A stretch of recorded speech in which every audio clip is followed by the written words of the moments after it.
Preface. Why this big book? Why a full-scale discussion of the magic of thinking big?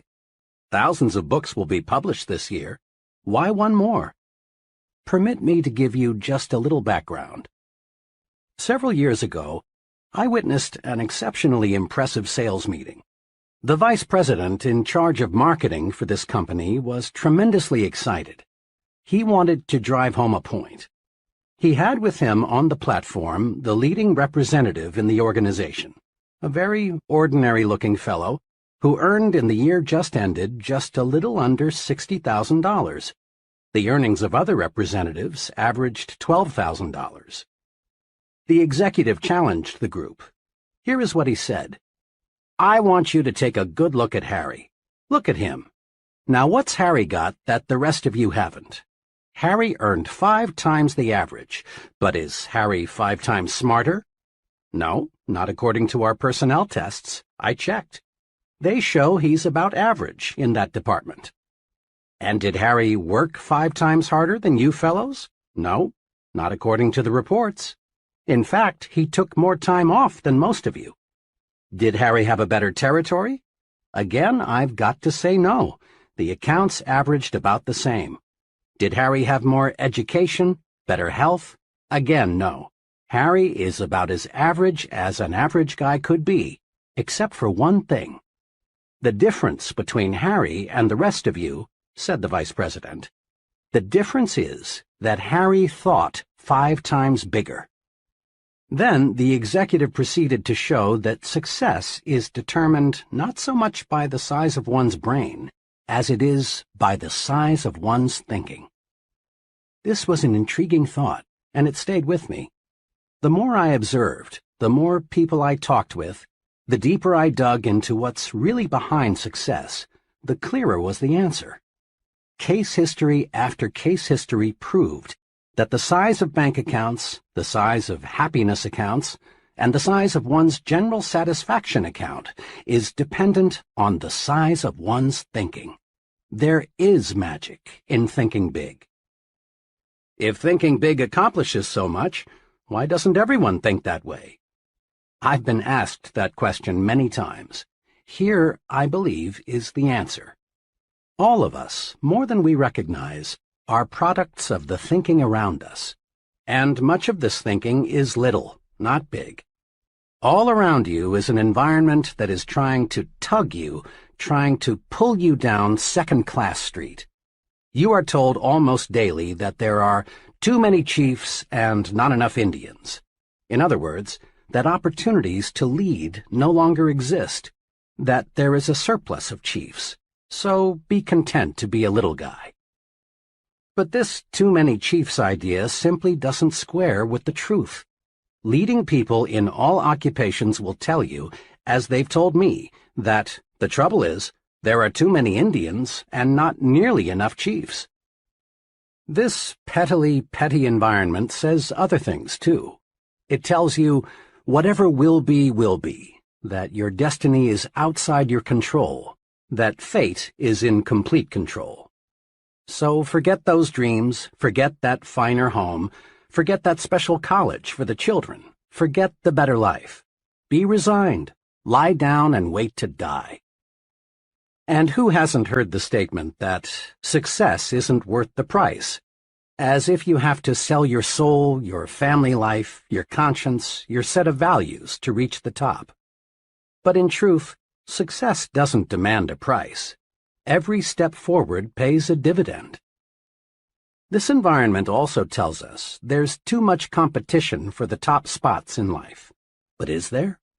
A personnel selection executive told me that he receives 50 to 250 times as many applicants for jobs that pay $10,000 per year as for jobs that pay $50,000 a year. This is to say that there is at least 50 times as much competition for jobs on Second-Class Street as for jobs on First-Class Avenue. First-Class Avenue, USA, is a short, uncrowded street. There are countless vacancies waiting there for people like you who dare to think big. The basic principles and concepts supporting the magic of thinking big come from the highest pedigree sources, the very finest and biggest thinking minds yet to live on planet Earth. Minds like the prophet David, who wrote, "As one thinketh in his heart, so is he." Minds such as Emerson, who said, "Great men are those who see that thoughts rule the world." Minds like Milton, who in Paradise Lost wrote, "The mind is its own place, and in itself can make a heaven of hell or a hell of heaven." Amazingly perceptive minds like Shakespeare, who observed, "There is nothing either good or bad except that thinking makes it so." But where does the proof come from? How do we know the master thinkers were right? Fair questions. The proof comes from the lives of the select people around us who, through winning success, achievement, and happiness, prove that thinking big does work magic. The simple steps we have set down here are not untested theories. They are not one man's guesses and opinions. They are proven approaches to life's situations, and they are universally applicable steps that work, and work like magic. That you're listening to this proves you are interested in larger success. You want to fulfill your desires. You want to enjoy a fine standard of living. You want this life to deliver to you all the good things you deserve. Being interested in success is a wonderful quality. You have another admirable quality. The fact that you're listening to this program shows you have the intelligence to look for tools that will help take you where you want to go. In building anything, automobiles, bridges, missiles, we need tools. Many people, in their attempt to build a successful life, forget there are tools to help them. You have not forgotten. You have, then, the two basic qualities needed to realize real profit from this book: a desire for greater success and the intelligence to select a tool to help you realize that desire. Think big, and you'll live big. You'll live big in happiness, you'll live big in accomplishment, big in income, big in friends, big in respect. Enough for the promise. Start now, right now, to discover how to make your thinking make magic for you. Start out with this thought of the great philosopher Disraeli: life is too short to be little. What this book will do for you. In every chapter of this book, you will find dozens of hard-headed, practical ideas, techniques, and principles that will enable you to harness the tremendous power of thinking big, so as to gain for yourself the success, happiness, and satisfaction you want so much. Every technique is dramatically illustrated by a real-life case history. You discover not only what to do, but what is even more important, you see exactly how to apply each principle to actual situations and problems. Here, then, is what this book will do for you. It will show you how you can launch yourself to success with the power of belief, win success by believing you can succeed, defeat disbelief and the negative power it creates, get big results by believing big, make your mind produce positive thoughts, develop the power of belief, plan a concrete success-building program, vaccinate yourself against excusitis, the failure disease, learn the secret that lies in your attitude toward health, take 4 positive steps to lick health excusitis, discover why your thinking power is more important than mere intelligence, use your mind for thinking, not simply as a warehouse for facts, master 3 easy ways to cure intelligence excusitis, overcome the problem of age, being too young or too old,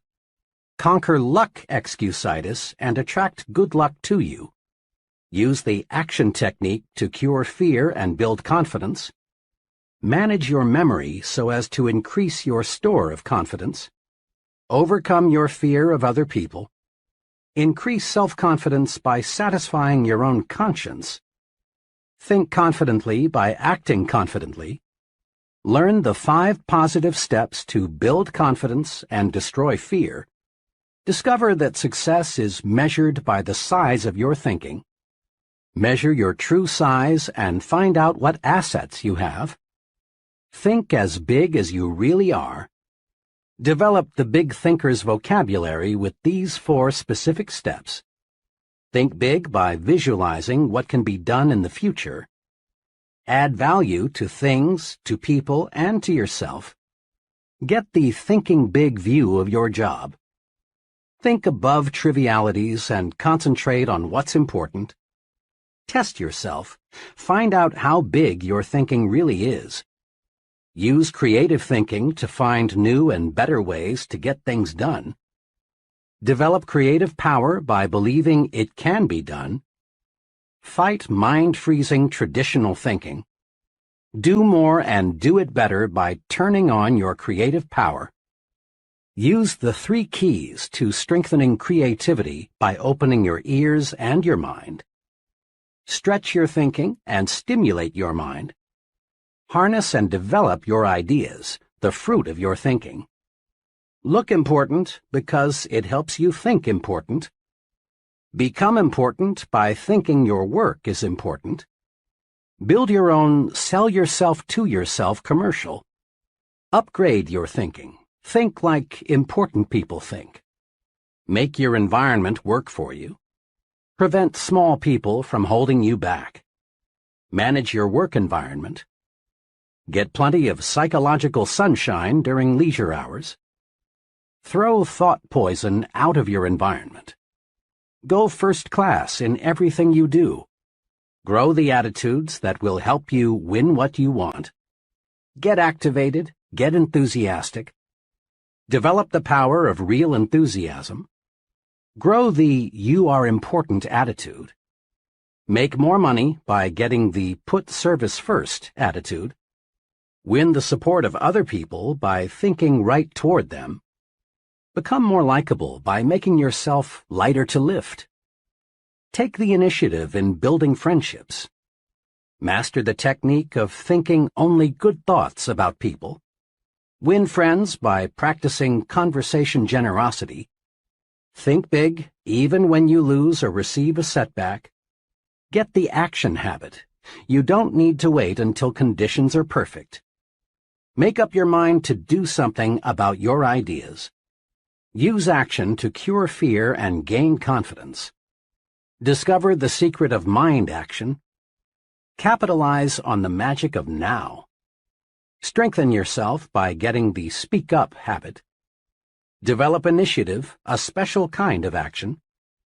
Discover that defeat is nothing more than a state of mind. Salvage something from every setback. Use the force of constructive self-criticism. Achieve positive results through persistence and experimentation. Whip discouragement by finding the good side to every situation. Multiply your energy by setting definite goals. Set goals that will help you get things done and live longer. Accomplish your goals with this 30-day improvement guide. Invest in yourself for future profit. Learn the 4 rules of leadership. Develop your power to trade minds with the people you want to influence. Put the be human approach to work for you. Think progress, believe in progress, push for progress. Test yourself to learn whether you are a progressive thinker. Tap your supreme thinking power. Use the magic of thinking big in life's most crucial situations. Chapter 1. Believe you can succeed and you will. Success means many wonderful, positive things.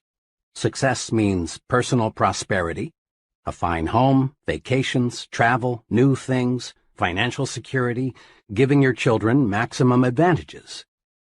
Success means winning admiration, leadership, being looked up to by people in your business and social life. Success means freedom, freedom from worries, fears, frustrations, and failure. Success means self-respect, continually finding more real happiness and satisfaction from life, being able to do more for those who depend on you. Success means winning. Success, achievement, is the goal of life. Every human being wants success. Everybody wants the best this life can deliver. Nobody enjoys crawling, living in mediocrity. No one likes feeling second class and feeling forced to go that way. Some of the most practical success-building wisdom is found in that biblical quotation stating that faith can move mountains. Believe, really believe you can move a mountain, and you can. Not many people believe that they can move mountains, so, as a result, not many people do. On some occasion, you've probably heard someone say something like, "It's nonsense to think you can make a mountain move away just by saying, 'Mountain, move away.' It's simply impossible." People who think this way have belief confused with wishful thinking. And true enough, you can't wish away a mountain. You can't wish yourself into an executive suite. Nor can you wish yourself into a 5-bedroom, 3-bath house or the high-income brackets. You can't wish yourself into a position of leadership. But you can move a mountain with belief. You can win success by believing you can succeed. There is nothing magical or mystical about the power of belief. Belief works this way. Belief, the "I'm positive I can" attitude, generates the power, skill, and energy needed to do. When you believe I can do it, the how to do it develops. Every day, all over the nation, young people start working in new jobs. Each of them wishes that someday he could enjoy the success that goes with reaching the top. But the majority of these young people simply don't have the belief that it takes to reach the top rungs, and they don't reach the top. Believing it's impossible to climb high, they do not discover the steps that lead to great heights. Their behavior remains that of the average person. But a small number of these young people really believe they will succeed. They approach their work with the "I'm going to the top" attitude, and with substantial belief they reach the top. Believing they will succeed, and that it's not impossible, these folks study and observe the behavior of senior executives. They learn how successful people approach problems and make decisions. They observe the attitudes of successful people. The how to do it always comes to the person who believes he can do it. A young woman I'm acquainted with decided 2 years ago that she was going to establish a sales agency to sell mobile homes. She was advised by many that she shouldn't and couldn't do it. She had less than $3,000 in savings and was advised that the minimum capital investment required was many times that. "Look how competitive it is," she was advised. "And besides, what practical experience have you had in selling mobile homes, let alone managing a business?" her advisors asked. But this young lady had belief in herself and her ability to succeed. She quickly admitted that she lacked capital, that the business was very competitive, and that she lacked experience. "But," she said, "all the evidence I can gather shows that the mobile home industry is going to expand. On top of that, I've studied my competition. I know I can do a better job of merchandising trailers than anybody else in this town. I expect to make some mistakes, but I'm going to be on top in a hurry." And she was. She had little trouble getting capital. Her absolutely unquestioned belief that she could succeed with this business won her the confidence of 2 investors. And armed with complete belief, she did the impossible. She got a trailer manufacturer to advance her a limited inventory with no money down. Last year, she sold over $1 million worth of trailers. Next year, she says, I expect to gross over $2 million. Belief, strong belief, triggers the mind to figure ways and means and how to. And believing you can succeed makes others place confidence in you.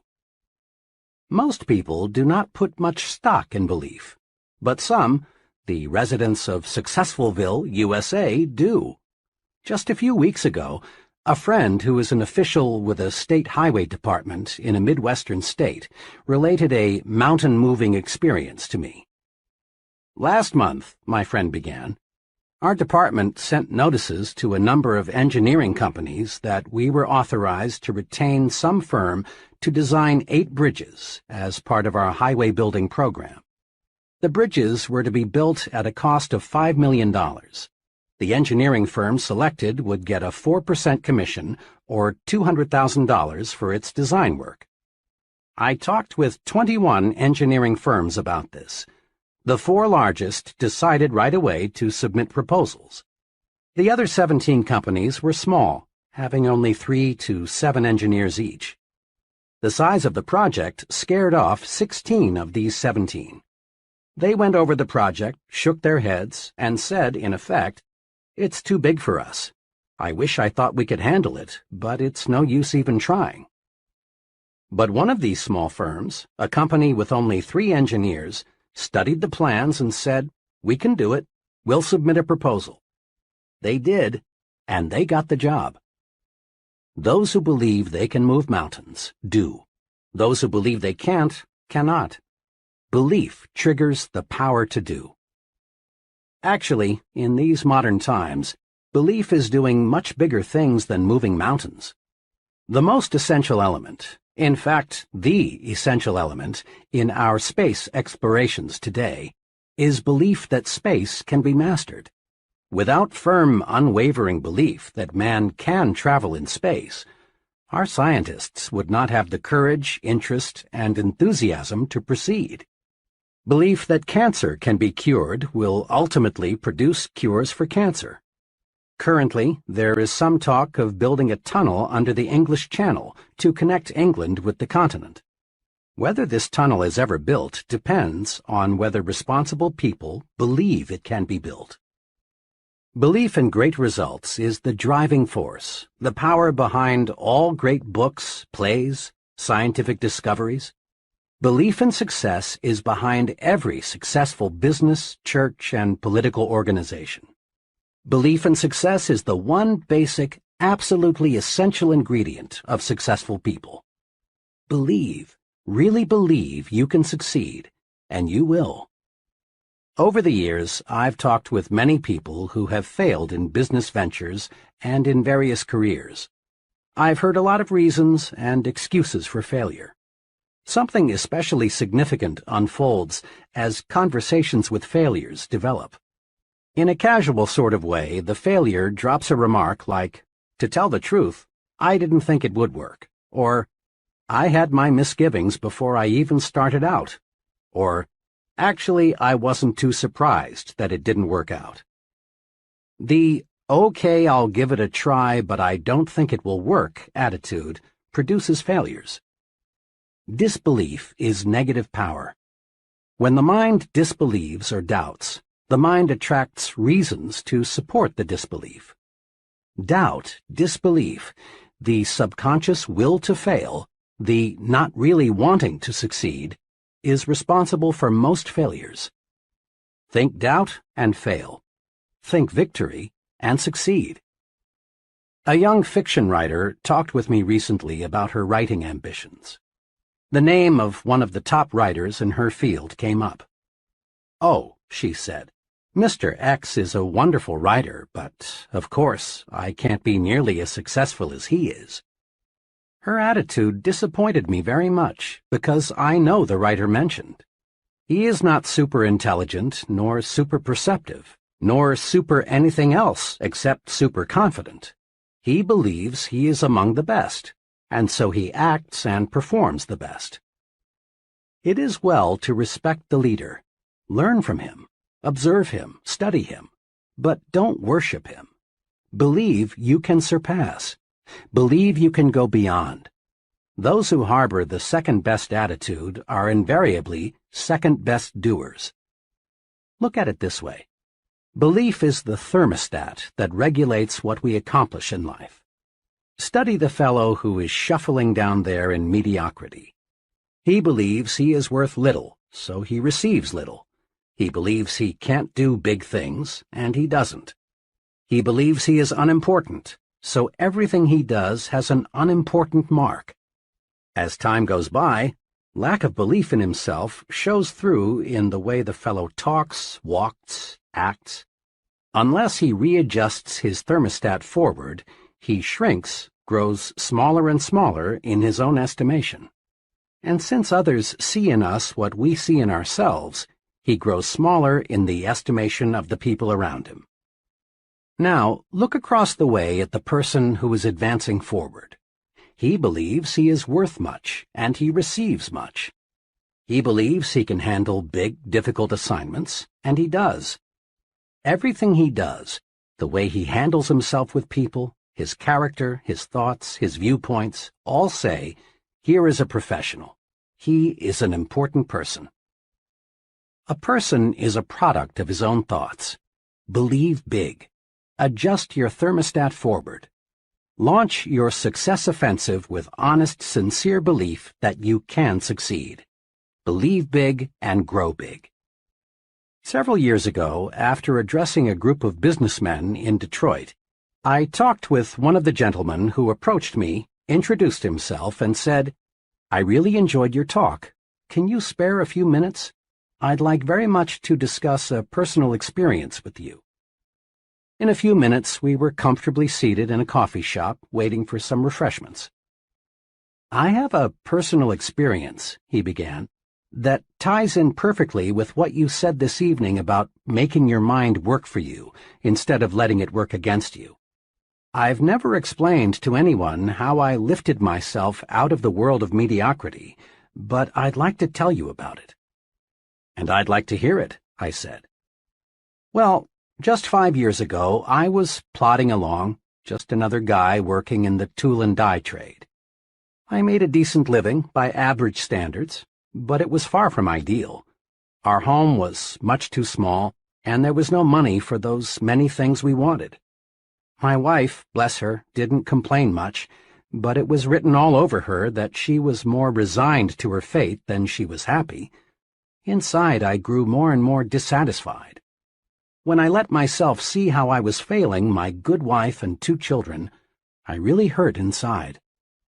But today things are really different," my friend continued. "Today we have a beautiful new home on a 2-acre lot and a year-round cabin a couple 100 miles north of here. There's no more worry about whether we can send the kids to a good college, and my wife no longer has to feel guilty every time she spends money for some new clothes. Next summer, the whole family is flying to Europe to spend a month's holiday. We're really living." "How did all this happen?" I asked. "It all happened," he continued, "when, to use the phrase you used tonight, I harnessed the power of belief. 5 years ago, I learned about a job with a tool and die company here in Detroit. We were living in Cleveland at the time. I decided to look into it, hoping I could make a little more money. I got here early on Sunday evening, but the interview was not until Monday. After dinner, I sat down in my hotel room, and for some reason, I got really disgusted with myself. Why, I asked myself, am I just a middle-class failure?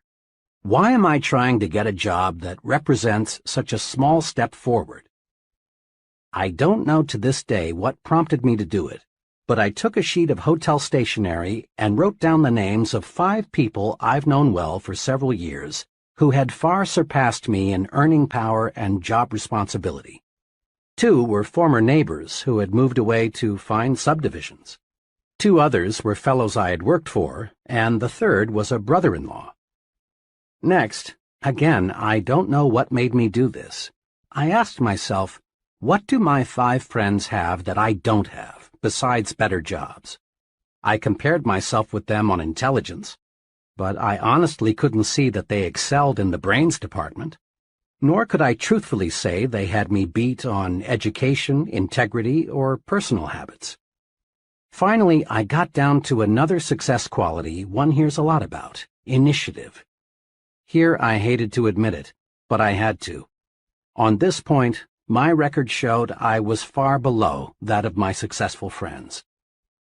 It was now about 3 a.m., but my mind was astonishingly clear. I was seeing my weak point for the first time. I discovered that I had held back. I had always carried a little stick. I dug into myself deeper and deeper, and found the reason I lacked initiative was because I didn't believe inside that I was worth very much. I sat there the rest of the night, just reviewing how lack of faith in myself had dominated me ever since I could remember, how I had used my mind to work against myself. I found I had been preaching to myself why I couldn't get ahead instead of why I could. I had been selling myself short.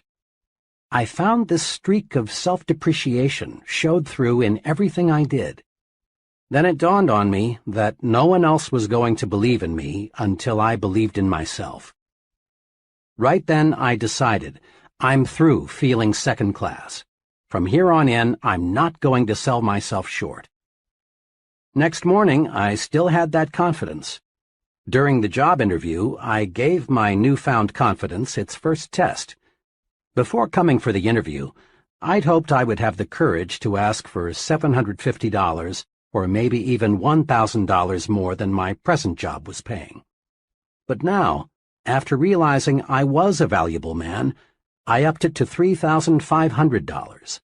And I got it. I sold myself because after that one long night of self-analysis, I found things in myself that made me a lot more saleable.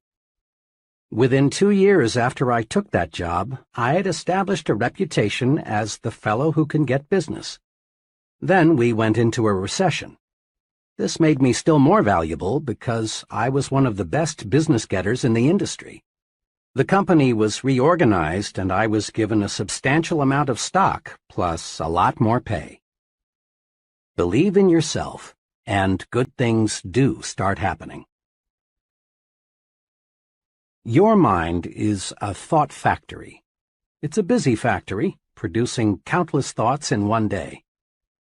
Production in your thought factory is under the charge of 2 foremen, one of whom we will call Mr. Triumph and the other Mr. Defeat. Mr. Triumph is in charge of manufacturing positive thoughts.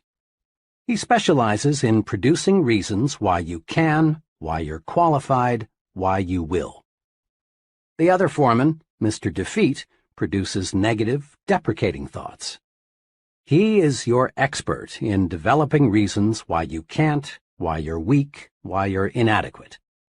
His specialty is the why you will fail chain of thoughts.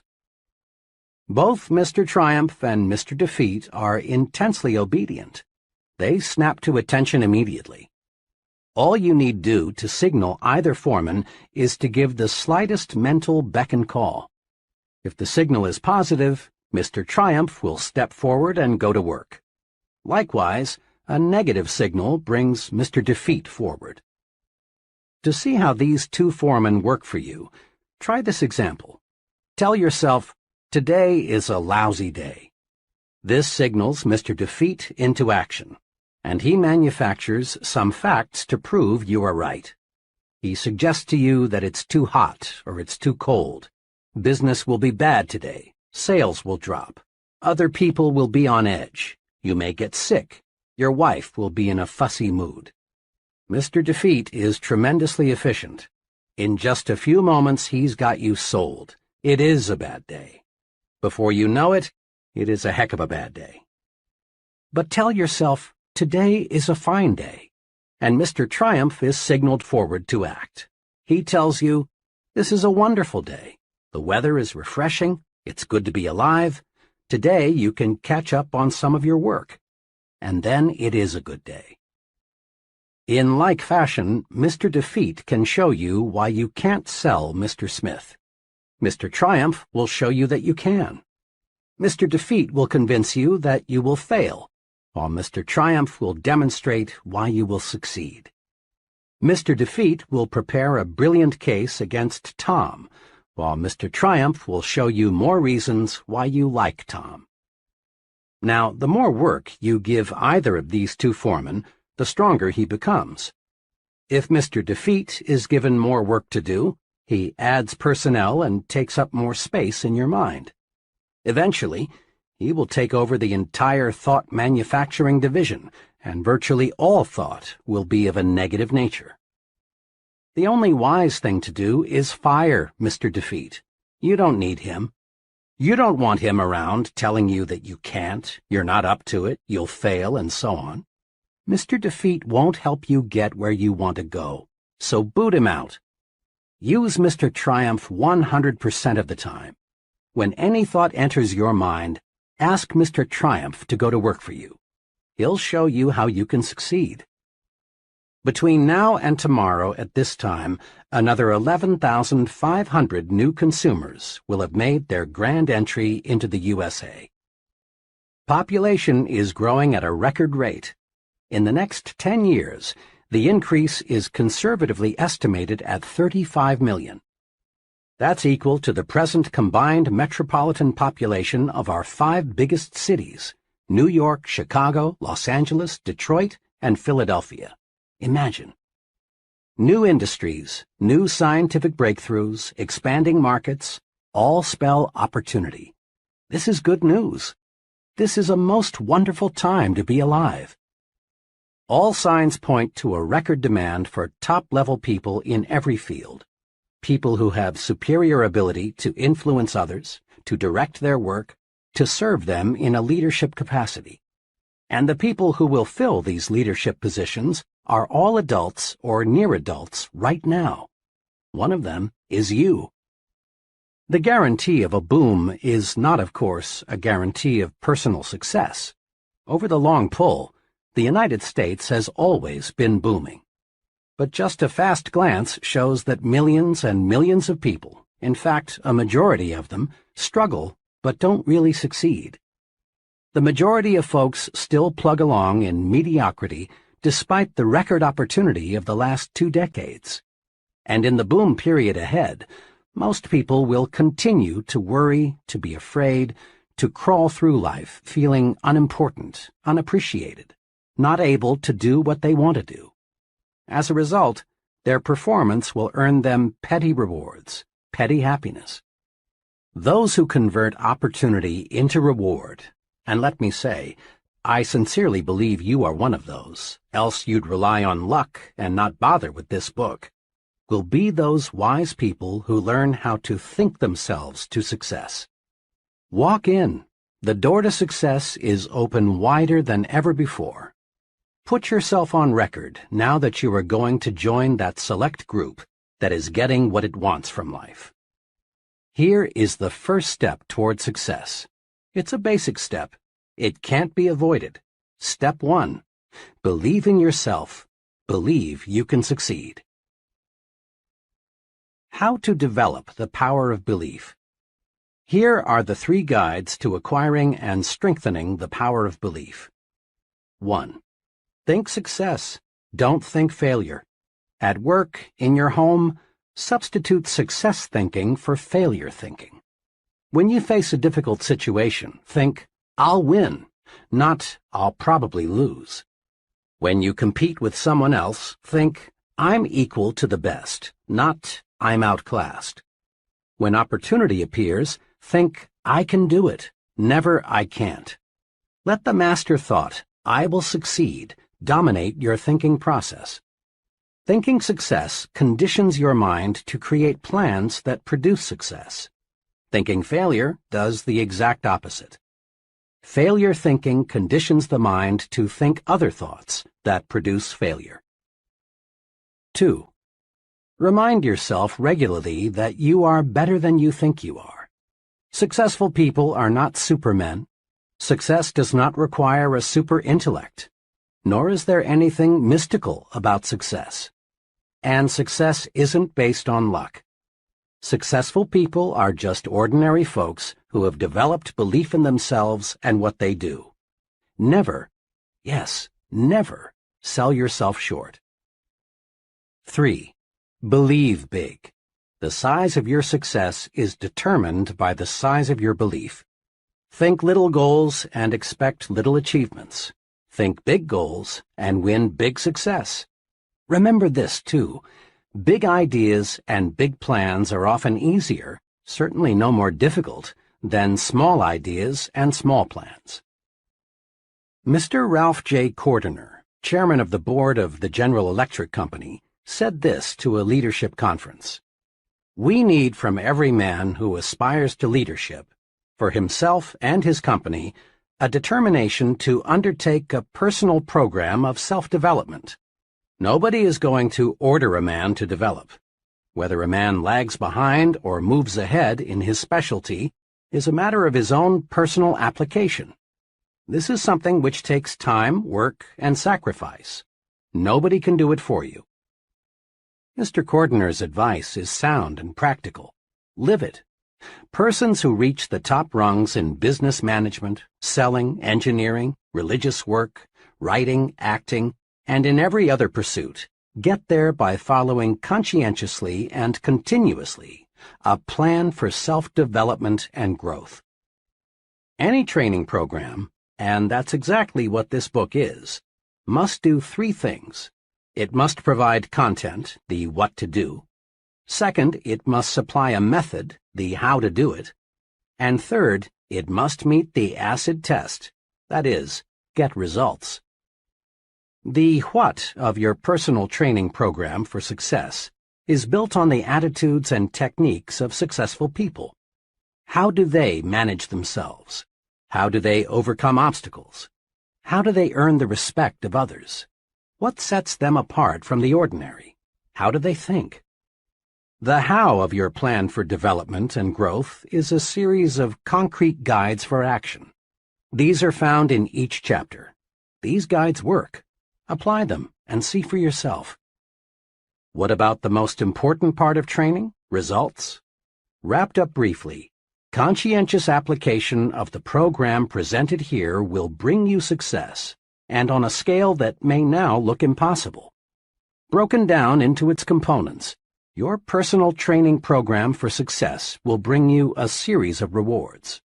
The reward of deeper respect from your family, the reward of admiration from your friends and associates, the reward of feeling useful, of being someone, of having status, the reward of increased income and a higher standard of living. Your training is self-administered. There will be no one standing over your shoulder telling you what to do and how to do it. This book will be your guide, but only you can understand yourself. Only you can command yourself to apply this training. Only you can evaluate your progress. Only you can bring about corrective action should you slip a little. In short, you are going to train yourself to achieve bigger and bigger success. You already have a fully equipped laboratory in which you can work and study. Your laboratory is all around you. Your laboratory consists of human beings. This laboratory supplies you with every possible example of human action. And there is no limit to what you can learn once you see yourself as a scientist in your own lab. What's more, there is nothing to buy. There is no rent to pay. There are no fees of any kind. You can use this laboratory as much as you like for free. As director of your own laboratory, you will want to do what every scientist does: observe and experiment. Isn't it surprising to you that most people understand so little about why people act as they do, even though they are surrounded by people all their lives? Most people are not trained observers. One important purpose of this book is to help you train yourself to observe, to develop deep insight into human action. You'll want to ask yourself questions like, why is John so successful and Tom just getting by? Why do some people have many friends and other people have only few friends? Why will people gladly accept what one person tells them but ignore another person who tells them the same thing? Once trained, you will learn valuable lessons just through the very simple process of observing. Here are two special suggestions to help you make yourself a trained observer. Select for special study the most successful and the most unsuccessful person you know. Then, as the book unfolds, observe how closely your successful friend adheres to the success principles. Notice also how studying the two extremes will help you see the unmistakable wisdom of following the truths outlined in this book. Each contact you make with another person gives you a chance to see success development principles at work. Your objective is to make successful action habitual. The more we practice, the sooner it becomes second nature to act in the desired way. Most of us have friends who grow things for a hobby, and we've all heard them say something like, "It's exciting to watch those plants grow. Just look how they respond to plant food and water. See how much bigger they are today than they were last week." To be sure, it is thrilling to watch what can happen when men cooperate carefully with nature. But it is not 1/10 as fascinating as watching yourself respond to your own carefully administered thought management program. It's fun to feel yourself growing more confident, more effective, more successful, day by day, month by month. Nothing, absolutely nothing, in this life gives you more satisfaction than knowing you're on the road to success and achievement. And nothing stands as a bigger challenge than making the most of yourself. Chapter 2. Cure yourself of excusitis, the failure disease. People. As you think yourself to success, that's what you will study, people. You will study people very carefully to discover, then apply, success-rewarding principles to your life. And you want to begin right away. Go deep into your study of people, and you'll discover unsuccessful people suffer a mind-deadening thought disease. We call this disease excusitis. Every failure has this disease in its advanced form, and most average persons have at least a mild case of it. You will discover that excusitis explains the difference between the person who is going places and the fellow who is barely holding his own. You will find that the more successful the individual, the less inclined he is to make excuses. But the fellow who has gone nowhere and has no plans for getting anywhere always has a book full of reasons to explain why.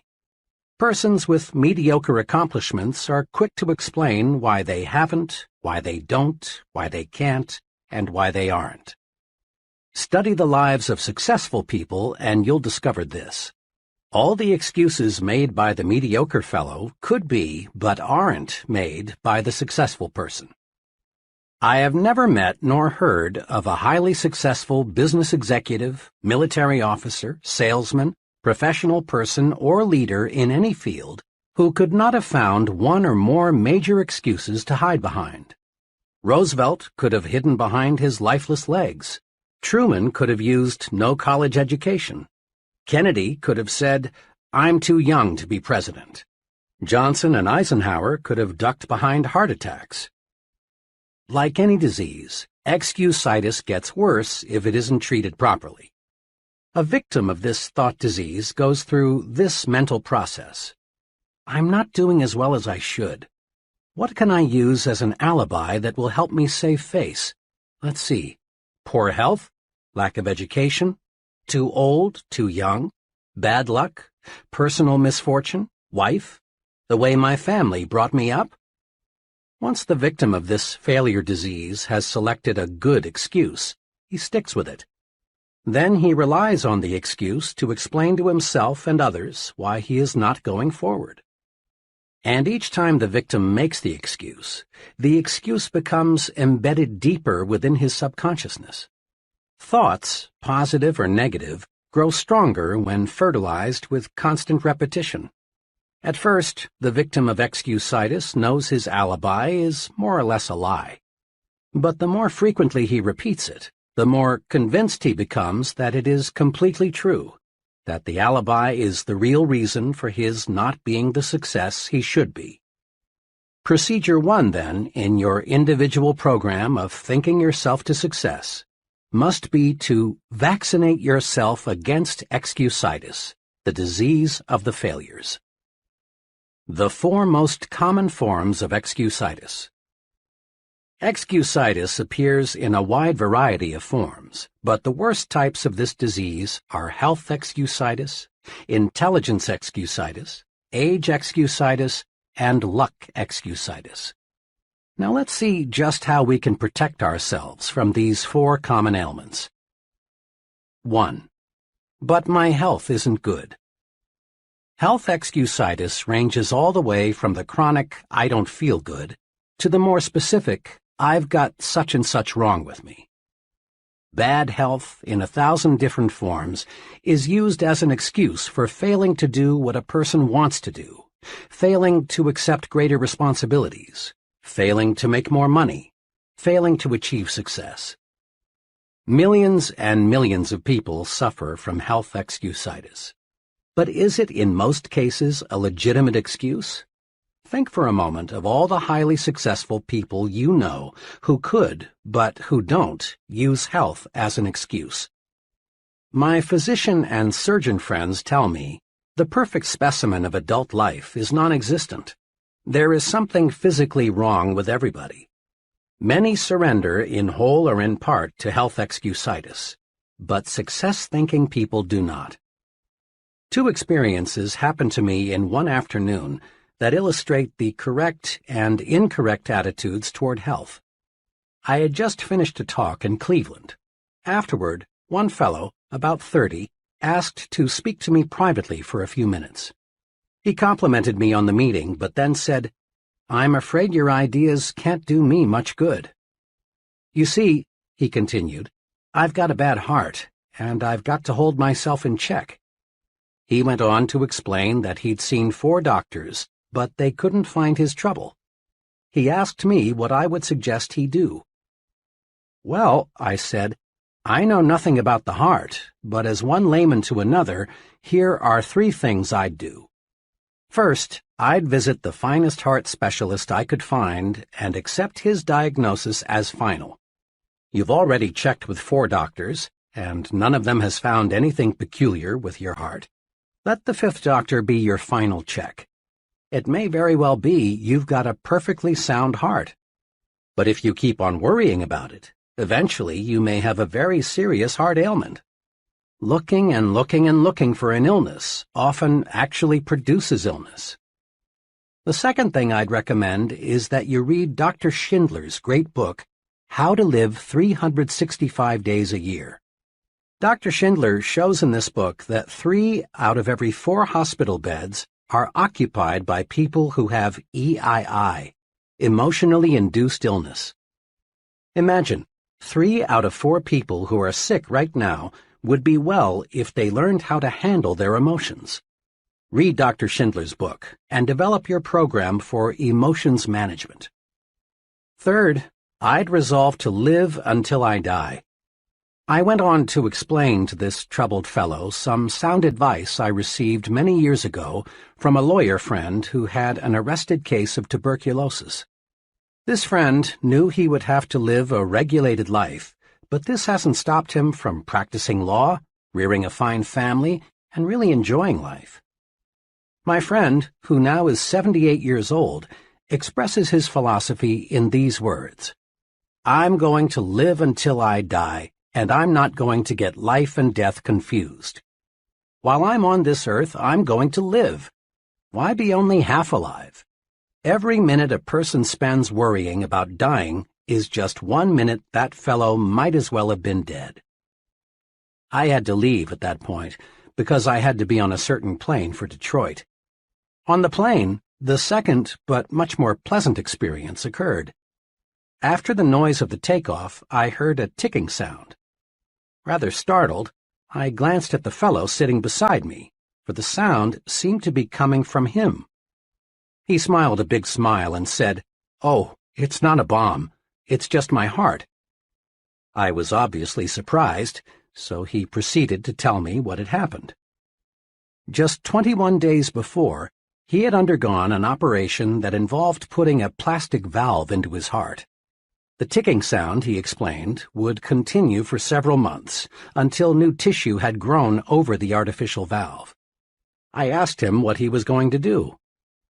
"Oh," he said, "I've got big plans. I'm going to study law when I get back to Minnesota. Someday I hope to be in government work. The doctors tell me I must take it easy for a few months, but after that I'll be like new. There you have two ways of meeting health problems.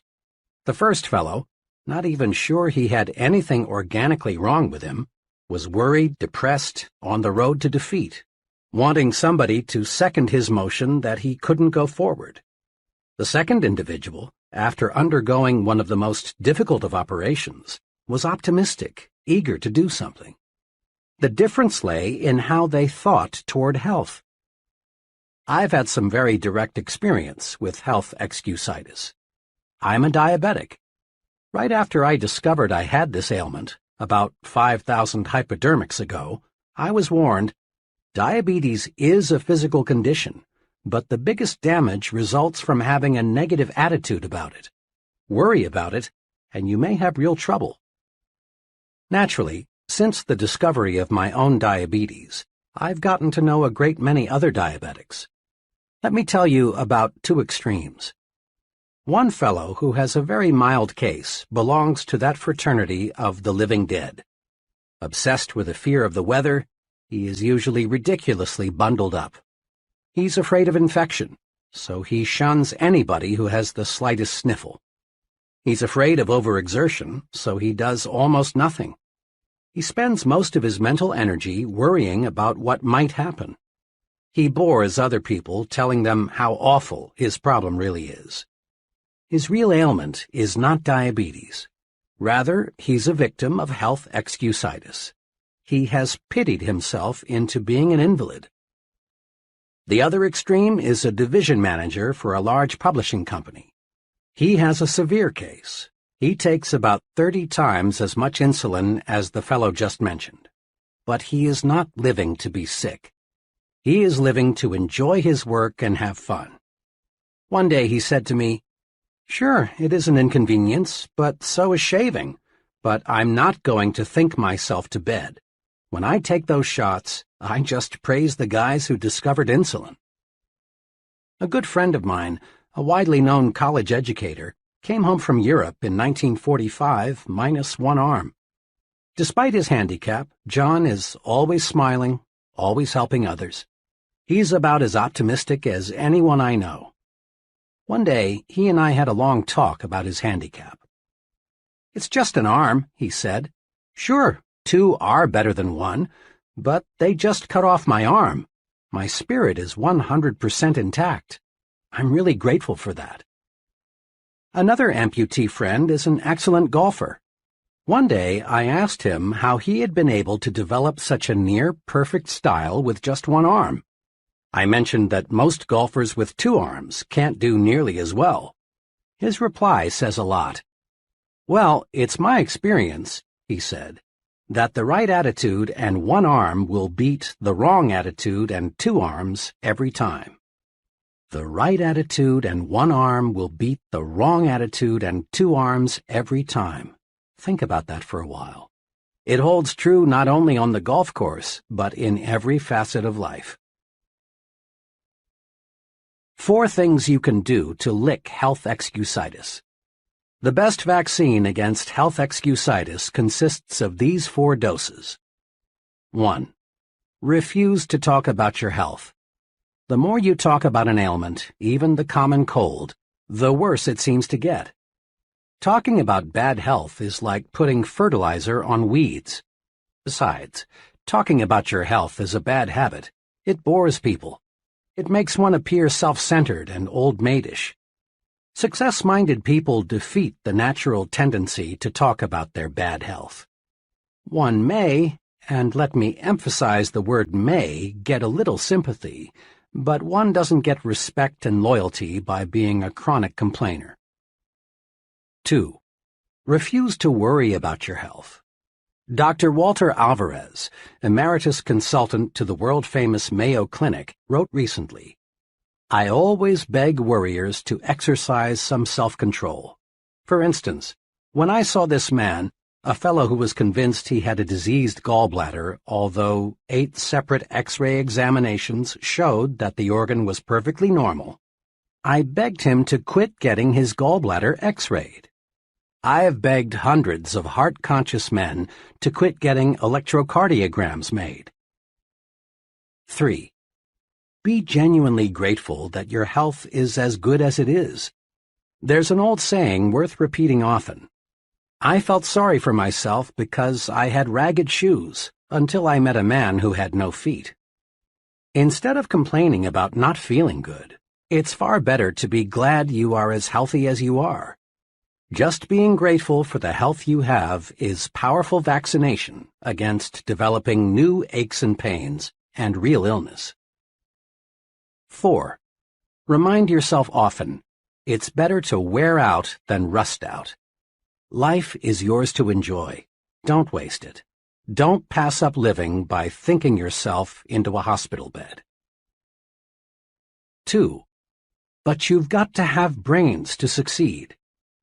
Intelligence excusitis, or I lack brains, is common. In fact, it's so common that perhaps as many as 95% of the people around us have it in varying degrees.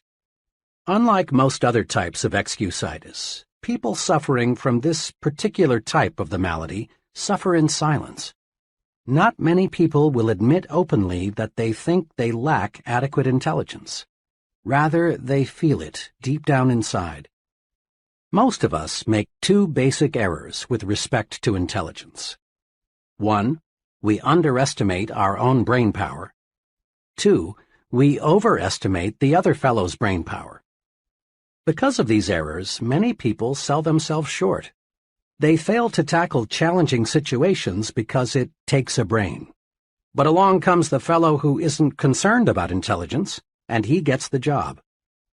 What really matters is not how much intelligence you have, but how you use what you do have. The thinking that guides your intelligence is much more important than the quantity of your brain power. Let me repeat, for this is vitally important. The thinking that guides your intelligence is much more important than how much intelligence you may have. In answering the question, should your child be a scientist, Dr. Edward Teller, one of the nation's foremost physicists, said, "A child does not need a lightning-fast mind to be a scientist, nor does he need a miraculous memory, nor is it necessary that he get very high grades in school. The only point that counts is that the child have a high degree of interest in science." Interest, enthusiasm, is the critical factor even in science. With a positive, optimistic, and cooperative attitude, a person with an IQ of 100 will earn more money, win more respect, and achieve more success than a negative, pessimistic, uncooperative individual with an IQ of 120. Just enough sense to stick with something, a chore, task, project, until it's completed, pays off much better than idle intelligence, even if idle intelligence be of genius caliber. For stickability is 95% of ability. At a homecoming celebration last year, I met a college friend whom I had not seen for 10 years. Chuck was a very bright student and was graduated with honors. His goal when I last saw him was to own his own business in western Nebraska. I asked Chuck what kind of business he finally established. "Well," he confessed, "I didn't go into business for myself. I wouldn't have said this to anyone 5 years ago or even 1 year ago, but now I'm ready to talk about it. As I look back at my college education now, I see that I became an expert in why a business idea won't work out. I learned every conceivable pitfall, every reason why a small business will fail. You've got to have ample capital. Be sure the business cycle is right. Is there a big demand for what you will offer? Is local industry stabilized? 1,001 things to check out. The thing that hurts most is that several of my old high school friends, who never seemed to have much on the ball and didn't even go to college, now are very well established in their own businesses. But me, I'm just plodding along, auditing freight shipments. Had I been drilled a little more in why a small business can succeed, I'd be better off in every way today. The thinking that guided Chuck's intelligence was a lot more important than the amount of Chuck's intelligence. Why some brilliant people are failures. I've been close for many years to a person who qualifies as a genius, has high abstract intelligence, and is Phi Beta Kappa. Despite this very high native intelligence, he is one of the most unsuccessful people I know. He has a very mediocre job. He's afraid of responsibility. He is never married. Lots of marriages end in divorce. He has few friends. People bore him. He's never invested in property of any kind. He might lose his money.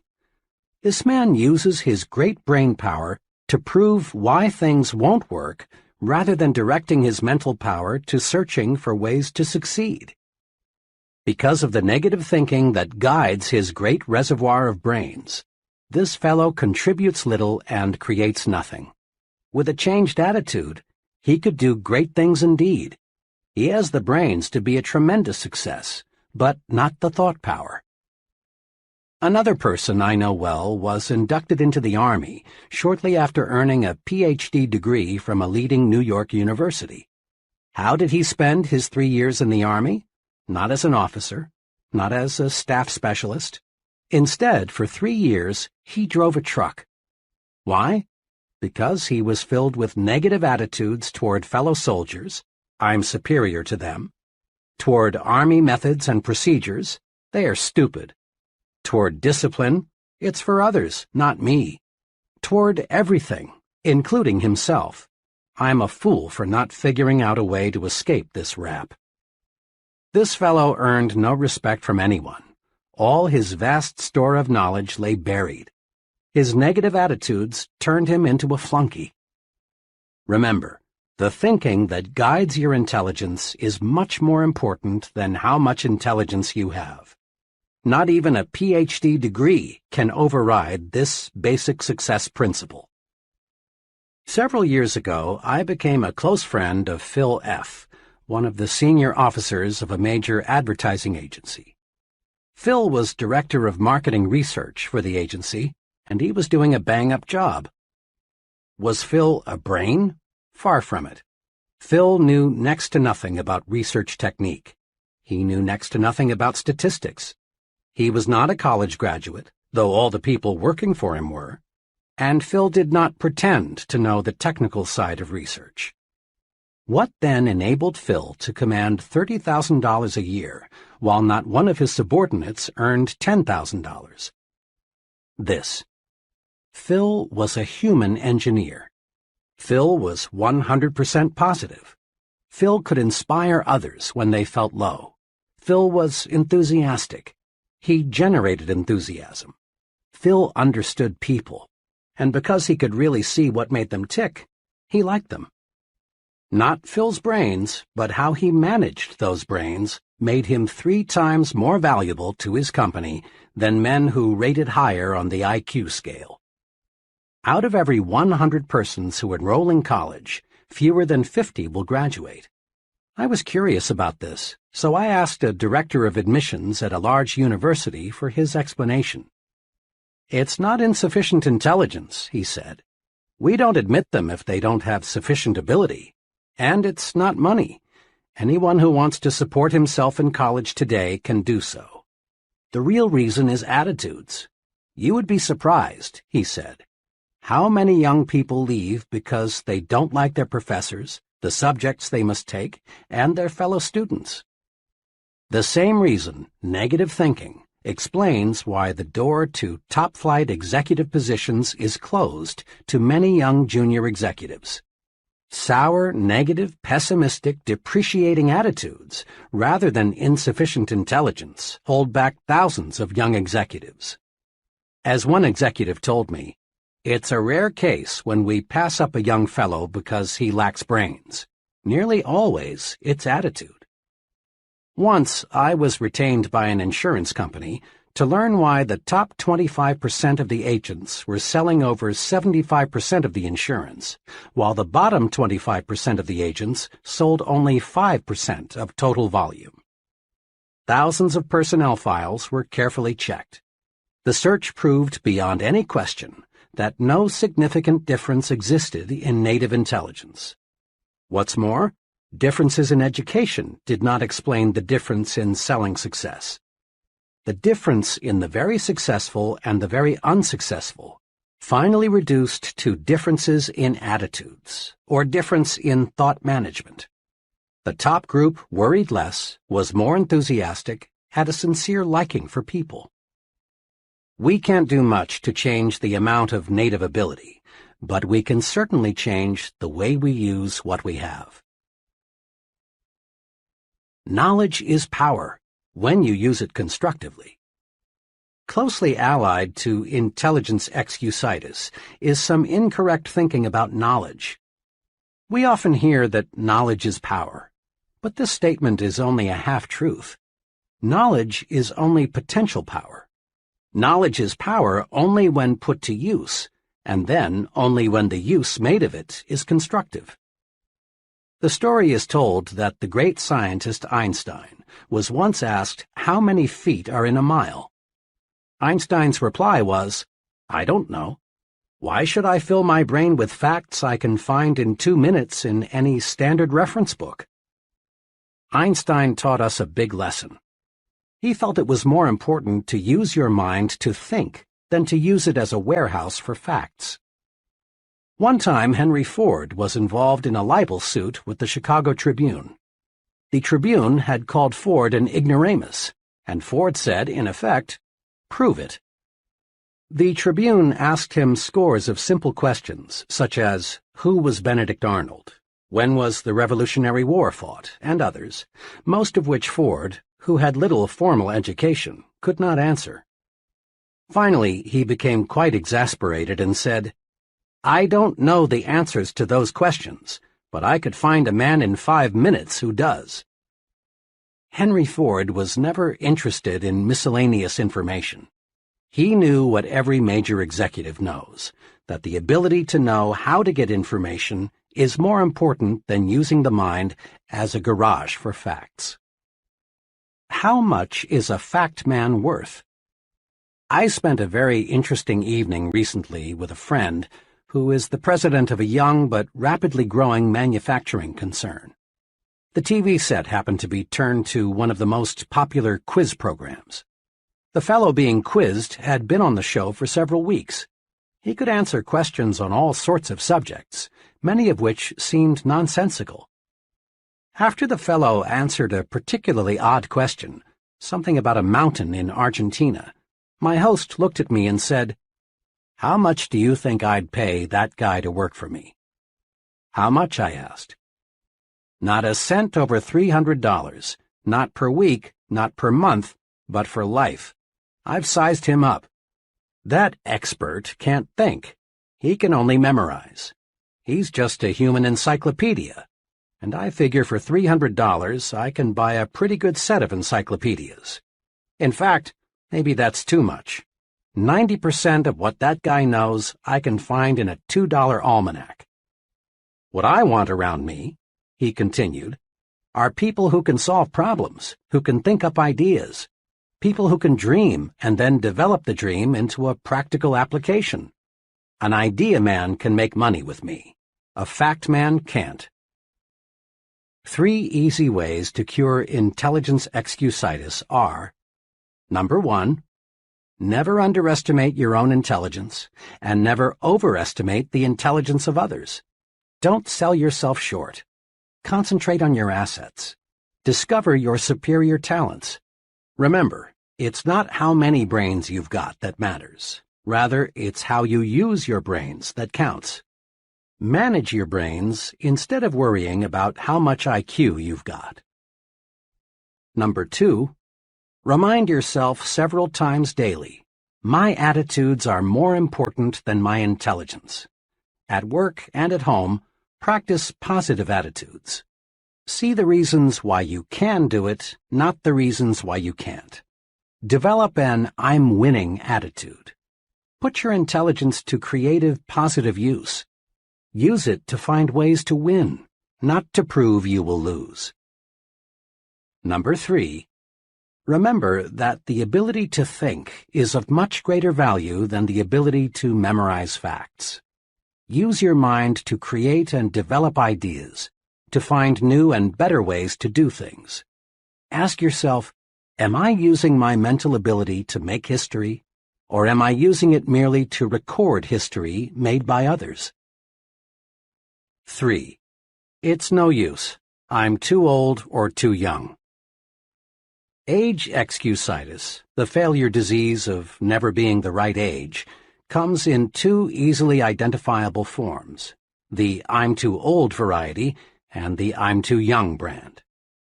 You've heard hundreds of people of all ages explain their mediocre performance in life something like this: I'm too old, or too young, to break in now. I can't do what I want to do or am capable of doing because of my age handicap. Really, it's surprising how few people feel they are just right, age-wise, and it's unfortunate. This excuse has closed the door of real opportunity to thousands of individuals. They think their age is wrong, so they don't even bother to try. The I'm too old variety is the most common form of age excusitis. This disease is spread in subtle ways. TV fiction is produced about the big executive who lost his job because of a merger and can't find another because he's too old. Mr. Executive looks for months to find another job, but he can't, and in the end, after contemplating suicide for a while, he decides to rationalize that it's nice to be on the shelf. Plays and magazine articles on the topic "Why You Are Washed Up at 40" are popular, not because they represent true facts, but because they appeal to many worried minds looking for an excuse. How to handle age excusitis. Age excusitis can be cured. A few years ago, while I was conducting a sales training program, I discovered a good serum that both cures this disease and vaccinates you so you won't get it in the first place. In that training program, there was a trainee named Cecil. Cecil, who was 40, wanted to shift over to set himself up as a manufacturer's representative, but he thought he was too old. After all, he explained, I'd have to start from scratch, and I'm too old for that now. I'm 40. I talked with Cecil several times about his old age problem. I used the old medicine, "You're only as old as you feel," but I found I was getting nowhere. Too often, people retort with, "But I do feel old." Finally, I discovered a method that worked. One day, after a training session, I tried it on Cecil. I said, "Cecil, when does a man's productive life begin?" He thought a couple of seconds and answered, "Oh, when he's about 20, I guess." "Okay," I said. "Now, when does a man's productive life end?" Cecil answered, "Well, if he stays in good shape and likes his work, I guess a man is still pretty useful when he's 70 or so." "All right," I said. "A lot of folks are highly productive after they reach 70, but let's agree with what you've just said. A man's productive years stretch from 20 to 70. That's 50 years in between, or half a century. Cecil," I said, "you're 40. How many years of productive life have you spent?" 20, he answered. "And how many have you left?" 30, he replied. "In other words, Cecil, you haven't even reached the halfway point. You've used up only 40% of your productive years." I looked at Cecil and realized he'd gotten the point. He was cured of age excusitis. Cecil saw he still had many opportunity-filled years left. He switched from thinking, "I'm already old," to "I'm still young." Cecil now realized that how old we are is not important. It's one's attitude toward age that makes it a blessing or a barricade. Curing yourself of age excusitis often opens doors to opportunities that you thought were locked tight. A relative of mine spent years doing many different things, selling, operating his own business, working in a bank, but he never quite found what he really wanted to do most. Finally, he concluded that the one thing he wanted more than anything else was to be a minister.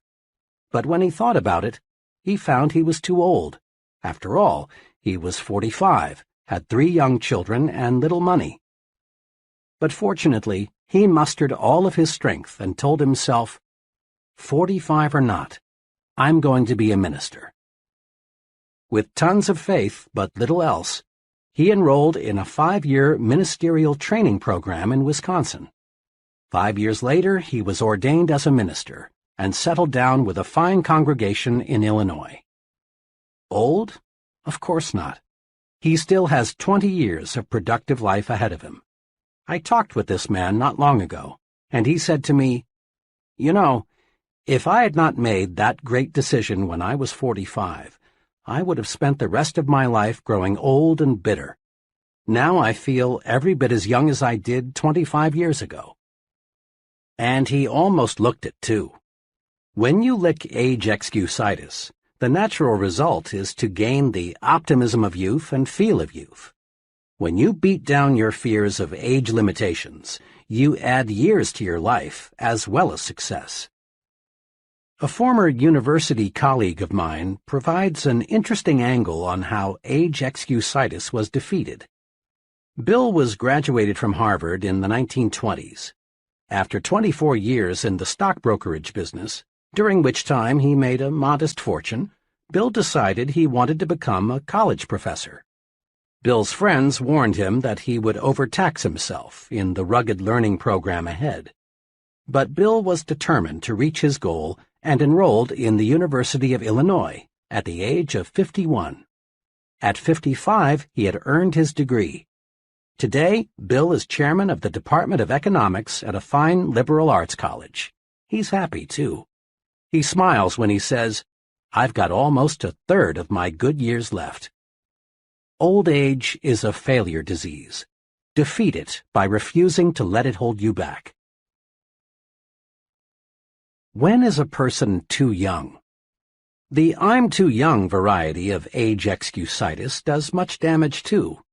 About a year ago, a 23-year-old fellow named Jerry came to me with a problem. Jerry was a fine young man. He had been a paratrooper in the service and then had gone to college. While going to college, Jerry supported his wife and son by selling for a large transfer and storage company. He had done a terrific job, both in college and for his company. But today Jerry was worried. "Dr. Schwartz," he said, "I've got a problem. My company has offered me the job of sales manager. This would make me supervisor over 8 salesmen." "Congratulations, that's wonderful news," I said. "But you seem worried." "Well," he continued, "all 8 men I'm to supervise are from 7 to 21 years older than I.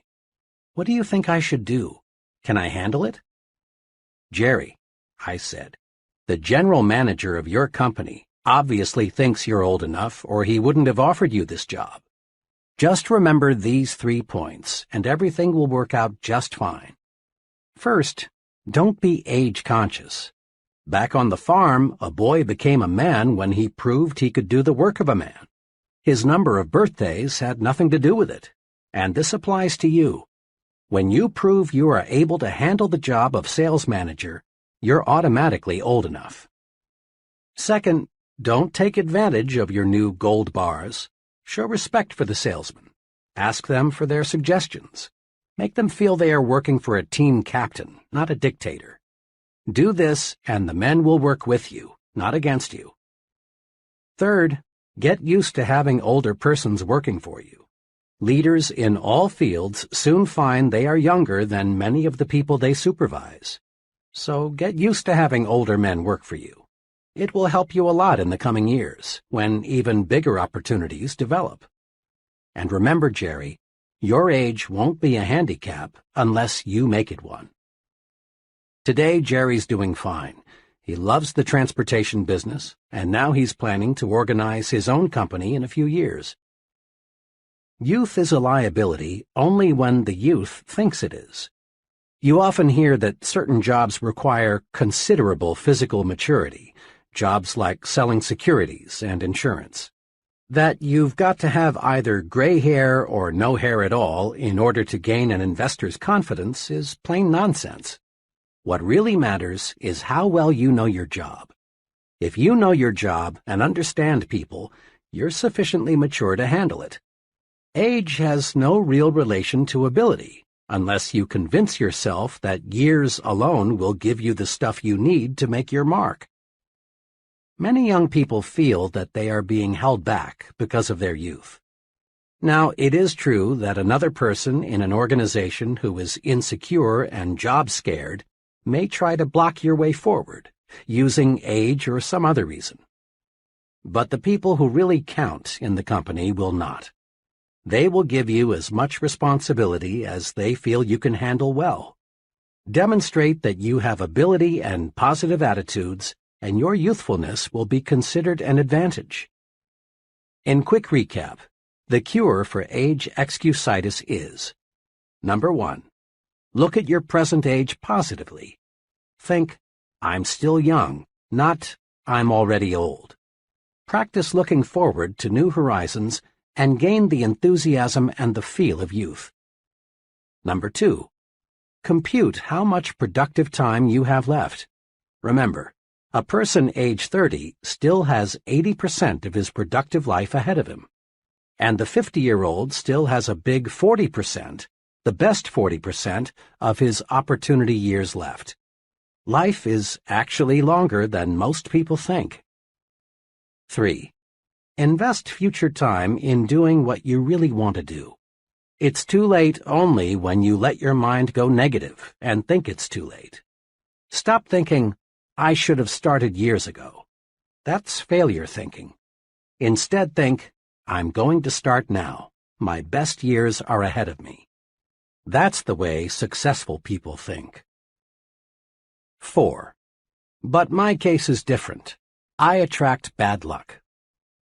Recently, I heard a traffic engineer discuss highway safety.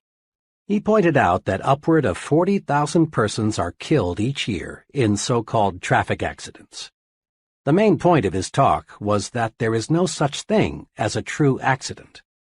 What we call an accident is the result of human or mechanical failure, or a combination of both.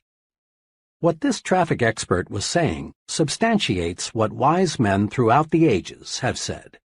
There is a cause for everything. Nothing happens without a cause. There is nothing accidental about the weather outside today.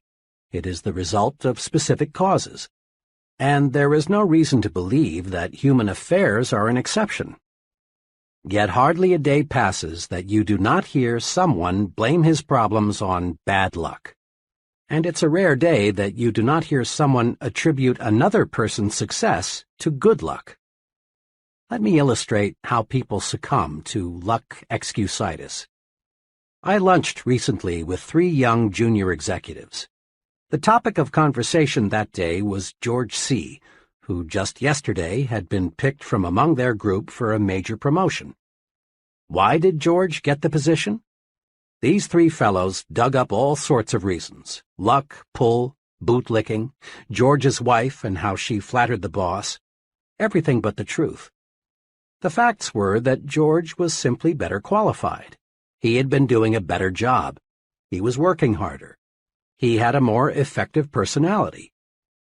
I also knew that the senior officers in the company had spent much time considering which one of the 4 would be promoted.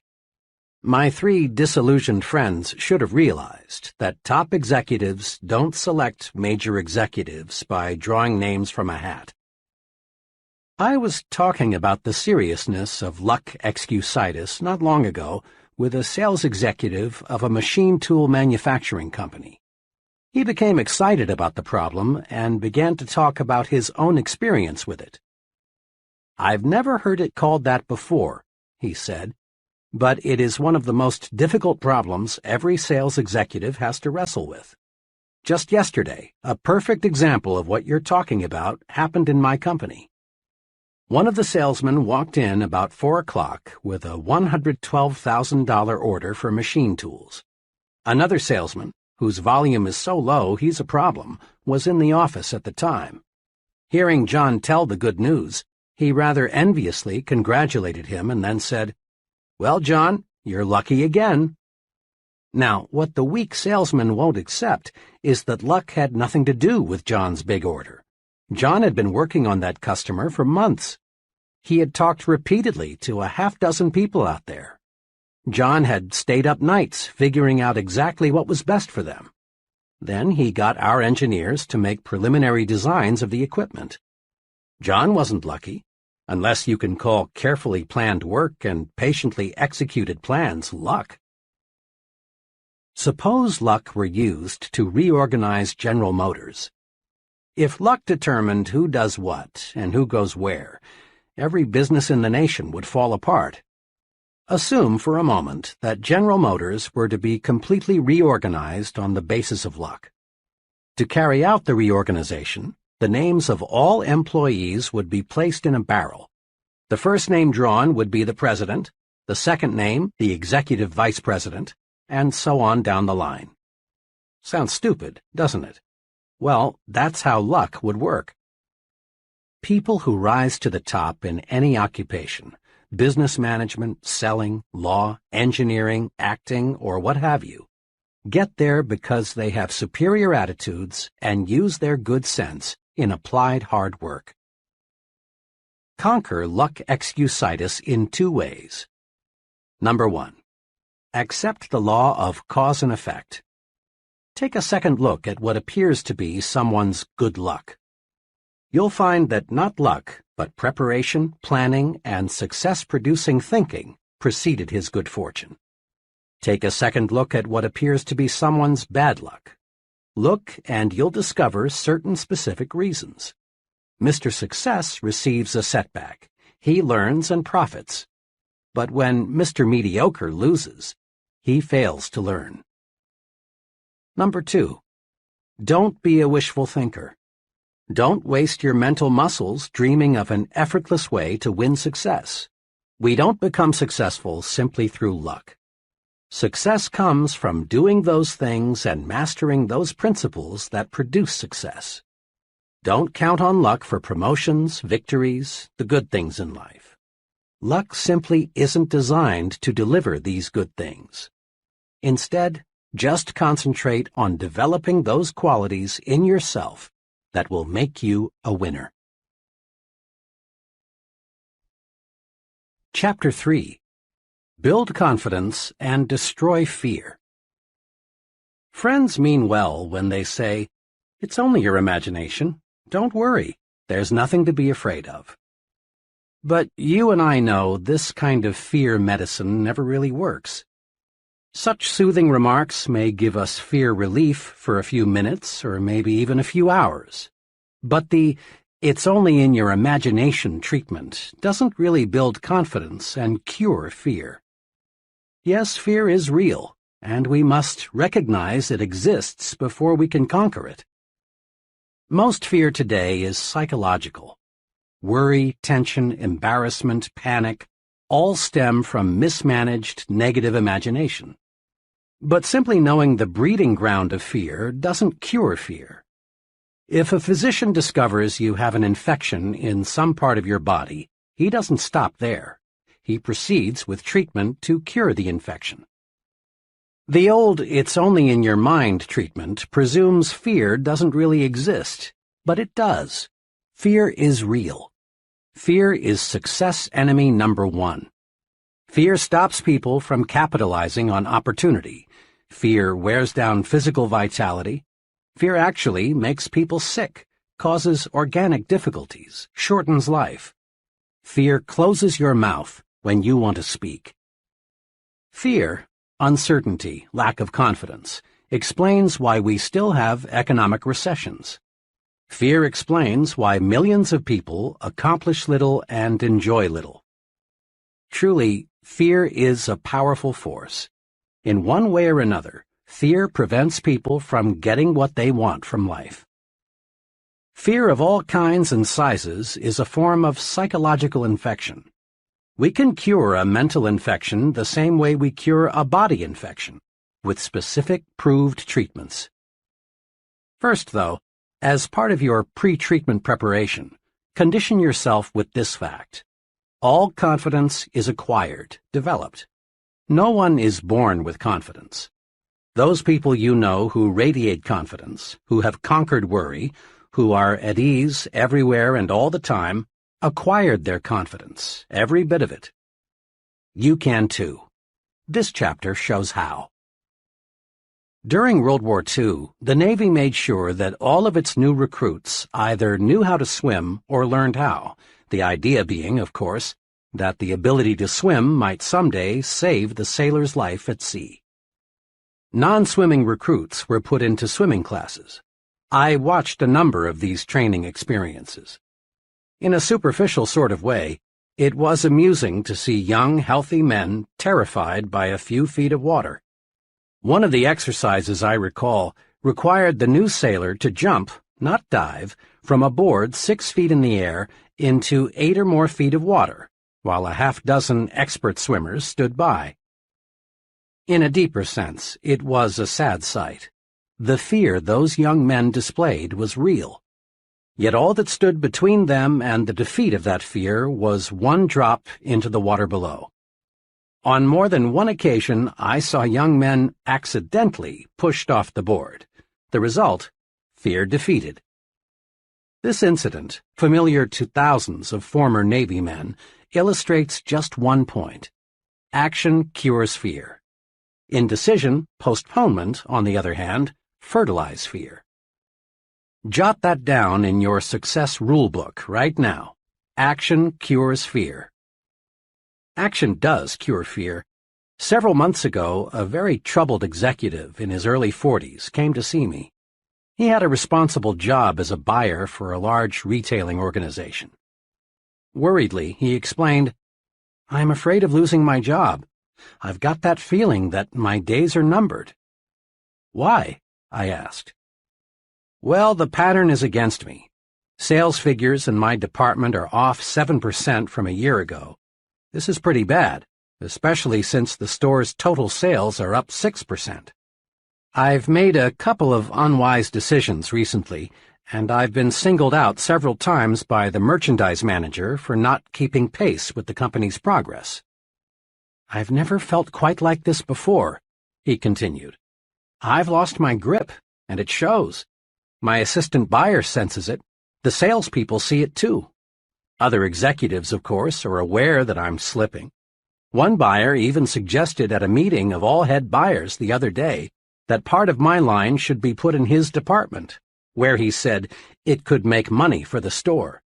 It's like drowning and having a crowd of spectators just standing there waiting for me to sink away." The executive talked on, elaborating further on his predicament. Finally, I cut in and asked, "What are you doing about it? What are you trying to do to correct the situation?" "Well," he answered, "there isn't much I can do, I guess, but hope for the best." To this comment, I asked, "Honestly now, is hope enough?" Pausing, but not giving him a chance to answer, I put another question to him. "Why not take action to support your hope?" "Go on," he said. "Well, there are two kinds of action that seem to fit your case. First, start this afternoon to move those sales figures upward. We've got to face it. There's a reason your sales are slipping. Find it. Maybe you need a special sale to clear out your slow-moving merchandise, so you'll be in a position to buy some fresh stock. Perhaps you can rearrange your display counters. Maybe your salespeople need more enthusiasm. I can't pinpoint what will turn your sales volume upward, but something will. And it would probably be wise to talk privately with your merchandise manager. He may be on the verge of putting you out, but when you talk it over with him and ask his advice, he'll certainly give you more time to work things out. It's too expensive for the store to replace you as long as top management feels there's a chance you'll find a solution." I went on. "Then get your assistant buyers on the ball. Quit acting like a drowning man. Let people around you know that you're still alive." Courage was again in his eyes. Then he asked, "You said there are two kinds of action I should take. What's the second?" "The second type of action, which you might say is an insurance policy, is to let 2 or 3 of your closest business friends in the trade know you might consider an offer from another store, assuming, of course, it is substantially better than your present job. I don't believe your job will be insecure after you take some affirmative action to get those sales figures on the rise. But just in case, it's good to have an offer or two. Remember, it's 10 times easier for a man with a job to get another job than it is for someone unemployed to connect. 2 days ago, this once troubled executive called me. After our talk, I buckled down.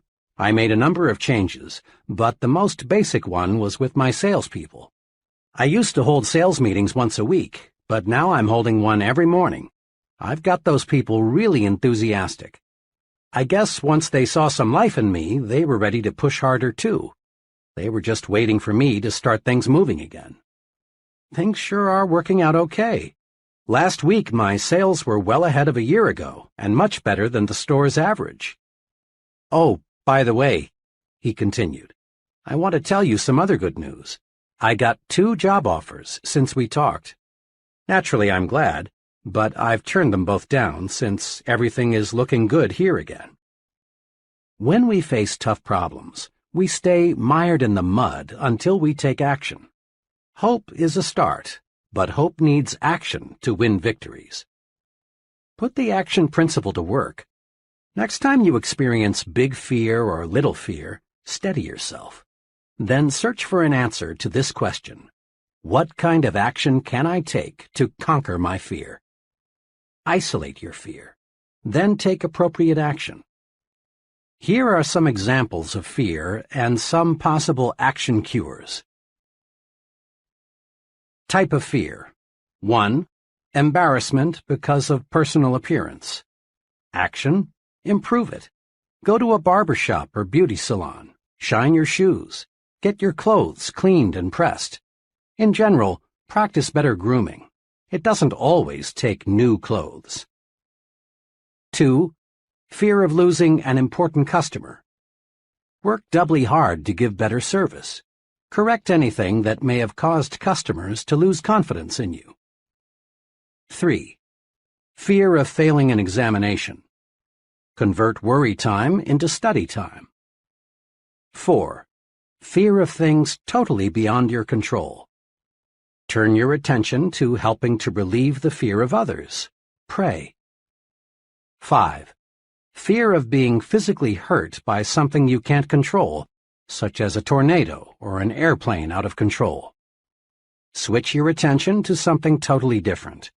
Go out into your yard and pull up weeds. Play with your children. Go to a movie. 6. Fear of what other people may think and say. Make sure that what you plan to do is right, then do it. No one ever does anything worthwhile for which he is not criticized. 7. Fear of making an investment or purchasing a home.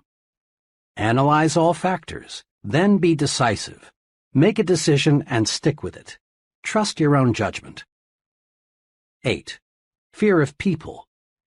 Put them in proper perspective. Remember, the other person is just another human being pretty much like yourself. Use this 2-step procedure to cure fear and win confidence. 1. Isolate your fear. Pin it down. Determine exactly what you are afraid of. 2. Then take action. There is some kind of action for any kind of fear. And remember, hesitation only enlarges, magnifies the fear. Take action promptly. Be decisive.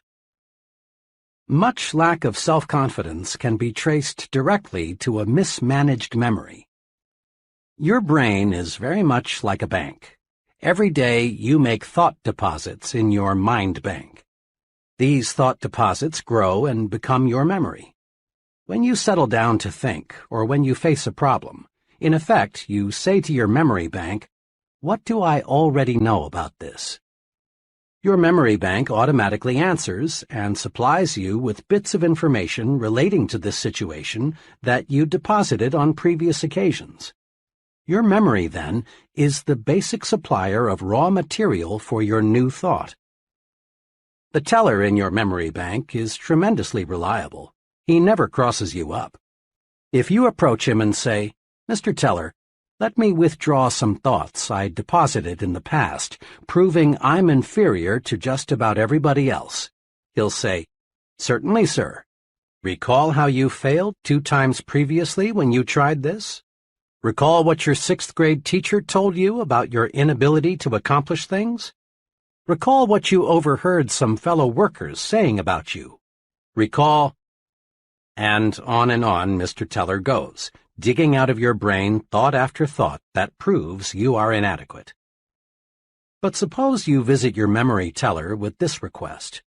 "Mr. Teller, I face a difficult decision.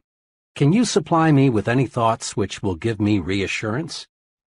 And again, Mr. Teller says, "Certainly, sir." But this time, he delivers thoughts you deposited earlier that say you can succeed. Recall the excellent job you did in a similar situation before? Recall how much confidence Mr. Smith placed in you. Recall what your good friends said about you. Recall— Mr. Teller, perfectly responsive, lets you withdraw the thought deposits you want to withdraw. After all, it is your bank.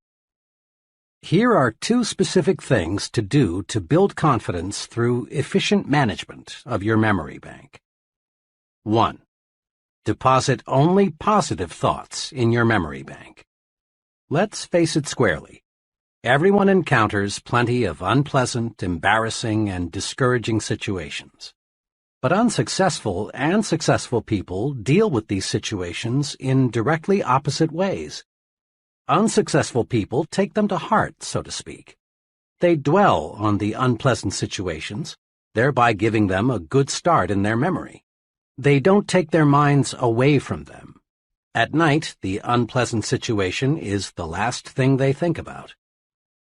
Confident, successful people, on the other hand, don't give it another thought. Successful people specialize in putting positive thoughts into their memory bank. What kind of performance would your car deliver if every morning before you left for work, you scooped up a double handful of dirt and put it into your crankcase? That fine engine would soon be a mess, unable to do what you want it to do. Negative, unpleasant thoughts deposited in your mind affect your mind the same way. Negative thoughts produce needless wear and tear on your mental motor. They create worry, frustration, and feelings of inferiority. They put you beside the road while others drive ahead. Do this. In these moments when you're alone with your thoughts, when you're driving your car or eating alone, recall pleasant, positive experiences. Put good thoughts in your memory bank. This boosts confidence. It gives you that "I sure feel good" feeling. It helps keep your body functioning right, too. Here is an excellent plan. Just before you go to sleep, deposit good thoughts in your memory bank. Count your blessings. Recall the many good things you have to be thankful for. Your wife or husband, your children, your friends, your health. Recall the good things you saw people do today. Recall your little victories and accomplishments. Go over the reasons why you are glad to be alive. 2. Withdraw only positive thoughts from your memory bank. I was closely associated several years ago in Chicago with a firm of psychological consultants. They handled many types of cases, but mostly marriage problems and psychological adjustment situations, all dealing with mind matters. One afternoon, as I was talking with the head of the firm about his profession and his techniques for helping the seriously maladjusted person, he made this remark: "You know, there would be no need for my services if people would do just one thing." "What's that?" I asked eagerly. "Simply this: destroy their negative thoughts before those thoughts become mental monsters. Most individuals I try to help," he continued, "are operating their own private museum of mental horror. Many marriage difficulties, for example, involve the honeymoon monster. The honeymoon wasn't as satisfactory as one or both of the marriage partners had hoped, but instead of burying the memory, they reflected on it hundreds of times until it was a giant obstacle to successful marital relationships. They come to me as much as 5 or 10 years later. Usually, of course, my clients don't see where their trouble lies. It's my job to uncover and explain the source of their difficulty to them and help them to see what a triviality it really is. A person can make a mental monster out of almost any unpleasant happening, my psychologist friend went on.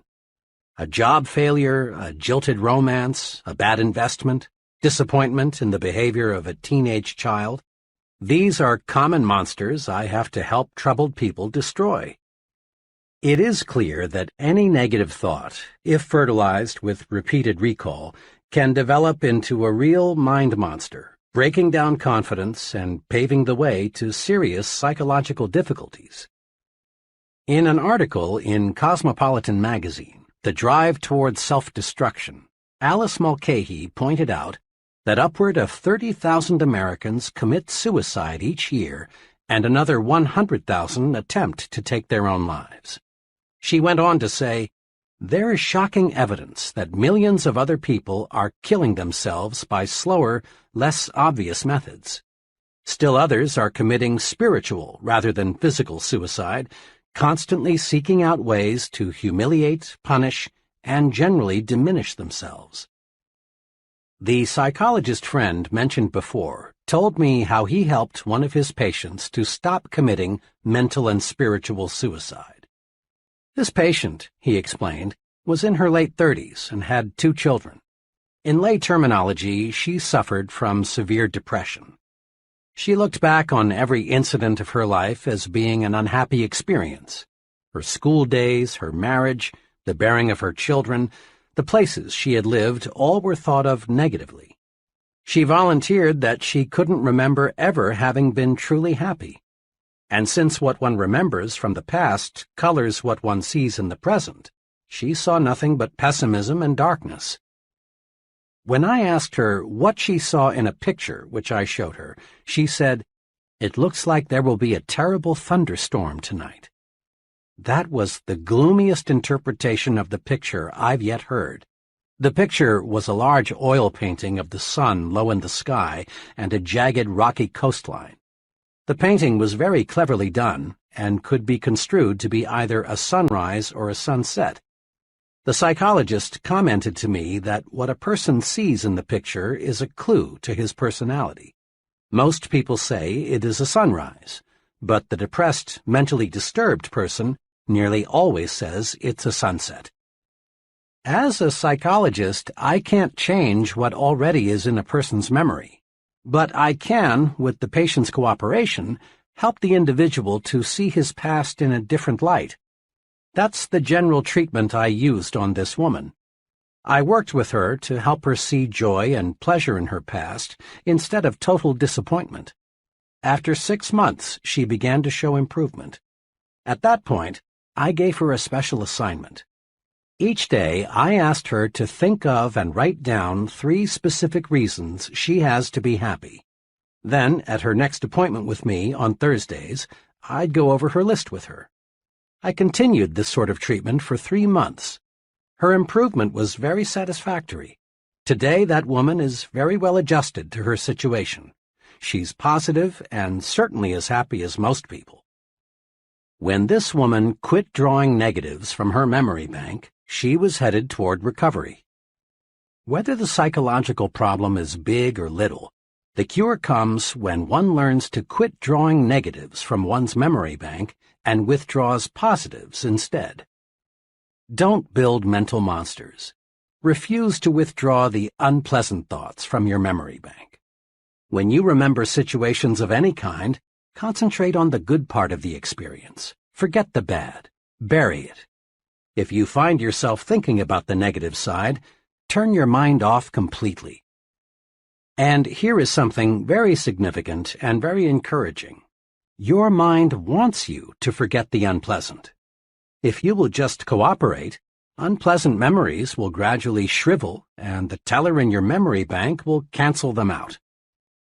Dr. Melvin S. Hatwick, noted advertising psychologist, in commenting on our ability to remember, says, "When the feeling aroused is pleasant, the advertisement has a better chance to be remembered. When the feeling aroused is unpleasant, The reader or listener tends to forget the advertisement message. The unpleasant runs counter to what we want. We don't want to remember it. In brief, it really is easy to forget the unpleasant if we simply refuse to recall it. Withdraw only positive thoughts from your memory bank. Let the others fade away, and your confidence, that feeling of being on top of the world, will zoom upward. You take a big step forward toward conquering fear when you refuse to remember negative, self-deprecating thoughts. Why do people fear other people? Why do many folks feel self-conscious around others? What's behind shyness? What can we do about it? Fear of other people is a big fear, but there is a way to conquer it.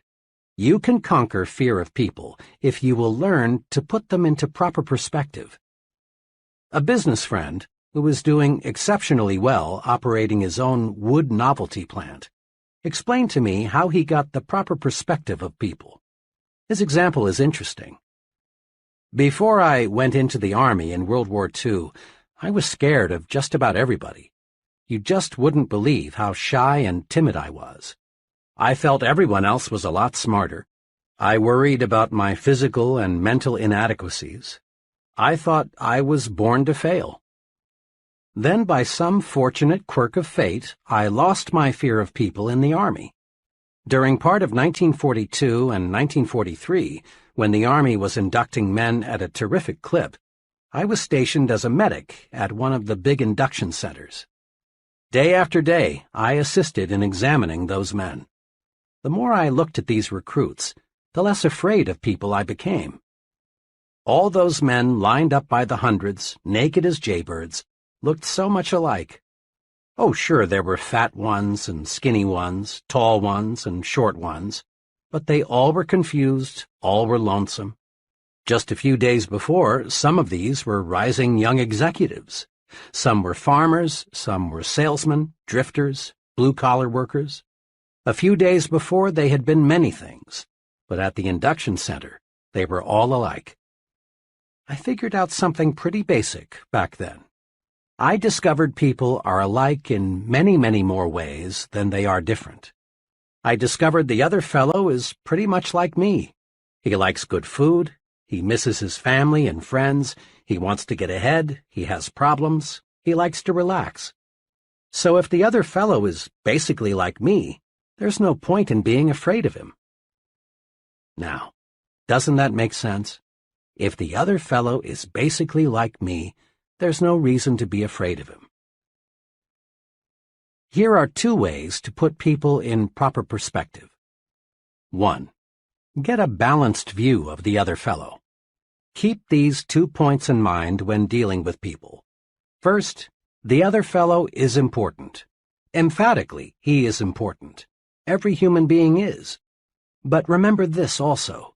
You are important too. So when you meet another person, make it a policy to think, we're just two important people sitting down to discuss something of mutual interest and benefit. A couple of months ago, a business executive phoned to tell me he had just employed a young man whom I had recommended to him shortly before. Do you know what really sold me on that fellow? Asked my friend. What? I asked. Well, it was the way he handled himself. Most job applicants, when they walk in here, are half scared. They give me all the answers they think I want to hear. In a way, most job applicants are a little like beggars. They'll accept anything, and they aren't particular. But G handled himself differently. He respected me, but what's just as important, he respects himself. What's more, he asked me as many questions as I asked him. He's no mouse. He's a real man. And he's going to do all right. This mutually important attitude helps you keep the situation balanced. The other fellow does not become too important relative to you in your thinking. The other fellow might look frightfully big, frightfully important, but remember, he is still a human being with essentially the same interests, desires, and problems as you. 2. Develop an understanding attitude. People who want figuratively to bite you, growl at you, pick on you, and otherwise chop you down are not rare. If you're not prepared for people like that, they can punch big holes in your confidence and make you feel completely defeated. You need a defense against the adult bully, the fellow who likes to throw his meager weight around. A few months ago, at the reservations desk of a Memphis hotel, I saw an excellent demonstration of the right way to handle folks like this. It was shortly after 5 p.m., and the hotel was busy registering new guests. The fellow ahead of me gave his name to the clerk in a commanding way. The clerk said, "Yes, sir, Mr. R., we have a fine single for you." "Single?" shouted the fellow. "I ordered a double." The clerk said, very politely, "Let me check, sir." He pulled the guest's reservation from the file and said, "I'm sorry, sir, your telegram specified a single. I'd be happy to put you in a double room, sir, if we had any available, but we simply do not." Then the irate customer said, "I don't care what the H that piece of paper says, I want a double." Then he started in with that "do you know who I am" bit, followed with, "I'll have you fired. You'll see, I'll have you fired." As best he could, under the verbal tornado, the young clerk injected, "Sir, we're terribly sorry, but we acted on your instructions." Finally, the customer, really furious now, said, "I wouldn't stay in the best suite in this blank hotel now that I know how badly managed it is," and stormed out. I stepped up to the desk, thinking the clerk, who had taken one of the worst public tongue-lashings I'd seen in some time, would be upset. Instead, he greeted me with one of the finest "good evening, sirs" I'd ever heard. As he went through the routine of processing my room, I said to him, "I certainly admire the way you handled yourself just a moment ago. You have tremendous temper control." "Well, sir," he said, "I really can't get mad at a fellow like that. You see, he really isn't mad at me. I was just the scapegoat. The poor fellow may be in bad trouble with his wife, or his business may be off, or maybe he feels inferior and this was his golden chance to feel like a wheel. I'm just the guy who gave him a chance to get something out of his system." The clerk added, "Underneath, he's probably a very nice guy. Most folks are." Walking toward the elevators, I caught myself repeating aloud, "Underneath, he's probably a very nice guy. Most folks are." Remember those two short sentences next time someone declares war on you. Hold your fire. The way to win in situations like this is to let the other fellow blow his stack and then forget it. Several years ago, while checking student examination papers, I came across one that especially disturbed me.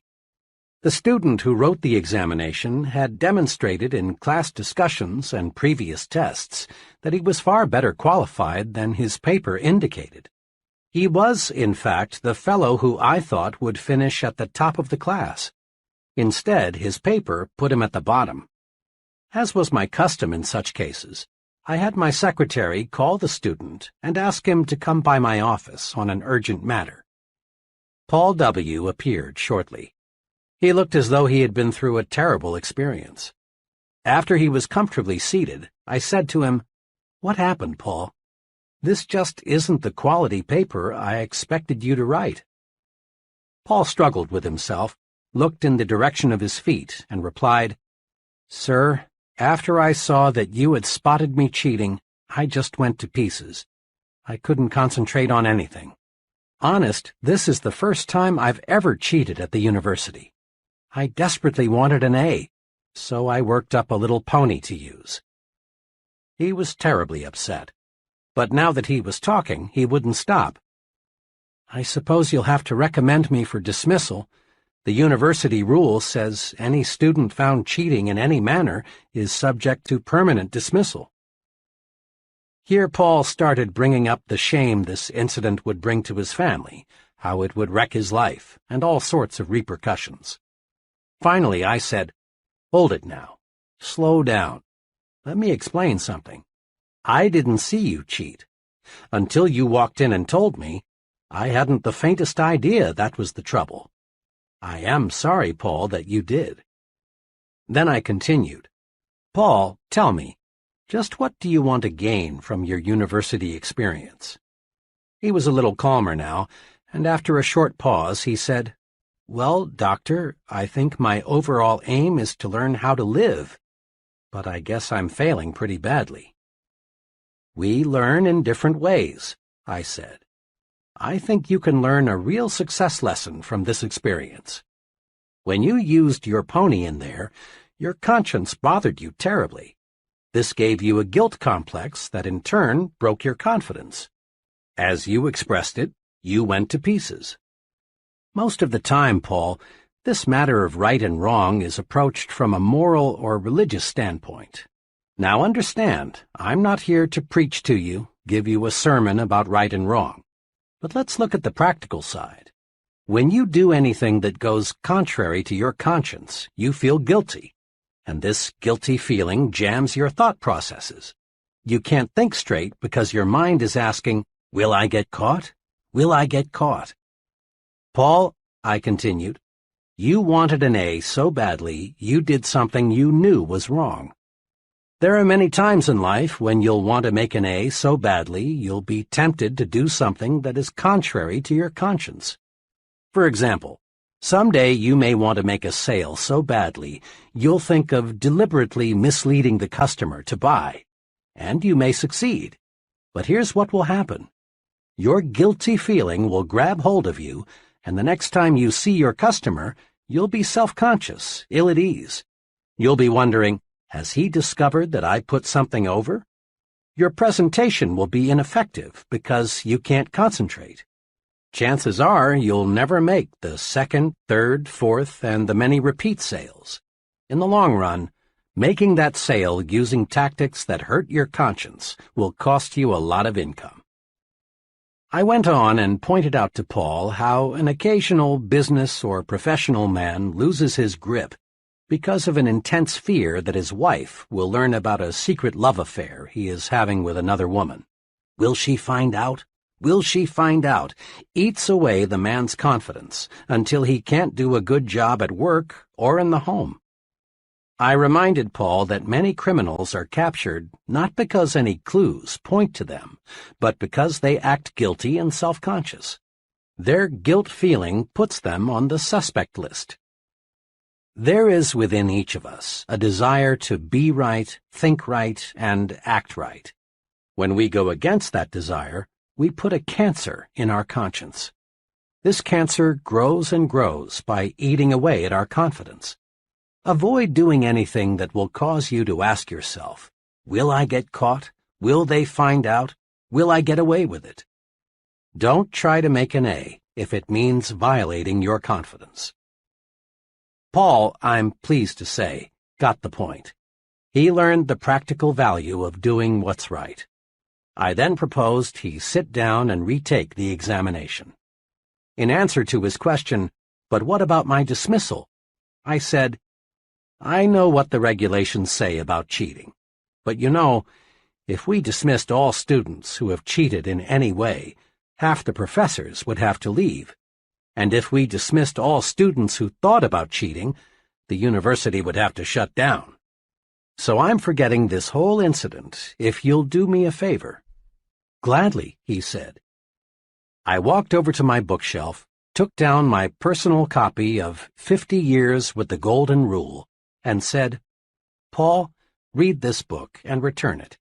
See how, in J.C. Penney's own words, just doing what's right made him one of America's richest men." Doing what's right keeps your conscience satisfied, and this builds self-confidence. When we do what is known to be wrong, two negative things happen. First, we feel guilt, and this guilt eats away confidence. Second, other people sooner or later find out and lose confidence in us. Do what's right and keep your confidence. That's thinking yourself to success. Here is a psychological principle that is worth listening to repeatedly until it absolutely saturates you. To think confidently, act confidently. The great psychologist, Dr. George W. Crane, said in his famous book, Applied Psychology, "Remember, motions are the precursors of emotions. You can't control the latter directly, but only through your choice of motions or actions. To avoid this all-too-common tragedy, marital difficulties and misunderstandings, become aware of the true psychological facts. Go through the proper motions each day, and you'll soon begin to feel the corresponding emotions. Just be sure you and your mate go through those motions of dates and kisses, the phrasing of sincere daily compliments, plus the many other little courtesies, and you need not worry about the emotion of love. You can't act devoted for very long without feeling devoted."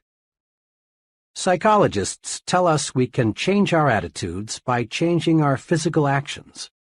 For example, you actually feel more like smiling if you make yourself smile.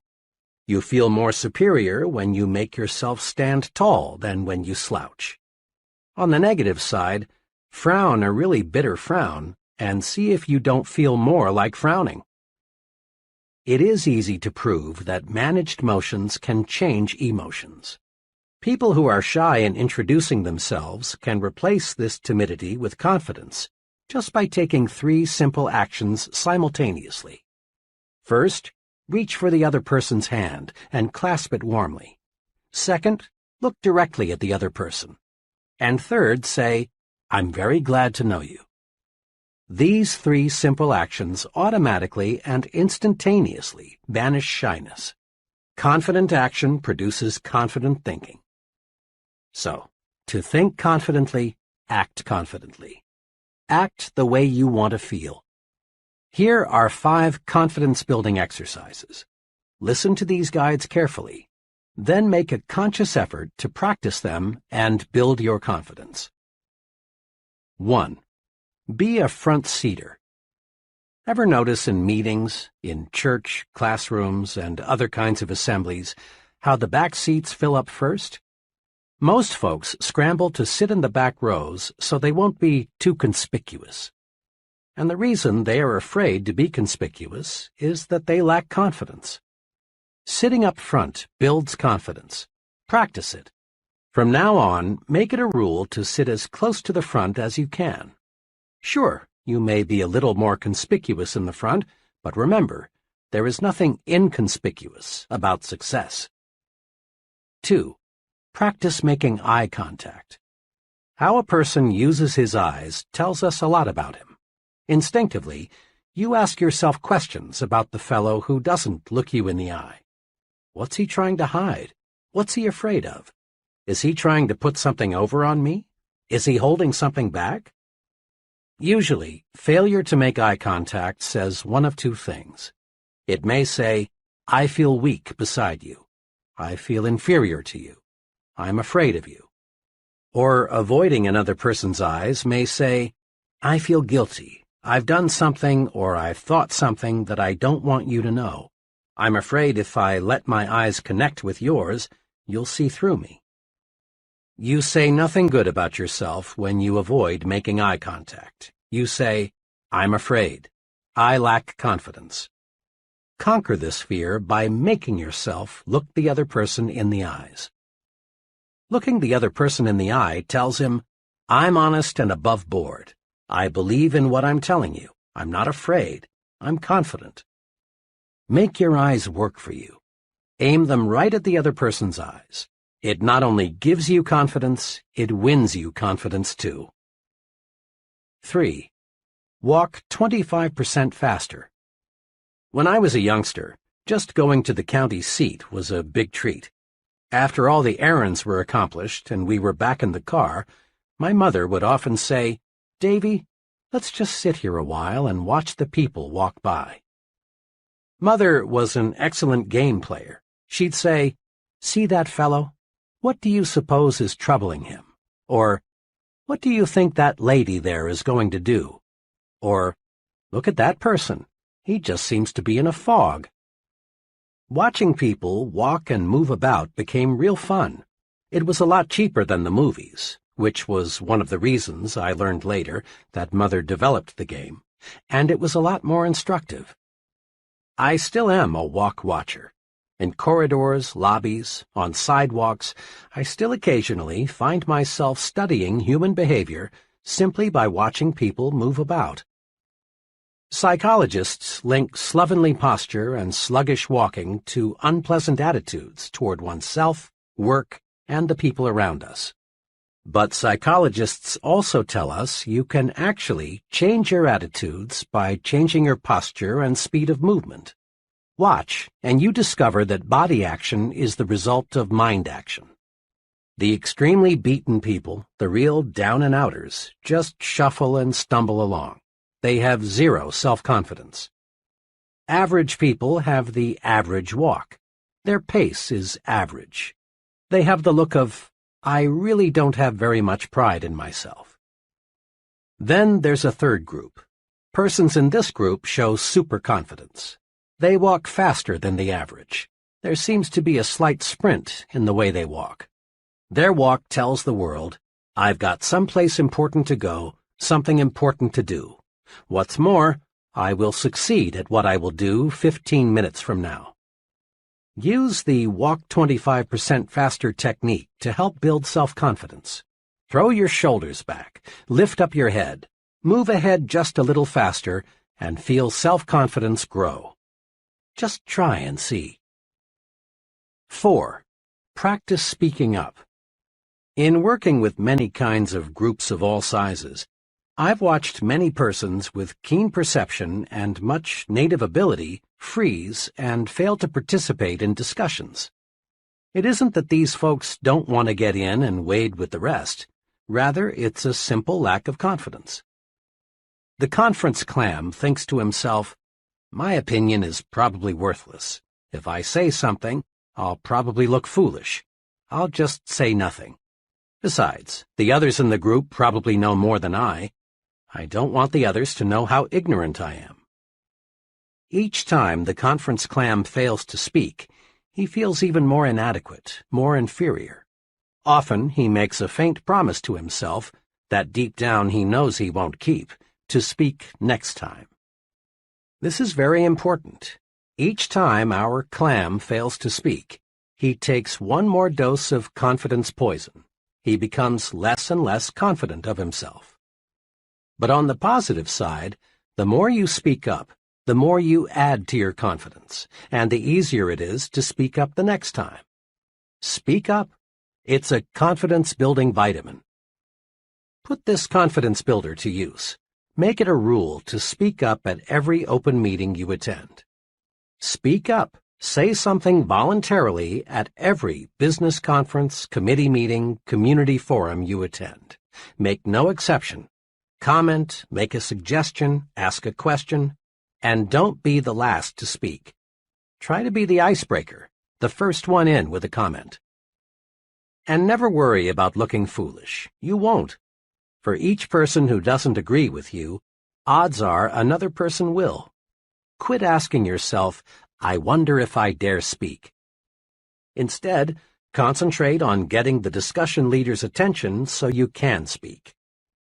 For special training and experience in speaking, consider joining your local Toastmasters club.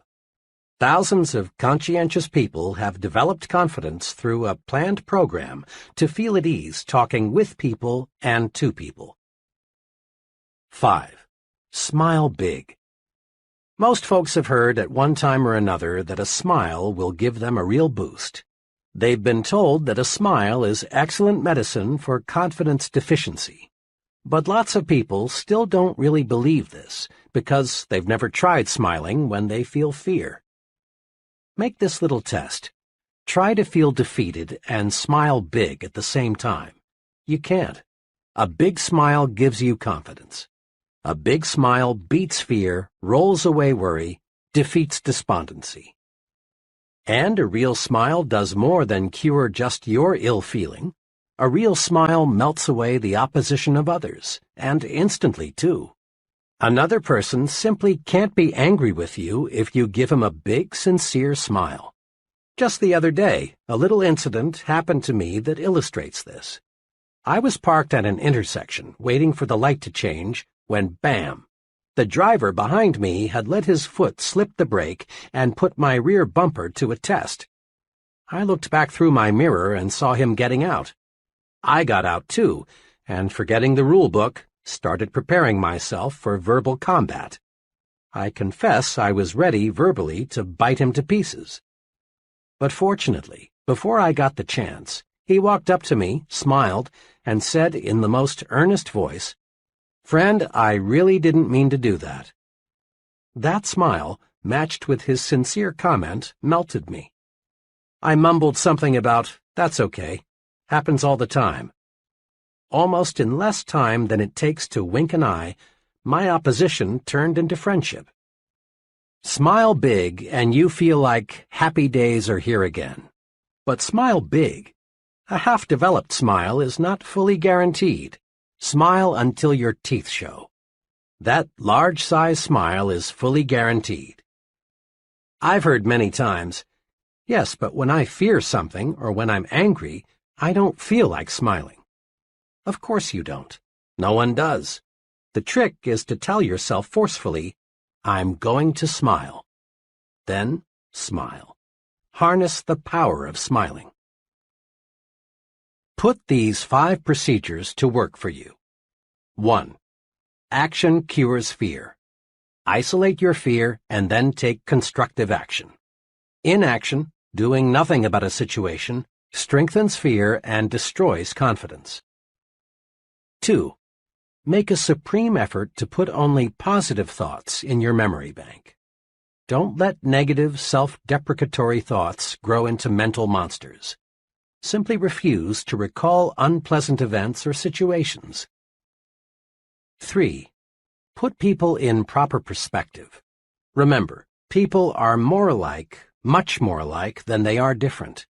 Get a balanced view of the other fellow. He is just another human being. And develop an understanding attitude. Many people will bark, but it's a rare one who bites. 4. Practice doing what your conscience tells you is right. This prevents a poisonous guilt complex from developing. Doing what's right is a very practical rule for success. 5. Make everything about you say, "I'm confident, really confident." Practice these little techniques in your day-to-day activities. Be a front-seater, make eye contact, walk 25% faster, speak up, smile big. Chapter 4. How to Think Big. Recently, I chatted with a recruitment specialist for one of the nation's largest industrial organizations. 4 months each year, she visits college campuses to recruit graduating seniors for her company's junior executive training program.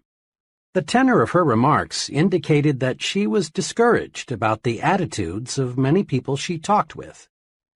Most days, I interview between 8 and 12 college seniors, all in the upper third of their class, all at least mildly interested in coming with us. One of the main things we want to determine in the screening interview is the individual's motivation. We want to find out if he or she is the kind of person who can, in a few years, direct major projects, manage a branch office or plant, or in some other way make a really substantial contribution to the company. I must say I'm not too pleased with the personal objectives of most of those I talk with. You'd be surprised, she went on, how many 22-year-olds are more interested in our retirement plan than in anything else we have to offer. A second favorite question is, will I move around a lot? Most of them seem to define the word success as synonymous with security. Can we risk turning our company over to people like that? The thing I can't understand is why should young people these days be so ultra-conservative, so narrow in their view of the future? Every day there are more signs of expanding opportunity. This country is making record progress in scientific and industrial development. Our population is gaining rapidly. If there ever was a time to be bullish about America, it's now. The tendency for so many people to think small means there is less competition than you think for a very rewarding career. Where success is concerned, people are not measured in inches or pounds or college degrees or family background. They are measured by the size of their thinking. How big we think determines the size of our accomplishments. Now, let's see how we can enlarge our thinking. Ever ask yourself, what is my greatest weakness? Probably the greatest human weakness is self-deprecation, that is, selling oneself short. Self-deprecation shows through in countless ways. John sees a job advertisement in the paper. It's exactly what he would like. But he does nothing about it because he thinks, I'm not good enough for that job, so why bother? Or Jim wants a date with Joan, but he doesn't call her because he thinks he wouldn't rate with her. Tom feels Mr. Richards would be a very good prospect for his product, but Tom doesn't call. He feels Mr. Richards is too big to see him. Pete is filling out a job application form. One question asks, what beginning salary do you expect? Pete puts down a modest figure because he feels he really isn't worth the bigger sum he would like to earn. Philosophers for thousands of years have issued good advice, know thyself. But most people, it seems, interpret this suggestion to mean know only thy negative self. Most self-evaluation consists of making long mental lists of one's faults, shortcomings, inadequacies. It's well to know our inabilities, for this shows us areas in which we can improve. But if we know only our negative characteristics, we're in a mess. Our value is small. Here is an exercise to help you measure your true size. I've used it in training programs for executives and sales personnel. It works. 1. Determine your 5 chief assets. Invite some objective friend to help, possibly your wife, your superior, a professor, some intelligent person who will give you an honest opinion. Examples of assets frequently listed are education, experience, technical skills, appearance, well-adjusted home life, attitudes, personality, initiative. 2. Next, under each asset, write the names of 3 persons you know who have achieved large success, but who do not have this asset to as great a degree as you. When you've completed this exercise, you will find you outrank many successful people on at least one asset. There is only one conclusion you can honestly reach. You're bigger than you think. So fit your thinking to your true size. Think as big as you really are. Never, never, never sell yourself short. The person who says adamantine when in plain talk he means immovable, or says coquette when we would understand him better if he said flirt, may have a big vocabulary. But does he have a big thinker's vocabulary? Probably not. People who use difficult, high-sounding words and phrases that most folks have to strain themselves to understand are inclined to be overbearing and stuffed shirts. And stuffed shirts are usually small thinkers. The important measure of a person's vocabulary is not the size or the number of words he uses. Rather, the thing that counts, the only thing that counts about one's vocabulary, is the effect his words and phrases have on his own and others' thinking. Here is something very basic. We do not think in words and phrases. We think only in pictures and/or images. Words are the raw materials of thought. When spoken or read, that amazing instrument, the mind, automatically converts words and phrases into mind pictures. Each word, each phrase, creates a slightly different mind picture. If someone tells you, Jim bought a new split level, you see one picture. But if you're told, Jim bought a new ranch house, you see another picture. The mind pictures we see are modified by the kinds of words we use to name things and describe things. Look at it this way. When you speak or write, you are, in a sense, a projector showing movies in the minds of others, and the pictures you create determine how you and others react. Suppose you tell a group of people, I'm sorry to report we've failed. What do these people see? They see defeat and all the disappointment and grief the word failed conveys. Now suppose you said instead, "Here's a new approach that I think will work." They would feel encouraged, ready to try again. Suppose you say, "We face a problem." You have created a picture in the minds of others of something difficult, unpleasant to solve. Instead say, "We face a challenge," and you create a mind picture of fun, sport, something pleasant to do. Or tell a group, "We incurred a big expense," and people see money spent that will never return. Indeed, this is unpleasant. Instead say, "We made a big investment," and people see a picture of something that will return profits later on, a very pleasant sight. The point is this: big thinkers are specialists in creating positive, forward-looking, optimistic pictures in their own minds and in the minds of others. To think big, we must use words and phrases that produce big, positive mental images. Here are examples of phrases that create small, negative, depressing thoughts. And then, the same situation is discussed, but in a big, positive way. As you listen to these, ask yourself, what mind pictures do I see? Phrases that create small, negative mind images. 1. It's no use, we're whipped. Or, phrases that create big, positive mind images. We're not whipped yet. Let's keep trying. Here's a new angle. 2. I was in that business once and failed. Never again. Or, I went broke, but it was my own fault.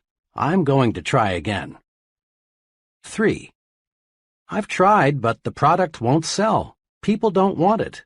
Or, so far I've not been able to sell this product, but I know it is good, and I'm going to find the formula that will put it over. 4. The market is saturated. Imagine, 75% of the potential has already been sold. Better get out. Or, imagine, 25% of the market is still not sold. Count me in. This looks big. 5. Their orders have been small. Cut them off. Or, their orders have been small. Let's map out a plan for selling them more of their needs. 6. 5 years is too long a time to spend before I'll get into the top ranks in your company. Count me out. Or, 5 years is not really a long time. Just think. That leaves me 30 years to serve at a high level. 7. The competition has all the advantage. How do you expect me to sell against them? Or, competition is strong, there's no denying that, but no one ever has all the advantages. Let's put our heads together and figure out a way to beat them at their own game. 8. Nobody will ever want that product. Or, in its present form, it may not be saleable, but let's consider some modifications. 9. Let's wait until a recession comes along, then buy stocks. Or, let's invest now. Bet on prosperity, not depression. 10. I'm too young, old, for the job. Or, being young, old, is a distinct advantage. 11. It won't work. Let me prove it. The image, dark, gloom, disappointment, grief, failure. Or, it will work. Let me prove it. The image, bright, hope, success, fun, victory. 4 ways to develop the big thinker's vocabulary.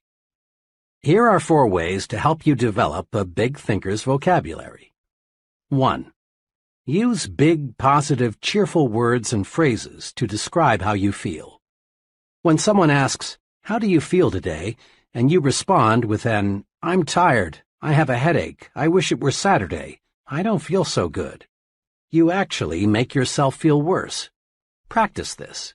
It's a very simple point, but it has tremendous power. Every time someone asks you, "How are you?" or "How are you feeling today?" respond with a, "Just wonderful, thanks, and you?" or say, "Great," or "Fine." Say you feel wonderful at every possible opportunity, and you will begin to feel wonderful, and bigger too. Become known as a person who always feels great. It wins friends. 2. Use bright, cheerful, favorable words and phrases to describe other people. Make it a rule to have a big, positive word for all your friends and associates. When you and someone else are discussing an absent third party, be sure you compliment him with big words and phrases like, "He's really a fine fellow. They tell me he's working out wonderfully well." Be extremely careful to avoid the petty, cut-him-down language. Sooner or later, third parties hear what's been said, and then such talk only cuts you down. 3. Use positive language to encourage others. Compliment people personally, at every opportunity. Everyone you know craves praise. Have a special good word for your wife or husband every day. Notice and compliment the people who work with you. Praise, sincerely administered, is a success tool. Use it. Use it again and again and again. Compliment people on their appearance, their work, their achievements, their families. 4. Use positive words to outline plans to others. When people hear something like this, "Here is some good news. We face a genuine opportunity," their minds start to sparkle. But when they hear something like, "Whether we like it or not, we've got a job to do," the mind movie is dull and boring, and they react accordingly. Promise victory and watch eyes light up. Promise victory and win support. Build castles. Don't dig graves. See what can be, not just what is. Big thinkers train themselves to see not just what is, but what can be. Here are 4 examples to illustrate this point. 1. What gives real estate value? A highly successful realtor who specializes in rural property shows what can be done if we train ourselves to see something where little or nothing presently exists. "Most of the rural property around here," my friend began, "is run down and not very attractive. I'm successful because I don't try to sell my prospects a farm as it is. I develop my entire sales plan around what the farm can be. Simply telling the prospect, 'The farm has XX acres of bottom land and XX acres of woods and is XX miles from town,' doesn't stir him up and make him want to buy it. But when you show him a concrete plan for doing something with the farm, he's just about sold. Here, let me show you what I mean." He opened his briefcase and pulled out a file. "This farm," he said, "is a new listing with us. It's like a lot of them. It's 43 miles from the center of the metropolitan area. The house is run down, and the place hasn't been farmed in 5 years. Now here's what I've done. I spent 2 full days on the place last week, just studying it. I walked over the place several times. I looked at neighboring farms.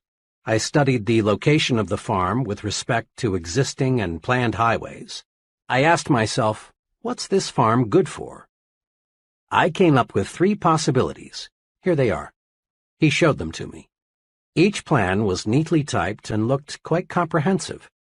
One plan suggested converting the farm into a riding stable. The plan showed why the idea was sound: a growing city, more love for the outdoors, more money for recreation, good roads.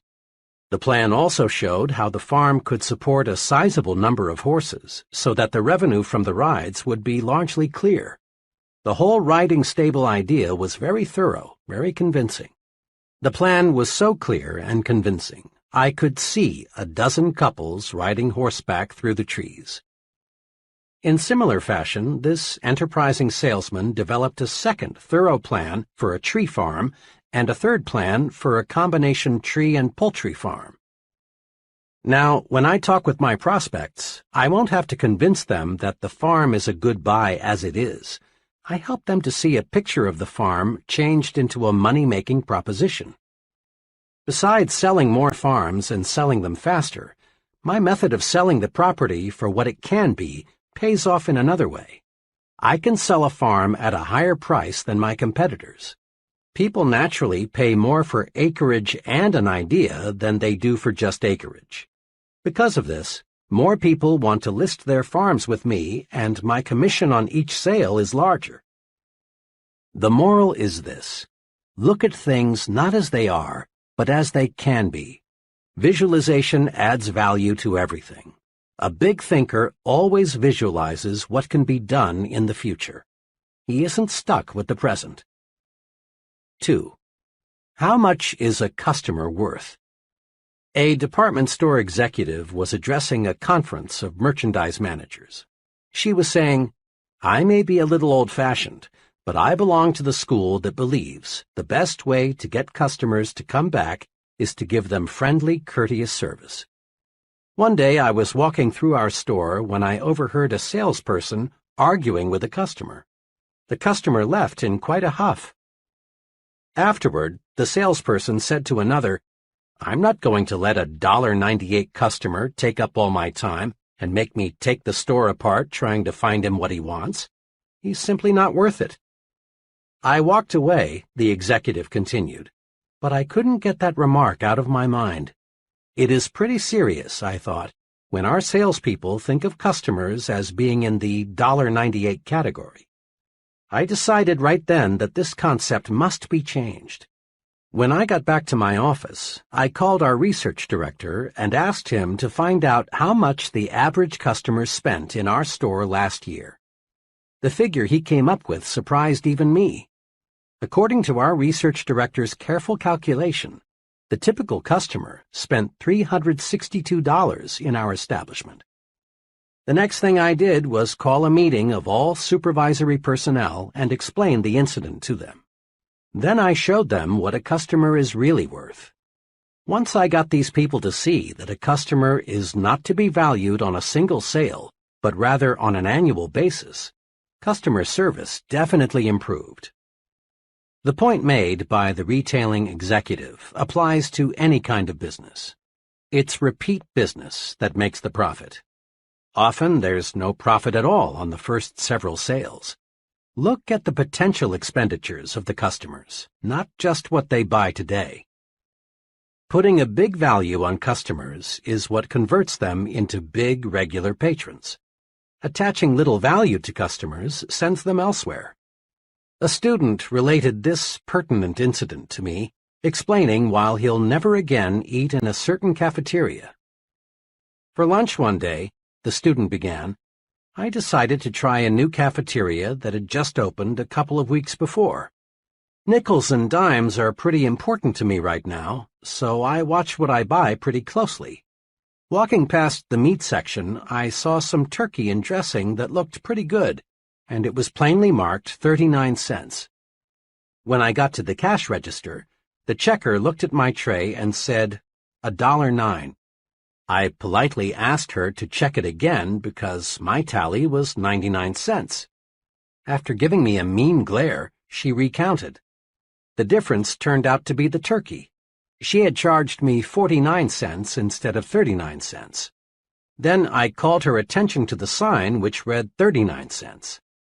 This really set her off.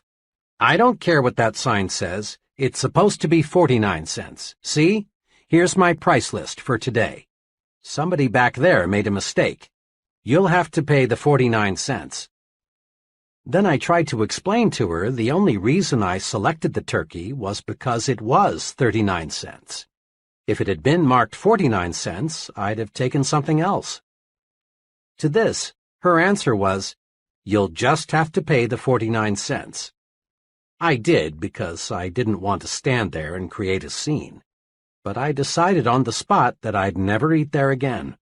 I spend about $250 a year for lunches, and you can be sure they'll not get 1 penny of it. There's an example of the little view. The checker saw 1 thin dime, not the potential $250. 3. The case of the blind milkman. It's surprising how people sometimes are blind to potential. A few years ago, a young milkman came to our door to solicit our dairy business. I explained to him that we already had milk delivery service, and we were quite satisfied. Then I suggested that he stop next door and talk to the lady there. To this he replied, "I've already talked to the lady next door, but they use only 1 quart of milk every 2 days, and that's not enough to make it worthwhile for me to stop." "That may be," I said, "but when you talked to our neighbor, did you not observe that the demand for milk in that household will increase considerably in a month or so? There will be a new addition over there that will consume lots of milk." The young man looked for a moment like he had been struck, and then he said, "How blind can a guy be?" Today, that same 1 quart every 2 days family buys 7 quarts every 2 days from a milkman who had some foresight. That first youngster, a boy, now has 2 brothers and 1 sister, and I'm told there'll be another young one soon. How blind can we be? See what can be, not just what is. The schoolteacher who thinks of Jimmy only as he is, an ill-mannered, backward, uncouth brat, certainly will not aid Jimmy's development. But the teacher who sees Jimmy not as he is now, but as he can be, she'll get results. Most folks driving through Skid Row see only broken-down stumblebums hopelessly lost to the bottle. A few devoted people see something else in the Skid Rowite. They see a reconstructed citizen, and because they see this, they succeed in many cases in doing an excellent rehabilitation job. 4. What determines how much you're worth? After a training session a few weeks ago, a young man came to see me and asked if he could talk with me for a few minutes. I knew that this young fellow, now about 26, had been a very underprivileged child. On top of this, he had experienced a mountain of misfortune in his early adult years. I also knew that he was making a real effort to prepare himself for a solid future. Over coffee, we quickly worked out his technical problem, and our discussion turned to how people who have few physical possessions should look toward the future. His comments provide a straightforward, sound answer. "I've got less than $200 in the bank. My job as a rate clerk doesn't pay much, and it doesn't carry much responsibility. My car is 4 years old, and my wife and I live in a cramped second-floor apartment. But, Professor," he continued, "I'm determined not to let what I haven't got stop me." That was an intriguing statement, so I urged him to explain. "It's this way," he went on. "I've been analyzing people a lot lately, and I've noticed this. People who don't have much look at themselves as they are now. That's all they see. They don't see a future. They just see a miserable present. My neighbor is a good example.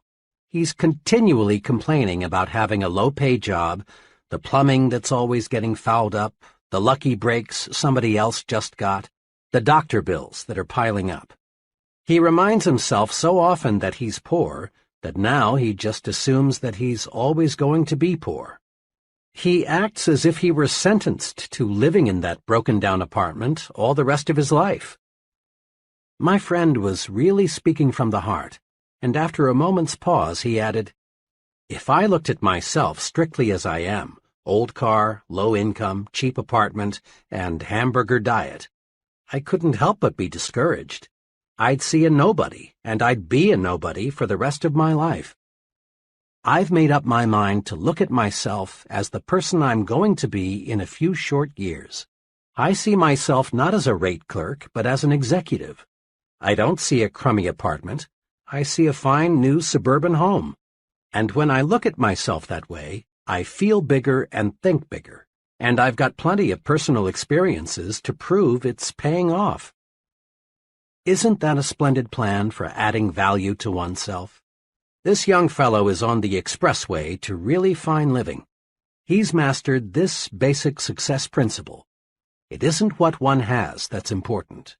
Rather, it's how much one is planning to get that counts. The price tag the world puts on us is just about identical to the one we put on ourselves. Here is how you can develop your power to see what can be, not just what is. I call these the practice adding value exercises. 1. Practice adding value to things. Remember the real estate example. Ask yourself, what can I do to add value to this room or this house or this business? Look for ideas to make things worth more. A thing, whether it be a vacant lot, a house, or a business, has value in proportion to the ideas for using it. 2. Practice adding value to people. As you move higher and higher in the world of success, more and more of your job becomes people development. Ask, what can I do to add value to my subordinates? What can I do to help them to become more effective? Remember, to bring out the best in a person, you must first visualize his best. 3. Practice adding value to yourself. Conduct a daily interview with yourself. Ask, what can I do to make myself more valuable today? Visualize yourself not as you are, but as you can be. Then specific ways for attaining your potential value will suggest themselves. Just try and see. A retired owner-manager of a medium-sized printing company, 60 employees, explained to me how his successor was picked. 5 years ago, my friend began, I needed an accountant to head up our accounting and office routine. The fellow I hired was named Harry and was only 26. He knew nothing about the printing business, but his record showed he was a good accountant. Yet, a year and a half ago, when I retired, we made him president and general manager of the company. Looking back on it, Harry had one trait that put him out in front of everyone else. Harry was sincerely and actively interested in the whole company, not just writing checks and keeping records. Whenever he saw how he could help other employees, he jumped right in. The first year Harry was with me, we lost a few men. Harry came to me with a fringe benefit program which he promised would cut down turnover at low cost, and it worked. Harry did many other things, too, which helped the whole company, not just this department. He made a detailed cost study of our production department and showed me how a $30,000 investment in new machinery would pay off. Once we experienced a pretty bad sales slump. Harry went to our sales manager and said, in effect, I don't know much about the sales end of the business, but let me try to help. And he did. Harry came up with several good ideas, which helped us sell more jobs. When a new employee joined us, Harry was right there to help the fellow get comfortable. Harry took a real interest in the entire operation. When I retired, Harry was the only logical person to take over. But don't misunderstand, my friend continued. Harry didn't try to put himself over on me. He wasn't a mere meddler. He wasn't aggressive in a negative way. He didn't stab people in the back, and he didn't go around giving orders. He just went around helping. Harry simply acted as if everything in the company affected him. He made company business his business. We can all learn a lesson from Harry. The I'm doing my job and that's enough attitude is small, negative thinking. Big thinkers see themselves as members of a team effort, as winning or losing with the team, not by themselves. They help in every way they can, even when there is no direct and immediate compensation or other reward. The fellow who shrugs off a problem outside his own department with the comment, well, that's no concern of mine, let them worry about it, hasn't got the attitude it takes for top leadership. Practice this. Practice being a big thinker. See the company's interest as identical with your own. Probably only a very few persons working in large companies have a sincere, unselfish interest in their company. But after all, only a relatively few persons qualify as big thinkers. And these few are the ones eventually rewarded with the most responsible, best-paying jobs. Many potentially powerful people let petty, small, insignificant things block their way to achievement. Let's look at 4 examples. 1. What does it take to make a good speech? Just about everyone wishes he had the ability to do a first-class job of speaking in public. But most people don't get their wish. Most folks are lousy public speakers. Why? The reason is simple. Most people concentrate on the small, trivial things of speaking at the expense of the big, important things. In preparing to give a talk, most people give themselves a host of mental instructions, like, I've got to remember to stand straight. Don't move around and don't use your hands. Don't let the audience see you use your notes. Remember, don't make mistakes in grammar. Especially don't say, for he and I. Say, for him and me. Be sure your tie is straight. Speak loud, but not too loud, and so on and so on. Now, what happens when the speaker gets up to speak? He's scared because he's given himself a terrific list of things not to do. He gets confused in his talk and finds himself silently asking, have I made a mistake? He is, in brief, a flop. He's a flop because he concentrated on the petty, trivial, relatively unimportant qualities of a good speaker and failed to concentrate on the big things that make a good speaker. Knowledge of what he's going to talk about and an intense desire to tell it to other people. The real test of a speaker is not did he stand straight or did he make any mistakes in grammar, but rather did the audience get the points he wanted to put across. Most of our top speakers have petty defects. Some of them even have unpleasant voices. Some of the most sought-after speakers in America would flunk a speech course taught by the old negative, don't do this and don't do that method. Yet all these successful public speakers have one thing in common. They have something to say, and they feel a burning desire for other people to hear it. Don't let concern with trivia keep you from speaking successfully in public. 2. What causes quarrels? Ever stop to ask yourself just what causes quarrels? At least 99% of the time, quarrels start over petty, unimportant matters like this. John comes home a little tired, a little on edge. Dinner doesn't exactly please him, so he turns up his nose and complains. Joan's day wasn't perfect either, so she rallies to her own defense with, well, what do you expect on my food budget? Or, maybe I could cook better if I had a new stove like everybody else. This insults John's pride, so he attacks with, now, Joan, it's not lack of money. It's simply that you don't know how to manage.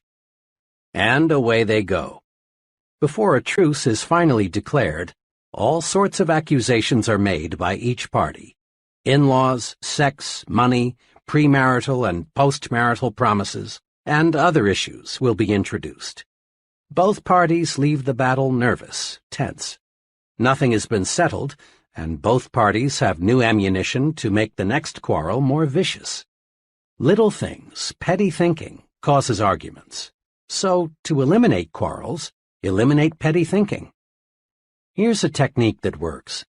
Before complaining or accusing or reprimanding someone or launching a counterattack in self-defense, ask yourself, is it really important? In most cases, it isn't, and you avoid conflict. Ask yourself, is it really important if he or she is messy with cigarettes or forgets to put the cap on the toothpaste or is late coming home? Is it really important if he or she squandered a little money or invited some people in I don't like? When you feel like taking negative action, ask yourself, is it really important? That question works magic in building a finer home situation. It works at the office, too. It works in homegoing traffic when another driver cuts in ahead of you. It works in any situation in life that is apt to produce quarrels. 3. John got the smallest office and fizzled out. Several years ago, I observed small thinking about an office assignment destroy a young fellow's chances for a profitable career in advertising. 4 young executives, all on the same status level, were moved into new offices. 3 of the offices were identical in size and decoration. The 4th was smaller and less elaborate.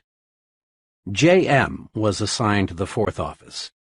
This turned out to be a real blow to his pride. Immediately, he felt discriminated against.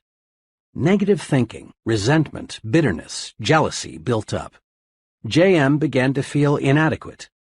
The result was that JM grew hostile toward his fellow executives. Rather than cooperate, he did his best to undermine their efforts. Things got worse. 3 months later, JM slipped so badly that management had no choice but to issue him a pink slip. Small thinking over a very small matter stopped JM. In his haste to feel he was discriminated against, JM failed to observe that the company was expanding rapidly and office space was at a premium. He didn't stop to consider the possibility that the executive who made the office assignments didn't even know which one was the smallest. No one in the organization, except JM, regarded his office as an index of his value. Small thinking about unimportant things, like seeing your name last on the department route sheet or getting the fourth carbon of an office memo, can hurt you. Think big, and none of these little things can hold you back. 4. Even stuttering is a detail. A sales executive told me how even stuttering is a mere detail in salesmanship, if the fellow has the really important qualities. I have a friend, also a sales executive, who loves to play practical jokes, though sometimes these jokes aren't jokes at all. A few months ago, a young fellow called on my practical joking friend and asked for a sales job. The fellow had a terrible stutter, though, and my friend decided right here was a chance to play a joke on me. So the friend told the stammering applicant that he wasn't in the market for a salesman right now, but one of his friends, me, had a spot to fill. Then he phoned me, and boy did he give this fellow a build-up. Not suspecting anything, I said, "Send him right over." 30 minutes later, in he walked. The young fellow hadn't said 3 words before I knew why my friend was so eager to send him over. I'm Jack R., he said.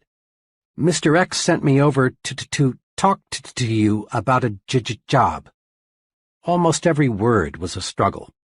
I thought to myself, this guy couldn't sell a dollar bill for 90 cents on Wall Street. I was sore at my friend, but I really felt sorry for this fellow, so I thought the least I could do was to ask him some polite questions while I thought up a good excuse as to why I couldn't use him. As we talked on, however, I discovered this fellow was no stoop. He was intelligent. He handled himself very nicely, but I just couldn't overlook the fact that he stuttered. Finally, I decided I'd wind up the interview by asking one last question. "What makes you think you can sell?" "Well," he said, "I learn fast. I like people. I think you've got a good company, and I want to make money.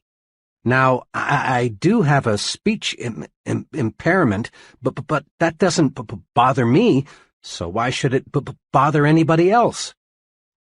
His answer showed me he had all the really important qualifications for a salesman.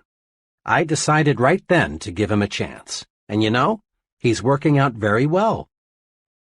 Even a speech impairment in a talker's profession is a triviality if the person has the big qualities. Practice these 3 procedures to help yourself think about trivialities. 1. Keep your eyes focused on the big objective. Many times, we're like the salesman who, failing to make the sale, reports to his manager, "Yes, but I sure convinced the customer he was wrong." In selling, the big objective is winning sales, not arguments. In marriage, the big objective is peace, happiness, tranquility. Not winning quarrels or saying, "I could have told you so." In working with employees, the big objective is developing their full potential, not making issues out of their minor errors. In living with neighbors, the big objective is mutual respect and friendship, not seeing if you can have their dog impounded because once in a while it barks at night. Paraphrasing some military lingo, it is much better to lose a battle and win the war than to win a battle and lose the war. Resolve to keep your eyes on the big ball. 2. Ask, is it really important? Before becoming negatively excited, just ask yourself, is it important enough for me to get all worked up about? There is no better way to avoid frustration over petty matters than to use this medicine. At least 90% of quarrels and feuds would never take place if we just faced troublesome situations with, is this really important? 3. Don't fall into the triviality trap.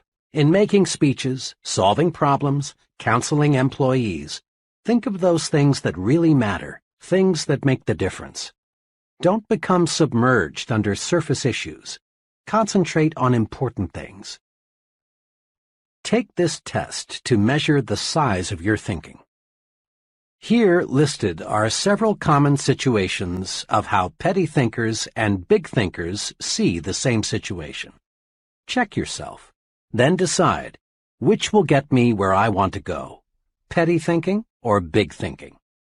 The same situation handled in two entirely different ways. The choice is yours. Situation: expense accounts. The petty thinker's approach figures out ways to increase income through chiseling on expense accounts. The big thinker's approach figures out ways to increase income by selling more merchandise. Situation: conversation. The petty thinker's approach talks about the negative qualities of his friends, the economy, his company, the competition. The big thinker's approach talks about the positive qualities of his friends, his company, the competition. Progress: believes in retrenchment or, at best, the status quo, or believes in expansion. Future: views the future as limited, or sees the future as very promising. Work: looks for ways to avoid work, or looks for more ways and things to do, especially helping others. Competition: competes with the average, or competes with the best. Budget problems: figures out ways to save money by cutting down on necessary items, or figures out ways to increase income and buy more of the necessary items. Goals: sets goals low, or sets goals high. Goals vision: sees only the short run, or is preoccupied with the long run. Security: is preoccupied with security problems, or regards security as a natural companion of success. Companionship: surrounds himself with petty thinkers, or surrounds himself with persons with large progressive ideas. Mistakes: magnifies minor errors, turns them into big issues, or ignores errors of little consequence. Remember, it pays in every way to think big. 1. Don't sell yourself short. Conquer the crime of self-deprecation. Concentrate on your assets. You're better than you think you are. 2. Use the big thinker's vocabulary. Use big, bright, cheerful words. Use words that promise victory, hope, happiness, pleasure. Avoid words that create unpleasant images of failure, defeat, grief. 3. Stretch your vision. See what can be, not just what is. Practice adding value to things, to people, and to yourself. 4. Get the big view of your job. Really think your present job is important. That next promotion depends mostly on how you think toward your present job. 5. Think above trivial things. Focus your attention on big objectives. Before getting involved in a petty matter, ask yourself, is it really important? Grow big by thinking big. Chapter 5. How to Think and Dream Creatively. First, let's clear up a common fallacy about the meaning of creative thinking. For some illogical reason, science, engineering, art, and writing got tabbed as about the only truly creative pursuits. Most people associate creative thinking with things like the discovery of electricity or a polio vaccine, or the writing of a novel, or the development of color television. Certainly, accomplishments like these are evidence of creative thinking. Each forward step made in the conquest of space is the result of creative thinking, lots of it. But creative thinking is not reserved for certain occupations, nor is it restricted to super-intelligent people. Well then, what is creative thinking? A low-income family devises a plan to send their son to a leading university. That's creative thinking. A family turns the street's most undesirable lot into the neighborhood beauty spot. That's creative thinking. A minister develops a plan that doubles his Sunday evening attendance. That's creative thinking. Figuring out ways to simplify record-keeping, selling the impossible customer, keeping the children occupied constructively, making employees really like their work, or preventing a certain quarrel. All of these are examples of practical, everyday creative thinking. Creative thinking is simply finding new improved ways to do anything. The rewards of all types of success in the home, at work, in the community, hinge on finding ways to do things better. Now, let's see what we can do to develop and strengthen our creative thinking ability. Step 1. Believe it can be done. Here is a basic truth. To do anything, we must first believe it can be done. Believing something can be done sets the mind in motion to find a way to do it. To illustrate this point of creative thinking in training sessions, I often use this example. I ask the group, how many of you feel it is possible to eliminate jails within the next 30 years? Invariably, the group looks bewildered, not quite sure they heard right, and thinking they are listening to a real fuzzbrain. So, after a pause, I repeat, how many of you feel it is possible to eliminate jails within the next 30 years? Once they're sure I'm not joking, someone always blasts me with something like, "You mean to say you want to turn all those murderers, thieves, and rapists loose? Don't you realize what this would mean? Why, none of us would be safe. We have to have jails." Then the others cut loose. All order would break down if we didn't have jails. Some people are born criminals. If anything, we need more jails. Did you read in this morning's paper about that murder? And the group goes on, telling me all sorts of good reasons why we must have jails. One fellow even suggested we've got to have jails so the police and prison guards can have jobs. After about 10 minutes of letting the group prove why we can't eliminate the need for jails, I say to them, now, let me mention here that this question of eliminating jails is used to make a point. Each of you has come up with reasons why we can't eliminate the need for jails. Will you do me a favor? Will you try extra hard for a few minutes to believe we can eliminate jails? Joining in the spirit of the experiment, the group says, in effect, "Oh well, but just for kicks." Then I ask, now, assuming we can eliminate jails, how could we begin? Suggestions come slowly at first. Someone hesitantly says something like, well, you might cut down crime if you established more youth centers. Before long, the group, which 10 minutes ago was solidly against the idea, now begins to work up real enthusiasm. Work to eliminate poverty. Most crime stems from the low income levels. Conduct research to spot potential criminals before they commit a crime. Develop surgical procedures to cure some kinds of criminals. Educate law enforcement personnel in positive methods of reform. These are just samples of the 78 specific ideas I've tabulated that could help accomplish the goal of eliminating jails. When you believe, your mind finds ways to do. This experiment has just one point. When you believe something is impossible, your mind goes to work for you to prove why. But when you believe, really believe, something can be done, your mind goes to work for you and helps you find the ways to do it. Believing something can be done paves the way for creative solutions. Believing something can't be done is destructive thinking. This point applies to all situations, little and big. The political leaders who do not genuinely believe permanent world peace can be established will fail because their minds are closed to creative ways to bring about peace. The economists who believe business depressions are inevitable will not develop creative ways to beat the business cycle. In a similar fashion, you can find ways to like a person if you believe you can. You can discover solutions to personal problems if you believe you can.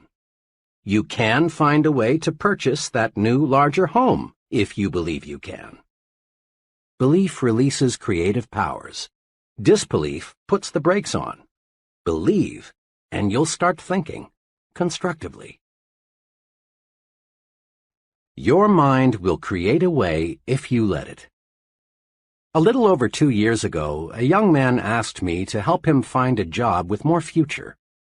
He was employed as a clerk in the credit department of a mail-order company and felt that he was getting nowhere. We talked about his past record and what he wanted to do. After knowing something about him, I said, "I admire you very much for wanting to move up the ladder to a better job and more responsibility. But getting a start in the kind of job you want requires a college degree these days. I notice you finished 3 semesters. May I suggest you finish college? Going summers, you can do it in 2 years. Then I'm sure you can land the job you want, with the company you want to work for." "I realize," he answered, "that a college education would help, but it's impossible for me to go back to school." "Impossible? Why?" I asked. "Well, for one thing," he began, "I'm 24. On top of that, my wife and I are expecting our second child in a couple of months. We barely get by now on what I make. I wouldn't have time to study since I'd have to keep my job. It's just impossible, that's all." This young man really had himself convinced that finishing college was impossible. Then I said to him, "If you believe it is impossible to finish school, then it is. But by the same token, if you'll just believe it is possible to return to the university, a solution will come. Now here's what I would like you to do. Make up your mind you are going to go back to school. Let that one thought dominate your thinking. Then really think about how you can do it and still support your family. Come back in a couple of weeks and let me know what ideas you've come up with." My young friend returned 2 weeks later. "I thought a lot about what you said," he began. "I've decided I must go back to school. I haven't figured out all the angles yet, but I'll find a solution." And he did. He managed to get a scholarship provided by a trade association, which paid his tuition, books, and incidentals. He rearranged his work schedule so he could attend classes. His enthusiasm and the promise of a better life won him his wife's full support. Together, they creatively found ways to budget money and time more effectively. Last month, he received his degree one day and went to work the next as a management trainee for a large corporation. Where there's a will, there is a way. Believe it can be done. That's basic to creative thinking. Here are suggestions to help you develop creative power through belief. 1. Eliminate the word impossible from your thinking and speaking vocabularies. Impossible is a failure word. The thought, "it's impossible," sets off a chain reaction of other thoughts to prove you're right. 2. Think of something you've been wanting to do but felt you couldn't. Now make a list of reasons why you can do it. Many of us whip and defeat our desires simply because we concentrate on why we can't, when the only thing worthy of our mental concentration is why we can. Recently, I read a newspaper item that said there are too many counties in most states. The article pointed out that most county boundaries were established decades before the first automobile was built, and while the horse and buggy was the chief mode of travel. But today, with fast automobiles and good roads, There is no reason why 3 or 4 counties could not be combined. This would cut down greatly on duplicated services so that taxpayers would actually get better service for less money. The writer of this article said he thought he had stumbled across a really live idea, so he interviewed 30 people at random to get their reactions. The result? Not one person thought the idea had merit, even though it would provide them with better local government at less cost. That's an example of traditional thinking. The traditional thinker's mind is paralyzed. He reasons, it's been this way for 100 years, therefore it must be good and must stay this way. Why risk a change? Average people have always resented progress.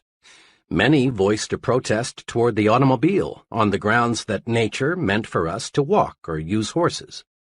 The airplane seemed drastic to many. Man had no right to enter the province reserved for birds. A lot of status quoers still insist that man has no business in space. One top missile expert recently gave an answer to this kind of thinking. Man belongs, says Dr. von Braun, where man wants to go. Around 1900, a sales executive discovered a scientific principle of sales management. It received a lot of publicity and even found its way into textbooks. The principle was this: there is one best way to sell a product. Find the best way, then never deviate from it. Fortunately for this man's company, new leadership came in time to save the organization from financial ruin. Contrast that experience with the philosophy of Crawford H. Greenwald, president of one of the nation's largest business organizations, E.I. DuPont de Nemours.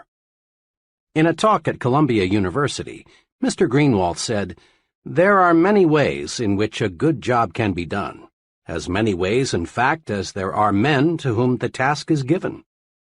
In truth, there is no one best way to do anything.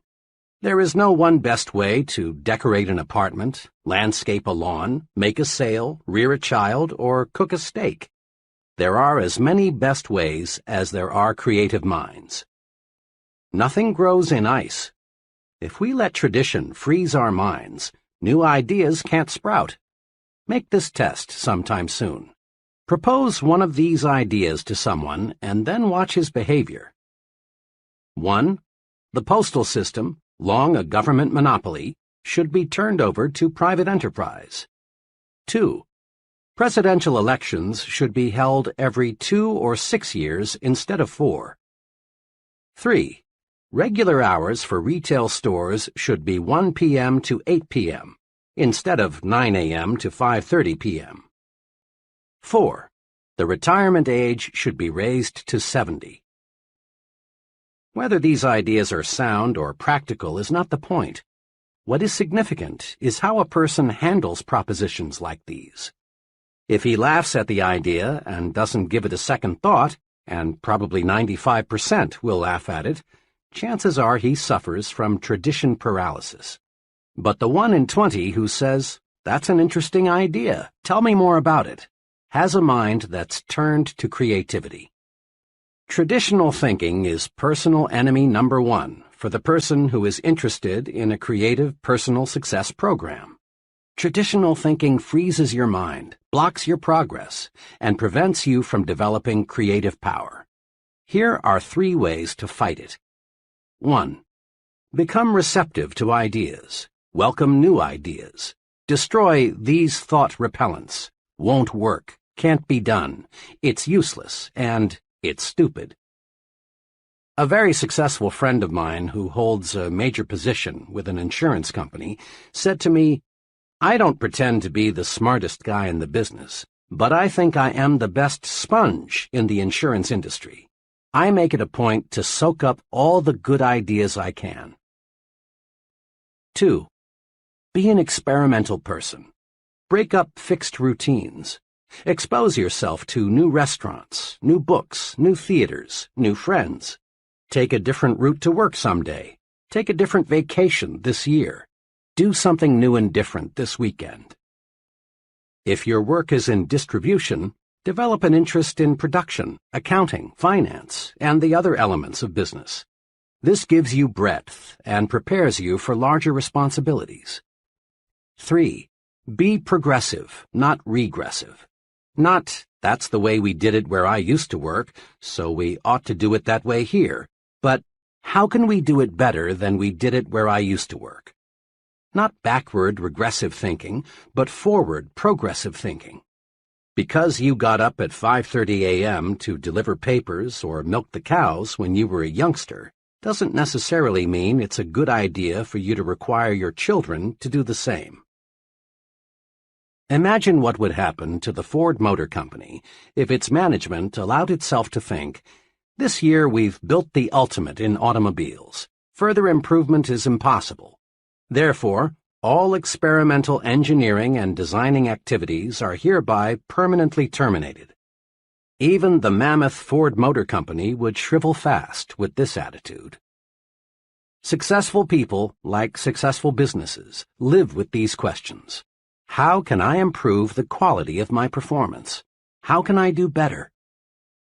Absolute perfection in all human undertakings, from building missiles to rearing children, is unattainable. This means there is endless room for improvement. Successful people know this, and they are always searching for a better way. Note, the successful person doesn't ask, "Can I do it better?" He knows he can.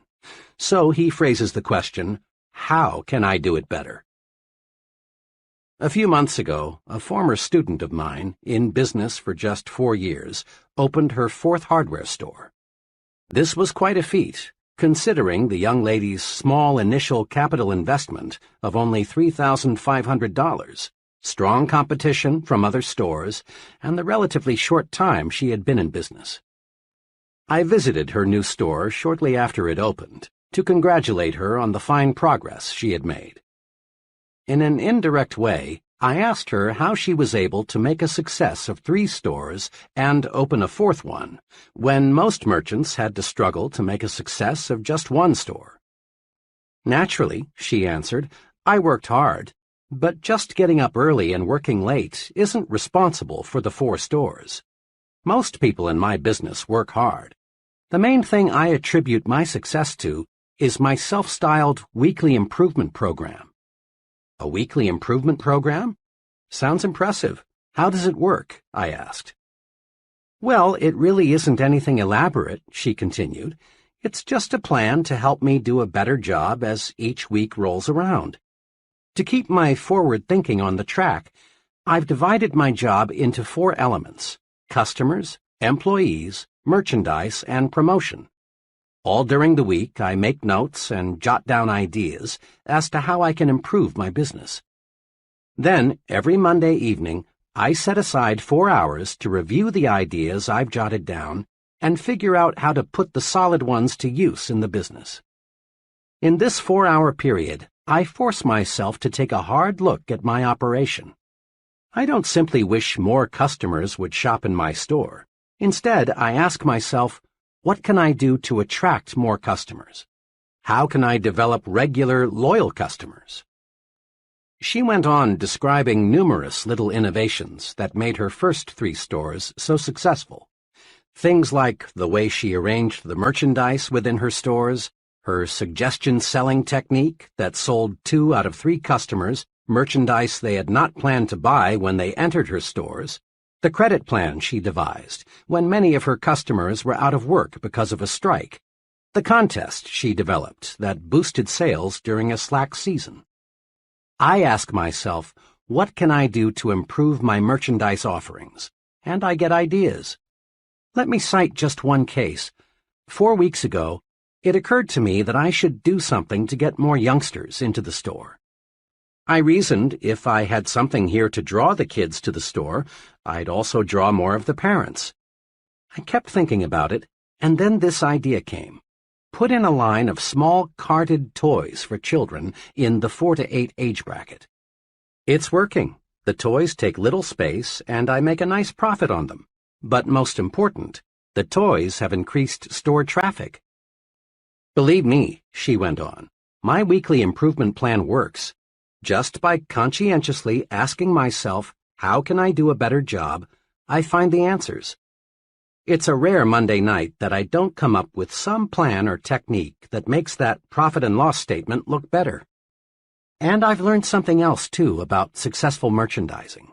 Something that I think every person going into business for himself should know. What's that? I asked. Just this. It isn't so much what you know when you start that matters. It's what you learn and put to use after you open your doors that counts most. Big success calls for persons who continually set higher standards for themselves and others. Persons who are searching for ways to increase efficiency, to get more output at lower cost, do more with less effort. Top success is reserved for the I can do it better kind of person. General Electric uses the slogan, "Progress is our most important product." Why not make progress your most important product? The I can do better philosophy works magic. When you ask yourself, how can I do better? Your creative power is switched on, and ways for doing things better suggest themselves. Here is a daily exercise that will help you discover and develop the power of the I can do better attitude.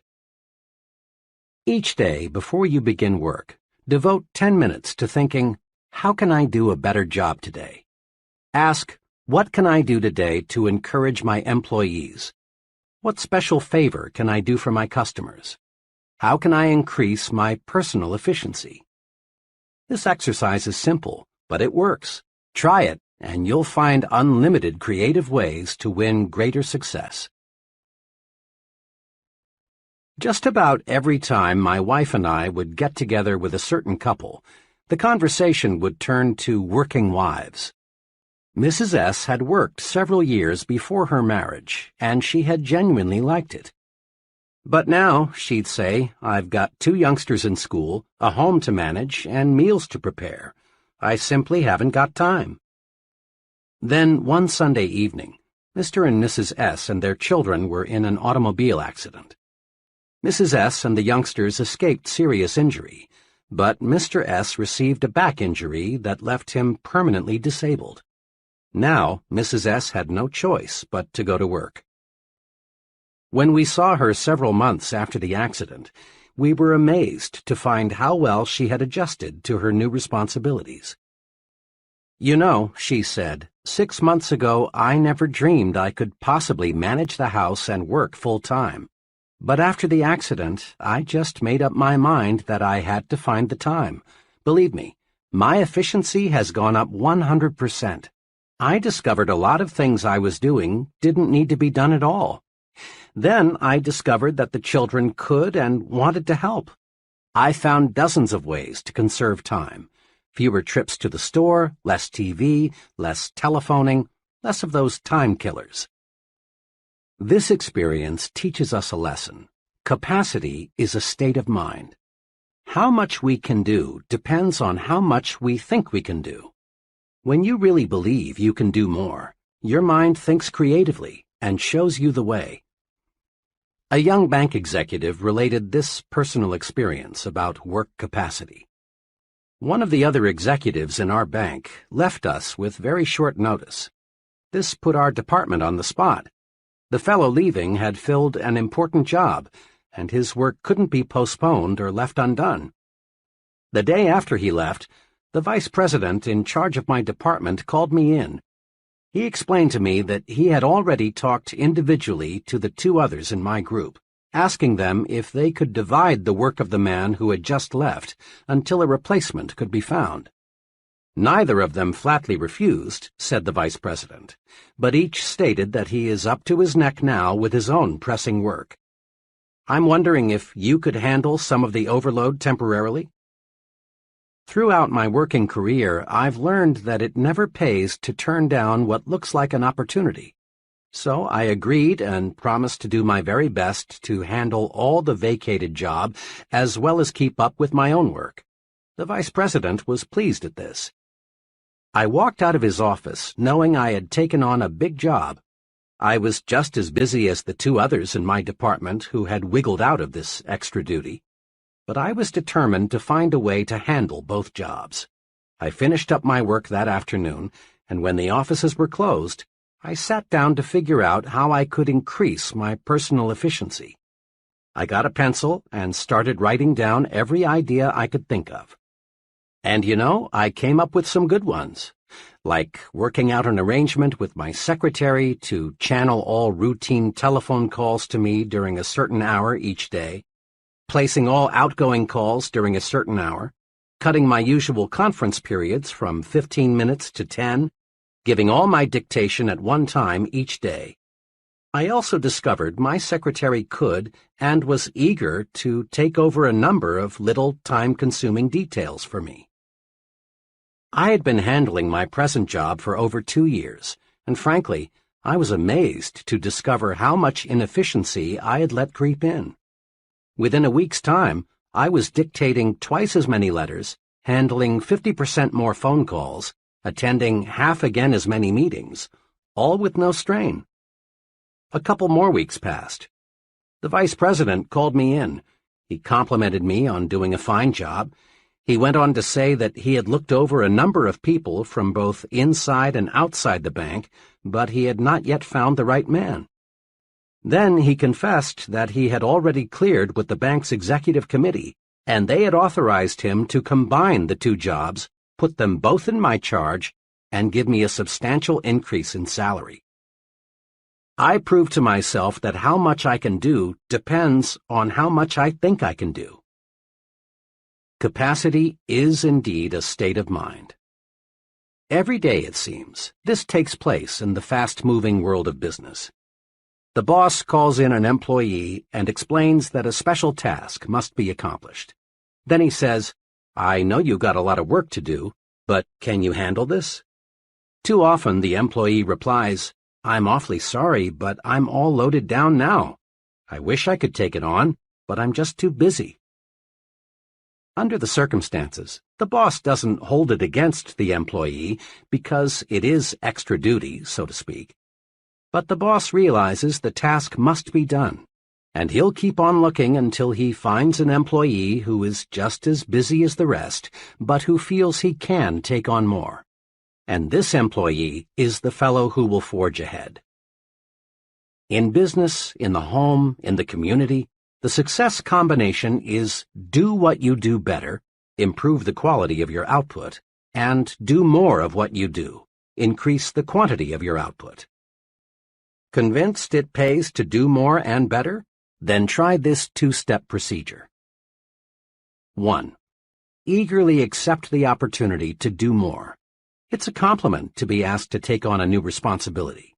Accepting greater responsibility on the job makes you stand out and shows that you're more valuable. When your neighbors ask you to represent them on a civic matter, accept. It helps you to become a community leader. 2. Next, concentrate on how can I do more. Creative answers will come. Some of these answers may be better planning and organization of your present work, or taking intelligent shortcuts in your routine activities, or possibly dropping non-essential activities altogether. But, let me repeat, the solution for doing more will appear. As a personal policy, I have accepted fully the concept, if you want it done, give it to a busy man. I refuse to work on important projects with persons who have lots of free time. I have learned from painful, expensive experience that the fellow who has plenty of time makes an ineffective work partner. All the successful, competent people I know are busy. When I start something, some project with them, I know it will be satisfactorily completed. I have learned in dozens of instances that I can count on a busy man to deliver, but I have often been disappointed in working with people who have all the time in the world. Progressive business management constantly asks, what can we do to expand output? Why not ask yourself, what can I do to expand my output? Your mind will creatively show you how. In hundreds of interviews with people at all levels, I've made this discovery. The bigger the person, the more apt he is to encourage you to talk, The smaller the person, the more apt he is to preach to you. Big people monopolize the listening. Small people monopolize the talking. Note this also. Top-level leaders in all walks of life spend much more time requesting advice than they do in giving it. Before a top man makes a decision, he asks, "How do you feel about it? What do you recommend? What would you do under these circumstances? How does this sound to you?" Look at it this way. A leader is a decision-making human machine. Now, to manufacture anything, you've got to have raw material. In reaching creative decisions, the raw materials are the ideas and suggestions of others. Don't, of course, expect other people to give you ready-made solutions. That's not the primary reason for asking and listening. Ideas of others help to spark your own ideas, so your mind is more creative. Recently, I participated as a staff instructor in an executive management seminar. The seminar consisted of 12 sessions. One of the highlights of each meeting was a 15-minute discussion by one of the executives on the topic, "How I Solved My Most Pressing Management Problem." At the 9th session, the executive whose turn it was, a vice president of a large milk processing company, did something different. Instead of telling how he had solved his problem, he announced his topic as "Needed. Help on solving my most pressing management problem." He quickly outlined his problem and then asked the group for ideas on solving it. To be sure, he got a record of each idea suggested. He had a stenographer in the room taking down everything that was said. Later, I talked with this man and complimented him on his unique approach. His comment was, "There are some very sharp men in this group. I just figured I'd harvest some ideas. There's a good possibility something someone said during that session may give me the clue I need to solve the problem." Note, this executive presented his problem, then listened. In so doing, he got some decision-making raw material, and as a side benefit, the other executives in the audience enjoyed the discussion, because it gave them the opportunity to take part. Successful businesses invest large sums in consumer research. They ask people about the taste, quality, size, and appearance of a product. Listening to people provides definite ideas for making the product more saleable. It also suggests to the manufacturer what he should tell consumers about the product in his advertising. The procedure for developing successful products is to get as much opinion as you can, listen to the people who will buy the product, and then design the product and its promotion to please these people.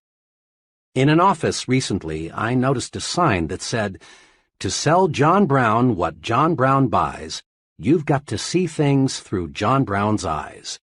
And the way to get John Brown's vision is to listen to what John Brown has to say. Your ears are your intake valves. They feed your mind raw materials that can be converted into creative power. We learn nothing from telling, but there is no limit to what we can learn by asking and listening. Try this 3-stage program to strengthen your creativity through asking and listening. 1. Encourage others to talk. In personal conversation or in group meetings, draw out people with little urges, such as, "Tell me about your experience," or "What do you think should be done about," or "What do you think is the key point?" Encourage others to talk, and you win a double-barreled victory. Your mind soaks up raw material that you can use to produce creative thought, and you win friends. There is no surer way to get people to like you than to encourage them to talk to you. 2. Test your own views in the form of questions. Let other people help you smooth and polish your ideas. Use the "What do you think of this suggestion" approach. Don't be dogmatic. Don't announce a fresh idea as if it were handed down on a gold tablet. Do a little informal research first. See how your associates react to it. If you do, chances are you'll end up with a better idea. 3. Concentrate on what the other person says. Listening is more than just keeping your own mouth shut. Listening means letting what's said penetrate your mind. So often, people pretend to listen when they aren't listening at all. They're just waiting for the other person to pause so they can take over with the talking. Concentrate on what the other person says. Evaluate it. That's how you collect mind food. More and more leading universities are offering advanced management training programs for senior business executives. According to the sponsors, the big benefit of these programs is not that the executives get ready-made formulae that they can use to operate their business more efficiently.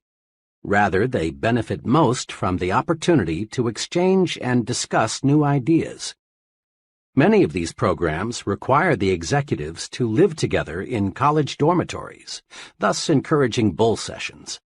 Boiled down to one word, the executives benefit most from the stimulation received. A year ago, I directed 2 sessions in a 1-week sales management school in Atlanta, sponsored by the National Sales Executives Incorporated. A few weeks later, I met a salesman friend who worked for one of the sales executives who'd attended the school. "You people at the school sure gave my sales manager a lot of things to do to run our company better," my young friend said. Curious, I asked him specifically what changes he'd noticed. He reeled off a number of things: a revision in the compensation plan, sales meetings twice a month instead of once a month, new business cards and stationery, a revision in sales territories, not one of which was specifically recommended in the training program. The sales manager didn't get a bunch of canned techniques. Instead, he got something much more valuable: the stimulation to think of ideas directly beneficial to his own particular organization. A young accountant for a paint manufacturer told me about a very successful venture of his that was sparked by the ideas of others. "I never had more than a casual interest in real estate," he told me. "I've been a professional accountant for several years now, and I've stuck pretty close to my profession. One day, a realtor friend invited me to be his guest at a luncheon of one of the city's real estate groups. The speaker that day was an older man who had seen the city grow. His talk was about the next 20 years. He predicted that the metropolitan area would continue to grow far out into the surrounding farmland. He also predicted that there would be a record demand for what he called gentleman-size farms, 2 to 5 acres. Big enough so the businessman or professional person could have a pool, horses, a garden, and other hobbies that require space. This man's talk really stimulated me. What he described was exactly what I wanted. The next few days, I asked several friends what they thought about the idea of someday owning a 5-acre estate. Everyone I talked to said, in effect, "I'd love that." I continued to think about it and to figure how I could turn the idea into profit. Then one day, as I was driving to work, the answer came out of nowhere. Why not buy a farm and divide it into estates? I figured the land might be worth more in relatively small pieces than in one big piece. 22 miles from the center of the city, I found a worn-out 50-acre farm priced at $8,500. I bought it, paying only 1/3 down and working out a mortgage with the owner for the balance. Next, I planted pine seedlings where there were no trees.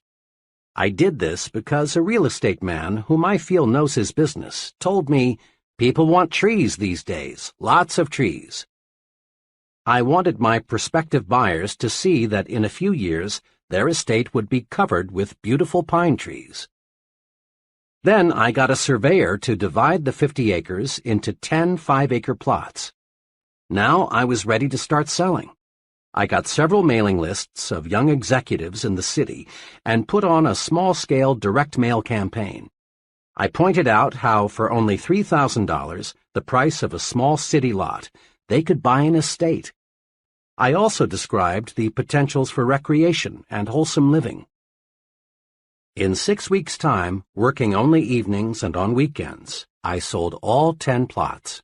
Total income, $30,000.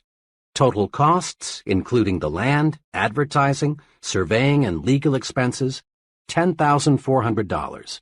Profit, $19,600. I made a nice profit because I let myself be exposed to ideas of other intelligent people. Had I not accepted that invitation to attend a luncheon with a group completely foreign to my occupational interests, my brain would have never worked out this successful plan for making a profit. There are many ways to get mental stimulation, but here are two that you can incorporate into your pattern of life. First, join and meet regularly with at least one professional group that provides stimulation in your own occupational area. Rub shoulders and minds with other success-oriented people. So often I hear someone say, "I picked up a great idea this noon at the blank meeting," or, "During the meeting yesterday, I got to thinking." Remember, a mind that feeds only on itself soon is undernourished, becoming weak and incapable of creative, progressive thought. Stimulation from others is excellent mind food. Second, join and participate in at least one group outside your occupational interests. Association with people who have different job interests broadens your thinking and helps you to see the big picture. You'll be surprised how mixing regularly with people outside your occupational area will stimulate your on-the-job thinking. Ideas are fruits of your thinking, but they've got to be harnessed and put to work to have value. Each year, an oak tree produces enough acorns to populate a good-sized forest. Yet from these bushels of seeds, perhaps only 1 or 2 acorns will become a tree. The squirrels destroy most of them, and the hard ground beneath the tree doesn't give the few remaining seeds much chance for a start. So it is with ideas. Very few bear fruit. Ideas are highly perishable. If we're not on guard, the squirrels, negative-thinking people, will destroy most of them. Ideas require special handling from the time they are born until they're transformed into practical ways for doing things better. Use these 3 ways to harness and develop your ideas. 1. Don't let ideas escape. Write them down. Every day, lots of good ideas are born only to die quickly because they aren't nailed to paper. Memory is a weak slave when it comes to preserving and nurturing brand new ideas. Carry a notebook or some small cards with you. When you get an idea, write it down. A friend who travels a lot keeps a clipboard beside him so that he can write down an idea the instant it occurs to him. People with fertile creative minds know a good idea may sprout any time, any place. Don't let ideas escape, else you destroy the fruits of your thinking. Fence them in. 2. Next, review your ideas. File these ideas in an active file. The file can be an elaborate cabinet or it can be a desk drawer. A shoebox will do. But build a file and then examine your storehouse of ideas regularly. As you go over your ideas, some may, for very good reasons, have no value at all. Get rid of them. But so long as the idea has any promise, keep it. 3. Cultivate and fertilize your idea. Now make your idea grow. Think about it. Tie the idea to related ideas. Read anything you can find that is in any way akin to your idea. Investigate all angles. Then, when the time is ripe, put it to work for yourself, your job, your future. When an architect gets an idea for a new building, he makes a preliminary drawing. When a creative advertising person gets an idea for a new TV commercial, he puts it into storyboard form, a series of drawings that suggest what the idea will look like in finished form. Writers with idea prepare a first draft. Note: shape up the idea on paper. There are 2 excellent reasons for this. When the idea takes tangible form, you can literally look at it, see the loopholes, see what it needs in the way of polish. Then, too, ideas have to be sold to someone. Customers, employees, the boss, friends, fellow club members, investors. Somebody must buy the idea, else it has no value. One summer, I was contacted by two life insurance salesmen. Both wanted to work on my insurance program. Both promised to return with a plan for making the needed changes. The first salesman gave me strictly an oral presentation. He told me in words what I needed, but I soon was confused. He brought in taxes, options, Social Security, all the technical details of insurance programming. Frankly, he lost me, and I had to say no. The second salesman used a different approach. He had charted his recommendations. All the details were shown in diagram form. I could grasp his proposal easily and quickly because I could literally see it. He sold me. Resolve to put your ideas in saleable form. An idea written or in some sort of picture or diagram form has many times more selling power than the idea presented only in oral form. Use these tools and think creatively. 1. Believe it can be done. When you believe something can be done, your mind will find the ways to do it. Believing a solution paves the way to solution. Eliminate impossible, won't work, can't do, no use trying from your thinking and speaking vocabularies. 2. Don't let tradition paralyze your mind. Be receptive to new ideas. Be experimental. Try new approaches. Be progressive in everything you do. 3. Ask yourself daily, how can I do better? There is no limit to self-improvement. When you ask yourself, how can I do better, sound answers will appear. Try it and see. 4. Ask yourself, how can I do more? Capacity is a state of mind. Asking yourself this question puts your mind to work to find intelligent shortcuts. The success combination in business is do what you do better, improve the quality of your output, and do more of what you do, increase the quantity of your output. 5. Practice asking and listening. Ask and listen, and you'll obtain raw material for reaching sound decisions. Remember, big people monopolize the listening. Small people monopolize the talking. 6. Stretch your mind. Get stimulated. Associate with people who can help you think of new ideas, new ways of doing things. Mix with people of different occupational and social interests. Chapter 6. You are what you think you are. It's obvious. Much human behavior is puzzling. Have you ever wondered why a salesperson will greet one customer with an alert, "Yes, sir, may I serve you?" but virtually ignore another? Or why a man will open a door for one woman but not for another? Or why an employee will consistently carry out the instructions of one superior but only grudgingly do what another superior requests? Or why we will pay close attention to what one person says but not to another? Look around you.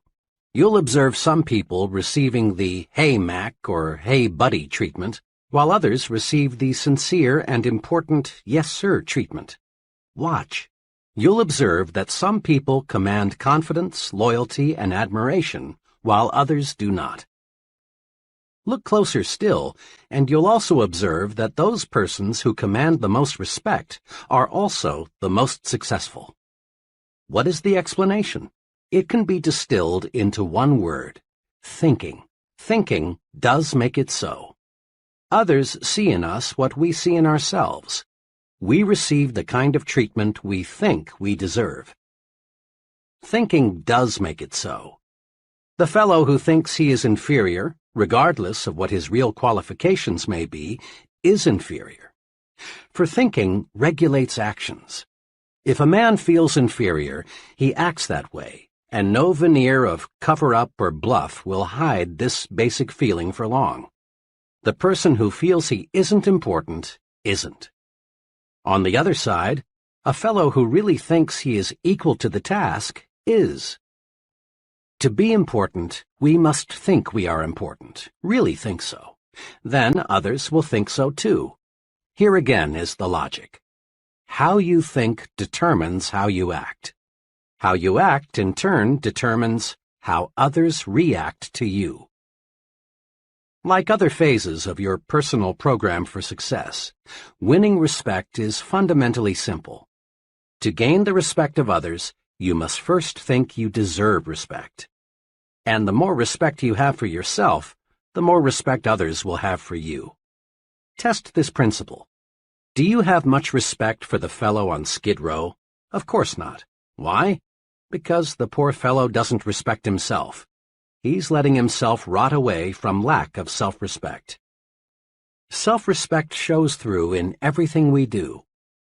Let's focus our attention now on some of the specific ways we can increase self-respect and thereby earn more respect from others. Look important.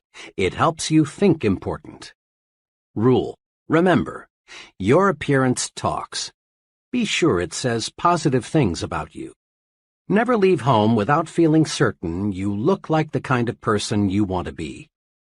The most honest advertisement ever appearing in print is the "Dress Right, You Can't Afford Not To" slogan, sponsored by the American Institute of Men's and Boys' Wear. This slogan deserves to be framed in every office, restroom, bedroom, and schoolroom in America. In one ad, a policeman speaks. He says, "You can usually spot a wrong kid just by the way he looks. Sure, it's unfair, but it's a fact. People today judge a youngster by appearance, and once they've tabbed a boy, it's tough to change their minds about him, their attitude toward him. Look at your boy. Look at him through his teacher's eyes, your neighbor's eyes. Could the way he looks, the clothes he wears, give them the wrong impression? Are you making sure he looks right, dresses right, everywhere he goes?" This advertisement, of course, refers primarily to children, but it can be applied to adults as well. In the sentence beginning with "look," substitute the word yourself for him, your for his, superiors for teachers, and associates for neighbors, and repeat the sentence. Look at yourself through your superior's eyes, your associate's eyes. It costs so little to be neat. Take the slogan literally. Interpret it to say, "Dress right, it always pays." Remember, look important because it helps you to think important. Use clothing as a tool to lift your spirits, build confidence. An old psychology professor of mine used to give this advice to students on last-minute preparations for final examinations. Dress up for this important exam. Get a new tie, have your suit pressed, shine your shoes. Look sharp because it will help you think sharp. The professor knew his psychology. Make no mistake about it. Your physical exterior affects your mental interior. How you look on the outside affects how you think and feel on the inside. All boys, I'm told, go through the hat stage. That is, they use hats to identify themselves with the person or character they want to be. I will always remember a hat incident with my own son, Davy. One day, he was dead set on being the Lone Ranger, but he had no Lone Ranger hat. I tried to persuade him to substitute another. His protest was, "But Dad, I can't think like the Lone Ranger without a Lone Ranger hat." I gave in finally and bought him the hat he needed. Sure enough, donning the hat, he was the Lone Ranger. I often recall that incident because it says so much about the effect of appearance on thinking. Anyone who has ever served in the Army knows a soldier feels and thinks like a soldier when he is in uniform. A woman feels more like going to a party when she is dressed for a party. By the same token, an executive feels more like an executive when he is dressed like one. A salesman expressed it to me this way: "I can't feel prosperous, and I have to if I'm going to make big sales, unless I know I look that way."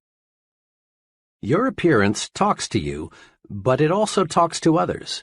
It helps determine what others think of you. In theory, it's pleasant to hear that people should look at a man's intellect, not his clothes. But don't be misled. People do evaluate you on the basis of your appearance. Your appearance is the first basis for evaluation other people have, and first impressions last, out of all proportion to the time it takes to form them. In a supermarket one day, I noticed one table of seedless grapes marked 15 cents a pound. On another table were what appeared to be identical grapes, this time packaged in polyethylene bags and marked 2 pounds for 35 cents. I asked the young fellow at the weighing station, "What's the difference between the grapes priced at 15 cents a pound and those priced at 2 pounds for 35 cents? "The difference," he answered, "is polyethylene. We sell about twice as many of the grapes in the polyethylene bags. They look better that way." Think about the grape example the next time you're selling yourself. Properly packaged, you have a better chance to make the sale, and at a higher price. The point is, the better you are packaged, the more public acceptance you will receive. Tomorrow, watch who is shown the most respect and courtesy in restaurants, on buses, in crowded lobbies, in stores, and at work.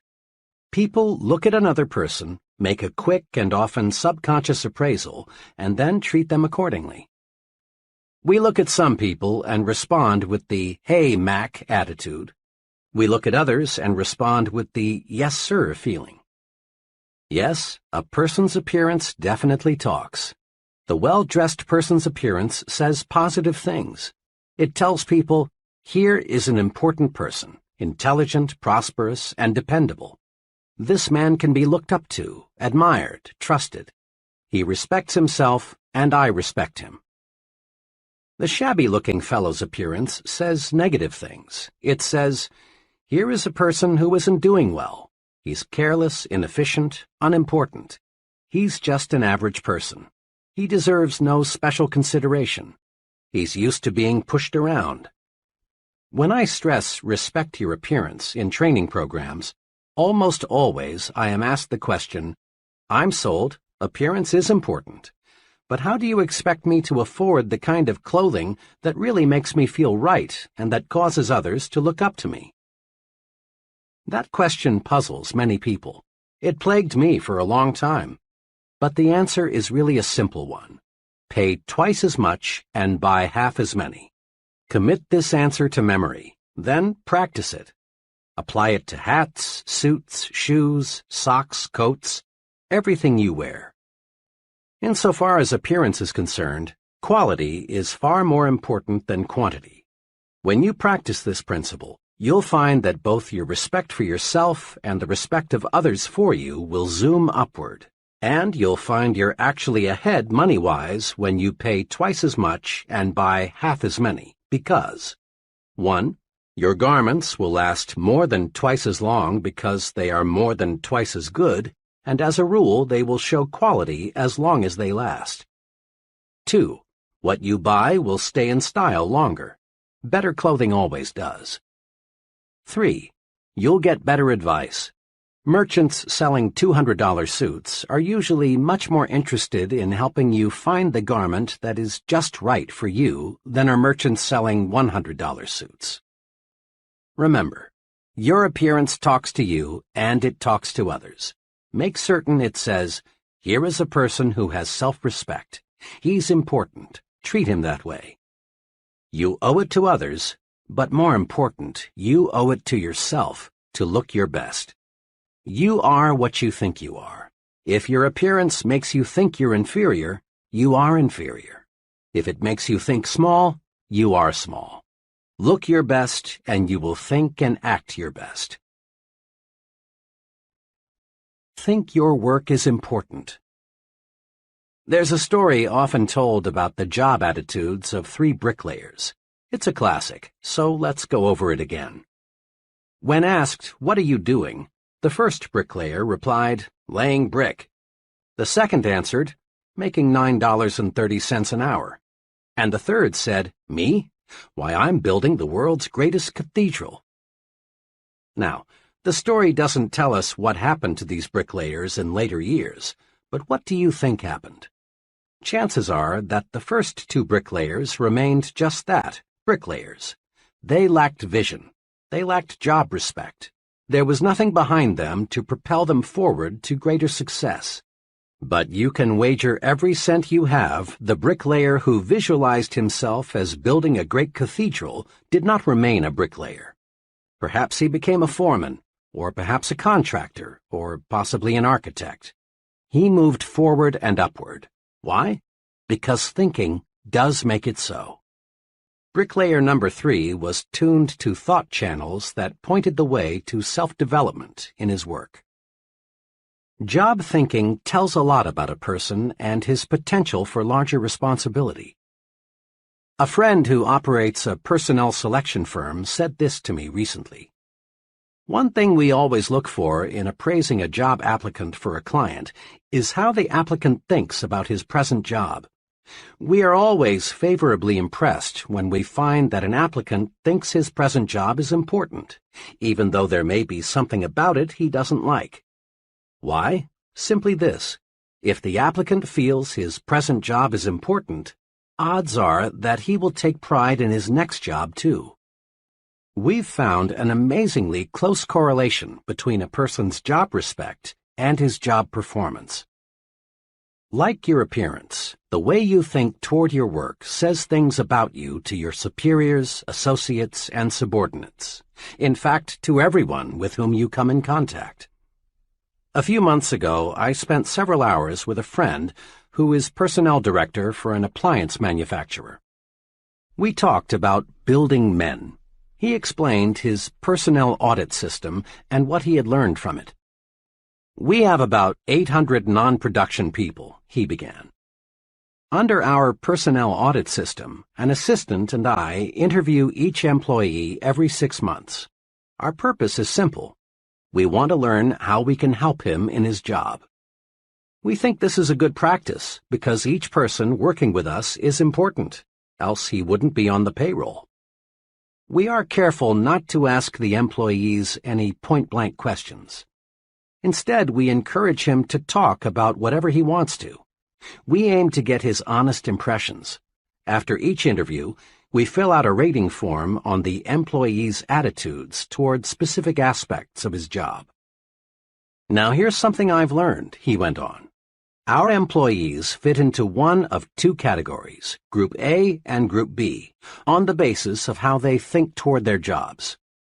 The persons in Group B talk mainly about security, company retirement plans, sick leave policy, extra time off, what we're doing to improve the insurance program, and if they will be asked to work overtime next March as they were last March. They also talk a lot about disagreeable features of their job, things they don't like in fellow workers, and so on. People in Group B, and they include close to 80% of all non-production personnel, view their jobs as a sort of necessary evil. The Group A fellow sees his job through different glasses.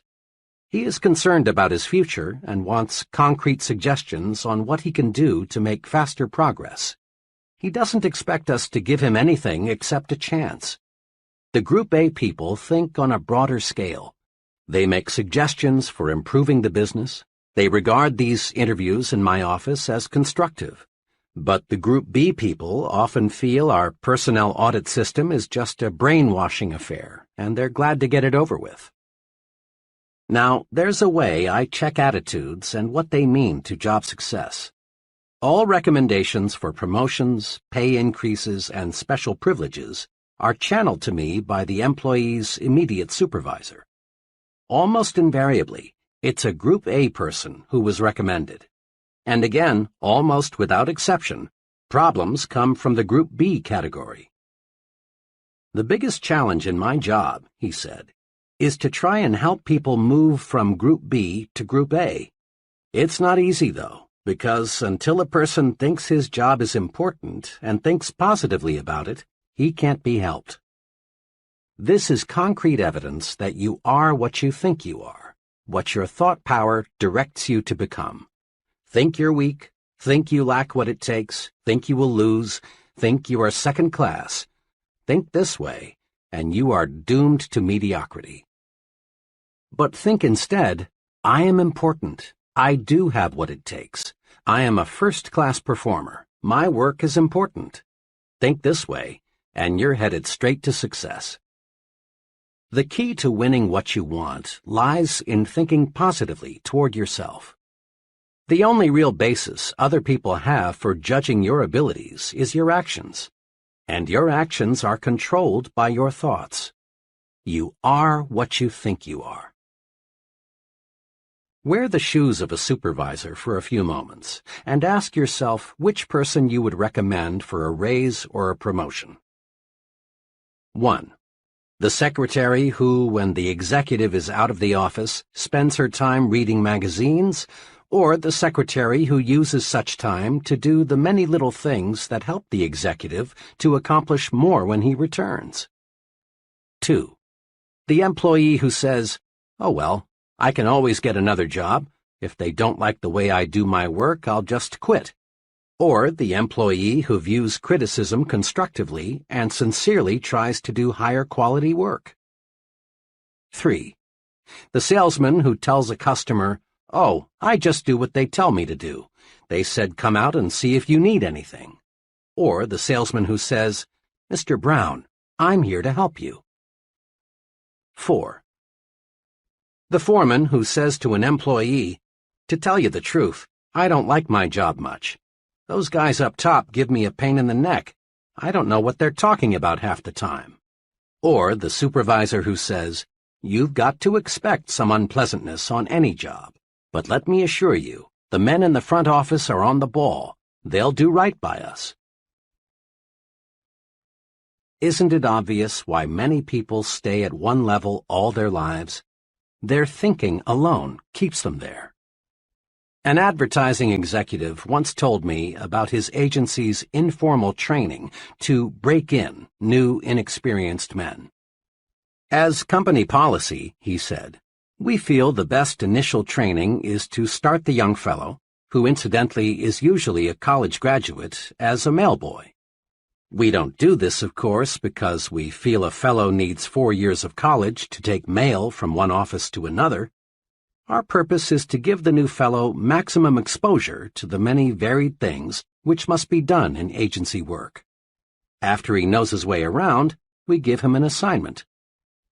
Now occasionally, even after we've carefully explained why we're starting him out in the mailroom, a young fellow feels that carrying the mail is belittling and unimportant. When this is the case, we know we've picked the wrong man. If he doesn't have the vision to see that being a mailboy is a necessary, practical step to important assignments, then he has no future in the agency business. Remember, executives answer the question, "What would he do on that specific level?"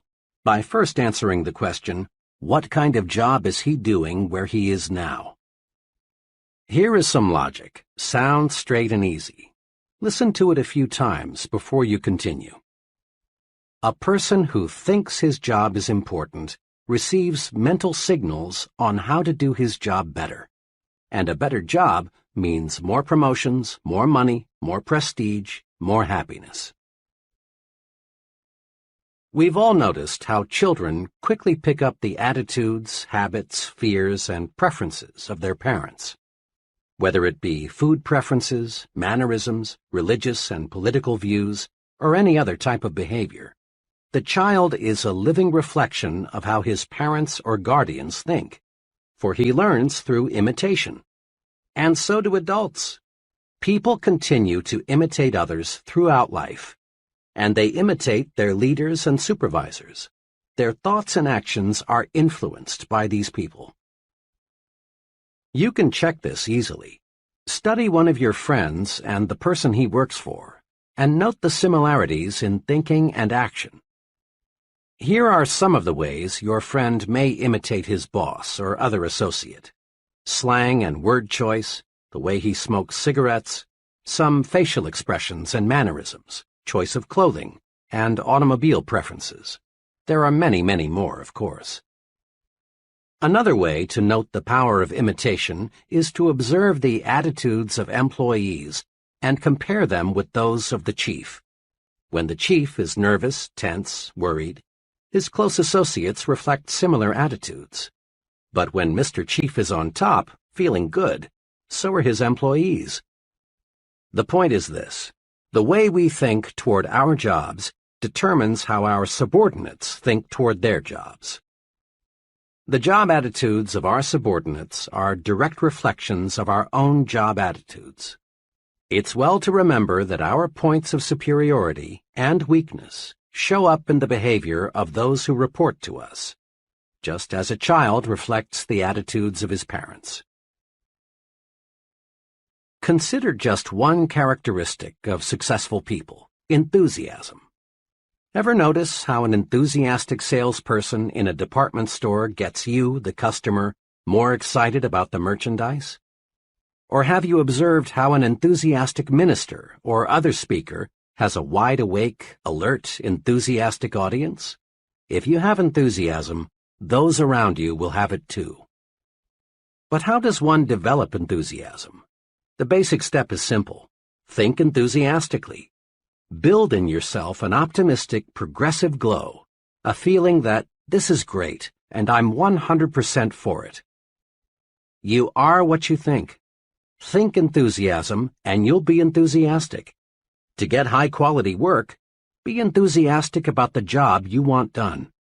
Others will catch the enthusiasm you generate, and you'll get first-class performance. But if in negative fashion you cheat that company on expense money, supplies, and time, and in other little ways, then what can you expect your subordinates to do? Habitually arrive late and leave early, and what do you think the troops will do? And there is a major incentive for us to think right about our jobs so that our subordinates will think right about their jobs. Our superiors evaluate us by measuring the quality and quantity of output we get from those reporting to us. Look at it this way. Whom would you elevate to division sales manager? The branch sales manager whose salesmen are doing superior work, or the branch sales manager whose salesmen deliver only average performance? Or whom would you recommend for promotion to production manager? The supervisor whose department meets its quota, or the supervisor whose department lags behind? Here are 2 suggestions for getting others to do more for you. 1. Always show positive attitudes toward your job so that your subordinates will pick up right thinking. 2. As you approach your job each day, ask yourself, am I worthy in every respect of being imitated?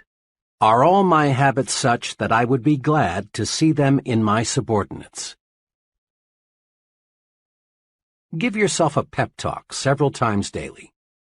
Several months ago, an automobile salesman told me about the success-producing technique he's developed. It makes sense. Listen to it. A big part of my job, for 2 hours a day, the salesman explained, is telephoning prospects to arrange demonstration appointments. When I first started selling cars 3 years ago, this was my big problem. I was shy and afraid, and I know my voice sounded that way on the phone. It was easy for people I called to say, "I'm not interested," and hang up. Every Monday morning back then, our sales manager held a sales meeting. It was a pretty inspirational affair, and it made me feel good. And what's more, I always seemed to arrange more demonstrations on Monday than on any other day. But the trouble was that little of Monday's inspiration carried over to Tuesday and the rest of the week. Then I got an idea. If the sales manager can pep me up, why can't I pep myself up? Why not give myself a pep talk just before I start making those phone calls? That day, I decided to try it. Without telling anyone, I walked out on the lot and found a vacant car. Then, for several minutes, I talked to myself. I told myself, I'm a good car salesman, and I'm going to be the best. I sell good cars, and I give good deals. The people I'm phoning need those cars, and I'm going to sell them. Well, from the very beginning, this self-supercharging paid off. I felt so good, I didn't dread making those calls. I wanted to make them. I no longer go out on the lot and sit in a car to give myself a pep talk, but I still use the technique. Before I dial a number, I silently remind myself that I'm a top-notch salesman and I'm going to get results, and I do. That's a pretty good idea, isn't it? To be on top, you've got to feel like you're on top. Give yourself a pep talk and discover how much bigger and stronger you feel. Recently, in a training program I conducted, each person was asked to give a 10-minute talk on being a leader. One of the trainees gave a miserable presentation. His knees literally shook and his hands trembled. He forgot what he was going to say. After fumbling for 5 or 6 minutes, he sat down, thoroughly defeated. After the session, I spoke to him just long enough to ask him to be there 15 minutes early at the next session. As promised, he was there 15 minutes ahead of time for the next session. The two of us sat down to discuss his talk of the night before. I asked him to remember as clearly as he could exactly what he had thought about the 5 minutes just before he gave his talk. Well, I guess all I thought about was how scared I was. I knew I was going to make a fool of myself. I knew I was going to be a flop. I kept thinking, who am I to be talking about being a leader? I tried to remember what I was going to say, but all I could think about was failing. Right there, I injected, is the answer to your problem. Before you got up to talk, you gave yourself a terrible mental beating. You convinced yourself that you would fail. Is it any wonder your talk didn't come off well? Instead of developing courage, you developed fear. Now this evening's session, I continued, starts in just 4 minutes. Here's what I'd like you to do. Give yourself a pep talk for the next few minutes. Go in that vacant room across the hall and tell yourself, I'm going to give a great talk. I've got something those people need to hear and I want to say. Keep repeating those sentences forcefully, with complete conviction. Then come into the conference room and give your talk again. I wish you could have been there to hear the difference. That brief, self-administered, hard-hitting pep talk helped him to make a splendid speech. The moral? Practice uplifting self-praise. Don't practice belittling self-punishment. You are what you think you are. Think more of yourself, and there is more of you. Build your own sell yourself to yourself commercial. Think for a moment about one of America's most popular products, Coca-Cola. Every day, your eyes or ears come in contact many times with the good news about Coke. The people who make Coca-Cola are continually reselling you on Coke, and for a good reason. If they stopped reselling you, chances are you'd grow lukewarm and eventually cold to Coke. Then sales would drop. But the Coca-Cola Company isn't going to let this happen. They resell you and resell you and resell you on Coke. Every day, you and I see half-alive people who are no longer sold on themselves. They lack self-respect for their most important product, themselves. These folks are indifferent. They feel small. They feel like nobodies, and because they feel that way, that's what they are. The half-alive person needs to be resold on himself. He needs to realize that he's a first-class person. He needs honest, sincere belief in himself. Tom Staley is a young fellow who is going places, and fast. Tom regularly resells himself on himself 3 times every day, with what he calls Tom Staley's 60-second commercial. He carries his personalized commercial in his billfold at all times. Here is exactly what it says. Tom Staley, meet Tom Staley, a really important person. Tom, you're a big thinker, so think big. Think big about everything. You've got plenty of ability to do a first-class job, so do a first-class job. Tom, you believe in happiness, progress, and prosperity, so talk only happiness, talk only progress, talk only prosperity. You have lots of drive, Tom, lots of drive. So put that drive to work. Nothing can stop you, Tom, nothing. Tom, you're enthusiastic. Let your enthusiasm show through. "You look good, Tom, and you feel good. Stay that way." "Tom Staley, you were a great fellow yesterday, and you're going to be an even greater fellow today. Now go to it, Tom. Go forward." Tom credits his commercial with helping him become a more successful, dynamic person. "Before I started selling myself to myself," says Tom, "I thought I was inferior to just about anybody and everybody. Now I realize that I've got what it takes to win, and I'm winning, and I'm always going to win." Here's how to build your sell yourself to yourself commercial. First, select your assets, your points of superiority. Ask yourself, what are my best qualities? Don't be shy in describing yourself. Next, put these points down on paper in your own words. Write your commercial to you. Reread Tom Staley's commercial. Notice how he talks to Tom. Talk to yourself. Be very direct. Don't think of anyone but you as you say your commercial. Third, practice your commercial out loud in private at least once a day. It helps a lot to do this before a mirror. Put your body into it. Repeat your commercial forcefully with determination. Make your blood travel faster through your body. Get yourself warmed up. Fourth, read your commercial silently several times every day. Read it before you tackle anything that demands courage. Read it every time you feel let down. Keep your commercial handy at all times, then use it. Just one thing more. A lot of people, maybe even a majority, may laugh at this success-rewarding technique. That's because they refuse to believe that success comes from managed thinking. But please, don't accept the judgment of average people. You are not average. If you have any doubts as to the basic soundness of the sell yourself to yourself principle, ask the most successful person you know what he thinks about it. Ask him, and then start selling yourself to yourself. Upgrade your thinking. Think like important people think. Upgrading your thinking upgrades your actions, and this produces success.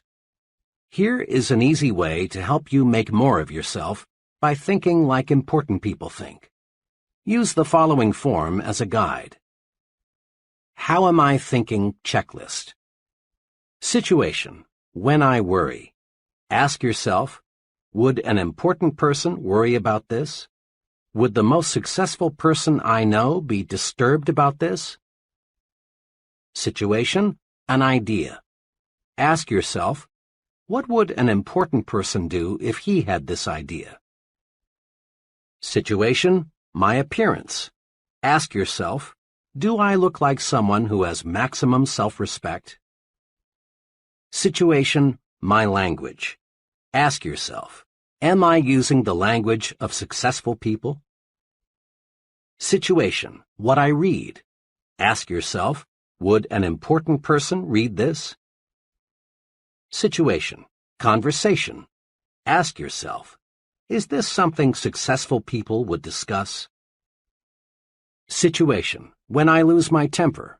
Ask yourself, would an important person get mad at what I'm mad at? Situation, my jokes. Ask yourself, is this the kind of joke an important person would tell? Situation, my job. Ask yourself, how does an important person describe his job to others? Cement in your mind the question, is this the way an important person does it? Use this question to make you a bigger, more successful person. In a nutshell, remember. 1. Look important. It helps you think important. Your appearance talks to you. Be sure it lifts your spirits and builds your confidence. Your appearance talks to others. Make certain it says, here is an important person, intelligent, prosperous, and dependable. 2. Think your work is important. Think this way, and you will receive mental signals on how to do your job better. Think your work is important, and your subordinates will think their work is important too. 3. Give yourself a pep talk several times daily. Build a sell yourself to yourself commercial. Remind yourself at every opportunity that you're a first-class person. 4.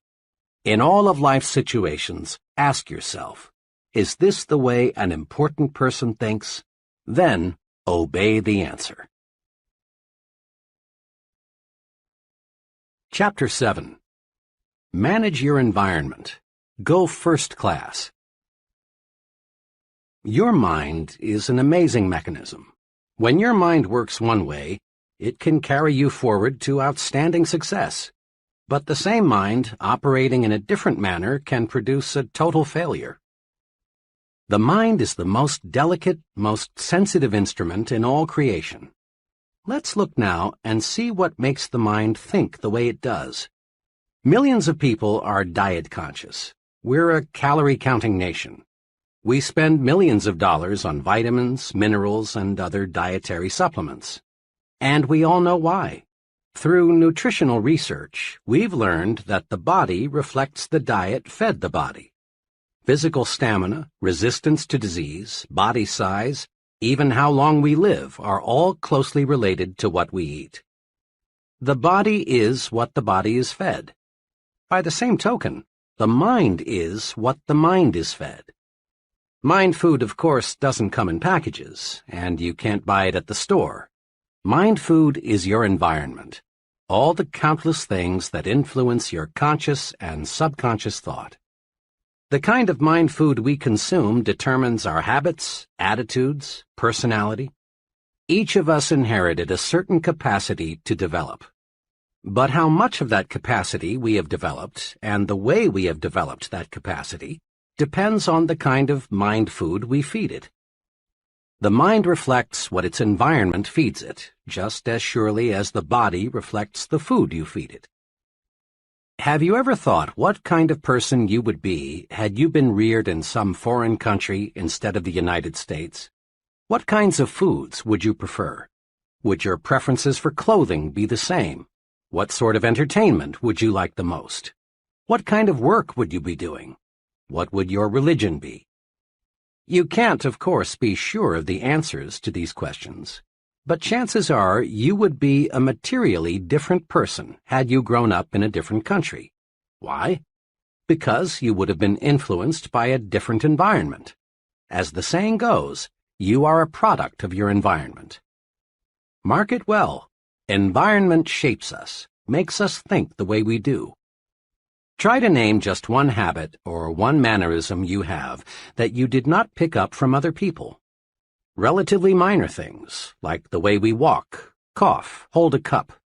Our preferences for music, literature, entertainment, clothing, all stem in very large part from environment. More important, the size of your thinking, your goals, your attitudes, your very personality is formed by your environment. Prolonged association with negative people makes us think negatively. Close contact with petty individuals develops petty habits in us. On the bright side, companionship with people with big ideas raises the level of our thinking. Close contact with ambitious people gives us ambition. Experts agree that the person you are today, your personality, ambitions, present status in life, are largely the result of your psychological environment. And experts agree also that the person you will be 1, 5, 10, 20 years from now depends almost entirely on your future environment. You will change over the months and years, this we know. But how you will change depends on your future environment, the mind food you feed yourself. Let's look now at what we can do to make our future environment pay off in satisfaction and prosperity. Recondition yourself for success. The number one obstacle on the road to high-level success is the feeling that major accomplishment is beyond reach.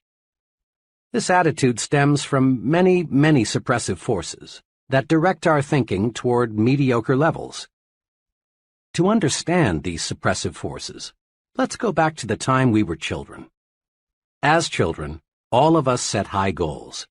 At a surprisingly young age, we made plans to conquer the unknown, to be leaders, to attain positions of high importance, to do exciting and stimulating things, to become wealthy and famous. In short, to be first, biggest, and best. And in our blessed ignorance, we saw our way clear to accomplish these goals. But what happened? Long before we reached the age when we could begin to work toward our great objectives, a multitude of suppressive influences went to work. From all sides we heard, it's foolish to be a dreamer, and that our ideas were impractical, stupid, naive, or foolish, that you have got to have money to go places, that luck determines who gets ahead, or you've got to have important friends, or you're too old or too young. As a result of being bombarded with the "you can't get ahead, so don't bother to try" propaganda, most people you know can be classified into 3 groups. First group, those who surrendered completely. The majority of people are convinced deep down inside that they haven't got what it takes, that real success, real accomplishment, is for others who are lucky or fortunate in some special respect. You can easily spot these people because they go to great lengths to rationalize their status and explain how happy they really are. A very intelligent man, age 32, who has dead-ended himself in a safe but mediocre position, recently spent hours telling me why he was so satisfied with his job. He did a good job of rationalizing, but he was only kidding himself, and he knew it. What he really wanted was to work in a challenging situation where he could grow and develop. But that multitude of suppressive influences had convinced him that he was inadequate for big things. This group is, in reality, just the other extreme of the discontented job switcher searching for opportunity. Rationalizing yourself into a rut, which, incidentally, has been described as a grave with both ends open, can be as bad as wandering aimlessly, hoping opportunity will somehow, someday, hit you in the face. Second group, those who surrendered partially. A second but much smaller group enters adult life with considerable hope for success. These people prepare themselves, they work, they plan, but after a decade or so, resistance begins to build up. Competition for top-level jobs looks rugged. This group then decides that greater success is not worth the effort. They rationalize, we're earning more than the average, and we live better than the average. Why should we knock ourselves out? Actually, this group has developed a set of fears: fear of failure, fear of social disapproval, fear of insecurity, fear of losing what they already have. These people aren't satisfied because deep down they know they have surrendered. This group includes many talented, intelligent people who elect to crawl through life because they are afraid to stand up and run. Third group, those who never surrender. This group, maybe 2 or 3% of the total, doesn't let pessimism dictate, doesn't believe in surrendering to suppressive forces, doesn't believe in crawling. Instead, these people live and breathe success. This group is the happiest because it accomplishes the most. These people become top salesmen, top executives, top leaders in their respective fields. These people find life stimulating, rewarding, worthwhile. These people look forward to each new day, each new encounter with other people, as adventures to be lived fully. Let's be honest. All of us would like to be in the third group, the one that finds greater success each year, the one that does things and gets results. To get and stay in this group, however, we must fight off the suppressive influences of our environment. To understand how persons in the first and second groups will unwittingly try to hold you back, study this example. Suppose you tell several of your average friends with the greatest sincerity, "Someday, I'm going to be vice president of this company." What will happen? Your friends will probably think you are joking. And if they should believe you mean it, chances are they will say, You poor guy, you sure have a lot to learn. Behind your back, they may even question whether you have all your marbles. Now, assume you repeat the same statement with equal sincerity to the president of your company. How will he react? One thing is certain, he will not laugh. He will look at you intently and ask himself, does this fellow really mean this? But he will not, we repeat, laugh. Because big men do not laugh at big ideas. Or suppose you tell some average people you plan to own an expensive home, and they may laugh at you because they think it's impossible. But tell your plan to a person already living in an expensive home, and he won't be surprised. He knows it isn't impossible because he's already done it. Remember, people who tell you it cannot be done almost always are unsuccessful people, are strictly average or mediocre at best in terms of accomplishment. The opinions of these people can be poison. Develop a defense against people who want to convince you that you can't do it. Accept negative advice only as a challenge to prove that you can do it. Be extra cautious about this.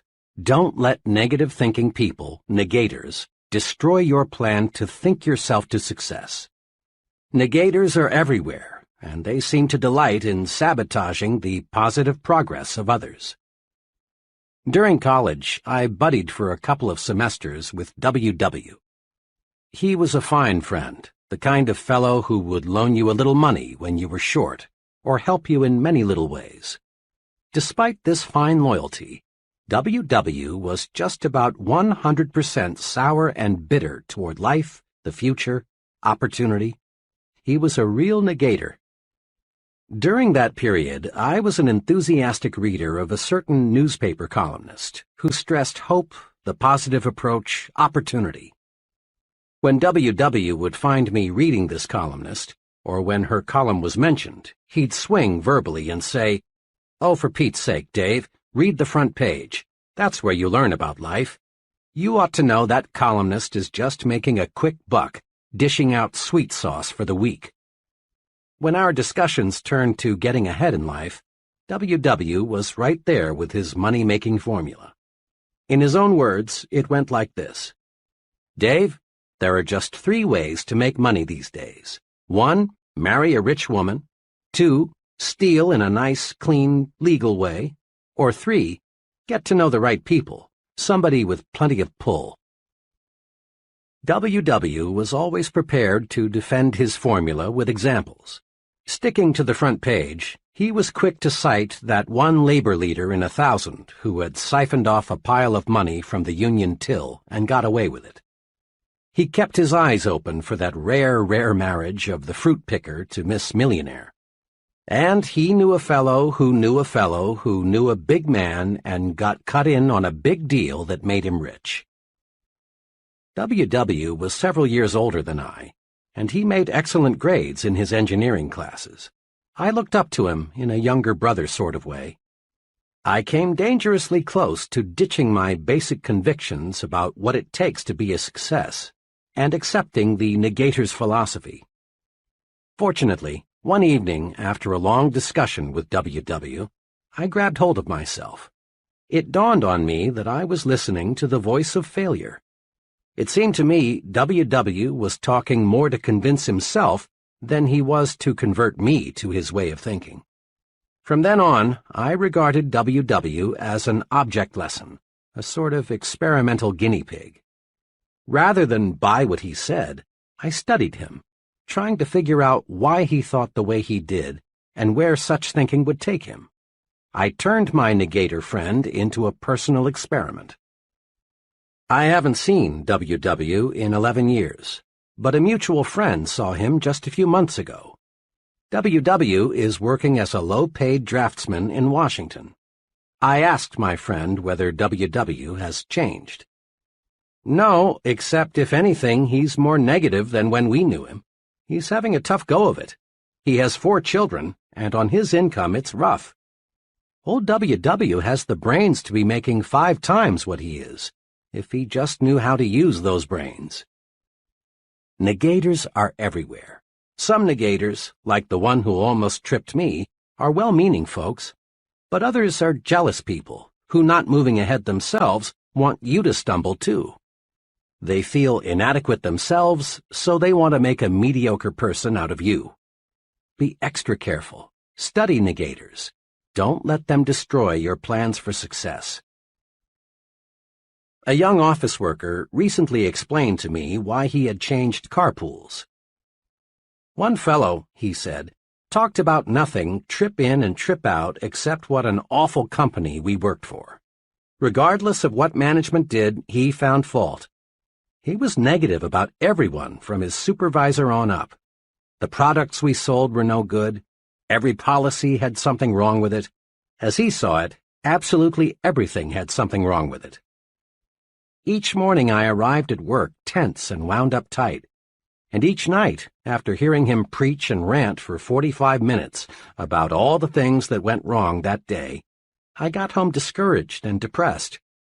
Finally, I got sense enough to get in another carpool. It's made a world of difference, for now I'm with a group of fellows who can see two sides to a question. That young fellow changed his environment. Smart, wasn't he? Make no mistake about it. You are judged by the company you keep. Birds of a feather do flock together. Fellow workers are not all alike. Some are negative, others positive. Some work because they have to. Others are ambitious and work for advancement. Some associates belittle everything the boss says or does. Others are much more objective and realize they must be good followers before they can be good leaders. How we think is directly affected by the group we're in. Be sure you're in the flock that thinks right. There are pitfalls to watch in your work environment. In every group, there are persons who, secretly aware of their own inadequacies, want to stand in your way and prevent you from making progress. Many ambitious fellows have been laughed at, even threatened, because they tried to be more efficient and produce more. Let's face it. Some folks, being jealous, want to make you feel embarrassed because you want to move upward. This often happens in factories, where fellow workers sometimes resent the fellow who wants to speed up production. It happens in the military service when a clique of negative-minded individuals poke fun at and try to humiliate the young soldier who wants to go to officer's school. It happens in business, too, when a few individuals not qualified to advance try to block the way for someone else. You've seen it happen time and again in high schools when a group of lunkheads deride a classmate who has the good sense to make the most of his educational opportunities and come out with high grades. Sometimes, and all too sadly often, the bright student is jeered at until he reaches the conclusion that it isn't smart to be intelligent. Ignore such negative thinkers in your midst. For often, the remarks made in your direction aren't so personal as you might at first think. They are merely a projection of the speaker's own feeling of failure and discouragement. Don't let negative thinkers pull you down to their level.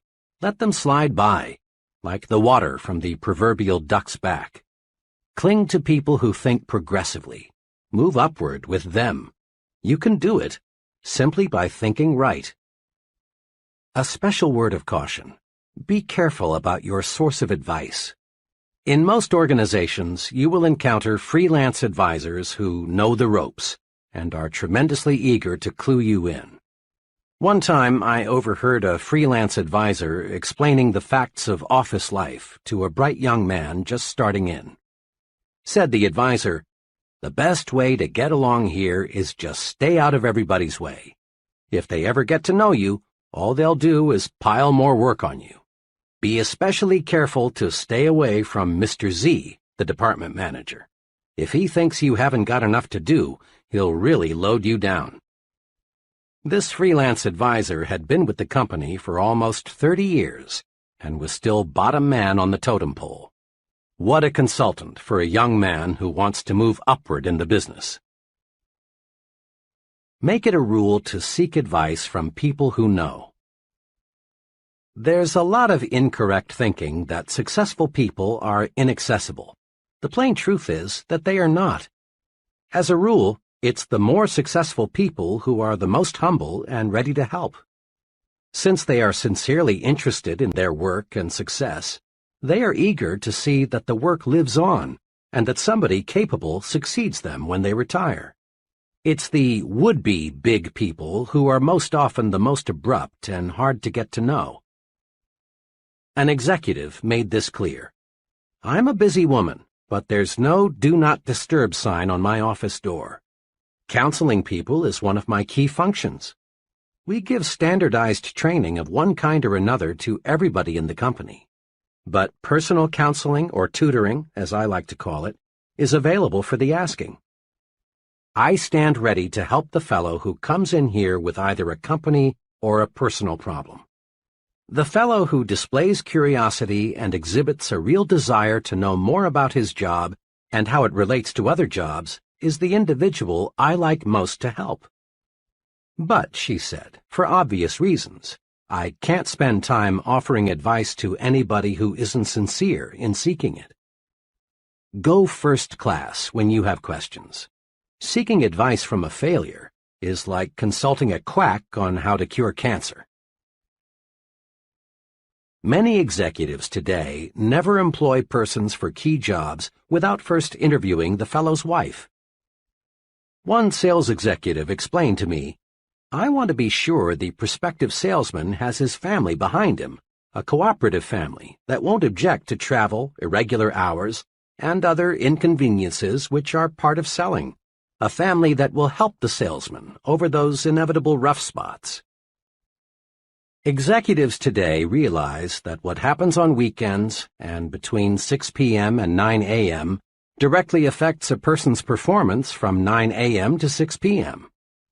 The person with a constructive off-the-job life nearly always is more successful than the person who lives in a dull, dreary home situation. Let's look in on the traditional way two co-workers, John and Milton, spend their weekends. Let's look, too, at the ultimate results. John's psychological diet on weekends is something like this. Usually, one evening is spent with some carefully selected, interesting friends. Another evening is generally spent out, perhaps at a movie, a civic or community project, or some friend's house. John devotes Saturday morning to Boy Scout work. Saturday afternoon he does errands and chores around the house. Often he works on some special project. Currently, it's building a patio in the backyard. On Sundays, John and his family do something special. One Sunday recently, they climbed a mountain. Another Sunday, they visited a museum. Occasionally, they drive into the nearby countryside, for John wants to buy some country property in the not-too-distant future. Sunday evening is spent quietly. John usually reads a book and catches up on the news. Wrapped up, John's weekends are planned. His many refreshing activities keep boredom locked out. John gets plenty of psychological sunshine. Milton's psychological diet is much less well-balanced than John's. His weekends are unplanned. Milton is usually pretty tired on Friday night, but he goes through the motions of asking his wife, "Want to do anything tonight?" But the plan dies there.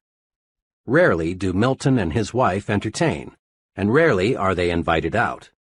Milton sleeps late on Saturday morning, and the rest of the day is taken up with chores of one kind or another. Saturday night, Milton and his family usually go to a movie or watch TV. What else is there to do? Milton spends most of Sunday morning in bed. Sunday afternoon, they drive over to Bill and Mary's, or Bill and Mary drive over to see them. Bill and Mary are the only couple Milton and his wife visit regularly.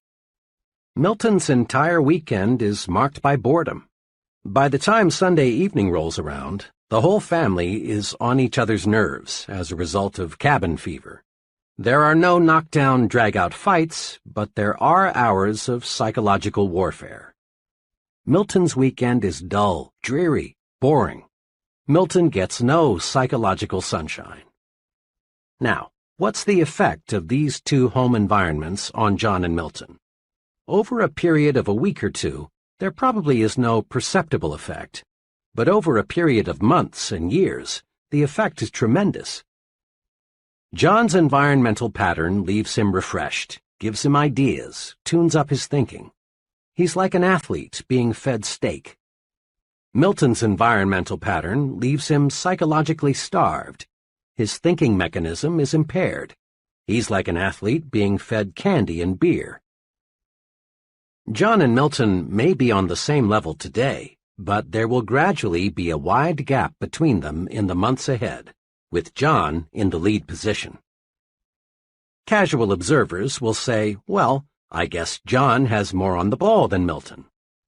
But those of us who know will explain that much of the difference in job performance is the result of the difference in the mind food consumed by the two fellows.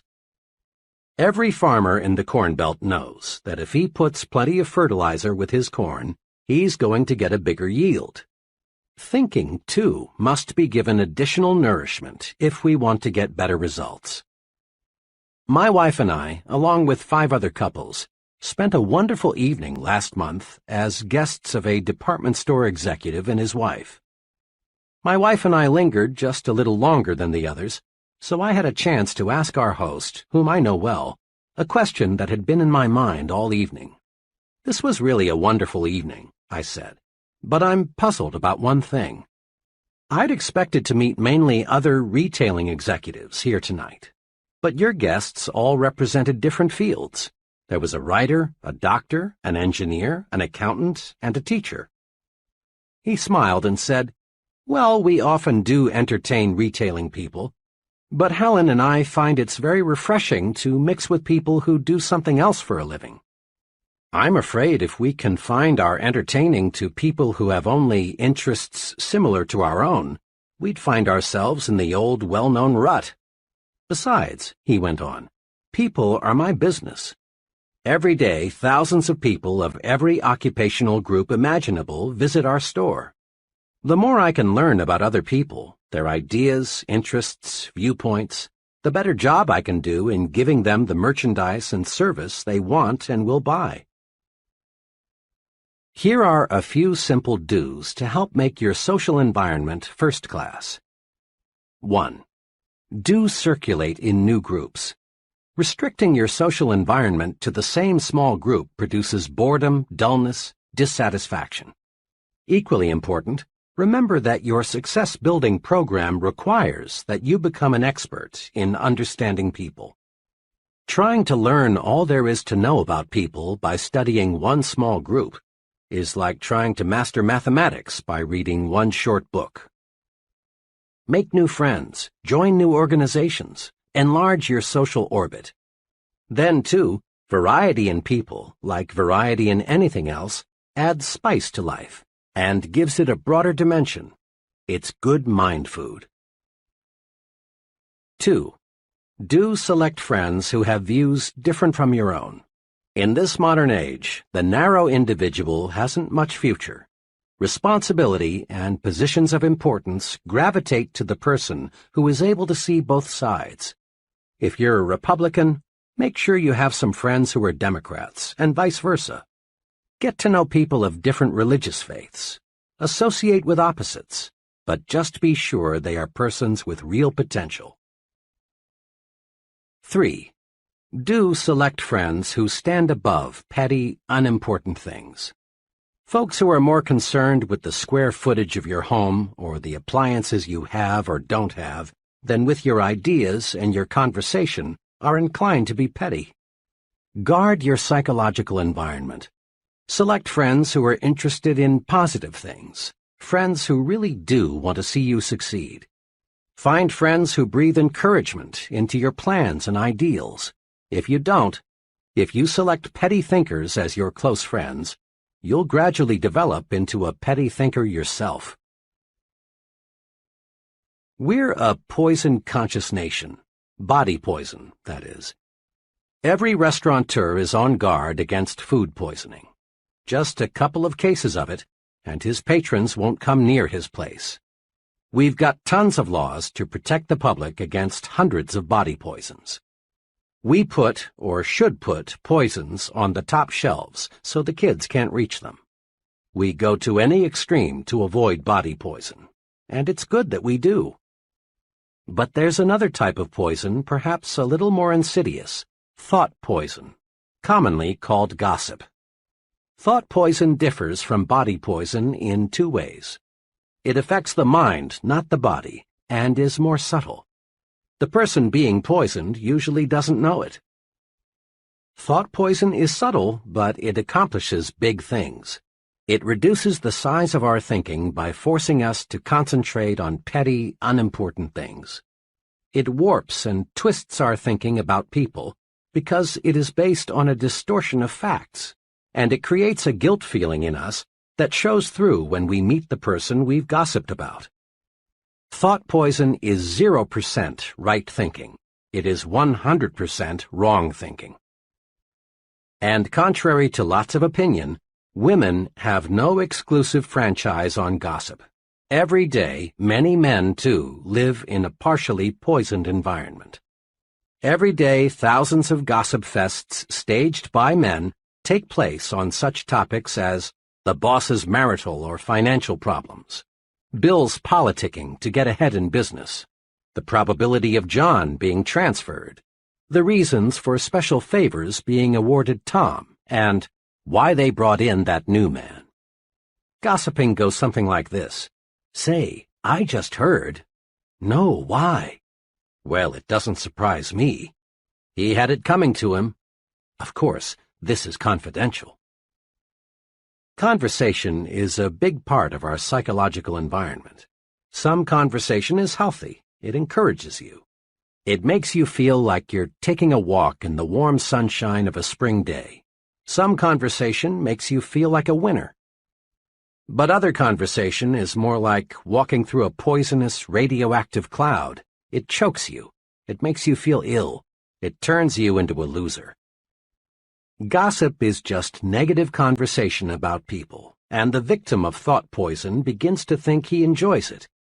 He seems to get a form of poisoned joy from talking negatively about others, not knowing that to successful people, he is becoming increasingly unlikable and unreliable. One of these thought poison addicts walked into a conversation some friends and I were having about Benjamin Franklin. As soon as Mr. Killjoy learned the topic of our chat, he came through with choice bits about Franklin's personal life in a negative way. Perhaps it's true that Franklin was a character in some ways, and he might have made the scandal magazines had they been around in the 18th century. But the point is, Benjamin Franklin's personal life had no bearing on the discussion at hand, and I couldn't help being glad that we weren't discussing somebody whom we knew intimately. Talk about people? Yes, but stay on the positive side. Let's make one point clear. Not all conversation is gossip. Bull sessions, shop talk, and just batting the breeze are necessary at times. They serve a good purpose when they are constructive. You can test your proneness to be a gossiper by taking this test. 1. Do I spread rumors about other people? 2. Do I always have good things to say about others? 3. Do I like to hear reports of a scandal? 4. Do I judge others only on the basis of facts? 5. Do I encourage others to bring their rumors to me? 6. Do I precede my conversations with, "Don't tell anybody"? 7. Do I keep confidential information confidential? 8. Do I feel guilty about what I say concerning other people? The right answers are obvious. Meditate on this thought for just a moment. Taking an axe and chopping your neighbor's furniture to pieces won't make your furniture look one bit better. And using verbal axes and grenades on another person doesn't do one thing to make you a better you or me a better me. Go first class. That is an excellent rule to follow in everything you do, including the goods and services you buy. Once, to prove the unconditional truth of the go first class thinking, I asked a group of trainees to give one example of how they had been penny-wise and pound-foolish. Here are some sample replies. I bought a low-priced suit from an offbeat retailer, thought I got a bargain, but the suit was simply no good. My car needed a new automatic transmission. Took it to an alley garage that agreed to do the job for $25 less than an authorized dealer. The new transmission lasted 1,800 miles, and the garage wouldn't make it right. For months, I ate at a real greasy spoon trying to save money. The place wasn't clean, the food wasn't good, the service, well, you couldn't call it that, and the clientele was a bunch of down-at-heelers. One day, a friend persuaded me to join him for lunch at one of the best restaurants in town. He ordered the businessman's lunch, so I did too. I was amazed at what I got. Good food, good service, good atmosphere, and for just a little more than I had been paying at the Greasy Spoon. I learned a big lesson. There were many other replies. One fellow reported that he got in trouble with the Bureau of Internal Revenue because he used a bargain accountant. Another went to a cut-rate doctor and later learned he had received a completely wrong diagnosis. Others related the costs of going second class in home repairs, hotels, and other goods and services. Of course, I've heard the argument many times, but I can't afford to go first class. The simplest answer is, you cannot afford to go any other way. Certainly in the long run, going first class actually costs you less than going second class. Then, too, it's better to have fewer things and have quality than to have many things and have junk. It's better, for example, to have one really good pair of shoes than to have 3 pairs of second-class shoes. People rate you for quality, often subconsciously, perhaps. Develop an instinct for quality. It pays, and it costs no more, often costs less, than second class. Make your environment make you successful. 1. Be environment conscious. Just as body diet makes the body, mind diet makes the mind. 2. Make your environment work for you, not against you. Don't let suppressive forces, the negative, you can't do it people, make you think defeat. 3. Don't let small-thinking people hold you back. Jealous people want to see you stumble. Don't give them that satisfaction. 4. Get your advice from successful people. Your future is important. Never risk it with freelance advisors who are living failures. 5. Get plenty of psychological sunshine. Circulate in new groups. Discover new and stimulating things to do. 6. Throw thought poison out of your environment. Avoid gossip. Talk about people, but stay on the positive side. 7. Go first class in everything you do. You can't afford to go any other way. Chapter 8. Make your attitudes your allies. Can you read minds? Reading minds is easier than you think. Perhaps you've never thought of it, but you read the minds of other people, and they read your mind every day. How do we do it? We do it automatically, through attitude appraisals. Remember the song, "You Don't Need to Know the Language to Say You're in Love"? Bing Crosby made it famous some years ago. There's a whole book full of applied psychology packed into those simple lyrics. You don't need to know the language to say you're in love. Anyone who's ever been in love knows that. And you don't need to know any language to say, I like you, or I despise you, or I think you're important, or unimportant, or I envy you.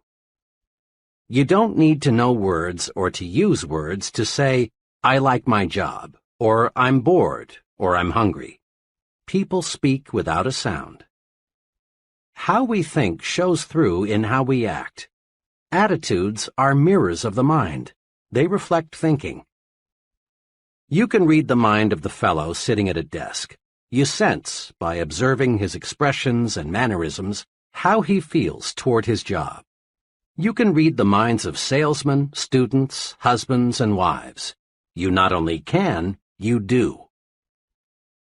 The expert actors, those in demand in movies and television year after year, in a sense, are not actors at all. They don't play their roles. Instead, they lose their own identity and actually think and feel like the character they are playing. They've got to. Else they'd look like phonies, and their ratings would plunge. Attitudes do more than show through. They sound through, too. A secretary does more than identify an office when she says, "Good morning, Mr. Shoemaker's office." In just 5 words, one secretary says, "I like you. I'm glad you're calling. I think you are important. I like my job." But another secretary, saying exactly the same words, tells you, "You bothered me. I wish you hadn't called. I'm bored with my job, and I don't like people who bother me." We read attitudes through expressions and voice tones and inflections. Here's why. In the long, long history of humankind, a speaking language, even remotely resembling what we use today, is a very recent invention. So recent, you might say, in terms of the great clock of time, that we developed a language only this morning. For millions and millions of years, people got by with little more than moans and groans and grunts and growls. So for millions of years, people communicated with other people by body and facial expressions and sounds, not words. And we still communicate our attitudes, our feelings toward people and things, the same way. Aside from direct body contact, body movements, facial expressions, and sound are the only ways we have to communicate with infants. And those young ones show an uncanny ability to spot the phony. Professor Irwin H. Shell, one of America's most respected authorities on leadership, says, "Obviously, there is something more than facilities and competence that makes for accomplishment.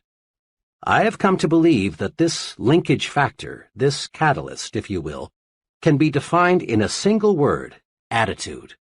When our attitude is right, our abilities reach a maximum of effectiveness, and good results inevitably follow." Attitudes do make the difference. Salesmen with the right attitude beat their quotas. Students with the right attitude make A's. Right attitudes pave the way to really happy married life. Right attitudes make you effective in dealing with people, enable you to develop as a leader. Right attitudes win for you in every situation. Grow these 3 attitudes. Make them your allies in everything you do. 1. Grow the attitude of, "I'm activated." 2. Grow the attitude of, "You are important." 3. Grow the attitude of, "Service first." Now, let's see how. Years ago, when I was a college sophomore, I enrolled in an American history class. I remember the class vividly, not because I learned much about American history, but because, in an unusual way, I learned this basic principle of successful living. To activate others, you must first activate yourself. The history class was very large, and it was held in a fan-shaped auditorium. The professor, who was a middle-aged fellow and apparently well-educated, was nevertheless pathetically dull.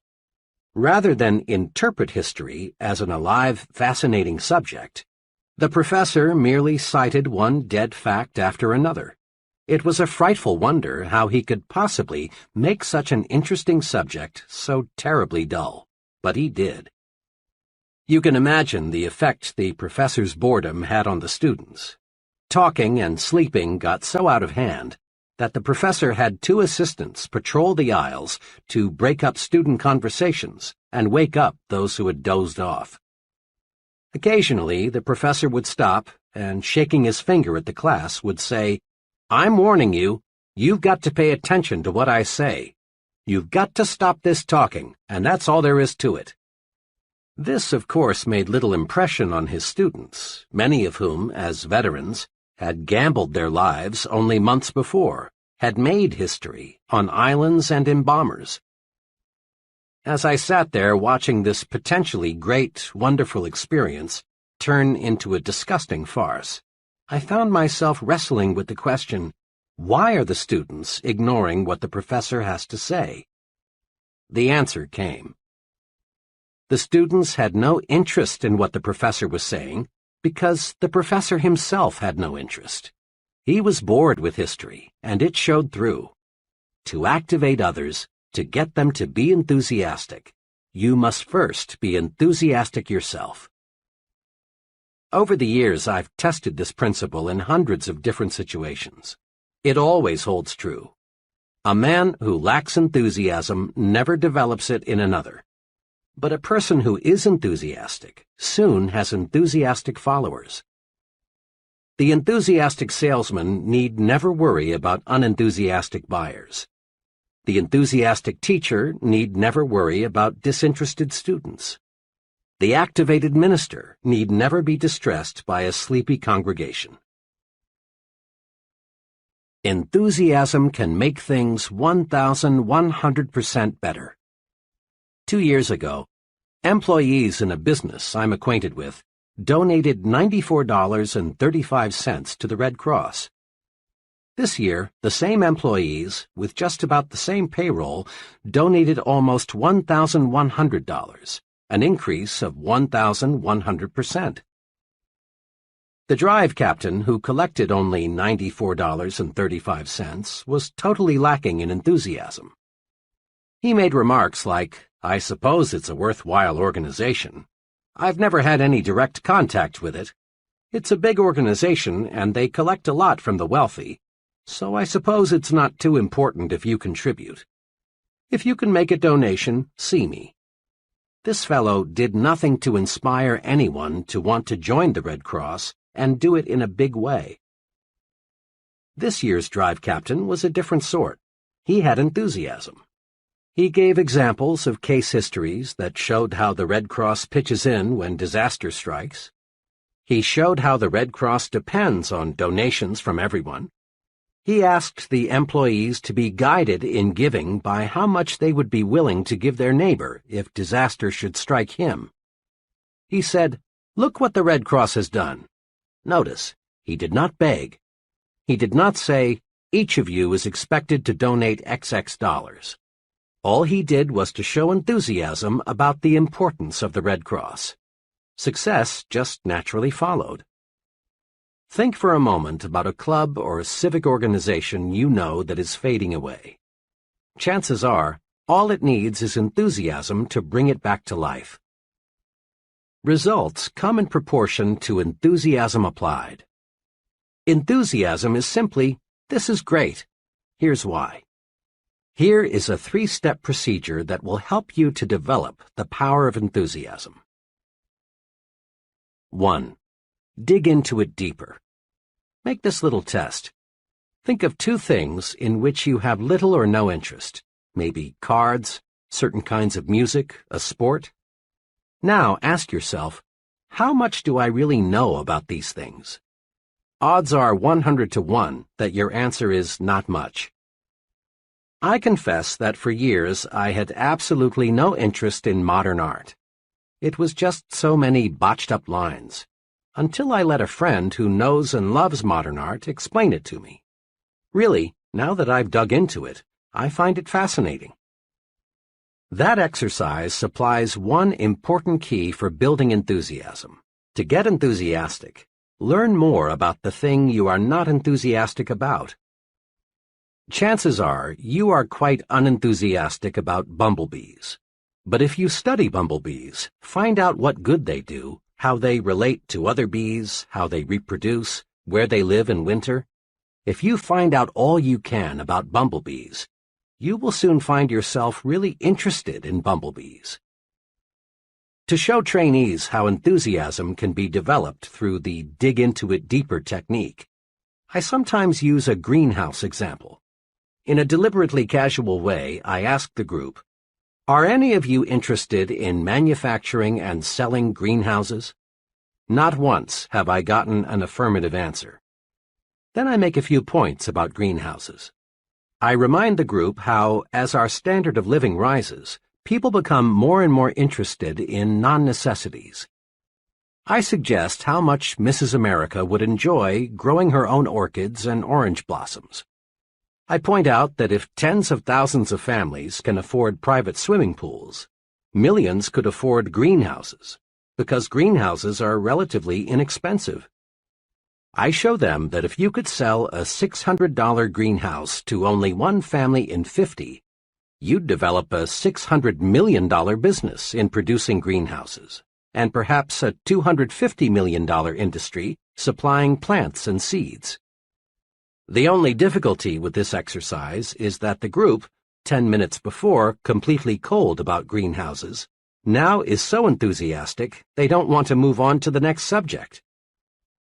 Use the dig into it deeper technique to develop enthusiasm toward other people. Find out all you can about another person, what he does, his family, his background, his ideas and ambitions, and you'll find your interest in and enthusiasm about him mounting. Keep digging, and you're certain to find some common interests. Keep digging, and you'll eventually discover a fascinating person. The dig into it deeper technique works also in developing enthusiasm toward new places. Several years ago, some young friends of mine decided to move from Detroit to a small town in mid-Florida. They sold their home, closed out their business connections, said goodbye to their friends, and were gone. 6 weeks later, they were back in Detroit. The reason had nothing to do with employment. Rather, as they put it, we just couldn't stand living in a small town. Besides, all our friends are in Detroit. We just had to come back. In later conversations with these people, I learned the real reason why they didn't like the small Florida city. During their short stay there, they had taken only a surface view of the community, its history, its plans for the future, its people. They moved their bodies to Florida, but left their minds in Detroit. I've talked with dozens of executives, engineers, and salesmen who have developed career trouble because their companies want to move them to another location, but they don't want to go. I just can't see moving to Chicago, or San Francisco, or Atlanta, or New York, or Miami, is a remark spoken many times a day. There's one way to build enthusiasm toward a new location. Simply resolve to dig into the new community. Learn all you can about it. Mix with the people. Make yourself feel and think like a community citizen from the very first day. Do this, and you'll be enthusiastic about your new environment. Today, millions of Americans invest in corporate securities. But there are many millions more who have no interest at all in the stock market. That's because they are people who have not familiarized themselves with what the securities market is, how it operates, the day-to-day romance of American business. To get enthusiasm about anything, people, places, things, dig into it deeper. Dig into it deeper, and you'll develop enthusiasm. Put this principle to work next time you must do something you don't want to do. Put this principle to work next time you find yourself becoming bored. Just dig in deeper, and you dig up interest. 2. In everything you do, life it up. Enthusiasm, or lack of it, shows through in everything you do and say. Life up your handshaking. When you shake hands, shake. Make your hand clasp say, "I'm glad to know you. I am glad to see you again." A conservative, mouse-like handshake is worse than no handshake at all. It makes people think, this guy is more dead than alive. Try to find a highly successful person with a conservative handshake. You'll have to look a long, long time. Life up your smiles. Smile with your eyes. Nobody likes an artificial, pasted-on, rubbery smile. When you smile, smile. Show a few teeth. Maybe your teeth aren't attractive, but that's really unimportant. For when you smile, people don't see your teeth. They see a warm, enthusiastic personality, someone they like. Life up your thank yous. A routine, automatic thank you is almost like saying gleep gleep. It's just an expression. It says nothing. It doesn't accomplish results. Make your thank you mean thank you very much. Life up your talk. Dr. James F. Bender, the noted speech authority, in his excellent book, How to Talk Well, says, Is your good morning really good? Are your congratulations enthusiastic? Does your how are you sound interested? When you make a habit of coloring your words with sincere feelings, you'll notice a great uptake in your ability to hold attention. People go along with the fellow who believes what he says. Say it with life. Put vitality into your speaking. Whether you are talking to a garden club, a prospect, or your children, put enthusiasm behind what you say. A sermon delivered enthusiastically may be remembered for months, even years. But a sermon delivered without enthusiasm will be mostly forgotten 167 hours before next Sunday rolls around. And when you put life in your talk, you automatically put more life in you. Just try this right now. Say out loud with force and vigor, "I feel great today." Now, don't you actually feel better than you did before you said it? Make yourself alive all over. Life it up. Be sure everything you do and say tells people, "That fellow is alive. He means it. He's going places." 3. Broadcast good news. You and I have been in many situations when someone burst in and said, "I've got good news." Immediately, this person gets 100% attention from everyone present. Good news does more than get attention. Good news pleases people. Good news develops enthusiasm. Good news even promotes good digestion. Just because there are more broadcasters of bad news than there are broadcasters of good news, don't be misled. No one ever won a friend, no one ever made money, no one ever accomplished anything by broadcasting bad news. Transmit good news to your family. Tell them the good that happened today.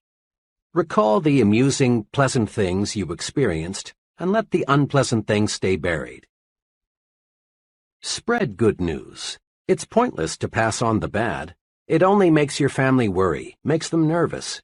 Bring home some sunlight every day. Ever notice how seldom children complain about the weather? They take hot weather in stride until the negative news corps educate them to be conscious of unpleasant temperatures. Make it a habit always to speak favorably about the weather, regardless of what the weather actually is. Complaining about the weather makes you more miserable, and it spreads misery to others. Broadcast good news about how you feel. Be an "I feel great" person. Just say, "I feel great" at every possible opportunity, and you will feel better. By the same token, tell people, "I feel awful, just awful," and you will feel worse. How we feel is in large part determined by how we think we feel. Remember, too, that other people want to be around alive, enthusiastic people. Being around complainers and half-dead people is uncomfortable. Transmit good news to the people you work with. Give them encouragement. Compliment them at every opportunity. Tell them about the positive things the company is doing. Listen to their problems. Be helpful. Encourage people and win their support.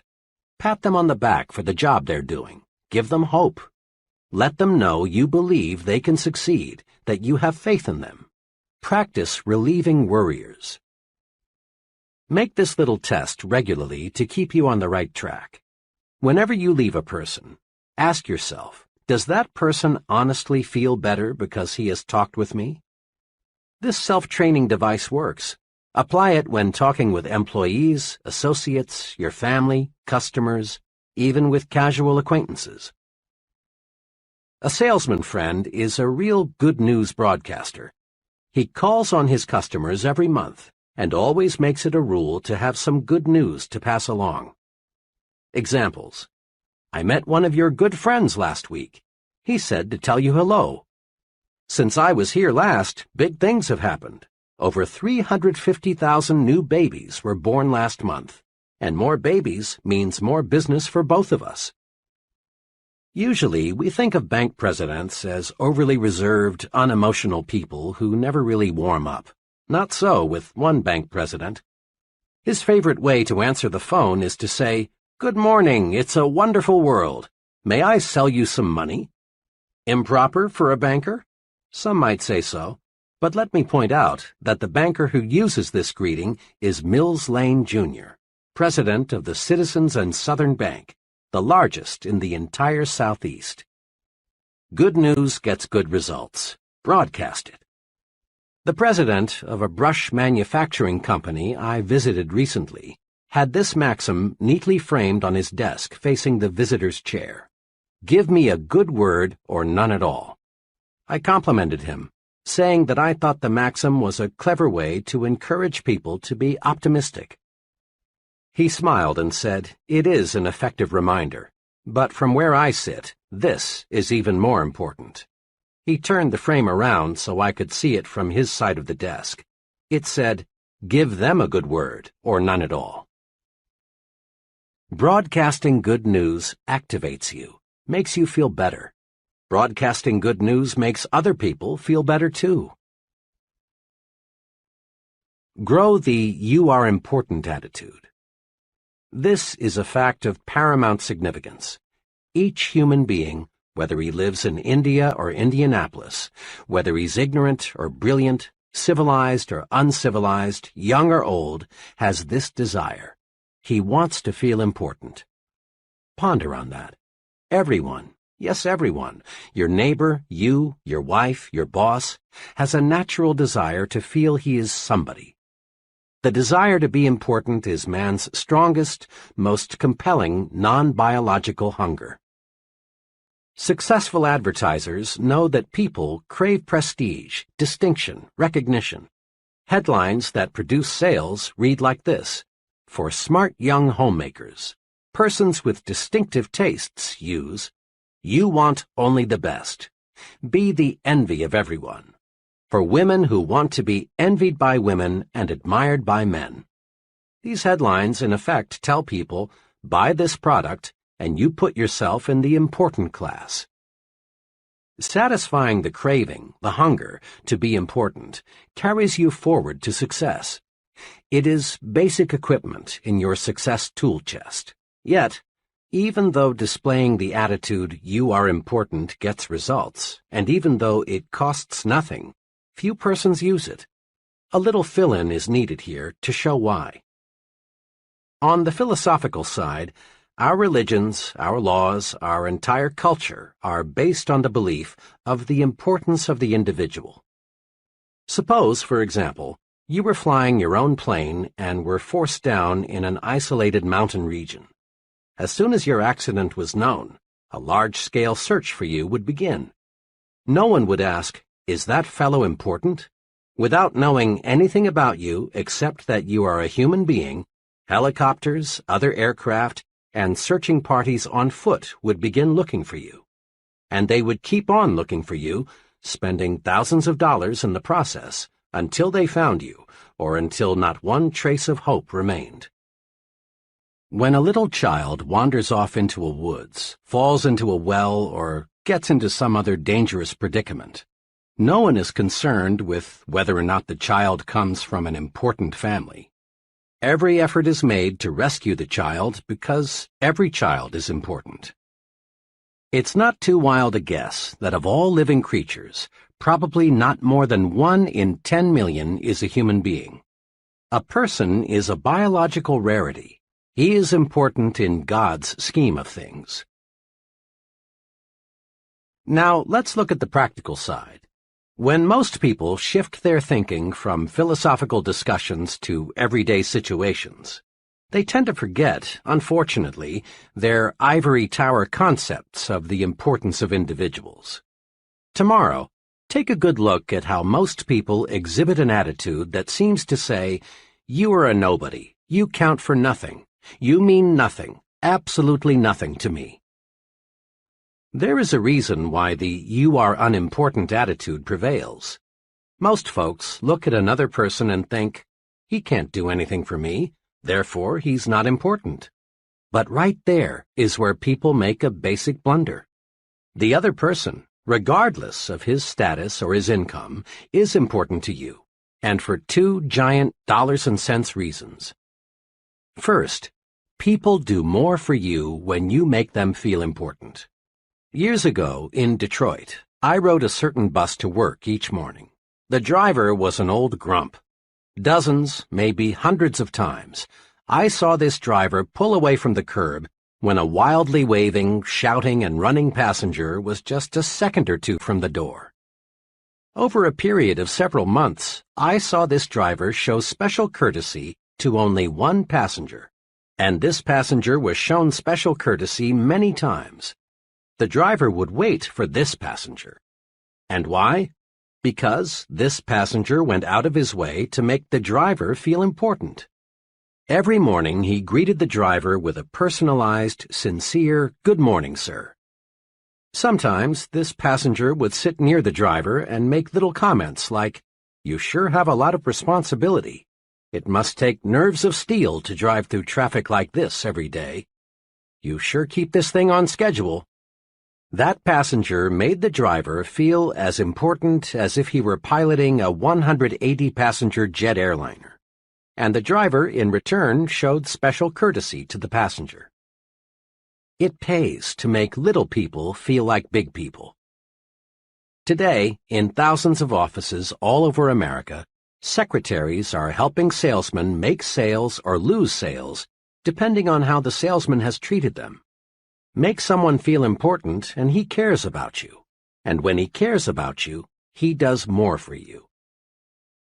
Customers will buy more from you, employees will work harder for you, associates will go out of their way to cooperate with you, your boss will do more to help you if you will only make these people feel important. It pays to make big people feel even bigger. The big thinker always adds value to people by visualizing them at their best. Because he thinks big about people, he gets their best out of them. Here's the second giant reason for making others feel important. When you help others feel important, you help yourself feel important too. One of the elevator operators who carried me up and down for several months had the look of complete unimportance written all over. She was 50-ish, unattractive, and certainly uninspired in her work. It was obvious that her longing to be important was completely unfulfilled. She was one of the millions of people who live for months at a time without ever being given a reason to believe that someone notices them or cares about them. One morning, shortly after I became one of her regular uppers and downers, I noticed that she had had her hair redone. It was nothing fancy. It was obviously a homemade job. But it had been cut, and it did look better. So I said, "Miss S." Note, I had learned her name. "I do like what you've done to your hair. It really looks fine." She blushed, said, "Thank you, sir," and nearly missed her next stop. She appreciated the compliment. Next morning, lo and behold, when I stepped into the elevator, I heard, "Good morning, Dr. Schwartz." Not one time before had I heard this operator address anyone by name. And in the remaining months that I had an office in the building, I never heard anyone called by name except me. I had made the operator feel important. I had sincerely complimented her and called her by name. I had made her feel important. Now she was repaying me by making me feel important. Let's not kid ourselves. People who do not have a deep-down feeling of self-importance are slated for mediocrity. Again and again, this point must be driven home. You must feel important to succeed. Helping others to feel important rewards you because it makes you feel more important. Try it and see. Here's how to do it. 1. Practice appreciation. Make it a rule to let others know you appreciate what they do for you. Never, never let anyone feel he is taken for granted. Practice appreciation with a warm, sincere smile. A smile lets others know you notice them and feel kindly toward them. Practice appreciation by letting others know how you depend on them. An earnest, "Jim, I don't know what we'd do without you" type of remark makes people feel necessary, and when they feel necessary, they do increasingly better work.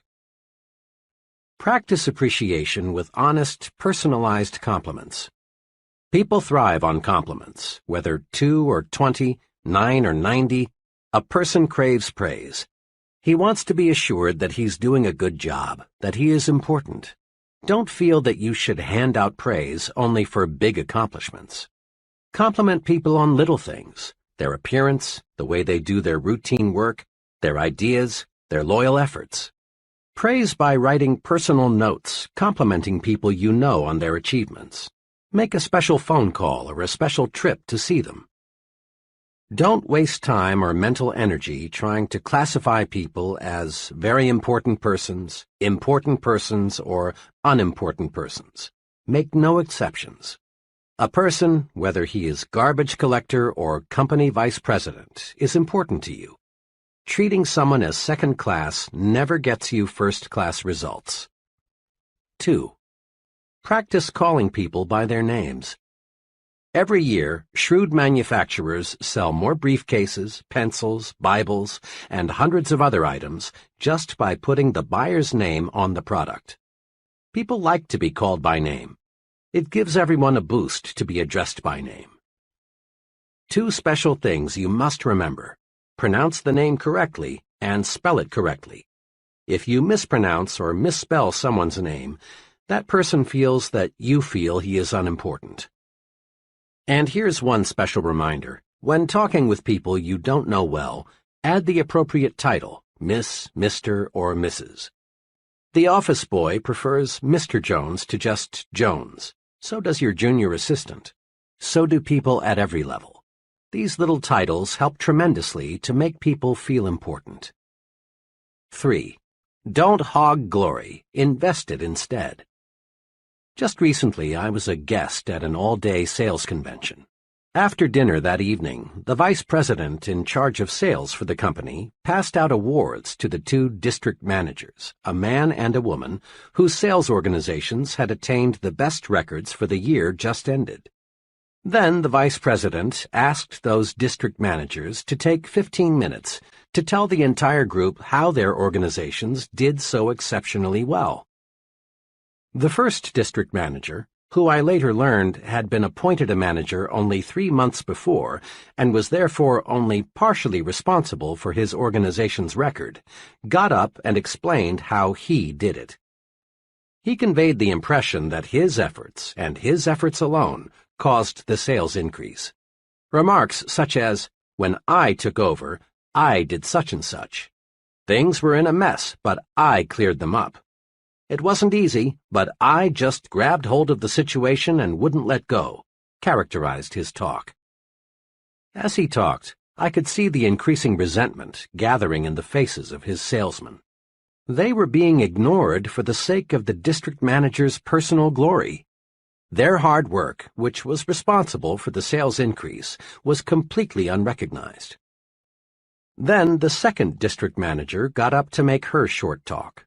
But this lady used an entirely different approach.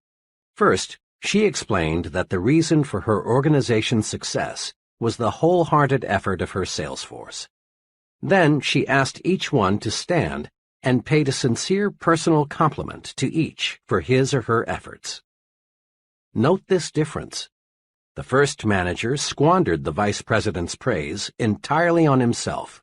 In doing so, he offended his own people. His sales force was demoralized. The second passed the praise on to her sales force, where it could do more good. This manager knew that praise, like money, can be invested to pay dividends. She knew that passing the credit on to her salespeople would make them work even harder next year. Remember, praise is power. Invest the praise you receive from your superior. Pass praise on down to your subordinates, where it will encourage still greater performance. When you share praise, your subordinates know you sincerely appreciate their value. Here's a daily exercise that pays off surprisingly well. Ask yourself every day, what can I do today to make my wife and family happy? This may seem almost too simple, but it is amazingly effective. One evening, as part of a sales training program, I was discussing building the home environment for selling success. To illustrate a point, I asked the salesmen, who were all married, When was the last time, aside from Christmas, your wedding anniversary, or her birthday, that you surprised your wife with a special gift? Even I was shocked at the answers. Of the 35 salesmen, only one had surprised his wife in the past month. Many of the group answered between 3 and 6 months, and over a third said, "I can't remember." Imagine. And some men wonder why their wives no longer treat them like Mr. King with a crown. I wanted to impress these salesmen with the power of the thoughtful gift. The next evening, I arranged to have a florist appear just before the close of the session. I introduced him and leveled with them. I want each of you to discover what a little unexpected remembrance will do to build a better home environment. I've arranged with the florist for each of you to get a fine, long-stemmed red rose for just 50 cents. Now, if you don't have 50 cents, or if you think your wife isn't worth that, they laughed, I'll buy the flower for her myself. All I ask is that you take the rose to your wife, and then tomorrow evening tell us what happened. Don't, of course, tell her how you came to purchase this rose for her. They understood. Without exception, every fellow testified the next evening that the mere investment of 50 cents had made his wife happy. Do something special for your family often. It doesn't have to be something expensive. It's thoughtfulness that counts. Anything that shows that you put your family's interests first will do the trick. Get the family on your team. Give them planned attention. In this busy age, a lot of people never seem able to find time for their families. But if we plan, we can find it. One company vice president told me of this method, which he says works well for him. My job carries a lot of responsibility, and I have no choice but to bring quite a lot of work home every night. But I will not neglect my family, because it's the most important thing in my life. It's the main reason I work as hard as I do. I've worked out a schedule that enables me to give attention to my family as well as to my work. From 7:30 to 8:30 every evening, I devote my time to my 2 young children. I play games with them, read them stories, draw, answer questions, anything they want me to do. After an hour with those kids of mine, they're not only satisfied, but I'm 100% fresher. At 8:30 they trot off to bed, and I settle down to work for 2 hours. At 10:30 I quit working and spend the next hour with my wife. We talk about the kids, her various activities, our plans for the future. This hour, undisturbed by anything, is a wonderful way to cap off the day. I also reserve Sundays for my family. The whole day is theirs. I find my organized program for giving my family the attention it deserves is good not only for them, but also good for me. It gives me new energy. Want to make money? Then get the put service first attitude.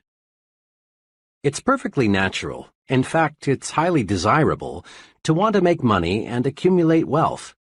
Money is power to give your family and yourself the standard of living they deserve. Money is power to help the unfortunate. Money is one of the means to living life fully.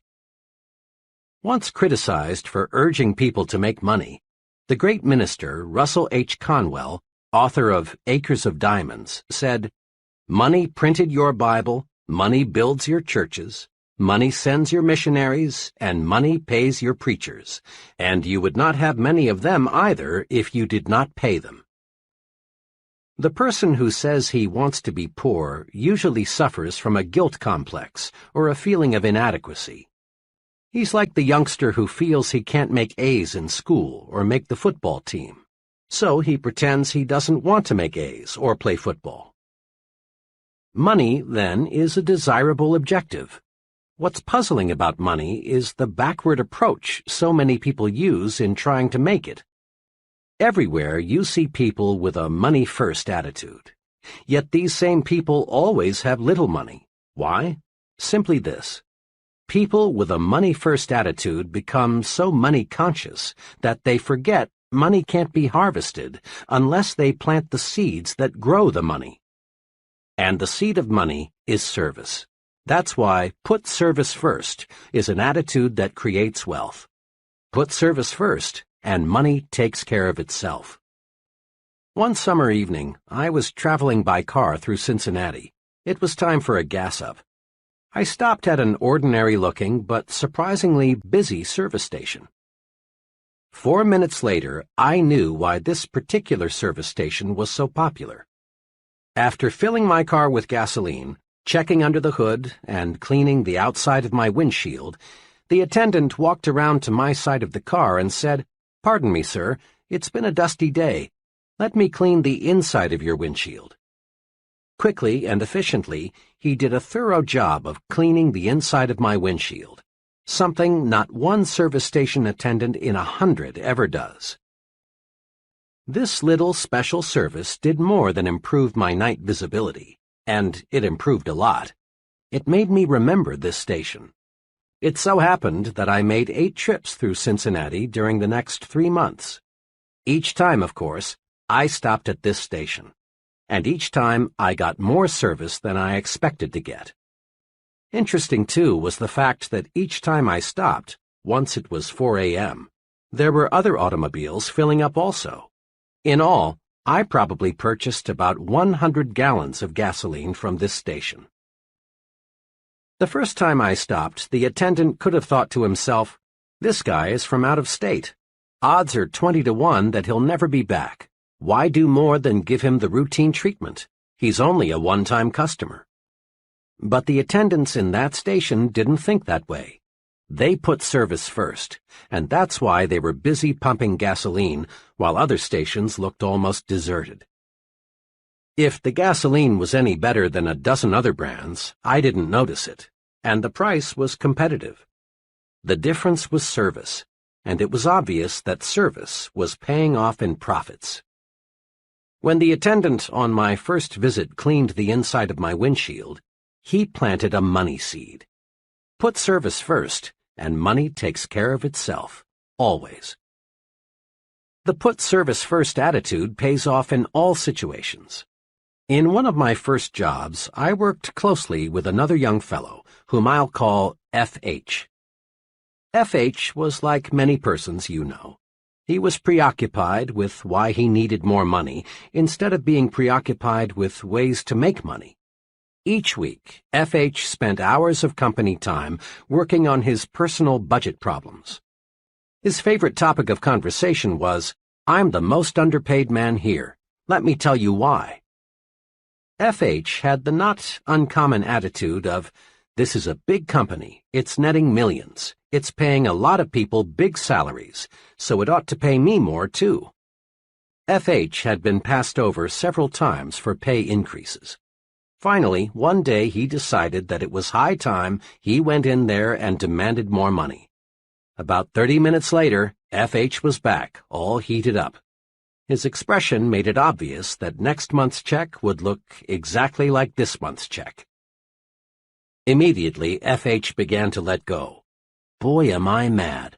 What do you suppose the old man said when I told him I wanted more money? He had the gall to ask me, "Why do you believe you are justified in asking for an increase?" I gave him plenty of reasons, F.H. went on. I told him I'd been passed over when others around here were getting pay raises. I told him my bills are getting larger and my paycheck isn't. And I told him that I do everything around here they ask me to do.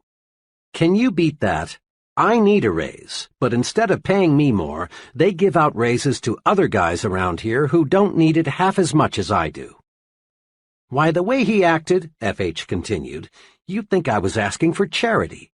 All he would say is, "When your record shows that you deserve more money, you'll get more money." Sure, I could do a better job if they paid me for it, but only a fool does something he isn't paid for. F.H. is an example of the breed that is blind to the how of making money. His last remark sums up his mistake. In effect, F.H. wanted the company to pay him more, and then he would produce more. But this is not how the system works. You don't get a raise on the promise of better performance. You get a raise only by demonstrating better performance. You can't harvest money unless you plant the seeds that grow money. And the seed of money is service. Put service first, and money takes care of itself. Consider which producers make the money from movies. The get-rich-quick producer proceeds to make a picture. Putting money ahead of entertainment, service, he cuts corners everywhere. He buys a poorly written script and employs second-rate writers to adapt it. In employing actors, arranging sets, even recording sound, he puts money first. This producer thinks the moviegoer is a sucker, someone who can't tell good from bad. But the get-rich-quick producer seldom does get rich quick. There never is a bandwagon movement to buy anything second class, especially when it is given a first-class price. The producer who enjoys the largest profits from pictures puts entertainment ahead of money. Rather than chisel the moviegoer, he does everything possible to give people more and better entertainment than they expect to get. The result? People like the movie. It gets talked about, it gets good reviews, and it makes money. Again, put service first, and money takes care of itself. The waitress who concentrates on giving the best possible service needn't worry about tips. They'll be there. But her counterpart who overlooks the empty coffee cups, why refill them? They don't look like tippers, won't find any gratuities. The secretary who resolves to make those letters look better than the boss expects will do all right on future paychecks. But the secretary who thinks, why worry about a few smudges? What do they expect for $65 a week? She is stuck at $65 a week. The salesman who gives full service to an account need harbor no fears he'll lose the account. Here is a simple but powerful rule that will help you to develop the put service first attitude. Always give people more than they expect to get. Each little extra something you do for others is a money seed. Volunteering to work late and get the department out of a tight spot is a money seed. Giving customers extra service is a money seed because it brings customers back. Advancing a new idea that will increase efficiency is a money seed. Money seeds, of course, grow money. Plant service and harvest money. Spend some time each day answering this question. How can I give more than is expected of me? Then apply the answers. Put service first, and money takes care of itself. In quick recap, grow attitudes that will carry you forward to success. 1. Grow the I'm activated attitude. Results come in proportion to the enthusiasm invested. 3 things to do to activate yourself are: dig into it deeper. When you find yourself uninterested in something, dig in and learn more about it. This sets off enthusiasm. Life up everything about you. Your smile, your handshake, your talk, even your walk. Act alive. Broadcast good news. No one ever accomplished anything positive telling bad news. 2. Grow the you are important attitude. People do more for you when you make them feel important. Remember to do these things. Show appreciation at every opportunity. Make people feel important. Call people by name. 3. Grow the service-first attitude and watch money take care of itself. Make it a rule in everything you do. Give people more than they expect to get. Chapter 9. Think right toward people. Here is a basic rule for winning success. Let's mark it in the mind and remember it. The rule is, success depends on the support of other people. The only hurdle between you and what you want to be is the support of others. Look at it this way. An executive depends on people to carry out his instructions. If they don't, the company president will fire the executive, not the employees. A salesman depends on people to buy his product. If they don't, the salesman fails. Likewise, a college dean depends on professors to carry forward his educational program. A politician depends on voters to elect him. A writer depends on people to read what he writes. A chain store magnate got to be a chain store magnate because employees accepted his leadership and consumers accepted his merchandising program. There were times in history when a person could gain a position of authority through force and hold it with force and/or threats of force. In those days, a man either cooperated with the leader or risked literally losing his head. But today, remember, a person either supports you willingly or he doesn't support you at all. Now it's time to ask, granted, I depend on others in order to achieve the success I want. But what must I do to get these people to support me and accept my leadership? The answer, wrapped up in one phrase, is think right toward people. Think right toward people, and they will like and support you. This chapter shows how. Thousands of times daily, a scene like this takes place. A committee or group is in session. The purpose, to consider names for a promotion, a new job, a club membership, an honor, someone to be the new company president, the new supervisor, the new sales manager. A name is placed before the group. The chairman asks, "What is your feeling about so-and-so?" Comments come forth. For some names, there are positive remarks, such as, "He's a good fellow. People there speak highly of him. He has a good technical background, too." Mr. F. "Oh, he's a personable sort of man, very human. I believe he would fit in well with our group." Some names draw negative, lukewarm statements. "I think we should investigate that fellow carefully. He doesn't seem to get along too well with people. I know he has a good academic and technical background. I don't question his competence, but I am concerned about the acceptance he would receive. He doesn't command much respect from people." Now, here is an exceptionally important observation. In at least 9 cases out of 10, the likability factor is the first thing mentioned. And in an overwhelmingly large number of cases, the likability factor is given far more weight than the technical factor. This holds true even in selecting scholars for university professorships.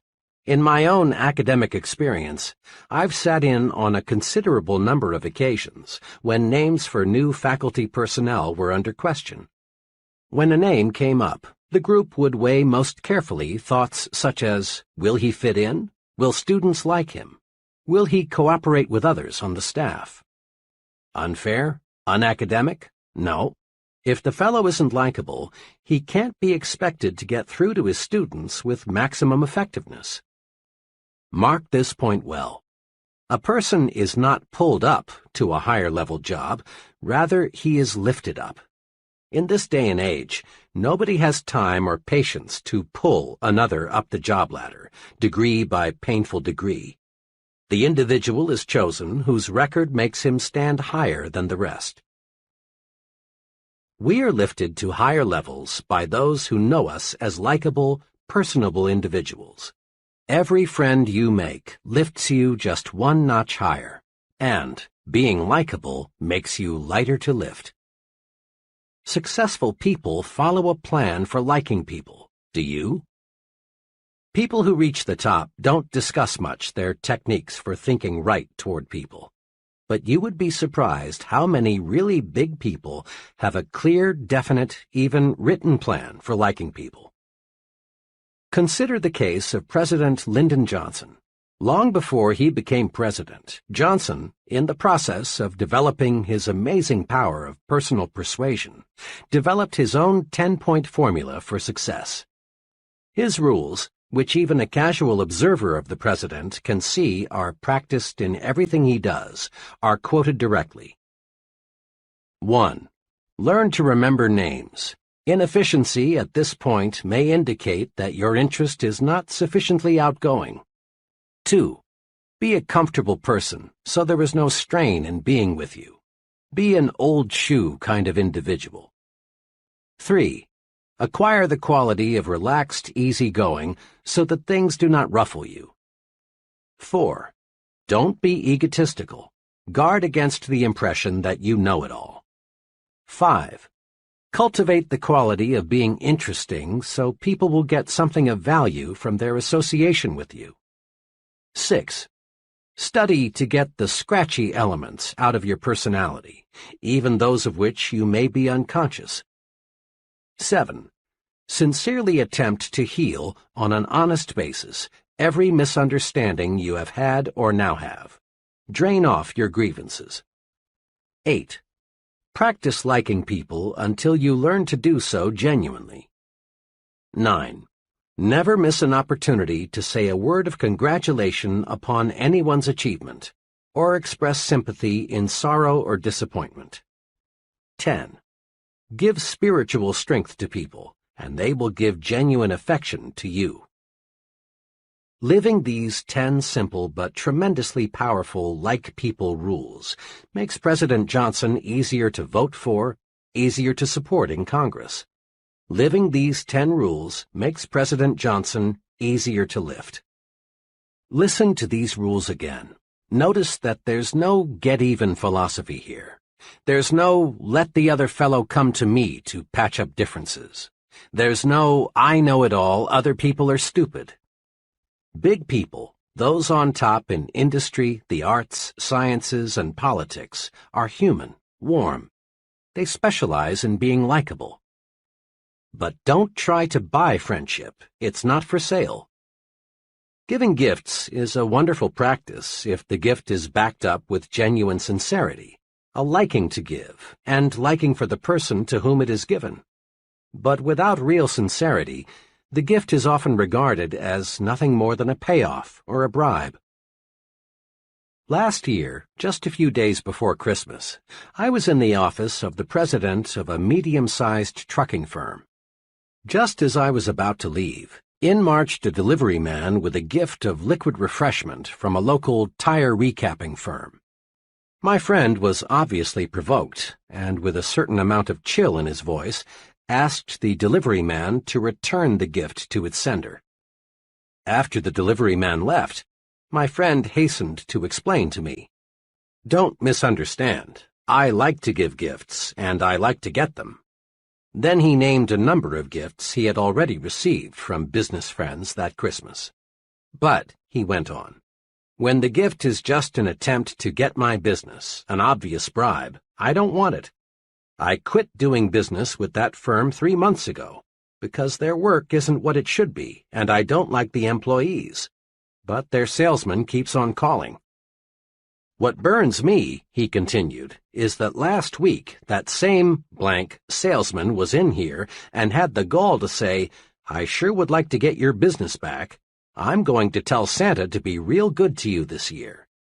If I hadn't sent their booze back, the first thing that so-and-so would have said to me next time he's in is, 'I'll bet you enjoyed our gift, didn't you?' Friendship can't be bought, and when we try, we lose in 2 ways. 1, we waste money. 2, we create contempt.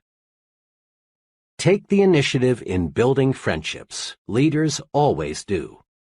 It's easy and natural for us to tell ourselves, let him make the first move. Let them call us. Let her speak first. It's easy, too, virtually, to ignore other people. Yes, it's easy and natural, but it isn't right thinking toward people. If you follow the rule of letting the other person build the foundation for friendship, you may not have many friends.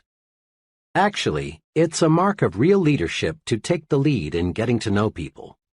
Next time you are in a large group, observe something very significant. The most important person present is the one person most active in introducing himself. It's always a big person who walks up to you, offers his hand, and says, "Hello, I'm Jack R." Digest this observation for a moment, and you'll discover the reason the fellow is important is that he works at building friendships. Think right toward people. As a friend of mine expresses it, I may not be very important to him, but he's important to me. That's why I've got to get to know him. Have you ever noticed how people freeze while waiting for elevators? Unless they are with someone they know, most folks never say anything to the person standing beside them. One day, I resolved to do a little experimenting. I resolved to say something to the stranger who was waiting as I was. I kept track of his reaction 25 consecutive times, and 25 times I got back a positive, friendly response. Now, talking to strangers may not be very urbane, but most people like it nevertheless.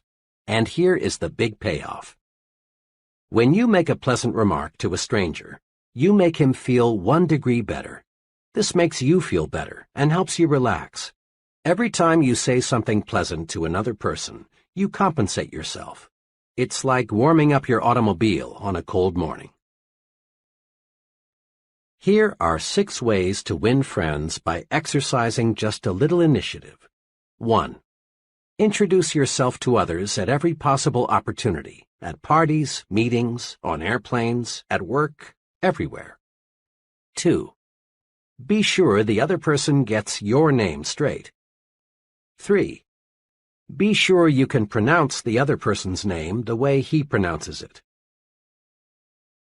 4. Write down the other person's name, and be mighty sure you have it spelled correctly. People have a fetish about the correct spelling of their own names. If possible, get his address and phone number also. 5. Drop a personal note or make a phone call to the new friends you feel you want to know better. This is an important point.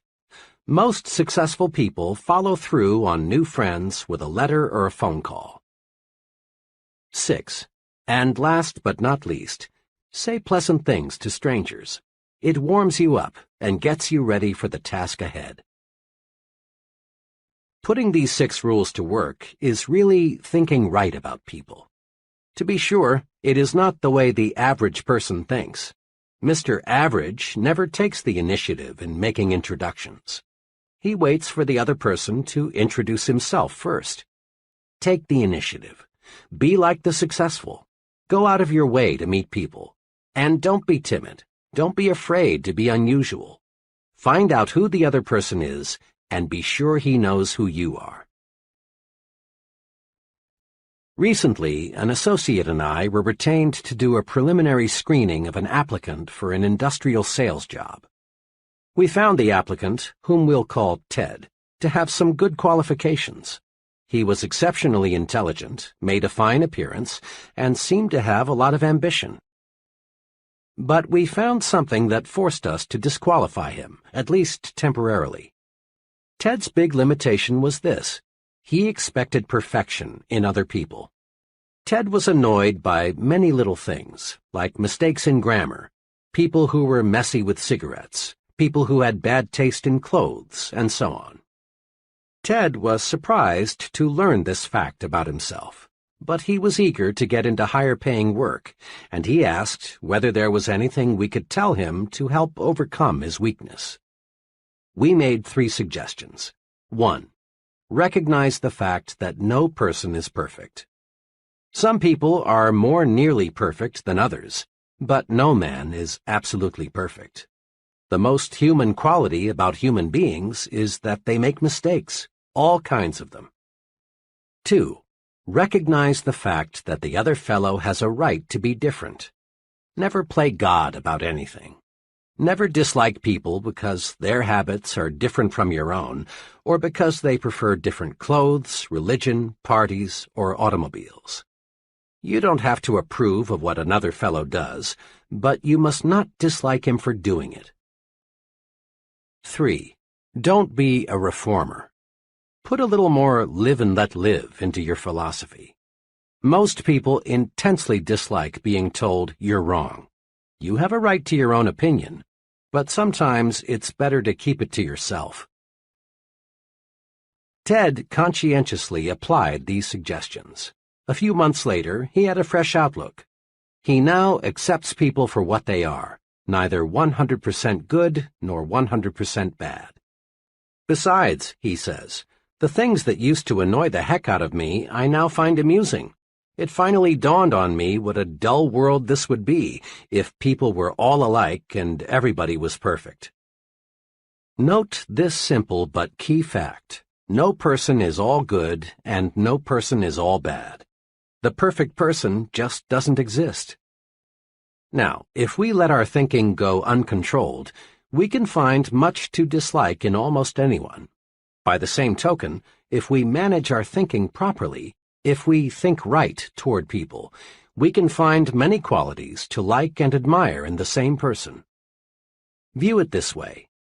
Your mind is a mental broadcasting station. This broadcasting system transmits messages to you on two equally powerful channels, Channel P, positive, and Channel N, negative. Let's see how your broadcasting system works. Suppose that today your business superior, we'll call him Mr. Jacobs, called you into his office and reviewed your work with you. He complimented you on your work, but he also made some specific suggestions on how you can do it better. Tonight, it's only natural for you to recall the incident and do some thinking about it.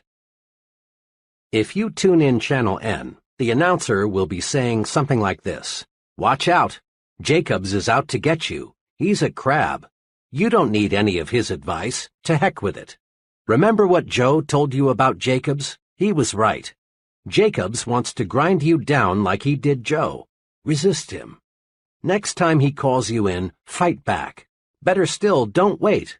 Tomorrow, go in and ask him just what he really meant by his criticism." But tune in Channel P, and the announcer will say something along these lines. "You know, Mr. Jacobs is a pretty good fellow. Those suggestions he made to me seem pretty sound. If I put them to use, I can probably do a better job and position myself for an increase. The old boy did me a favor. Tomorrow I'll go in and thank him for his constructive help. Bill was right. Jacobs is a good man to work with."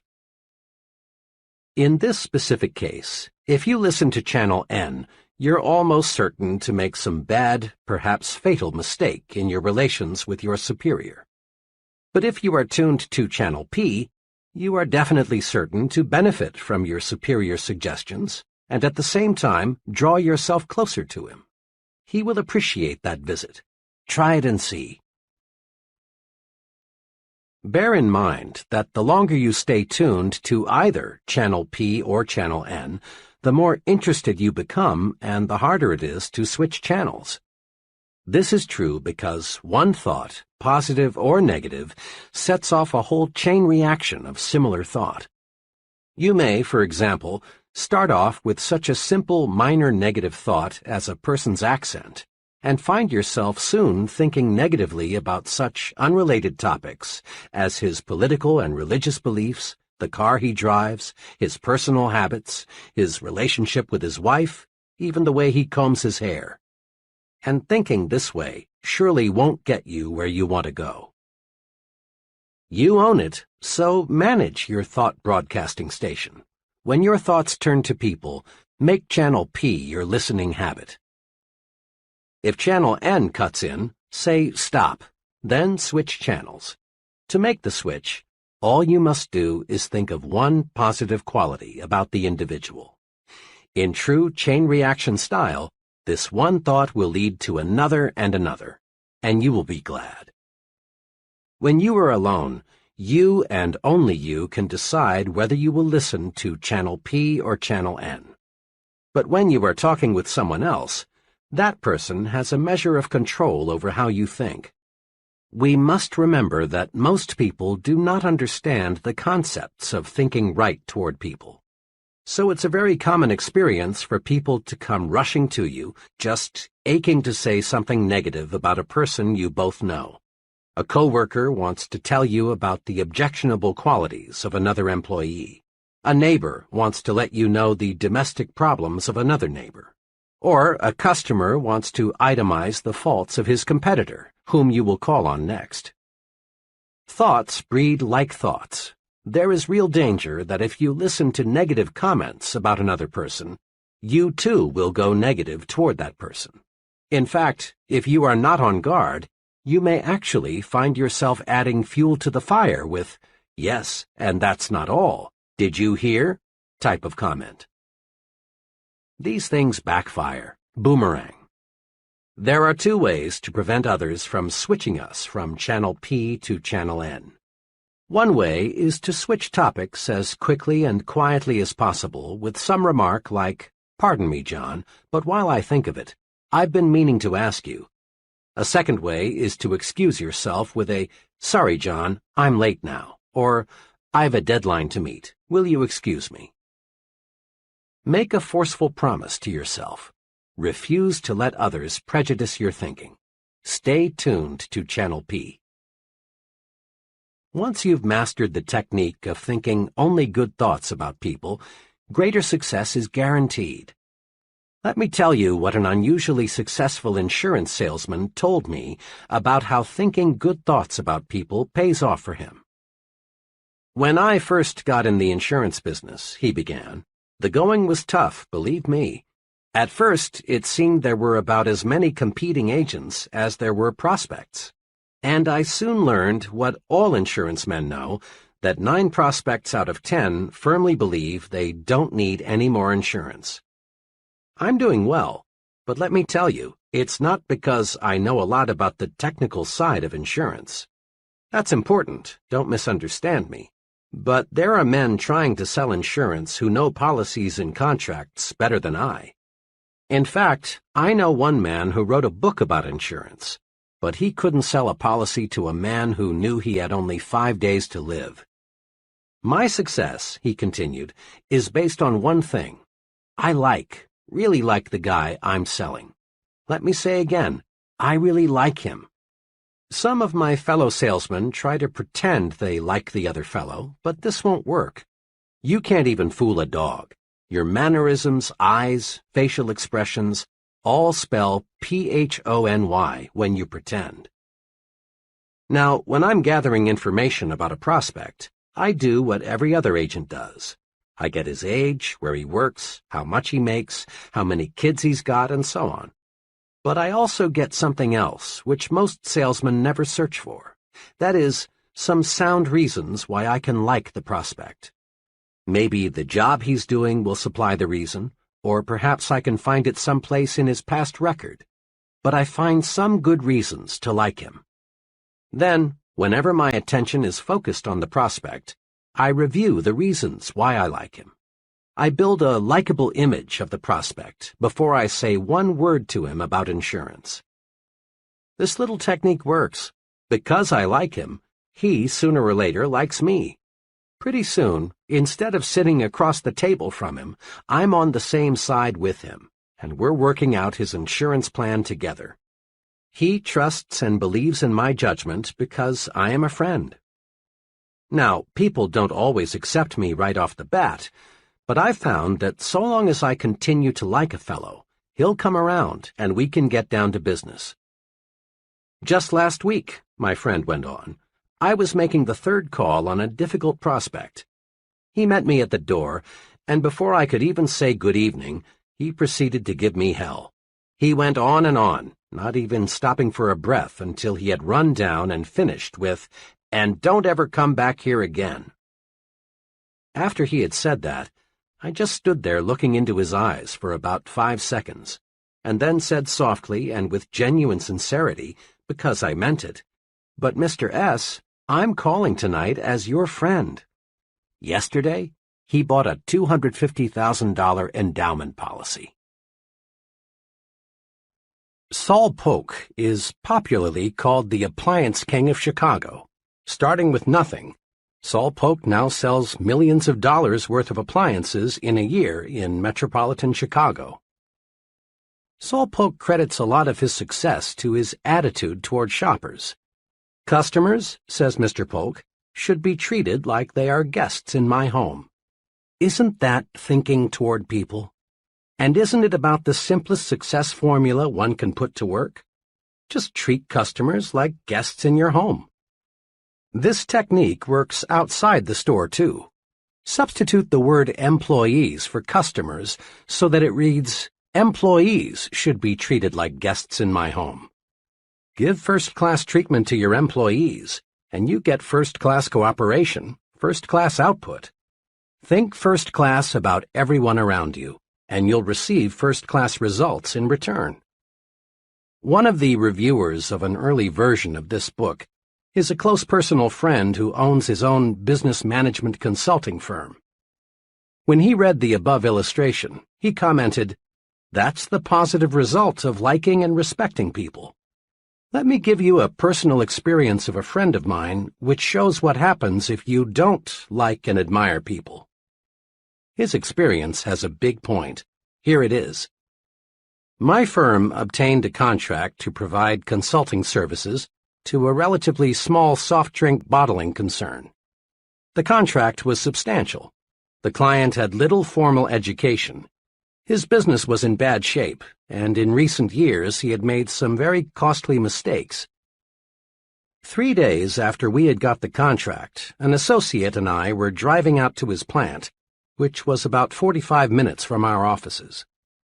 To this day, I don't know how it started, but somehow we began talking about the negative qualities of our client. Before we realized it, we were talking about how his own stupidity had brought about the mess he was in, instead of discussing how we could best approach solving his problems. I remember one remark I made which I thought particularly clever. "The only thing holding up Mr. F is fat." My associate laughed and came up with an equally choice observation.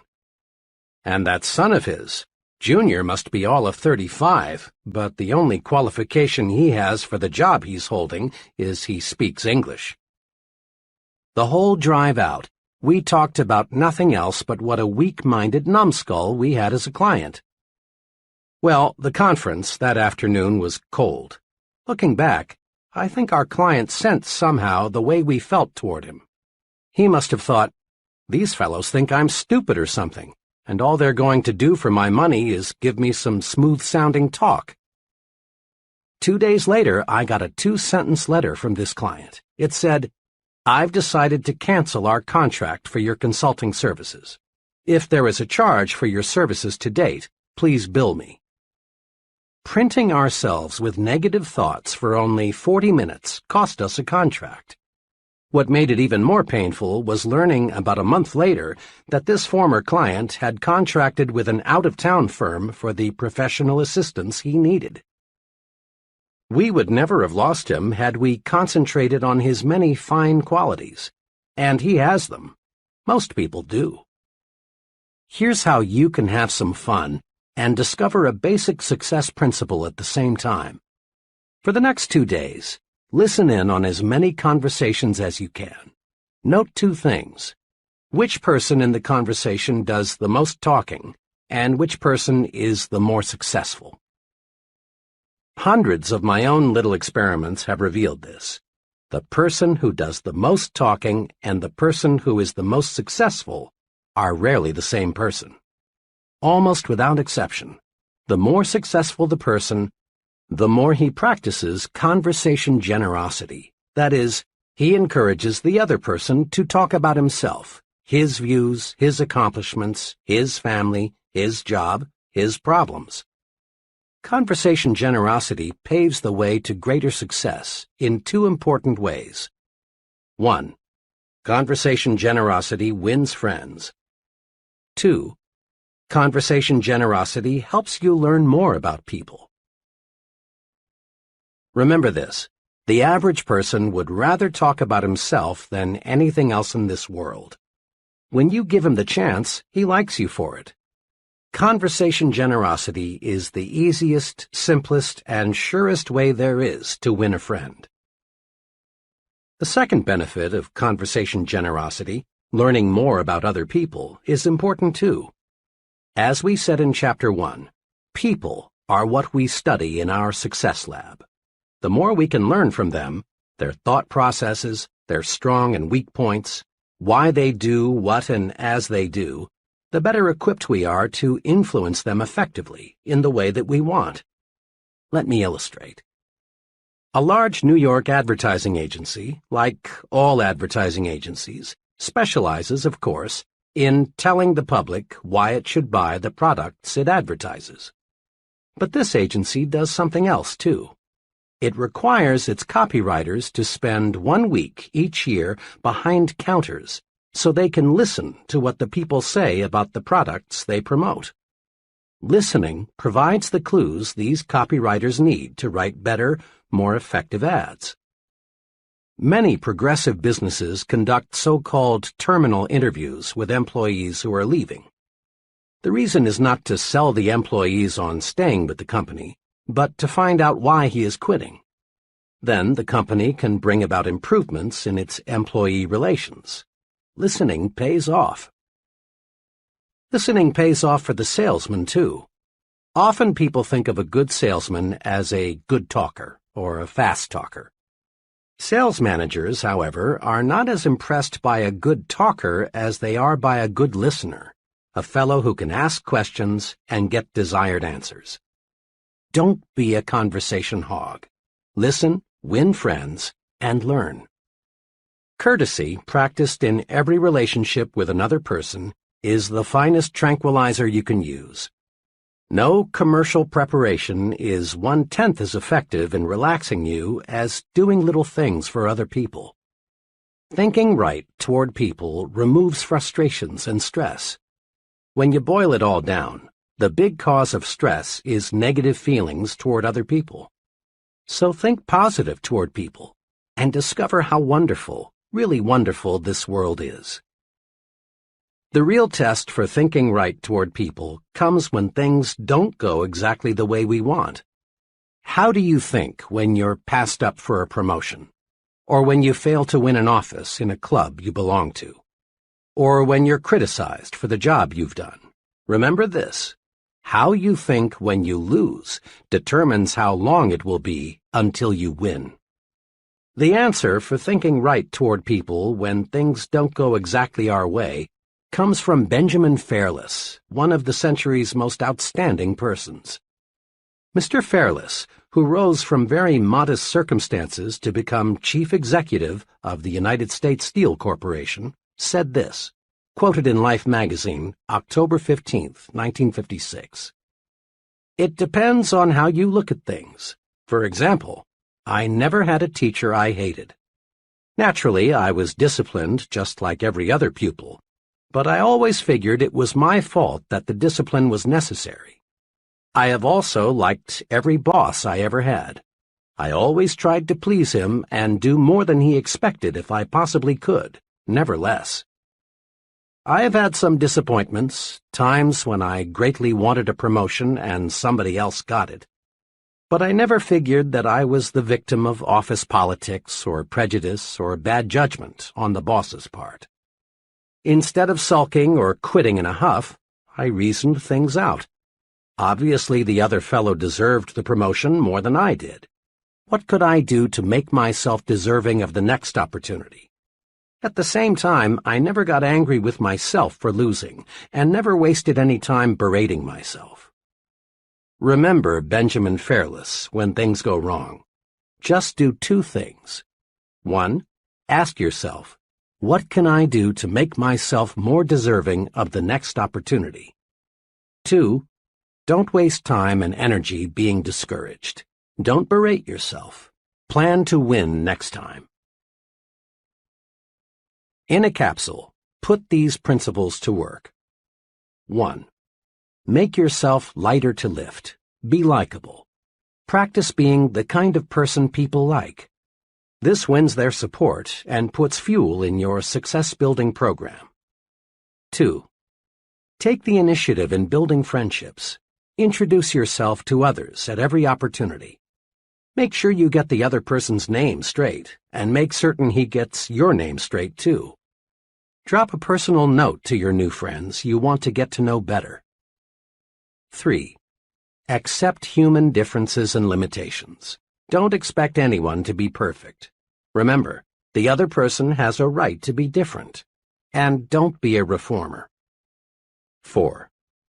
Tune in to Channel P, the Good Thoughts Station.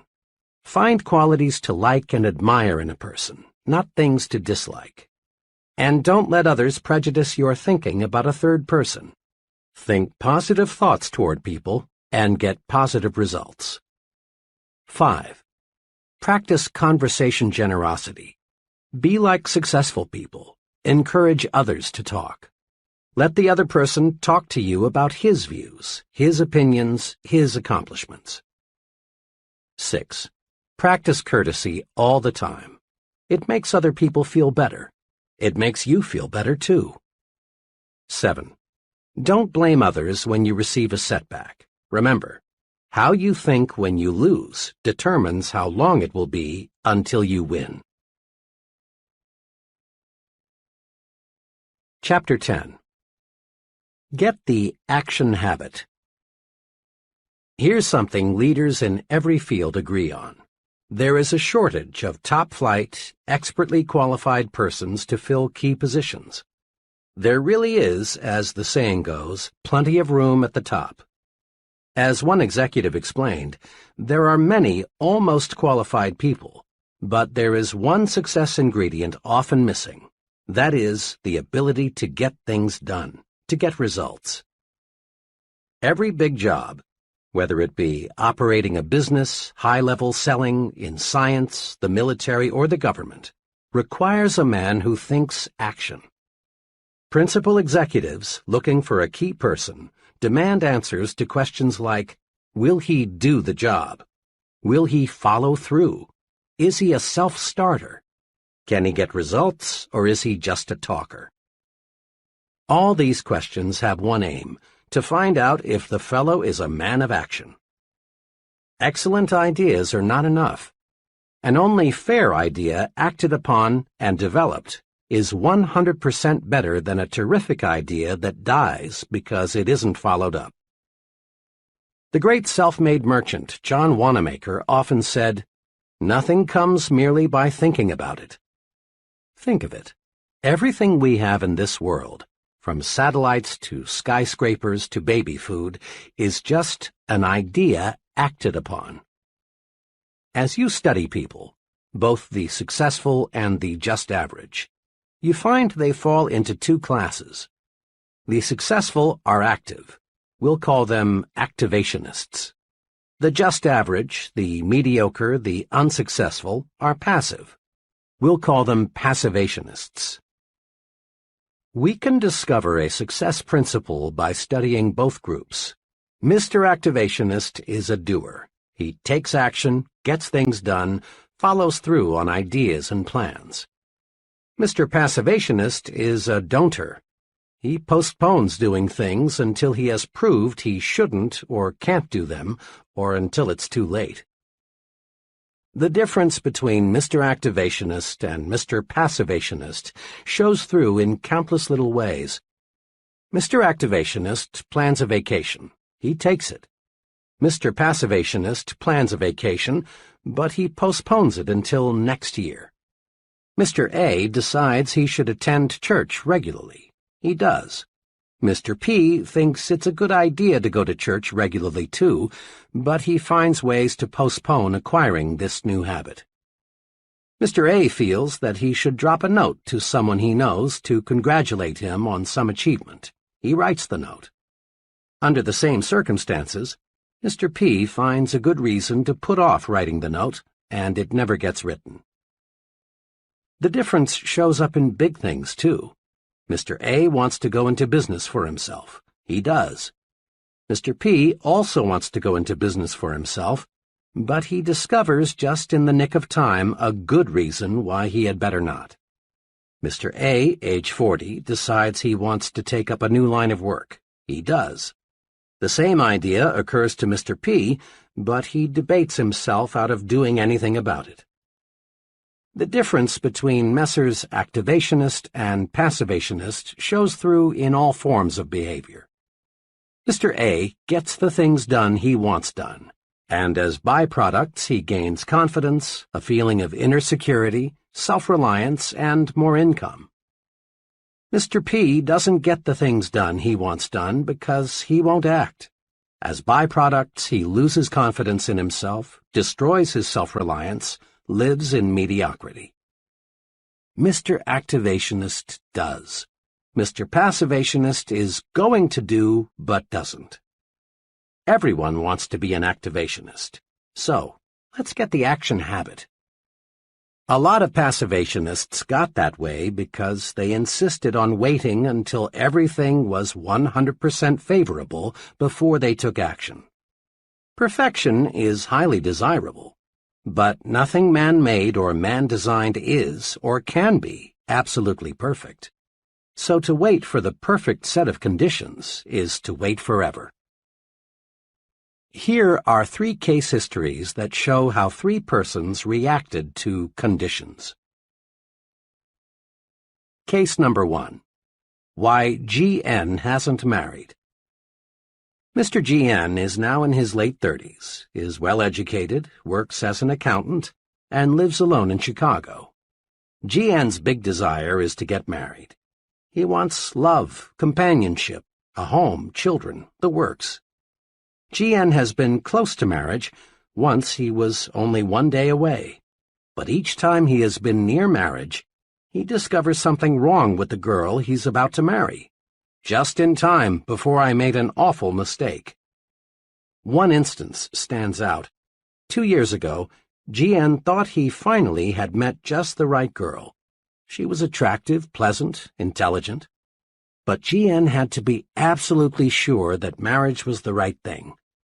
As they were discussing marriage plans one evening, the future Mrs. G.N. made a few remarks that bothered G.N. So, to make certain he was marrying the right girl, G.N. drew up a 4-page document of stipulations she was to agree to before they got married. The document, neatly typed and looking very legal, covered every segment of living G.N. could think of. There was one section on religion, what church they would go to, how often they would attend, how much they would donate. Another section covered children, how many and when. In detail, G.N. outlined the kind of friends they would have, his future wife's employment status, where they would live, how their income would be spent. To finish the document, G.N. devoted half a page to listing specific habits the girl must break or must acquire. This covered such habits as smoking, drinking, makeup, entertainment, and so on. When G.N.'s prospective bride reviewed his ultimatum, she did what you would expect. She sent it back with a note saying, "The usual marriage clause, for better or for worse, is good enough for everyone else, and it's good enough for me. The whole thing is off."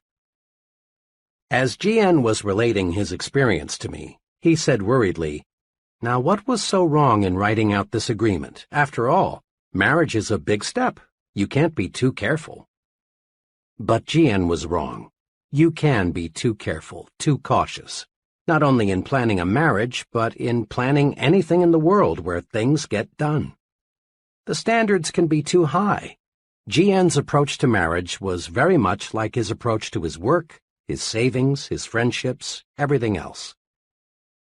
The test of a successful person is not an ability to eliminate all problems before they arise, but to meet and work out difficulties when they do arise. We must be willing to make an intelligent compromise with perfection, lest we wait forever before taking action. It's still good advice to cross bridges as we come to them. Case number 2. Why J.M. lives in a new home.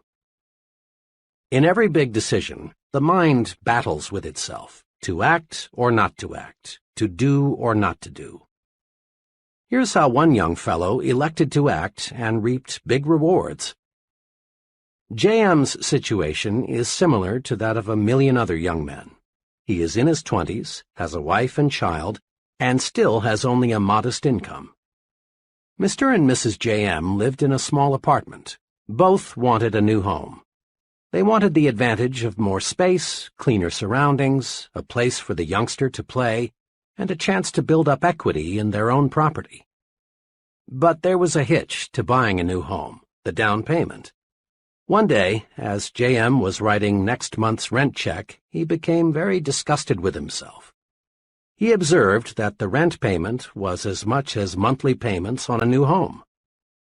J.M. called his wife and said, "How would you like to buy a new home next week?" "What's got into you?" she asked. "Why make jokes? You know we can't. We haven't even got the money for the down payment." But JM was determined.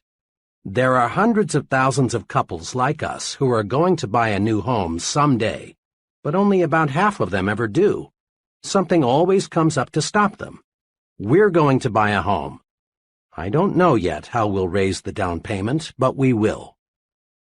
Well, the next week they found a house they both liked, quite unpretentious but nice, for $1,200 down. Now, the obstacle was to find a way to raise $1,200. JM knew he couldn't borrow it through the usual channels, for this would encumber his credit so that he couldn't get a mortgage for the sale price. Where there's a will, there's always a way. Suddenly, JM got a brainstorm. Why not contact the builder and work out a private loan arrangement for $1,200? This JM did. At first, the builder was cold to the idea, but JM persisted. Finally, it was agreed. The builder would, in effect, advance JM the $1,200 to be repaid at $100 a month plus interest. Now, all JM had to do was to find $100 a month. Mr. and Mrs. JM sharpened their pencils and figured out a way to cut expenditures $25 a month. But that still left $75, which JM would have to raise each month. Then JM got another idea. The next morning he went in to see his boss. He explained to his employer what he was doing. His boss was glad to learn that JM was going to buy a new home. Then JM said, "Look, Mr. T, to work this deal out, I've got to earn at least $75 more each month. Now, I know," JM continued, "you'll give me a raise when you feel that I deserve it. What I want now is just a chance to earn more money. There are some things around here that could best be done on weekends. Will you make it possible for me to work then?" The employer was impressed with JM's sincerity and ambition. He proposed a way for JM to work 10 extra hours each weekend, and Mr. and Mrs. JM moved into their new home. 1. The resolution to take action ignited JM's mind to think of ways to accomplish his goal. 2. JM gained tremendously in new confidence. It will be much easier for him to take action in other major situations. 3. JM provided his wife and child the living standard they deserved. Had he waited, postponed buying the house until conditions were perfect, there is a real possibility they never would have owned a home of their own. Case number 3. CD wanted to start his own business, but Mr. CD represents another case of what happens to big ideas when one waits until conditions are perfect before taking action on those ideas. Shortly after World War II, CD got a job with the Customs Division of the U.S. Post Office Department. He liked his work, but after 5 years he became dissatisfied with the confinement, regular hours, low pay, and the seniority system with its relatively narrow chances for advancement. Then he got an idea. He had learned a great deal about what it takes to be a successful importer. Why not set himself up in the business of importing low-cost gift items and toys? CD knew many successful importers who didn't have his knowledge of the ins and outs of this business. It's been 10 years now since CD decided he wanted to go into business for himself. But today, he's still working for the customs office. Why? Well, every time CD was just about ready to cut loose on his own, something happened that stopped him from taking action. Lack of money, economic recession, new baby, need for temporary security, trade restrictions, and more excuses all served as reasons for waiting, for postponing. The real truth is that CD let himself develop into a passivationist. He wanted conditions to be perfect before he took action. Since conditions were never perfect, CD never took action.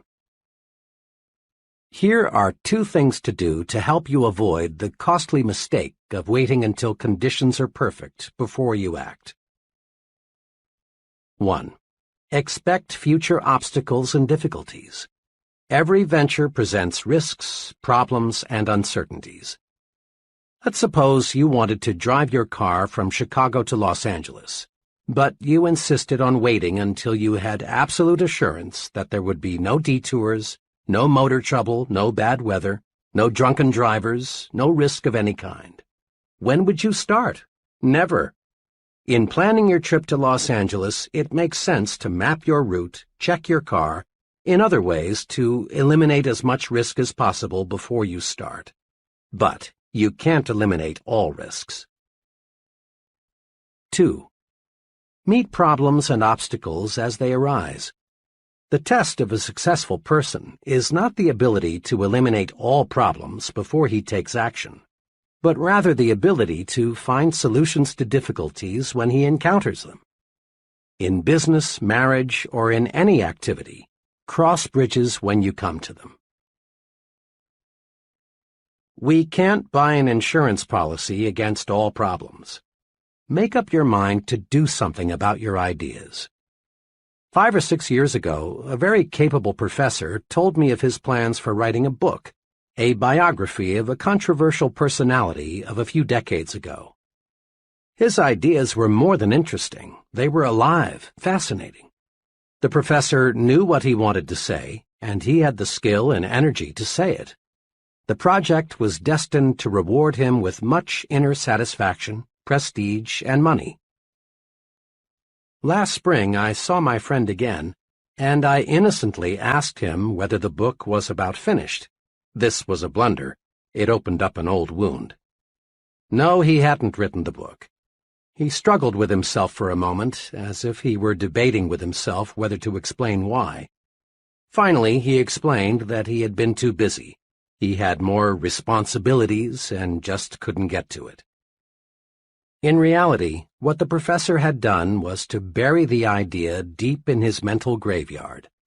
He let his mind grow negative thoughts. He visualized the tremendous work and sacrifices that would be involved. He saw all sorts of reasons why the project would fail. Ideas are important. Let's make no mistake about that. We must have ideas to create and improve anything. Success shuns the man who lacks ideas. But let's make no mistakes about this point either. Ideas in themselves are not enough. That idea for getting more business, for simplifying work procedures, is of value only when it is acted upon. Every day, thousands of people bury good ideas because they are afraid to act on them. And afterward, the ghosts of those ideas come back to haunt them. Put these 2 thoughts deep in your mind. First, give your ideas value by acting on them. Regardless of how good the idea, unless you do something with it, you gain nothing. Second, act on your ideas and gain mind tranquility. Someone once said that the saddest words of tongue or pen are these: "It might have been." Every day you hear someone saying something like, "Had I gone into business 7 years ago, I'd sure be sitting pretty now." Or, "I had a hunch it would work out like that. I wish I had done something about it." A good idea, if not acted upon, produces terrible psychological pain. But a good idea acted upon brings enormous mental satisfaction. Got a good idea? Then do something about it. Use action to cure fear and gain confidence. Here's something to remember. Action feeds and strengthens confidence.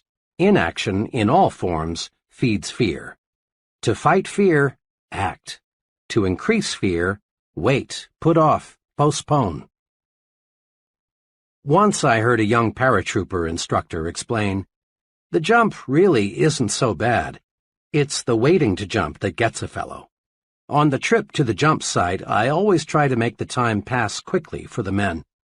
It's happened more than once that a trainee thought too much about what may happen and panicked. If we can't get him to jump the next trip, he's through as a paratrooper. Instead of gaining confidence, the longer he postpones the jump, the more scared he gets. Waiting even makes the experts nervous. Time magazine reported that Edward R. Murrow, the nation's top newscaster, perspires and is on edge just before he telecasts. But once he's in action, fear disappears. Many veteran actors experience the same sensation. They agree that the only cure for stage fright is action. Getting right out there before the audience is the cure for dread, worry, fear. Action cures fear. One evening, we were visiting in a friend's home when their 5-year-old boy, who had been put to bed 30 minutes before, cried out. The youngster had been overstimulated by a science fiction film and was afraid the little green monsters were going to enter his room and kidnap him. I was intrigued by the way the boy's father relieved the lad's worry. He didn't say, "Don't worry, son, nothing is going to get you, go back to sleep." Instead, he took positive action. He made quite a show for the boy by inspecting the windows to be sure they were tight. Then he picked up one of the boy's plastic guns and put it on a table beside his bed and said, "Billy, here's a gun for you just in case." The little fellow had a look of complete relief. 4 minutes later, he was fast asleep.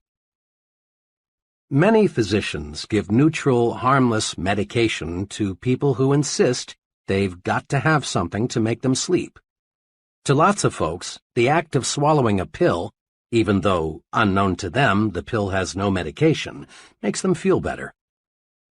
It's perfectly natural to experience fear in one of many forms, but the usual methods of combating it simply don't work.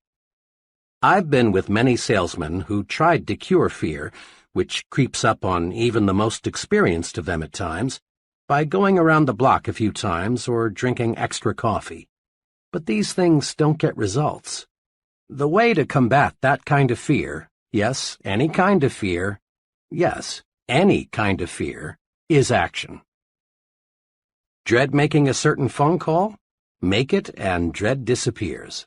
Put it off, and it will get harder and harder to make. Dread going to a doctor for a checkup? Go and your worry vanishes. Chances are nothing serious is wrong with you, and if there is, you know where you stand. Put off that checkup, and you feed your fear until it may grow so strong that you actually are sick. Dread discussing a problem with your superior? Discuss it and discover how those worries are conquered. Build confidence. Destroy fear through action. Start your mental engine mechanically. An aspiring young writer who wasn't experiencing success made this confession. My trouble is, whole days and weeks pass that I can't get a thing written. You see, he remarked, writing is creative. You've got to be inspired. Your spirit must move you. True, writing is creative, but here's how another creative man, also a writer, explained his secret for producing quantities of successful material. I use a mind force technique, he began. I've got deadlines to meet, and I can't wait for my spirit to move me. I've got to move my spirit. Here's how my method works. I make myself sit down at my desk. Then I pick up a pencil and go through mechanical motions of writing. I put down anything. I doodle. I get my fingers and arm in motion, and sooner or later, without my being conscious of it, my mind gets on the right track. Sometimes, of course, I get ideas out of the blue when I'm not trying to write, he went on, but these are just bonuses. Most of the good ideas come from just getting to work. Action must precede action. That's a law of nature. Nothing starts itself, not even the dozens of mechanical gadgets we use daily. Your home is heated automatically, but you must select, take action, the temperature you want. Your car shifts gears automatically only after you have set the right lever. The same principle applies to mind action. You get your mind in gear to make it produce for you. A young branch sales manager for a door-to-door sales organization explained how he trained his sales force the mechanical way to start each day earlier and more successfully. There's a tremendous resistance to the door-to-door salesman, as anyone who has ever sold house to house knows," he commented. "And it's hard, even for the veteran salesman, to make that first call in the morning. He knows the odds are pretty good that he'll get some pretty rough treatment before the day is over. So it's natural for him to put off getting started in the morning. He'll drink a couple of extra cups of coffee, maybe cruise around the neighborhood a while, or do a dozen little things to postpone that first call. I train each new man this way. I explain to him that the only way to start is to start. Don't deliberate. Don't postpone getting started. Do this. Just park your car, get your sample case, walk to the door, ring the bell, smile, say good morning, and make your presentation, all mechanically, without a lot of conscious thought. Start making calls this way and you break the ice. By the second or third call, your mind is sharp and your presentations become effective.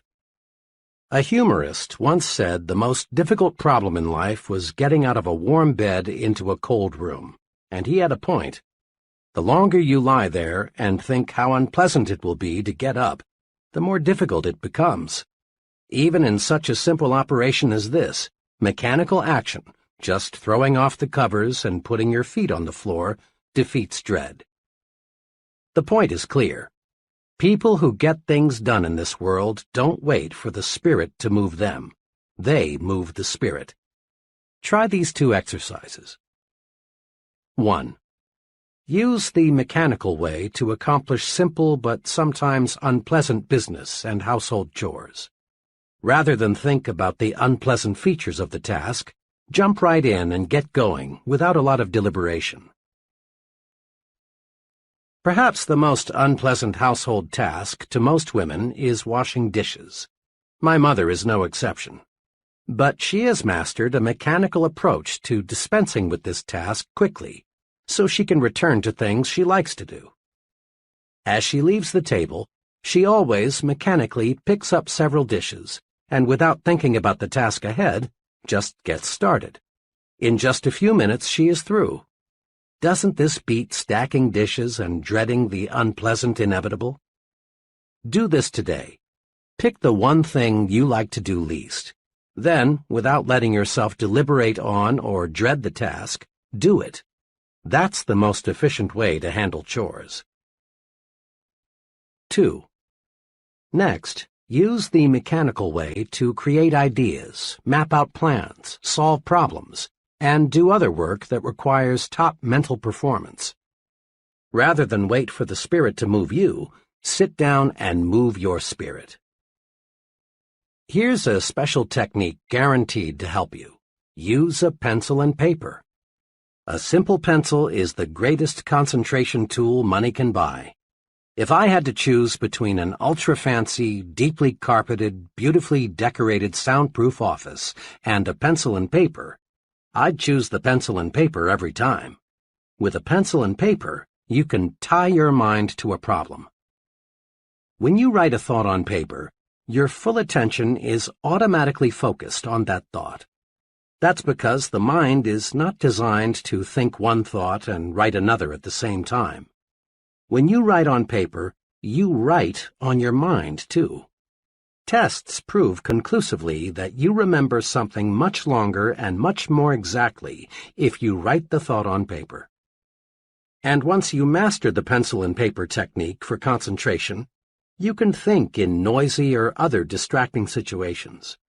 When you want to think, start writing or doodling or diagramming. It's an excellent way to move your spirit. Now is the magic word of success. Tomorrow, next week, later, sometime, someday, often as not are synonyms for the failure word, never. Lots of good dreams never come true because we say, I'll start someday, when we should say, I'll start now, right now. Take one example, saving money. Just about everybody agrees that saving money is a good idea. But just because it's a good idea doesn't mean many folks follow an organized savings and investment program. Many people have intentions to save, but only relatively few act on these intentions. Here's how one young couple got into gear with a regular wealth accumulation program. Bill's take-home income was $1,000 a month, but he and his wife Janet spent $1,000 each month too. Both wanted to save, but there were always reasons why they felt they couldn't begin. For years, they had promised themselves, "We'll start when we get a raise, when we've caught up with our installments, when we're over the hump, next month, next year." Finally, Janet got disgusted with their failure to save. She said to Bill, "Look, do we want to save or don't we?"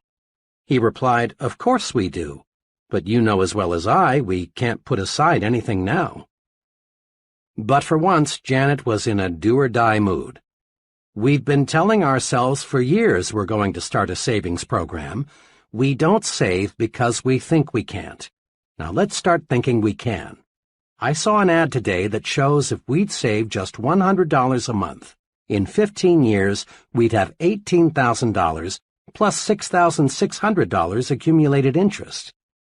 The ad also said it's easier to spend what's left over after savings than it is to save what's left over after spending. If you're game, let's start with 10% of your pay and let's save off the top. We may eat crackers and milk before the month's up, but if we have to, we will. Bill and Janet were cramped for a few months, but soon they were adjusted to their new budget. Now they feel it's just as much fun to spend money on savings as it is to spend it on something else. Want to write a note to a friend? Do it now. Got an idea you think would help your business? Present it now. Live the advice of Benjamin Franklin.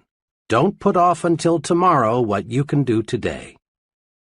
Remember, thinking in terms of now gets things accomplished. But thinking in terms of someday or sometime usually means failure. One day, I stopped in to see an old business friend. She had just returned from a conference with several of her executives. The moment I looked at her, I could tell there was something she wanted to get off her chest. She had the look of a woman who had suffered real disappointment. "You know," she said, "I called that conference this morning because I wanted some help on a proposed policy change. But what kind of help did I get? I had 6 men in there, and only one of them had anything to contribute. 2 others talked, but what they said was just an echo of what I had said. It was like talking with a bunch of vegetables. I confess it's hard for me to find out what those fellows think." "Really," she went on, "you'd think those fellows would speak up and let me know what they think. After all, it directly affects each of them." My friend didn't get help in the conference. But had you roamed the hall after the meeting broke up, you'd have heard her junior associates making remarks like, "I felt like saying, why didn't someone suggest, I don't think, we ought to go ahead." So, often the vegetables, those who have nothing to say in the conference room, are full of talk after the meeting, when what they've got to say won't make any difference. They're suddenly full of life when it's too late. Business executives want comment. The fellow who hides his light under a bushel hurts himself. Get the speak-up habit. Each time you speak up, you strengthen yourself. Come forward with your constructive ideas. We all know how many college students prepare their assignments. With fine intentions, Joe College sets aside a whole evening for some concentrated study. Here is a general pattern of how, too often, the evening is spent. Joe's ready to begin studying at 7 p.m., but his dinner seems just a bit heavy, so he decides to get in a little TV. A little turns out to be an hour's worth, since the program was pretty good. At 8 p.m., he sits down at his desk, but gets right back up because he just remembered he promised to call his girl. This shoots another 40 minutes. He hadn't talked to her all day. An incoming call takes another 20 minutes. On his way back to his desk, Joe is drawn into a ping-pong game. Another hour gone. The ping-pong makes him feel sweaty, so he takes a shower. Next, he needs a snack. The combined effect of the ping-pong and the shower have made him hungry. And so the evening planned with good intentions drifts away. Finally, at 1 a.m., he opens the book, but he's too sleepy to absorb the subject. Finally, he surrenders completely. Next morning, he tells the professor, "I hope you give me a break. I studied till 2 a.m. for this exam." Joe College didn't get into action because he spent too much time getting ready to get into action. And Joe College isn't alone in being a victim of overpreparedness. Joe Salesman, Joe Executive, Joe Professional Worker, Josephine Housewife. They all often try to build strength and get ready with office chats, coffee breaks, sharpening pencils, reading, personal business, getting the desk cleared off, TV, and dozens of other little escape devices. But there's a way to break this habit. Tell yourself, "I'm in condition right now to begin. I can't gain a thing by putting it off. I'll use the get ready time and energy to get going instead."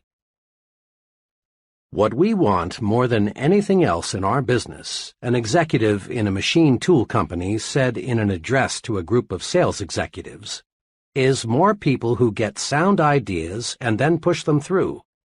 There's not one job in our production and marketing setup that can't be done better, a lot better.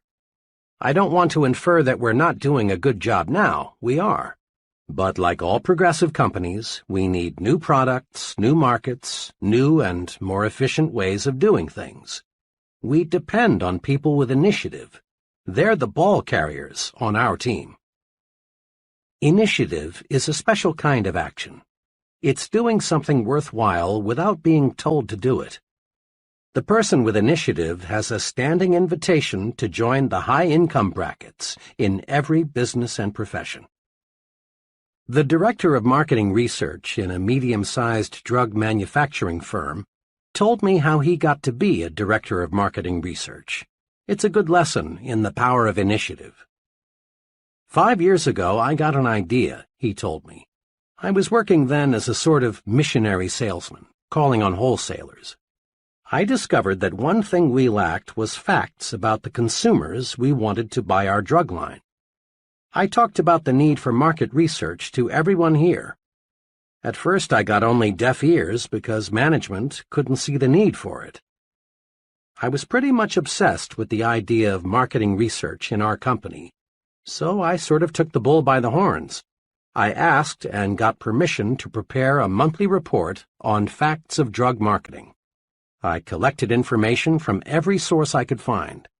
I kept on with this, and pretty soon management and the other salesmen found themselves really interested in what I was doing. Just 1 year after I started crusading for research, I was relieved of my regular duties and asked to concentrate on developing my ideas. The rest, he continued, was just natural development. Now I've got 2 assistants, a secretary, and about 3 times the yearly income I had 5 years ago. Here are 2 special exercises for developing the initiative habit. 1. Be a crusader. When you see something that you believe ought to be done, pick up the ball and run. A new subdivision not far from where I live was about 2/3 built when expansion came almost to a standstill. A few families with a don't-care attitude had moved in. This prompted several of the finest families in the area to sell their homes at a loss and move on. As so often happens, the do-care families caught the don't-care attitude from their don't-care neighbors. Everyone, that is, except Harry L. Harry, did care, and he decided to crusade for a fine neighborhood. Harry began by calling together some friends. He pointed out that this subdivision had tremendous potential, but that something must be done now or the area would soon be a strictly second-class neighborhood. Harry's enthusiasm and initiative quickly won support. Soon there were clean-up-the-vacant lots projects. Garden clubs were organized. A massive tree-planting project was started. A playground was built for the youngsters. A community swimming pool was constructed. The don't-care families became eager supporters. The whole subdivision took on new life and new sparkle. It's really a pleasure now to drive through that community. It shows what a crusader can do. Do you feel your business should develop a new department, make a new product, or in some other way expand? Well then, crusade for it. Feel your church needs a new building? Crusade for it. Would you like your children's school to have better equipment? Crusade and get it for them.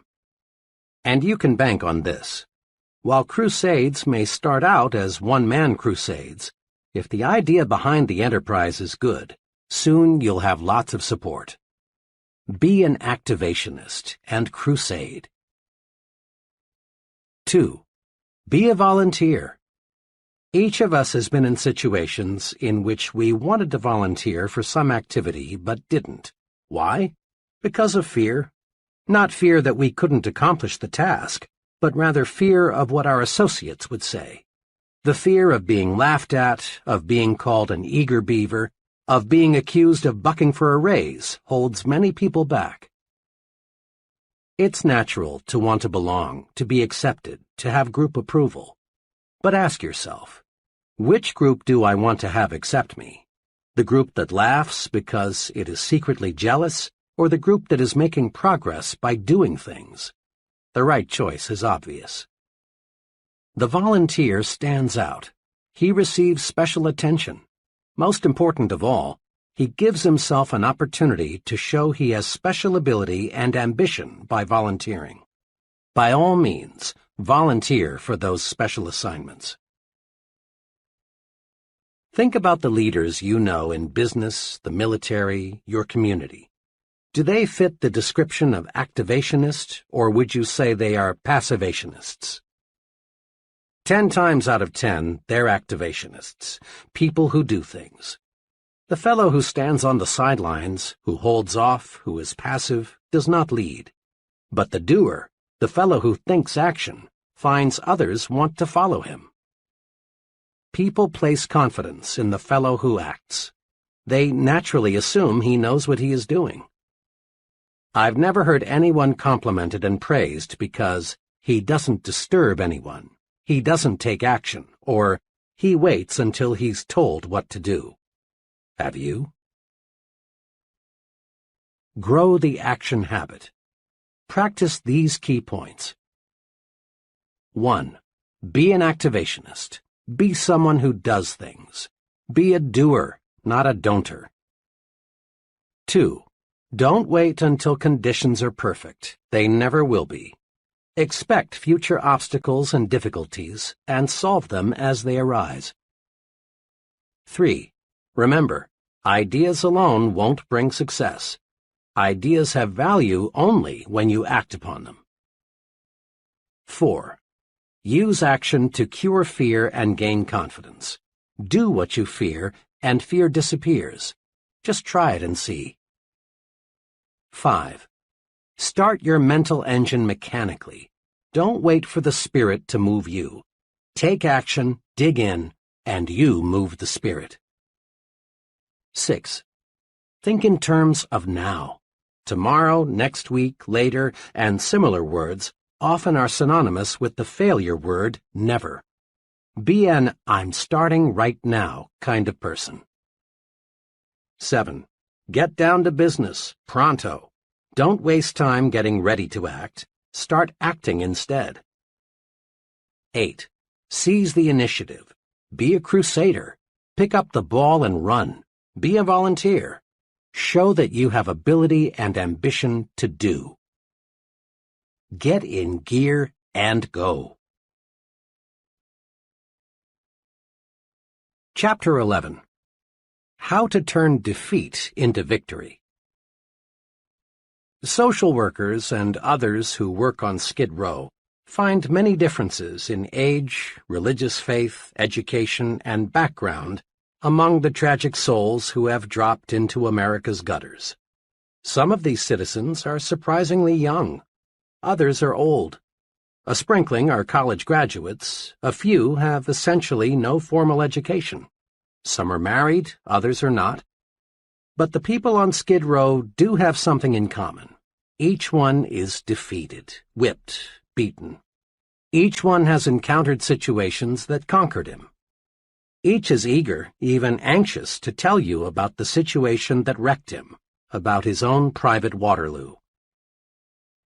These situations cover the waterfront of human experience, from "my wife ran out on me," to "I lost everything I had and had no place else to go," to "I did a couple of things that made me a social outcast, so I came down here."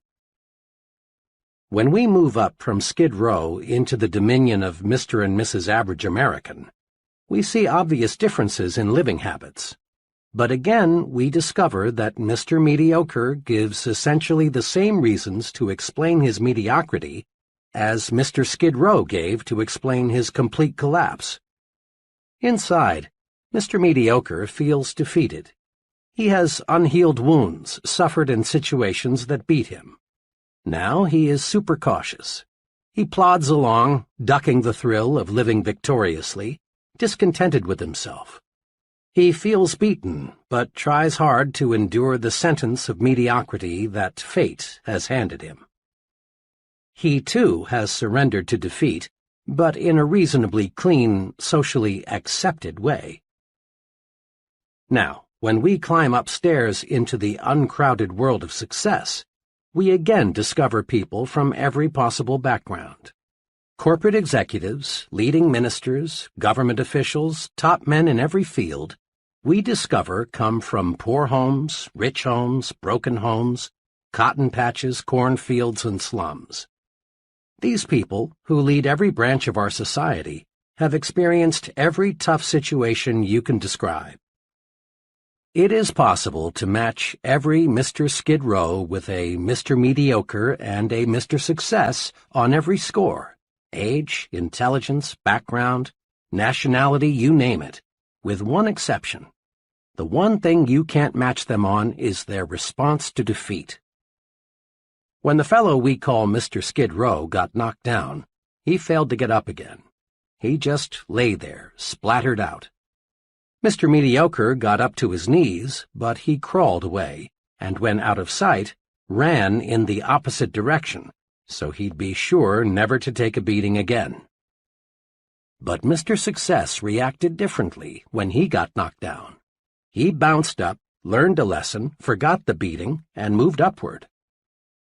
One of my closest friends is an exceptionally successful management consultant.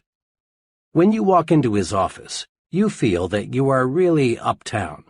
The fine furniture, the carpeting, the busy people, the important clients, all tell you his company is prosperous. A cynic might say, "It must have taken a real con man to put across an operation like this." But the cynic would be wrong. It didn't take a con man. And it didn't take a brilliant man or a wealthy man or a lucky man. All, and I hesitate to use the word all because all means so much sometimes, all it took was a persistent man who never thought he was defeated.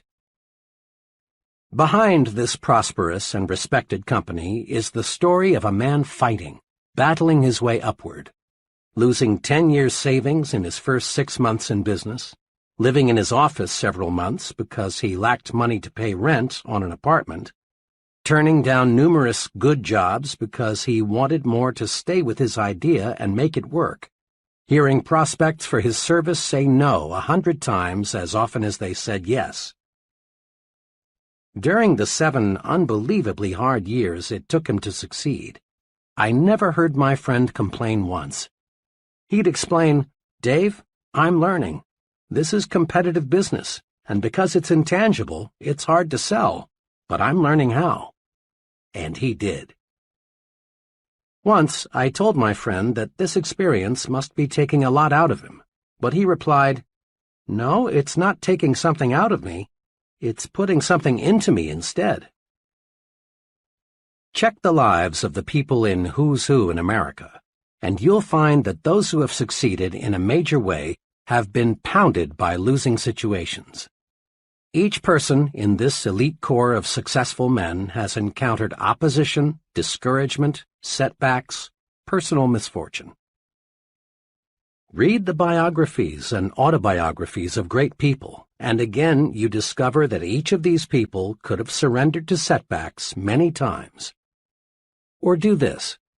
Learn the background of the president of your company or the mayor of your city, or select any person you consider a real success.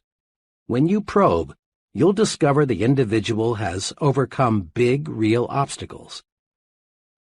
It is not possible to win high-level success without meeting opposition, hardship, and setback.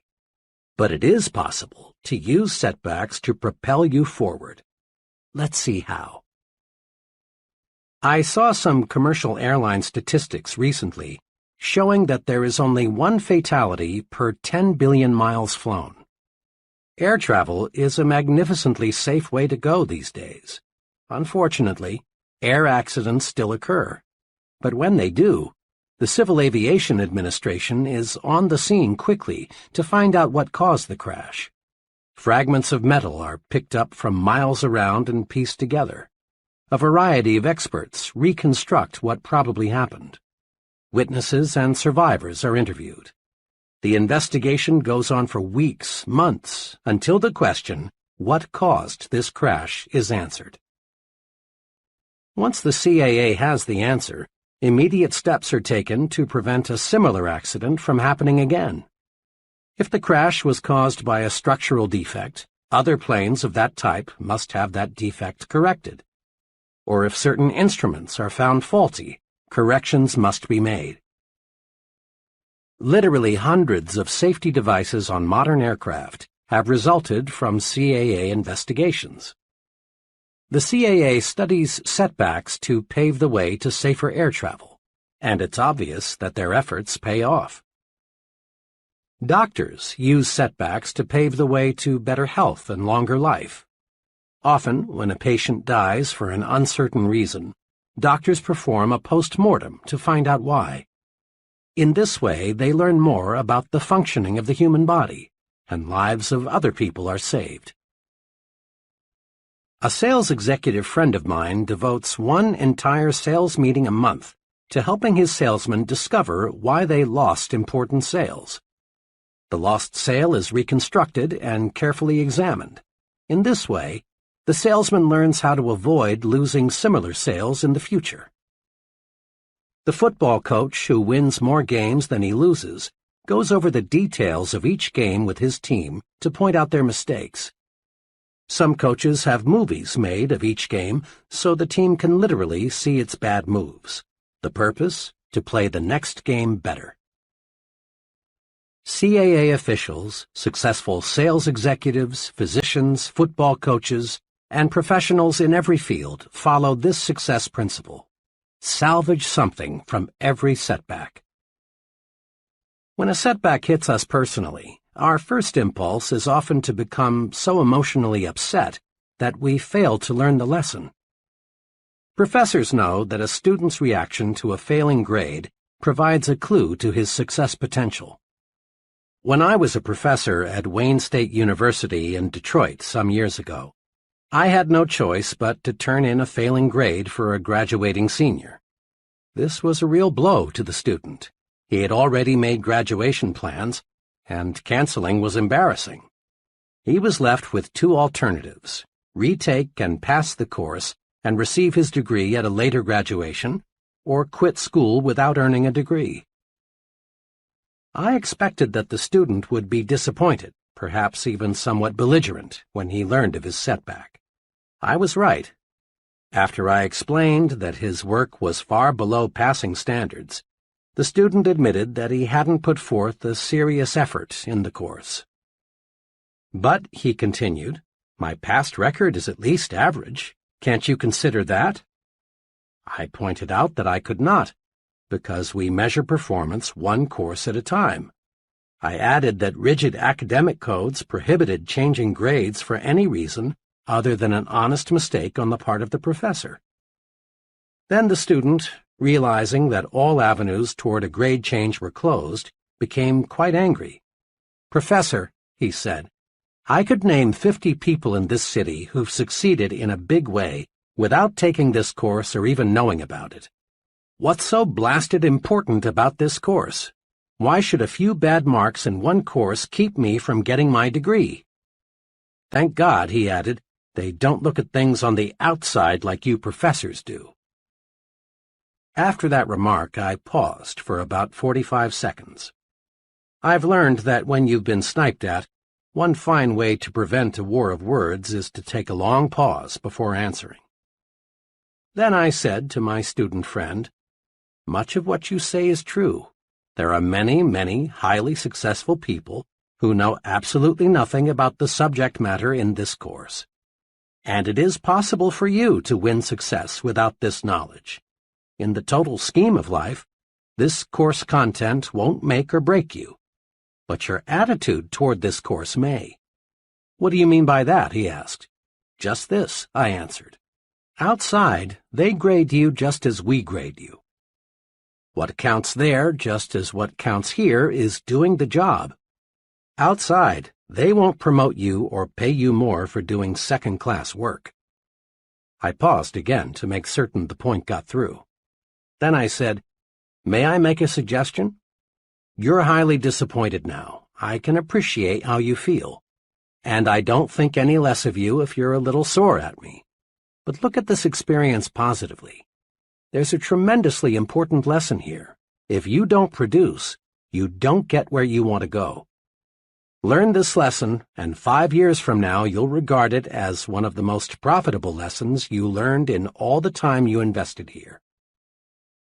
I was glad when I learned a few days later that this student had re-enrolled for the course.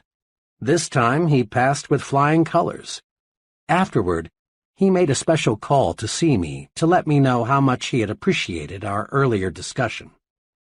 "I learned something from flunking your course the first time," he said. "It may sound odd, but you know, Professor, now I'm glad I did not pass the first time."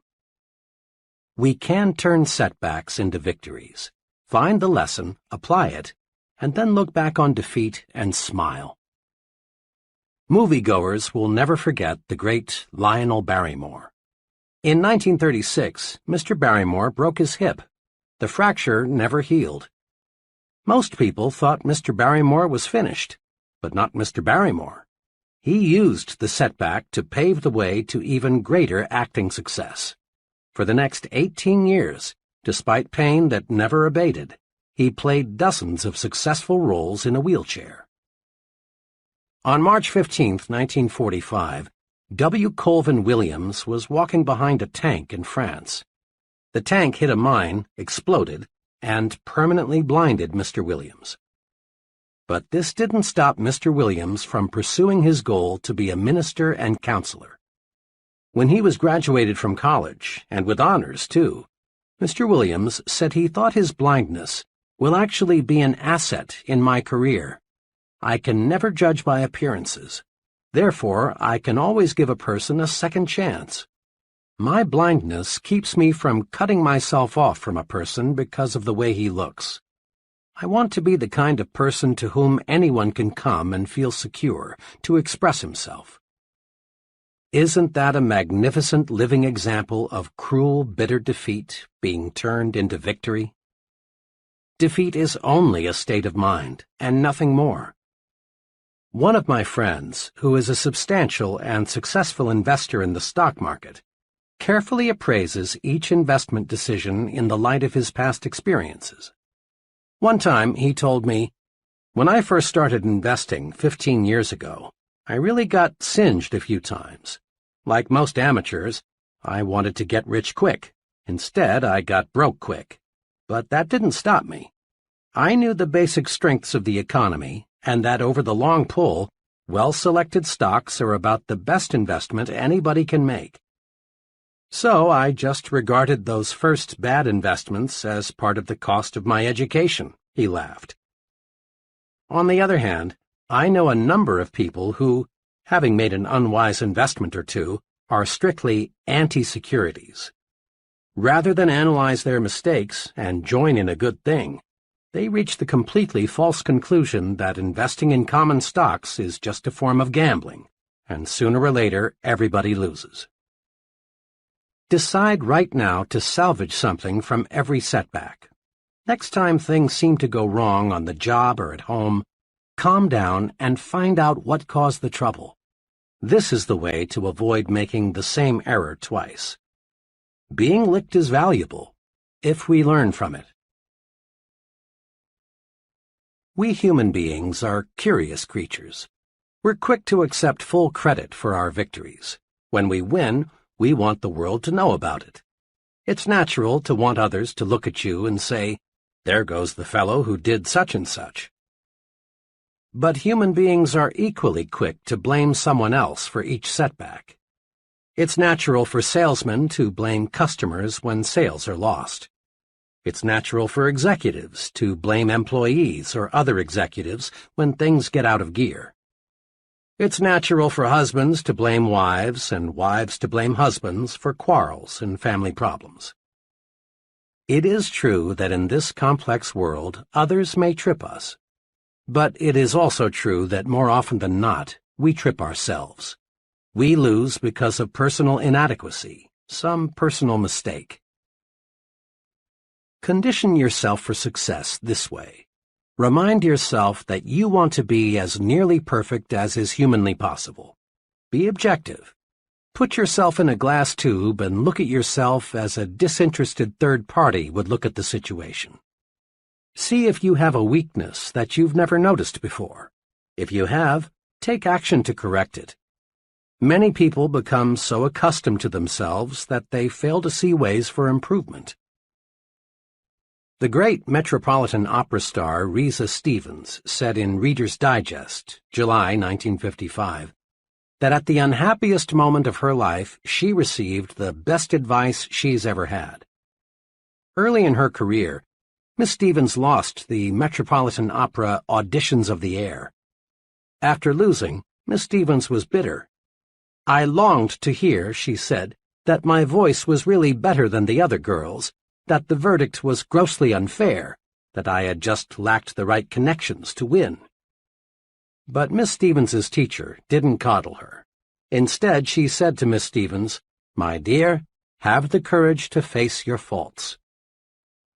Much as I wanted to fall back on self-pity, continued Miss Stevens, those words, kept coming back to me. That night they woke me. I couldn't sleep until I faced my shortcomings. Lying there in the dark, I asked myself, why did I fail? How can I win next time? And I admitted to myself that my voice range was not as good as it had to be, that I had to perfect my languages, that I must learn more roles. Miss Stevens went on to say how facing her faults not only helped her to succeed on stage, but also helped her win more friends and develop a more pleasing personality. Being self-critical is constructive. It helps you to build the personal strength and efficiency needed for success. Blaming others is destructive. You gain absolutely nothing from proving that someone else is wrong. Be constructively self-critical. Don't run away from inadequacies. Be like the real professionals. They seek out their faults and weaknesses, then correct them. That's what makes them professionals. Don't, of course, try to find your faults so you can say to yourself, "Here's another reason I'm a loser." Instead, view your mistakes as, "Here's another way to make me a bigger winner." The great Orville Hubbard once said, "A failure is a man who has blundered but is not able to cash in on the experience." Often we blame luck for our setbacks. We say, "Well, that's the way the ball bounces," and let it go at that. But stop and think. Balls don't bounce in certain ways for uncertain reasons. The bounce of a ball is determined by three things: the ball, the way it is thrown, and the surface it strikes. Definite physical laws explain the bounce of a ball, not luck. Suppose the CAA were to issue a report saying, "We're sorry the crash occurred, but folks, that's just the way the ball bounces." You'd say it's time to get a new CAA. Or suppose a doctor explained to a relative, "I'm awfully sorry, I don't know what happened. It's just one of those things." You'd switch doctors when you or another relative became ill. The "that's the way the ball bounces" approach teaches us nothing. We're no better prepared to avoid a duplication of the mistake the next time we face a similar situation. The football coach who takes Saturday's loss with, "Well, boys, that's the way the ball bounces," isn't helping his team avoid the same mistakes the next Saturday. Orville Hubbard, mayor of Dearborn, Michigan for 17 consecutive years, is one of the nation's most colorful and respected urban administrators. For 10 years prior to becoming mayor of Dearborn, Mr. Hubbard could have used the bad luck excuse and stepped out of politics. Before becoming a perennial winner, Orville Hubbard was unlucky 3 times in trying to get the nomination for mayor. 3 times he tried to get the nomination for state senator, but failed. Once he was beaten in a race for a congressional nomination. But Orville Hubbard studied these setbacks. He regarded them as part of his political education. And today he is one of the sharpest, most unbeatable politicians in local government. Instead of blaming luck, research those setbacks. If you lose, learn. Lots of folks go through life explaining their mediocrity with hard luck, tough luck, sour luck, bad luck. These people are still like children, immature, searching for sympathy. Without realizing it, they fail to see opportunities to grow bigger, stronger, more self-reliant. Stop blaming luck. Blaming luck never got anyone where he wanted to go. A friend, who is a literary consultant, writer, and critic, chatted with me recently about what it takes to be a successful writer. A lot of would-be writers, he explained, simply aren't serious about wanting to write. They try for a little while, but give it up when they discover there is real work involved. I haven't much patience with these people because they're looking for a shortcut, and there just isn't one. But, he went on, I don't want to imply that pure persistence is enough. The plain truth is, often it isn't. Just now, I'm working with a fellow who's written 62 short fiction pieces but hasn't sold one. Obviously, he is persistent in his goal to become a writer. But this fellow's problem is that he uses the same basic approach in everything he writes. He's developed a hard format for his stories. He has never experimented with his material, his plots and characters, and perhaps even style. What I'm trying to do now is to get this client to try some new approaches and some new techniques. He has ability, and if he'll do some experimenting, I'm sure he'll sell much of what he writes. But until he does, he'll just go on receiving one rejection slip after another. The advice of the literary consultant is good. We must have persistence. But persistence is only one of the ingredients of victory. We can try and try and try and try and try again and still fail, unless we combine persistence with experimentation. Edison is credited with being one of America's most persistent scientists. It's reported that he conducted thousands of experiments before he invented the electric light bulb. But note, Edison conducted experiments. He persisted in his goal to develop a light bulb. But he made that persistence pay off by blending it with experimentation. Persisting in one way is not a guarantee of victory. But persistence blended with experimentation does guarantee success. Recently, I noticed an article about the continuous search for oil. It said that oil companies study the rock formations carefully before they drill a well.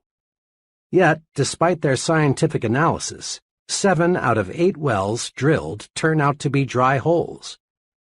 Oil companies are persistent in their search for oil, not by digging one hole to ridiculous depths, but rather by experimenting with a new well when good judgment says the first well won't produce. Many ambitious people go through life with admirable persistence and show of ambition, but they fail to succeed because they don't experiment with new approaches. Stay with your goal. Don't waver an inch from it. But don't beat your head against a wall. If you aren't getting results, try a new approach. People who have bulldog persistence, who can grab something and not let go, have an essential success quality. Here are 2 suggestions for developing greater power to experiment the ingredient that, when blended with persistence, gets results. 1. Tell yourself there is a way. All thoughts are magnetic. As soon as you tell yourself, I'm beaten, there's no way to conquer this problem, negative thoughts are attracted, and each of these helps convince you that you are right, that you are whipped. Believe instead, there is a way to solve this problem, and positive thoughts rush into your mind to help you find a solution. It's believing there is a way that is important. Marriage counselors report no success in saving marriages until one, and preferably both partners, see that it is possible to win back happiness. Psychologists and social workers say an alcoholic is doomed to alcoholism until he believes he can beat his thirst. This year, thousands of new businesses are being formed. 5 years from now, only a small portion will be still in operation. Most of those who fail will say, "Competition was just too much. We had no choice but to quit." The real problem is that when most people hit the tar, things are rough barrier, they think only defeat, and so they are defeated. When you believe there is a way, you automatically convert negative energy, let's quit, let's go back, into positive energy, let's keep going, let's move ahead. A problem, a difficulty, becomes unsolvable only when you think it is unsolvable. Attract solutions by believing solutions are possible. Refuse, simply refuse to even let yourself say or think that it's impossible. 2. Back off and start afresh. Often we stay so close to a problem for so long that we can't see new solutions or new approaches. An engineer friend was retained a few weeks ago to design a distinctly new aluminum structure. In fact, nothing even resembling it had even been developed or designed before. I saw him just a few days ago, and I asked him how his new building was coming along. "Not too well," he replied. "I guess I haven't spent enough time with my garden this summer. When I live with tough design problems for a long stretch, I've got to get away and let some new ideas soak in." "You'd be surprised," he continued, "to know how many engineering ideas come to me when I'm just sitting beside a tree holding a water hose on the grass." President Eisenhower once was asked at a news conference why he took so many weekend vacations. His answer is good advice for everybody who wants to maximize his creative ability. Mr. Eisenhower said, "I do not believe that any individual, whether he is running General Motors or the United States of America, can do the best job just by sitting at a desk and putting his face in a bunch of papers. Actually, the president ought to be trying to keep his mind free of inconsequential details and doing his own thinking on the basic principles and factors, so that he can make clear and better judgments." A former business associate of mine takes a 72-hour out-of-town vacation with his wife once each month. He found this backing off and starting afresh increased his mental efficiency, thereby making him more valuable to his clients. When you hit a snag, don't throw up the whole project. Instead, back off, get mentally refreshed. Try something as simple as playing some music or taking a walk or a short nap. Then, when you tackle it again, the solution often comes almost before you know it. Seeing the good side pays off in big situations, too. A young man told me how he concentrated on seeing the good side when he lost his job. He explained it this way. "I was working for a large credit reporting company. One day I was given short notice to leave. There was an economy wave on, and they dismissed the employees who were least valuable to the company. The job didn't pay too well, but by the standards I grew up with, it was pretty good. I really felt terrible for a few hours, but then I decided to look at being bounced as a blessing in disguise. I really didn't like the job much, and had I stayed there, I'd never have gone far. Now I had a chance to find something I really liked to do. It wasn't long until I found a job that I liked a lot better that paid more money, too. Being fired from that credit company was the best thing that ever happened to me. Remember, you see in any situation what you expect to see. See the good side and conquer defeat. All things do work together for good if you'll just develop clear vision. In quick review, the difference between success and failure is found in one's attitudes towards setbacks, handicaps, discouragements, and other disappointing situations.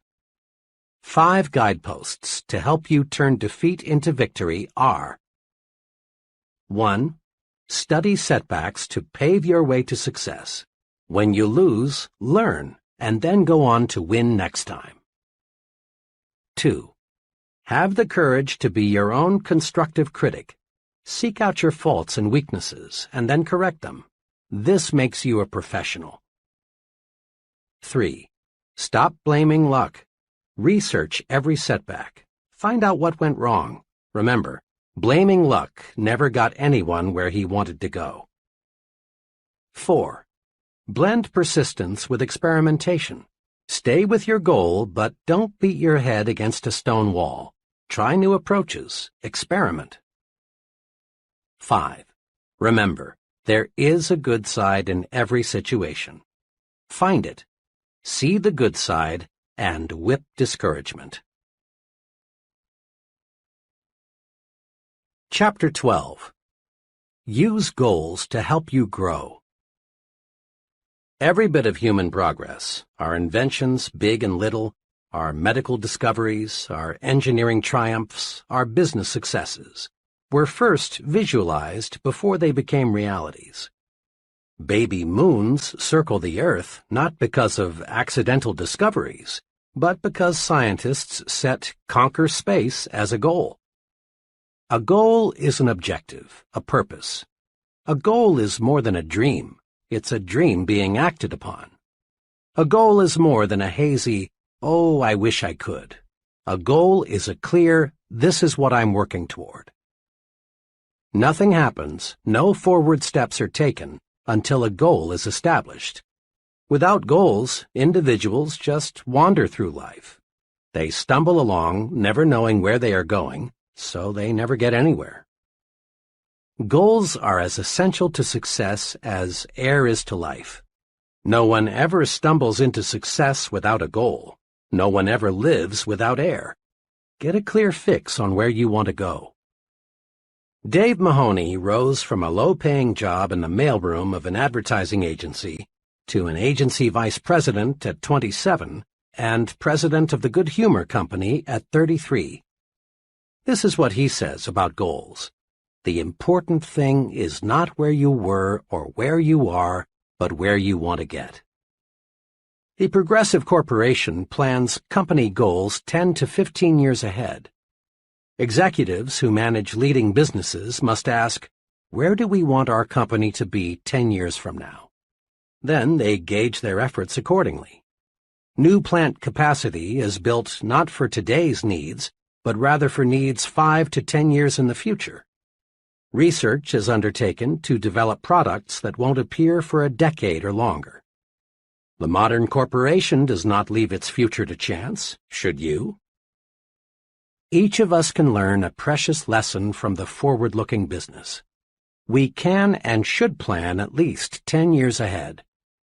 You must form an image now of the person you want to be 10 years from now, if you are to become that image. This is a critical thought. Just as the business that neglects to plan ahead will be just another business, if it even survives, the individual who fails to set long-range goals will most certainly be just another person lost in life's shuffle. Without goals, we cannot grow. Let me share with you an example of why we must have long-run goals to achieve real success. Just last week, a young man, let me call him FB, came to me with a career problem. FB looked well-mannered and intelligent. He was single and had finished college 4 years ago. We talked for a while about what he was doing now, his education, his aptitudes, and general background. Then I said to him, "You came to see me for help on making a job change. "What kind of job are you looking for?" "Well," he said, "that's what I came to see you about. I don't know what I want to do." His problem, of course, was a very common one, but I realized that just to arrange for the young man to have interviews with several possible employers would not help him. Trial and error is a pretty poor way to select a career. With dozens of career possibilities, the odds of stumbling into the right choice are several dozen to one. I knew I had to help FB see that before he starts going someplace career-wise, he's got to know where that someplace is. So I said, "Let's look at your career plan from this angle.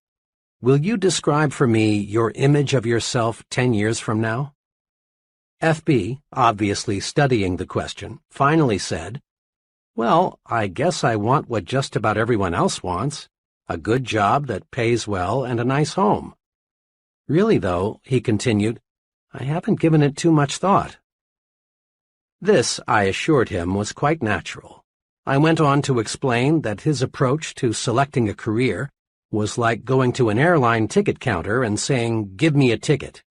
The people selling the tickets just can't help you unless you give them a destination. So I said, "And I can't help you find a job until I know what your destination is, and only you can tell me that." This jarred FB into thinking. We spent the next 2 hours not talking about the merits of different kinds of jobs, but rather discussing how to set goals. FB learned, I believe, the most important lesson in career planning. Before you start out, know where you want to go. Like the Progressive Corporation, plan ahead. You are, in a sense, a business unit. Your talent, skills, and abilities are your products. You want to develop your products so they command the highest possible price. Forward planning will do it. Here are 2 steps that will help. First, visualize your future in terms of 3 departments: work, home, and social. Dividing your life this way keeps you from becoming confused, prevents conflicts, helps you look at the whole picture. Second, demand of yourself clear, precise answers to these questions. What do I want to accomplish with my life? What do I want to be? And what does it take to satisfy me? Using this planning guide will help. An image of me 10 years from now. 10 years planning guide. A. Work department. 10 years from now. 1. What income level do I want to attain? 2. What level of responsibility do I seek? 3. How much authority do I want to command? 4. What prestige do I expect to gain from my work? B. Home department, 10 years from now. 1. What kind of standard of living do I want to provide for my family and myself? 2. What kind of house do I want to live in? 3. What kind of vacations do I want to take? 4. What financial support do I want to give my children in their early adult years? C. Social department, 10 years from now. 1. What kinds of friends do I want to have? 2. What social groups do I want to join? 3. What community leadership positions would I like to hold? 4. What worthwhile causes do I want to champion? A few years ago, my young son insisted the 2 of us build a doghouse for Peanut, an intelligent pup of dubious pedigree and my son's pride and joy. His persistence and enthusiasm won, so we proceeded to build a home Peanut could call her own. Our combined carpentry talent equaled 0, and the end product clearly reflected that fact. Shortly afterward, a good friend stopped by, and upon seeing what we had done, asked, "What's that you've stuck up there among the trees? That's not a doghouse, is it?" I replied that it was. Then he pointed out just a few of our mistakes and summed it all up with, "Why didn't you get a plan? Nobody these days builds a doghouse without a blueprint." And please, as you visualize your future, don't be afraid to be blue sky. People these days are measured by the size of their dreams. No one accomplishes more than he sets out to accomplish. So visualize a big future. Here is a word-for-word excerpt from the life plan of one of my former trainees. Listen to it. Note how well this fellow visualized his home future. As he wrote this, it is obvious he really saw himself in the future. My home goal is to own a country estate. The house will be of the typical Southern manor type, 2 stories, white columns and all. We will have the grounds fenced in, and probably we'll have a fish pond or 2 on the place, as my wife and I both enjoy fishing. We will keep our Doberman kennels back of the house somewhere.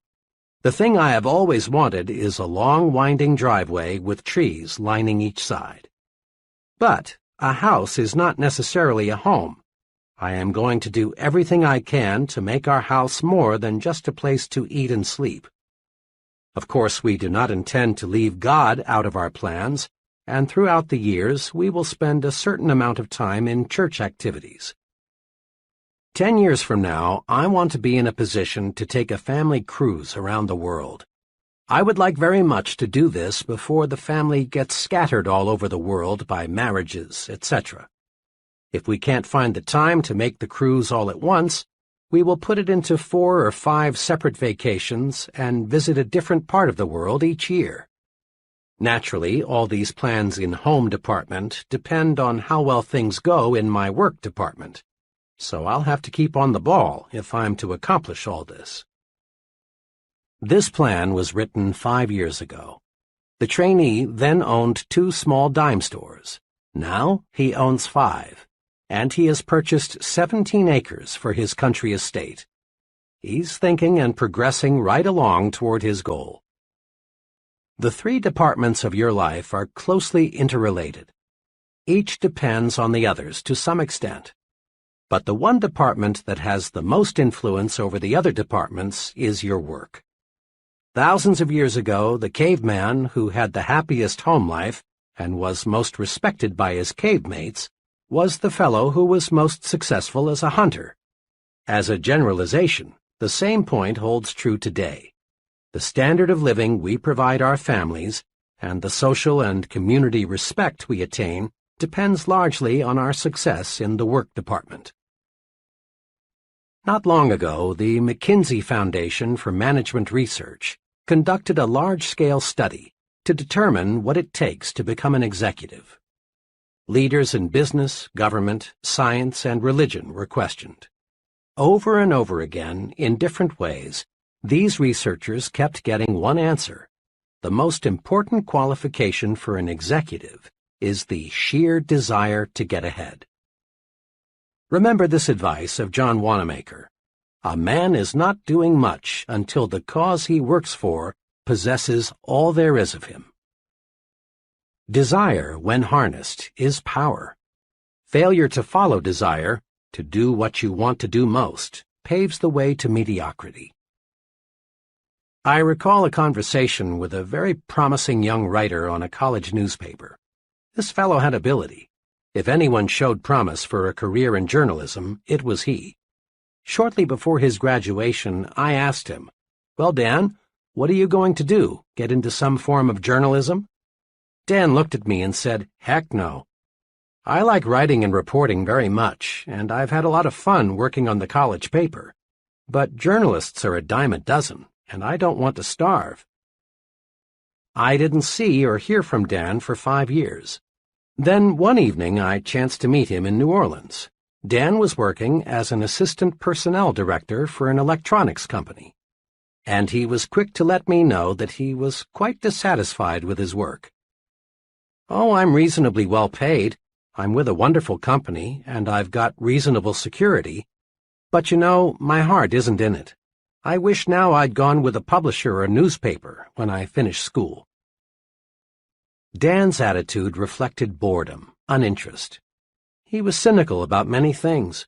He will never achieve maximum success until he quits his present job and gets into journalism. Success requires heart and soul effort, and you can put your heart and soul only into something you really desire.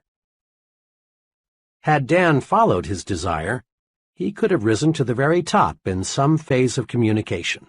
And over the long pull, he would have made much more money and achieved far more personal satisfaction than he will find in his present kind of work.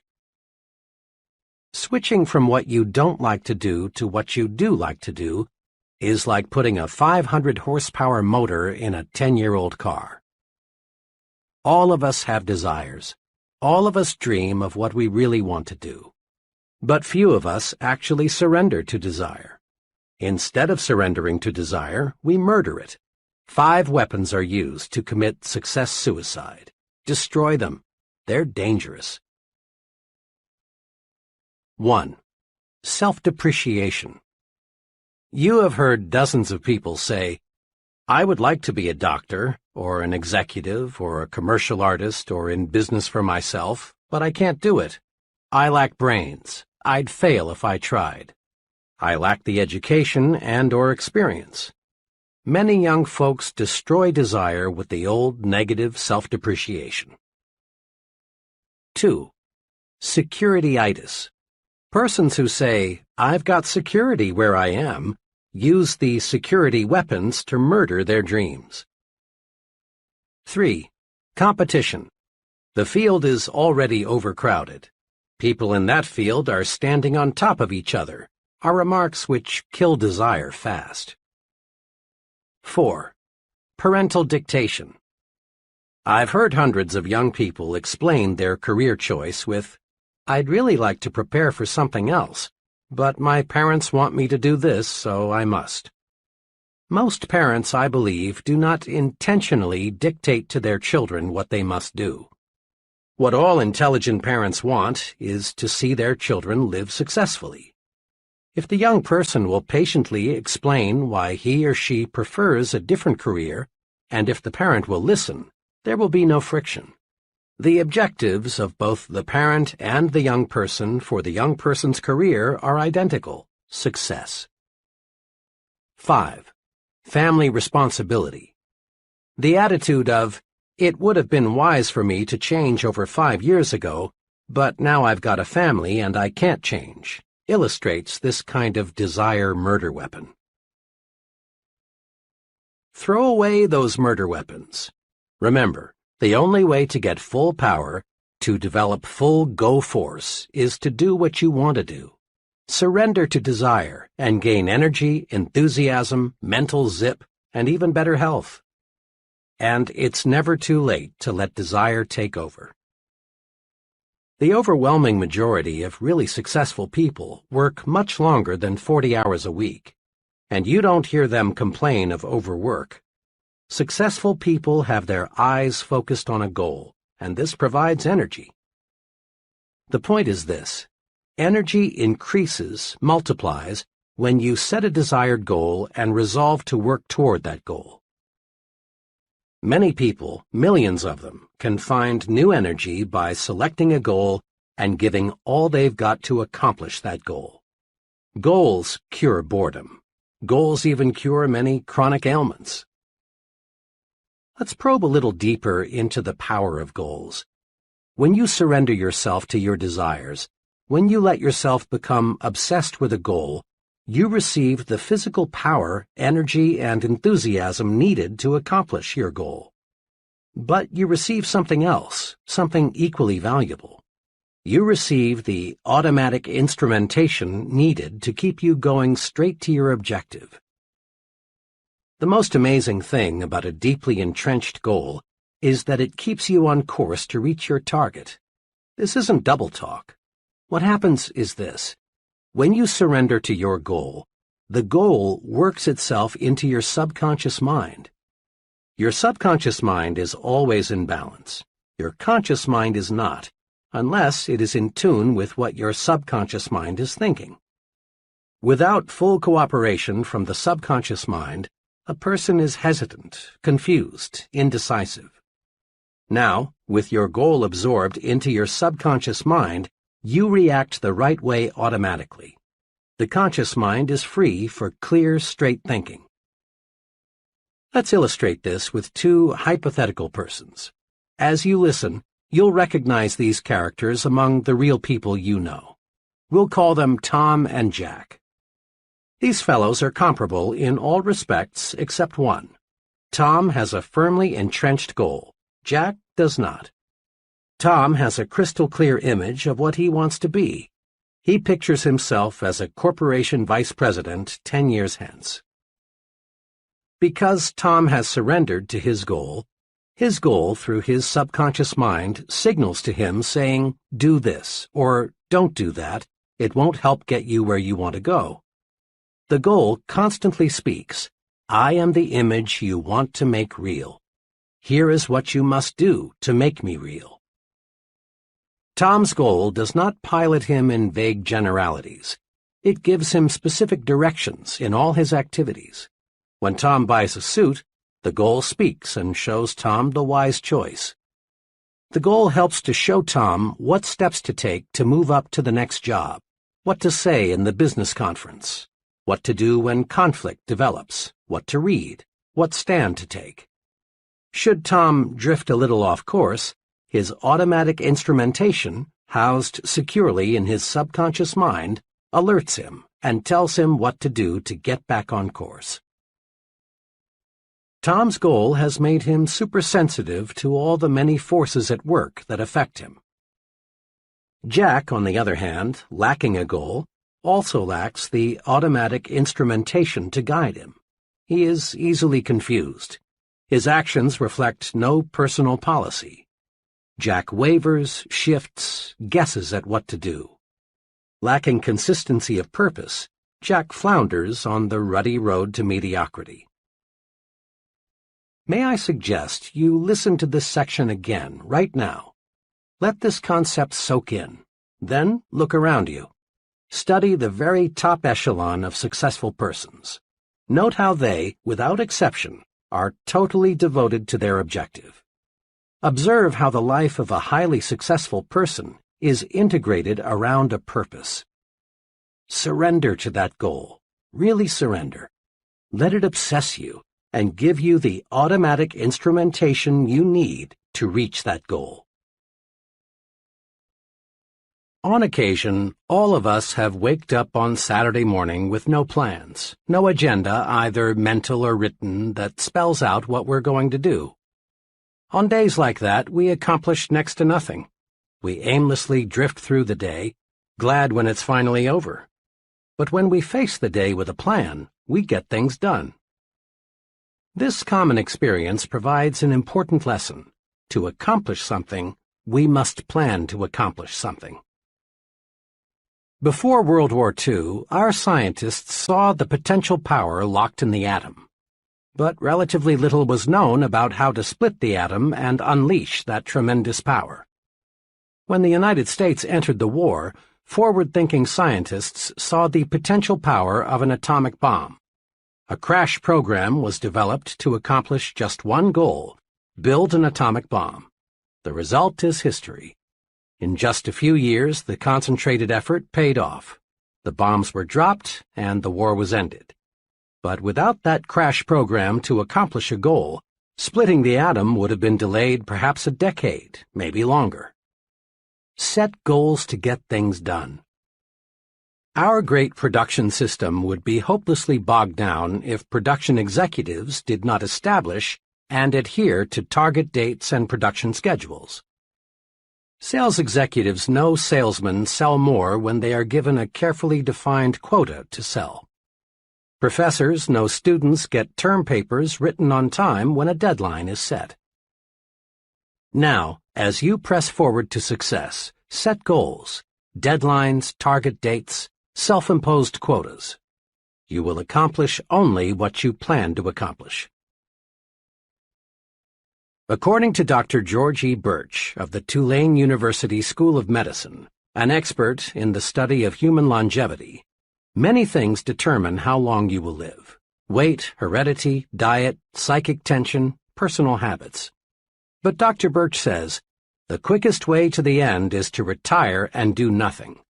Every human being must keep an interest in life just to keep living. Each of us has a choice.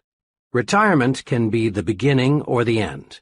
The do nothing but eat, sleep, and rock attitude is the poison-yourself-fast form of retirement. Most folks who regard retirement as the end of purposeful living soon find retirement is the end of life itself. With nothing to live for, no goals, people waste away fast. The other extreme, the sensible way to retire, is the I'm going to pitch right in and start fast method. One of my finest friends, Lou Gordon, has chosen this way to retire. Lou's retirement several years ago as a vice president of Atlanta's biggest bank was really commencement day for him. He established himself as a business consultant, and his pace is amazing. Now in his 60s, he serves numerous clients and is in national demand as a speaker. One of his special projects is helping to build Pi Sigma Epsilon, a young but fast-growing fraternity for professional salesmen and sales executives. Every time I see Lou, he seems younger. He's a young 30 in spirit. Few people I know of any age are reaping more from life than this senior citizen who resolved not to go out to pasture. And the Lou Gordons aren't the boring old grumps feeling sorry for themselves because they're old. Goals, intense goals, can keep a person alive when nothing else will. Mrs. D, the mother of a college friend of mine, contracted cancer when her son was only 2. To darken matters, her husband had died only 3 months before her illness was diagnosed. Her physicians offered little hope. But Mrs. D would not give up.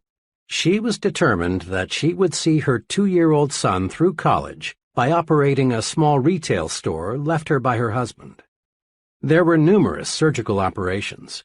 Each time the doctors would say, just a few more months. The cancer was never cured, but those few more months stretched into 20 years. She saw her son graduated from college. 6 weeks later, she was gone. A goal, a burning desire, was powerful enough to stave off sure death for 2 decades. Use goals to live longer. No medicine in the world, and your physician will bear this out, is as powerful in bringing about long life as is the desire to do something.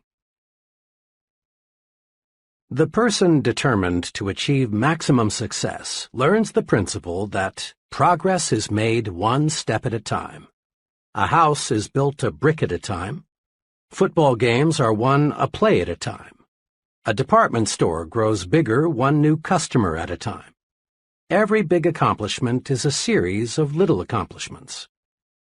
Eric Sevareid, the well-known author and correspondent, reported in Reader's Digest, April 1957, that the best advice he ever received was the principle of the next mile. Here's part of what he said. During World War II, I and several others had to parachute from a crippled Army transport plane into the mountainous jungle on the Burma-India border. It was several weeks before an armed relief expedition could reach us, and then we began a painful, plodding march out to civilized India. We were faced by a 140-mile trek over mountains in August heat and monsoon rains. In the first hour of the march, I rammed a boot nail deep into 1 foot. By evening, I had bleeding blisters the size of a 50-cent piece on both feet. Could I hobble 140 miles? Could the others, some in worse shape than I, complete such a distance? We were convinced we could not, but we could hobble to that ridge, we could make the next friendly village for the night, and that, of course, was all we had to do. When I relinquished my job and income to undertake a book of 250,000 words, I could not bear to let my mind dwell on the whole scope of the project. I would surely have abandoned what has become my deepest source of professional pride. I tried to think only of the next paragraph, not the next page, and certainly not the next chapter. Thus, for 6 solid months, I never did anything but set down 1 paragraph after another. The book wrote itself. Years ago, I took on a daily writing and broadcasting chore that has totaled, now, more than 2,000 scripts. Had I been asked at the time to sign a contract to write 2,000 scripts, I would have refused in despair at the enormousness of such an undertaking. But I was only asked to write one, the next one, and that is all I have ever done. The principle of the next mile works for Eric Sevareid, and it will work for you. The step-by-step method is the only intelligent way to attain any objective. The best formula I have heard for quitting smoking, the one that has worked for more of my friends than any other, I call the hour-by-hour method. Instead of trying to reach the ultimate goal, freedom from the habit, just by resolving never to smoke again, the person resolves not to smoke for another hour. When the hour is up, the smoker simply renews his resolution not to smoke for another hour. Later, as desire diminishes, the period is extended to 2 hours, later to a day. Eventually, the goal is won. The person who wants freedom from the habit all at once fails because the psychological pain is more than he can stand. An hour is easy. Forever is difficult. Winning any objective requires a step-by-step method. To the junior executive, each assignment, however insignificant it may appear, should be viewed as an opportunity to take one step forward. A salesman qualifies for management responsibilities one sale at a time. To the minister, each sermon; to the professor, each lecture; to the scientist, each experiment; to the business executive, each conference is an opportunity to take one step forward toward the large goal. Sometimes it appears that someone achieves success all at once. But if you check the past histories of people who seemed to arrive at the top suddenly, you'll discover a lot of solid groundwork was previously laid. And those successful people who lose fame as fast as they found it simply were phonies who had not built a solid foundation. Just as a beautiful building is created from pieces of stone, each of which in itself appears insignificant, in like manner the successful life is constructed. Do this. Start marching toward your ultimate goal by making the next task you perform, regardless of how unimportant it may seem, a step in the right direction. Commit this question to memory and use it to evaluate everything you do. Will this help take me where I want to go? If the answer is no, back off. If yes, press ahead. It's clear we do not make one big jump to success. We get there one step at a time. An excellent plan is to set monthly quotas for accomplishment. Here is a guide to help achieve these goals. Examine yourself. Decide what specific things you should do to make yourself more effective. Then, when the 30-day period is up, check your progress and build a new 30-day goal. Always keep working on the little things to get you in shape for the big things. 30-Day Improvement Guide. Between now and the next 30 days, I will A. Break these habits. Suggestions. 1. Putting off things. 2. Negative language. 3. Watching TV more than 60 minutes per day. 4. Gossip. B. Acquire these habits. Suggestions. 1. A rigid morning examination of my appearance. 2. Plan each day's work the night before. 3. Compliment people at every possible opportunity. C. Increase my value to my employer in these ways. Suggestions. 1. Do a better job of developing my subordinates. 2. Learn more about my company, what it does, and the customers it serves. 3. Make 3 specific suggestions to help my company become more efficient. D. Increase my value to my home in these ways. Suggestions. 1. Show more appreciation for the little things my wife does that I've been taking for granted. 2. Once each week, do something special with my whole family. 3. Give 1 hour each day of my undivided attention to my family. E. Sharpen my mind in these ways. Suggestions. 1. Invest 2 hours each week in reading professional magazines in my field. 2. Read 1 self-help book. 3. Make 4 new friends. 4. Spend 30 minutes daily in quiet, undisturbed thinking. Next time you see a particularly well-poised, well-groomed, clear-thinking, effective person, remind yourself that he wasn't born that way. Lots of conscious effort, invested day by day, made the person what he is. Building new positive habits and destroying old negative habits is a day-by-day process. Create your first 30-day improvement guide right now. Often, when I discuss setting goals, someone comments along these lines. I see that working toward a purpose is important, but so often things happen that upset my plans. It's true that many factors outside your control do affect your destination. There may be serious illness or death in your family, the job you're gunning for may be dissolved, you may meet with an accident. So here is a point we must fix firmly in mind. Prepare to take detours in stride. If you are driving down a road and you come to a road closed situation, you wouldn't camp there, nor would you go back home. The road closed simply means you can't go where you want to go on this road. You'd simply find another road to take you where you want to go. Observe what military leaders do. When they develop a master plan to take an objective, they also map out alternative plans. If something unforeseen happens that rules out Plan A, they switch to Plan B.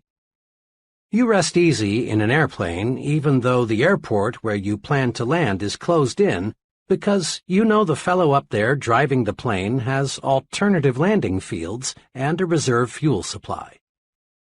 It's a rare person who has achieved high-level success who has not had to take detours, many of them. When we detour, we don't have to change our goals, we just travel a different route.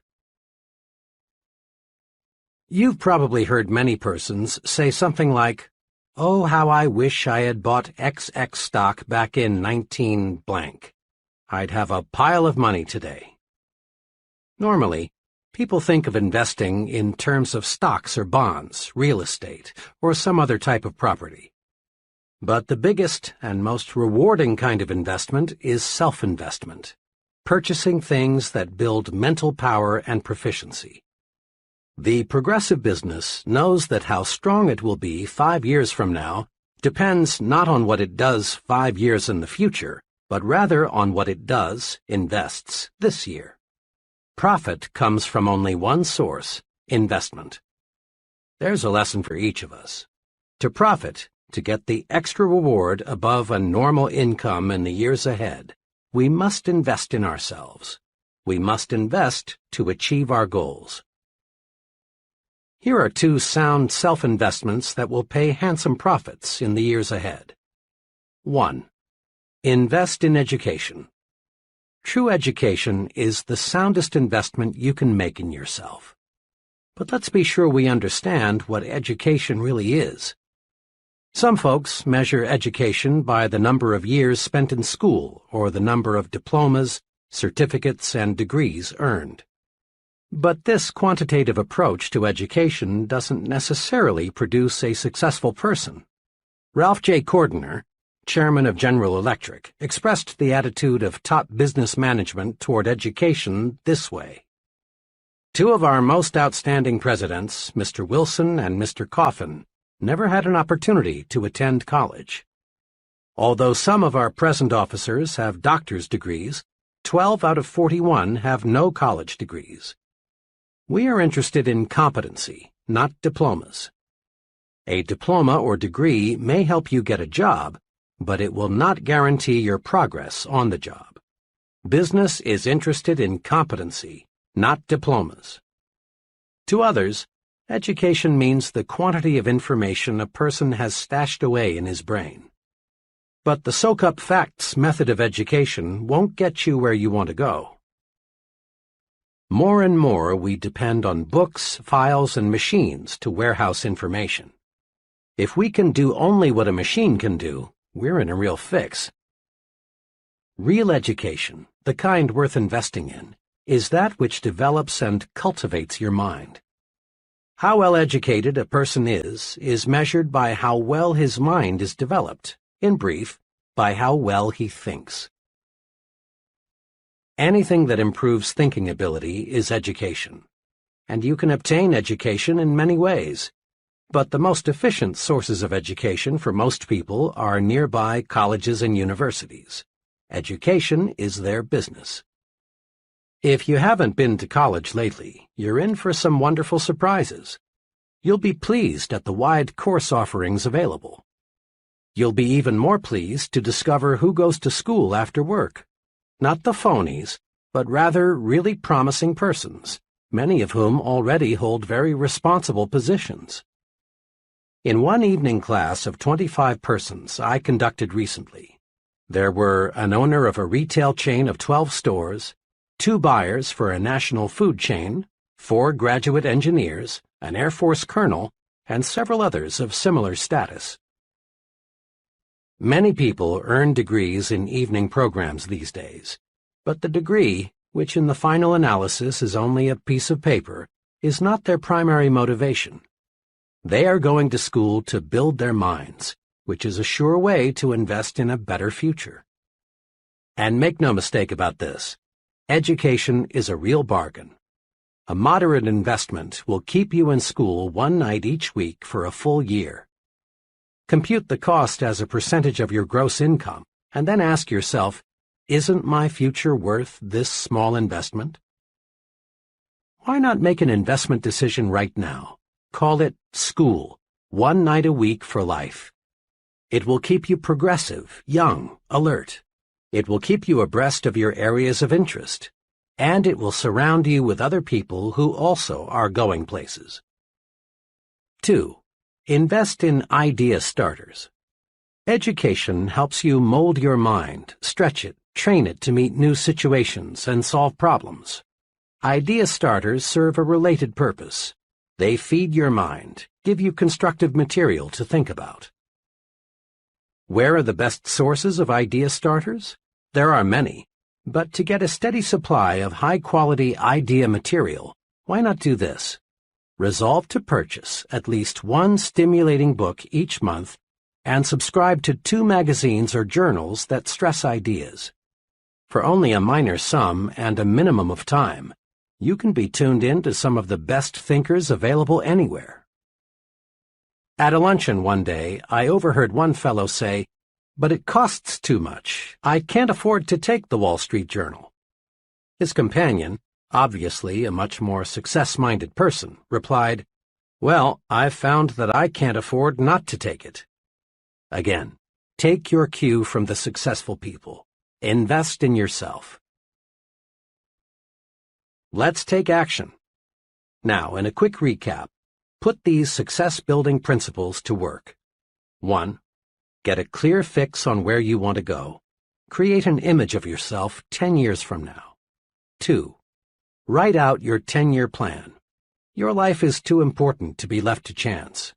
Put down on paper what you want to accomplish in your work, your home, and your social departments. 3. Surrender yourself to your desires. Set goals to get more energy. Set goals to get things done. Set goals and discover the real enjoyment of living. 4.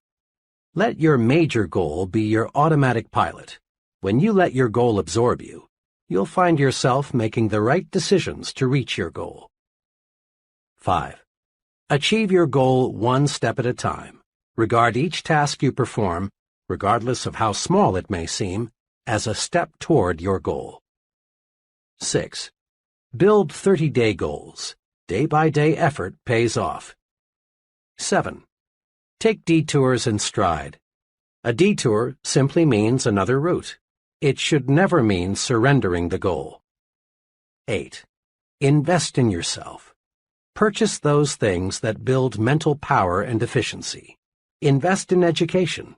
Invest in idea starters. Chapter 13. How to Think Like a Leader. Remind yourself once again that you are not pulled to high levels of success. Rather, you are lifted there by those working beside and below you. Achieving high-level success requires the support and the cooperation of others. And gaining this support and cooperation of others requires leadership ability. Success and the ability to lead others, that is, getting them to do things they wouldn't do if they were not led, go hand in hand.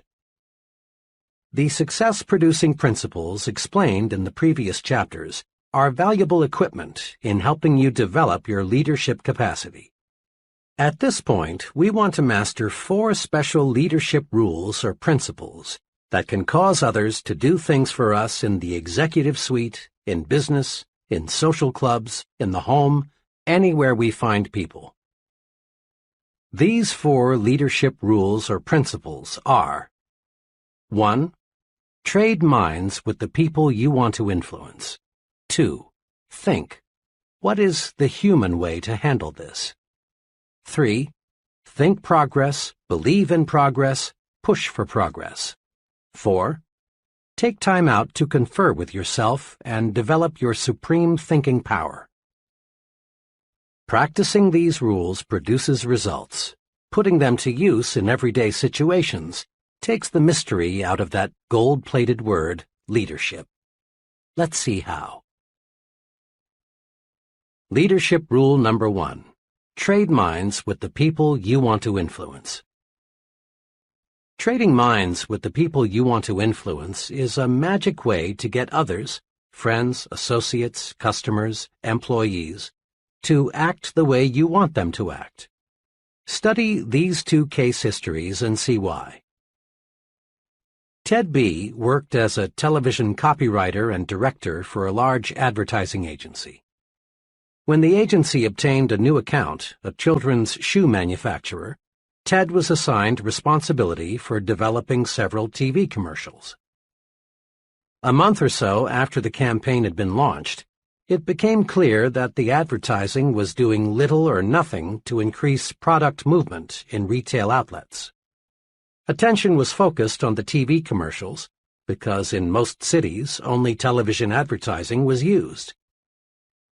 Through research of television viewers, they found that about 4% of the people thought it was simply a great commercial, one of the best, these 4% said. The remaining 96% were either indifferent to the commercials or, in plain language, thought they smelled. Hundreds of comments like these were volunteered. It's wacky. The rhythm sounds like a New Orleans band at 3 a.m.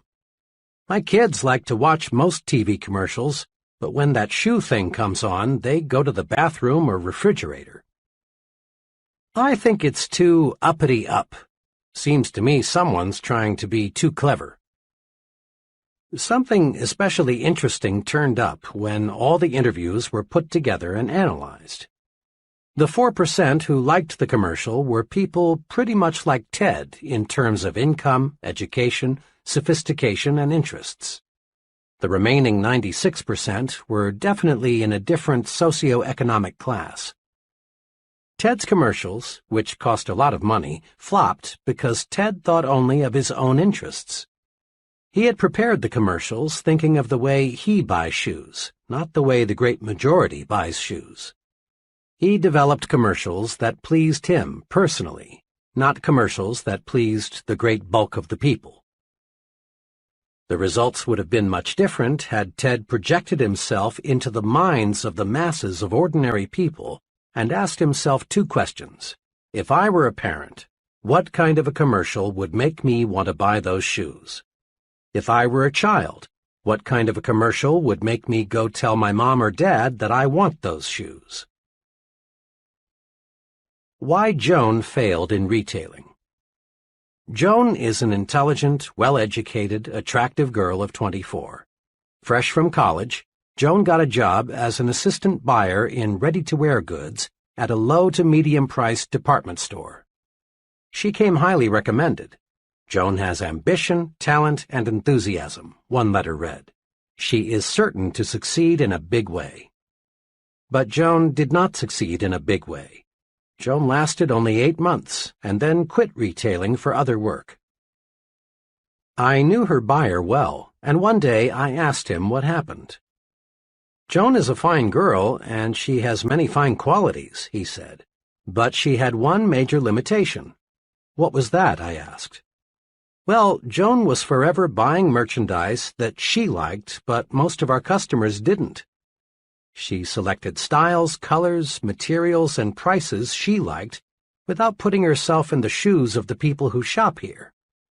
When I'd suggest to her that maybe a certain line wasn't right for us, she'd say, 'Oh, they'll love this. I do. I think this will move fast.'" Joan had been brought up in a well-to-do home. She had been educated to want quality. Price was not important to her. Joan just couldn't see clothing through the eyes of low to middle income people. So the merchandise she bought just wasn't suitable. The point is this: to get others to do what you want them to do, you must see things through their eyes. When you trade minds, the secret of how to influence other people effectively shows up. A very successful salesman friend told me he spends a lot of time anticipating how prospects will react to his presentation before he gives it. Trading minds with the audience helps the speaker design a more interesting, harder-hitting talk. Trading minds with employees helps the supervisor provide more effective, better-received instructions.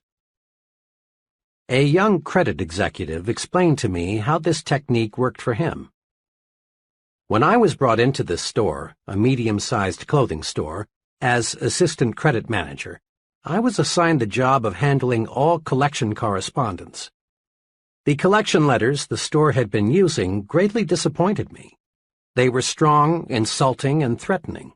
I read them and thought, 'Brother, I'd be mad as hell if somebody sent me letters like these. I never would pay.' So I just got to work and started writing the kind of letter that would move me to pay an overdue bill if I received it. It worked. By putting myself in the shoes of the overdue customer, so to speak, collections climbed to a record high." Numerous political candidates lose elections because they fail to look at themselves through the minds of the typical voters. One political candidate for a national office, apparently fully as qualified as his opponent, lost by a tremendous margin for one single reason. He used a vocabulary that only a small percentage of the voters could understand. His opponent, on the other hand, thought in terms of the voters' interests. When he talked to farmers, he used their language. When he spoke to factory workers, he used words they were easily familiar with. When he spoke on TV, he addressed himself to Mr. Typical Voter, not to Dr. College Professor. Keep this question in mind. What would I think of this if I exchanged places with the other person? It paves the way to more successful action. Thinking of the interests of the people we want to influence is an excellent thought rule in every situation. A few years ago, a small electronics manufacturer developed a fuse that would never blow out. The manufacturer priced the product to sell for $1.25 and then retained an advertising agency to promote it. The account executive placed in charge of the advertising immediately became intensely enthusiastic. His plan was to blanket the country with mass advertising on TV, radio, and newspapers. "This is it," he said. "We'll sell 10 million the first year." His advisors tried to caution him, explaining that fuses are not a popular item, they have no romantic appeal, and people want to get by as cheaply as possible when they buy fuses. "Why not," the advisors said, "use selected magazines and sell it to the high income levels?" They were overruled, and the mass campaign was underway, only to be called off in 6 weeks because of disappointing results. The trouble was this: the advertising executive looked at the high-priced fuses with his eyes, the eyes of a high-income person. He failed to see the product through the eyes of the mass-market income levels. Had he put himself in their position, he would have seen the wisdom of directing the promotion toward the upper-income groups, and the account would have been saved. Develop your power to trade minds with the people you want to influence. The following exercises will help. Practice trading minds exercises. Situation: giving someone work instructions. For best results, ask yourself, looking at this from the viewpoint of someone who is new to this, have I made myself clear? Situation: writing an advertisement. For best results, ask yourself, if I were a typical prospective buyer, how would I react to this ad? Situation: telephone manners. For best results, ask yourself, if I were the other person, what would I think of my telephone voice and manners? Situation: gift. For best results, ask yourself, is this gift something I would like, or is it something he will like? Often there is an enormous difference.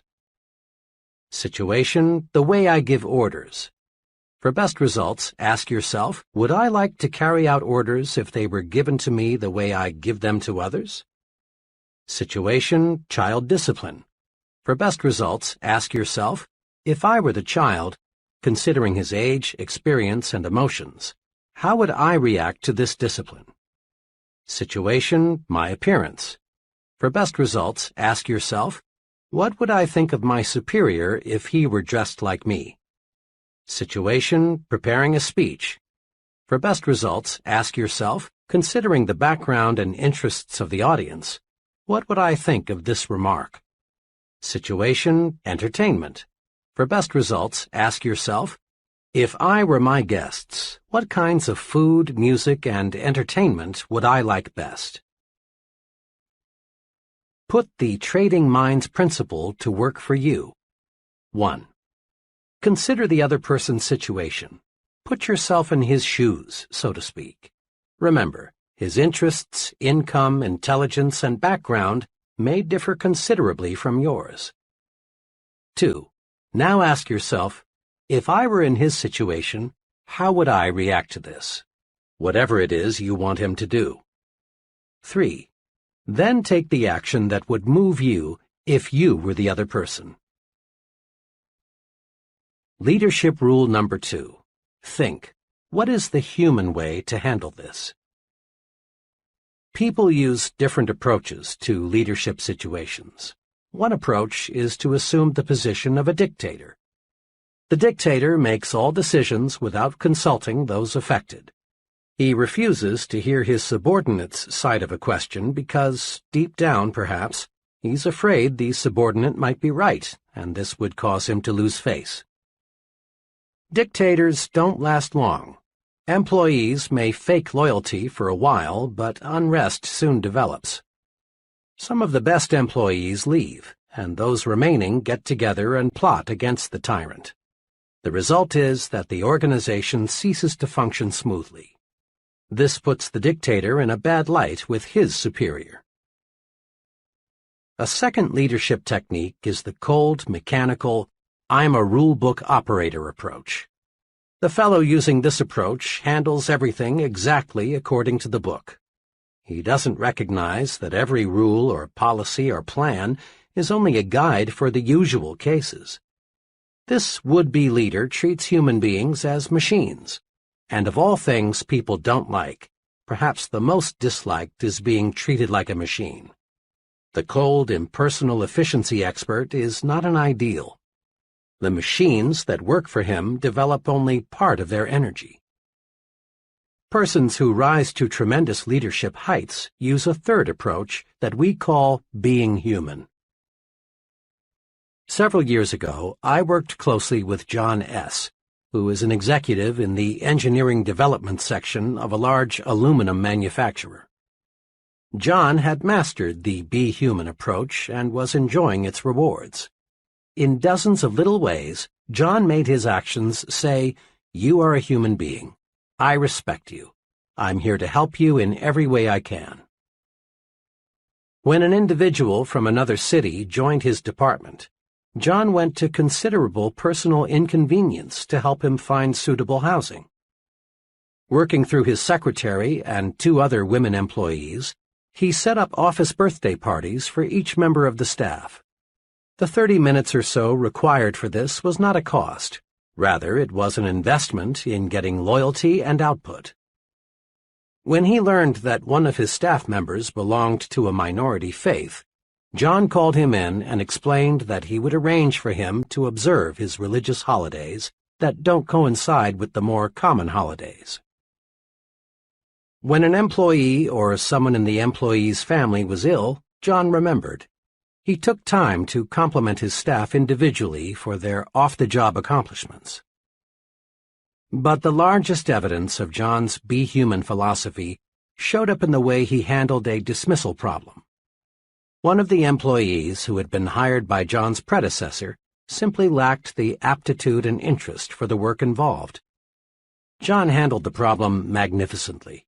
He did not use the conventional procedure of calling the employee into his office and giving him first the bad news and then second 15 or 30 days to move out. Instead, he did two unusual things. First, he explained why it would be to the employee's personal advantage to find a new situation where his aptitudes and interests would be more useful. He worked with the employee and put him in touch with a reputable vocational guidance consultant. Next, he did something else above and beyond the call of duty. He helped the employee find a new job by setting up interviews with executives in other companies where the employee's skills were needed. In just 18 days after the dismissal conference, the employee was relocated in a very promising situation. This dismissal procedure intrigued me, so I asked John to explain his thinking behind it. He explained it this way.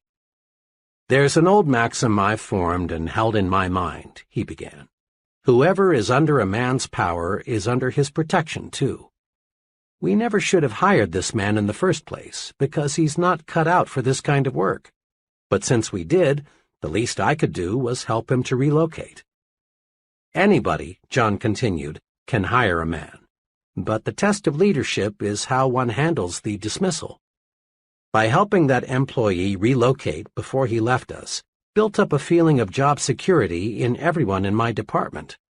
I let them know by example that no one gets dumped on the street as long as I'm here. Make no mistake, John's Be Human brand of leadership paid off. There were no secret gossip sessions about John. He received unquestioned loyalty and support. He had maximum job security because he gave maximum job security to his subordinates. For about 15 years, I've been close to a fellow I'll call Bob W. Bob is in his late 50s. He came up the hard way. With a hit-or-miss education and no money, Bob found himself out of work in 1931. But he's always been a scrambler. Not one to be idle, Bob started an upholstery shop in his garage. Thanks to his untiring efforts, the business grew, and today it's a modern furniture manufacturing plant with over 300 employees. Today, Bob is a millionaire. Money and material things have ceased to be a concern. But Bob is rich in other ways, too. He's a millionaire in friends, contentment, and satisfaction. Of Bob's many fine qualities, his tremendous desire to help other people stands out. Bob is human, and he's a specialist in treating others the way human beings want to be treated. One day, Bob and I were discussing the matter of criticizing people. Bob's human way of doing it is a master formula. Here's the way he put it. "I don't think you could find anybody who would say I'm a softy or a weakling. I run a business. When something isn't going right, I fix it. But it's the way I fix it that's important. If employees are doing something wrong or are making a mistake, I am doubly careful not to hurt their feelings and make them feel small or embarrassed. I just use 4 simple steps. First, I talk to them privately. Second, I praise them for what they are doing well. Third, I point out the one thing at the moment that they could do better, and I help them find the way. Fourth, I praise them again on their good points. And this 4-step formula works. When I do it this way, people thank me because I've found that's exactly the way they like it. When they walk out of this office, they have been reminded that they are not only pretty good, they can be even better. I've been betting on people all my life, Bob says, and the better I treat them, the more good things happen to me. I honestly don't plan it that way. That's just the way it works out. Let me give you an example. Back about, 5 or 6 years ago, one of the production men came to work drunk. Pretty soon there was a commotion in the plant. It seems this fellow had taken a 5-gallon can of lacquer and was splashing it all over the place. Well, the other workmen took the lacquer away from him, and the plant superintendent escorted him out. I walked outside and found him sitting against the building in a kind of stupor. I helped him up, put him in my car, and took him to his home. His wife was frantic. I tried to reassure her that everything would be all right. "Oh, but you don't understand," she said. "Mr. W, me, doesn't stand for anyone being drunk on the job. Jim's lost his job, and now what will we do?" I told her Jim wouldn't be dismissed. She asked how I knew. The reason, I explained, is because I'm Mr. W. She almost fainted. I told her I'd do all I could to help Jim at the plant, and I hoped she'd do all she could at home, and just have him on the job in the morning. When I got back to the plant, I went down to Jim's department and spoke to Jim's coworkers. I told them, "You've seen something unpleasant here today, but I want you to forget it. Jim will be back tomorrow. Be kind to him. He's been a good worker for a long time, and we owe it to him to give him another chance." Jim got back on the ball, and his drinking was never again a problem. I soon forgot about the incident. But Jim didn't. 2 years ago, the headquarters of the local union sent some men here to negotiate the contract for the local. They had some staggering, simply unrealistic demands. Jim, quiet, meek Jim, suddenly became a leader. He got busy and reminded the fellows in the plant that they'd always gotten a fair deal from Mr. W, and we didn't need outsiders coming to tell us how to run our affairs. The outsiders left, and as usual, we negotiated our contract like friends, thanks to Jim. Here are 2 ways to use the Be Human approach to make you a better leader. First, each time you face a difficult matter involving people, ask yourself, what is the human way to handle this? Ponder over this question when there is a disagreement among your subordinates, or when an employee creates a problem. Remember Bob W.'s formula for helping others correct their mistakes. Avoid sarcasm. Avoid being cynical. Avoid taking people down a peg or two. Avoid putting others in their place. Ask, what is the human way to deal with people? It always pays. Sometimes sooner, sometimes later, but it always pays. A second way to profit from the Be Human rule is to let your actions show you put people first. Show interest in your subordinates' off-the-job accomplishments. Treat everyone with dignity. Remind yourself that the primary purpose in life is to enjoy it. As a general rule, the more interest you show in a person, the more he will produce for you. And his production is what carries you forward to greater and greater success. Praise your subordinates to your supervisor by putting in plugs for them at every opportunity. It's an old American custom to admire the fellow who's on the side of the little man. Your subordinates will appreciate your plugs, and their loyalty to you will grow. And do not fear that this will lower your own importance in the eyes of your supervisor. Rather, a man big enough to be humble appears more confident than the insecure man who feels compelled to call attention to his accomplishments. A little modesty goes a long way. Praise your subordinates personally at every opportunity. Praise them for their cooperation. Praise them for every extra effort they put forth. Praise is the greatest single incentive you can give people, and it costs you nothing. Besides, a write-in vote has often overthrown a powerful known candidate. You never know when your subordinates can do you a turn by coming to your defense. Practice praising people. Rub people the right way. Be human. Leadership rule number 3. think progress, believe in progress, push for progress. One of the most complimentary things anyone can say about you is, he stands for progress. He's the man for the job. Promotions in all fields go to individuals who believe in and push for progress. Leaders, real leaders, are in short supply. Status quoers, the everything's all right, let's don't upset the apple cart folks, far outnumber the progressives, the there's lots of room for improvement, let's get to work and do it better people. Join the leadership elite. Develop a forward look. There are two special things you can do to develop your progressive outlook. 1. Think improvement in everything you do. 2. Think high standards in everything you do. Several months ago, the president of a medium-sized company asked me to help him make an important decision. This executive had built the business by himself and had been functioning as sales manager. Now, with 7 salesmen employed, he decided his next step was to promote one of his salesmen to the job of sales manager. He narrowed the choice down to 3, all of whom were about equal in experience and sales performance. My assignment was to spend one day in the field with each man and then report my views on which fellow seemed to be best qualified to lead the group. Each man was told that a consultant would visit him to discuss the overall marketing program. For obvious reasons, they were not told the specific purpose of my visit. 2 of the men reacted pretty much the same way. Both were uncomfortable with me. They seemed to sense that I was there to change things. Each of these men was a real defender of the status quo. Both approved of the way everything was being done. I raised questions about how the territories were laid out, the compensation program, the sales promotional material, every facet of the marketing effort. But on all points, the response was always, everything is okay.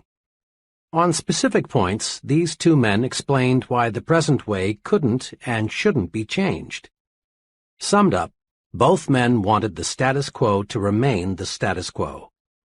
One of them said to me as he dropped me by my hotel, "I don't know exactly why you spent the day with me, but tell Mr. M for me that everything is okay as is.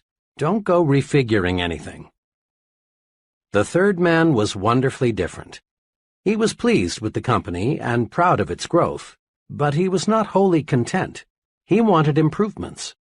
All day, this 3rd salesman gave me his ideas for getting new business, providing better service to customers, reducing wasted time, revising the compensation plan to give more incentive, all so that he and the company would make more.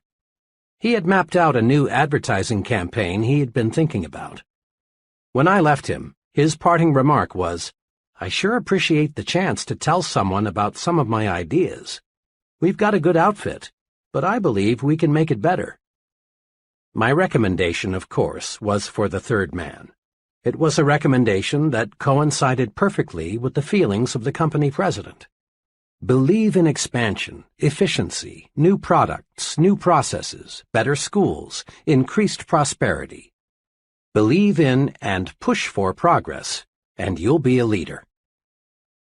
As a youngster, I had an opportunity to see how the different thinking of 2 leaders can make an amazing difference in the performance of followers.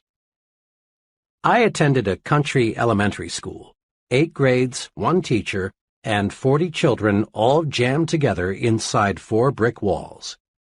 A new teacher was always a big deal. Led by the big boys, the 7th and 8th graders, the pupils set out to see how much they could get away with. One year there was little more than chaos. Every day there were dozens of the usual school pranks, wars of spitballs and paper airplanes. Then there were the major incidents, such as locking the teacher outside the school for half a day at a time, or on another occasion, the opposite, barricading her within the building for hours. Another day, each boy in the upper grades brought his dog into the schoolroom. Let me add that these children were not delinquents. Stealing, physical violence, and deliberate harm were not their objectives. They were healthy kids conditioned by vigorous rural living and needing an outlet for their tremendous pent-up energies and ingenuities. Well, the teacher somehow managed to stay with the school until the end of that year. To no one's surprise, there was a new teacher the following September. The new teacher extracted strikingly different performance from the children. She appealed to their personal pride and sense of respect. She encouraged them to develop judgment. Each child was assigned a specific responsibility, like washing blackboards or cleaning erasers, or practicing paper grading for the younger grades. The new teacher found creative ways to use the energy that had been so misdirected a few months before. Her educational program was centered on building character. Why did the children act like young devils one year and like young angels the next? The difference was the leader, their teacher. In all honesty, we cannot blame the kids for playing pranks an entire school year.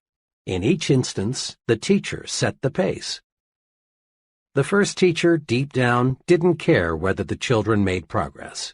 She set no goals for the children. She didn't encourage them. She couldn't control her temper. She didn't like teaching, so the pupils didn't like learning. But the second teacher had high, positive standards. She sincerely liked the children and wanted them to accomplish much. She considered each one as an individual. She obtained discipline easily because, in everything she did, she was well disciplined. And in each case, the pupils adjusted their conduct to fit the examples set by the teachers. We find this same form of adjustment taking place every day in adult groups. During World War II, military chiefs continually observed that the highest morale was not found in units where commanders were easy, relaxed, and lackadaisical. Crack units were led by officers with high standards who enforced military regulations fairly and properly. Military personnel simply do not respect and admire officers with low standards. College students, too, take their cue from the examples set by the professors. Students under one professor cut classes, copy term papers, and connive in various ways to pass without serious study. But the same students under another professor willingly work extra hard to master the subject. In business situations, we again find individuals patterning their thinking after that of the superior. Study a group of employees closely. Observe their habits, mannerisms, attitudes toward the company, ethics, self-control. Then compare what you find with the behavior of their superior, and you discover amazing similarities. Every year, many corporations that have grown sluggish and are headed downward are rebuilt. And how? By changing a handful of executives at the top. Companies, and colleges, and churches, and clubs, and unions, and all other types of organizations are successfully rebuilt from the top down, not from the bottom up. Change the thinking at the top, and you automatically change the thinking at the bottom. Remember this: when you take over the leadership of a group, the persons in that group immediately begin to adjust themselves to the standards you set. This is most noticeable during the first few weeks. Their big concern is to clue you in, zero you in, find out what you expect of them. They watch every move you make. They think, how much rope will he give me? How does he want it done? What does it take to please him? What will he say if I do this or that? Once they know, they act accordingly. Check the example you set. Use this old but ever-accurate quatrain as a guide. What kind of world would this world be if everyone in it were just like me? To add meaning to this self-imposed test, substitute the word company for world, so it reads, what kind of company would this company be if everyone in it were just like me? In similar fashion, ask yourself what kind of club, community, school, church would it be if everyone in it acted like you?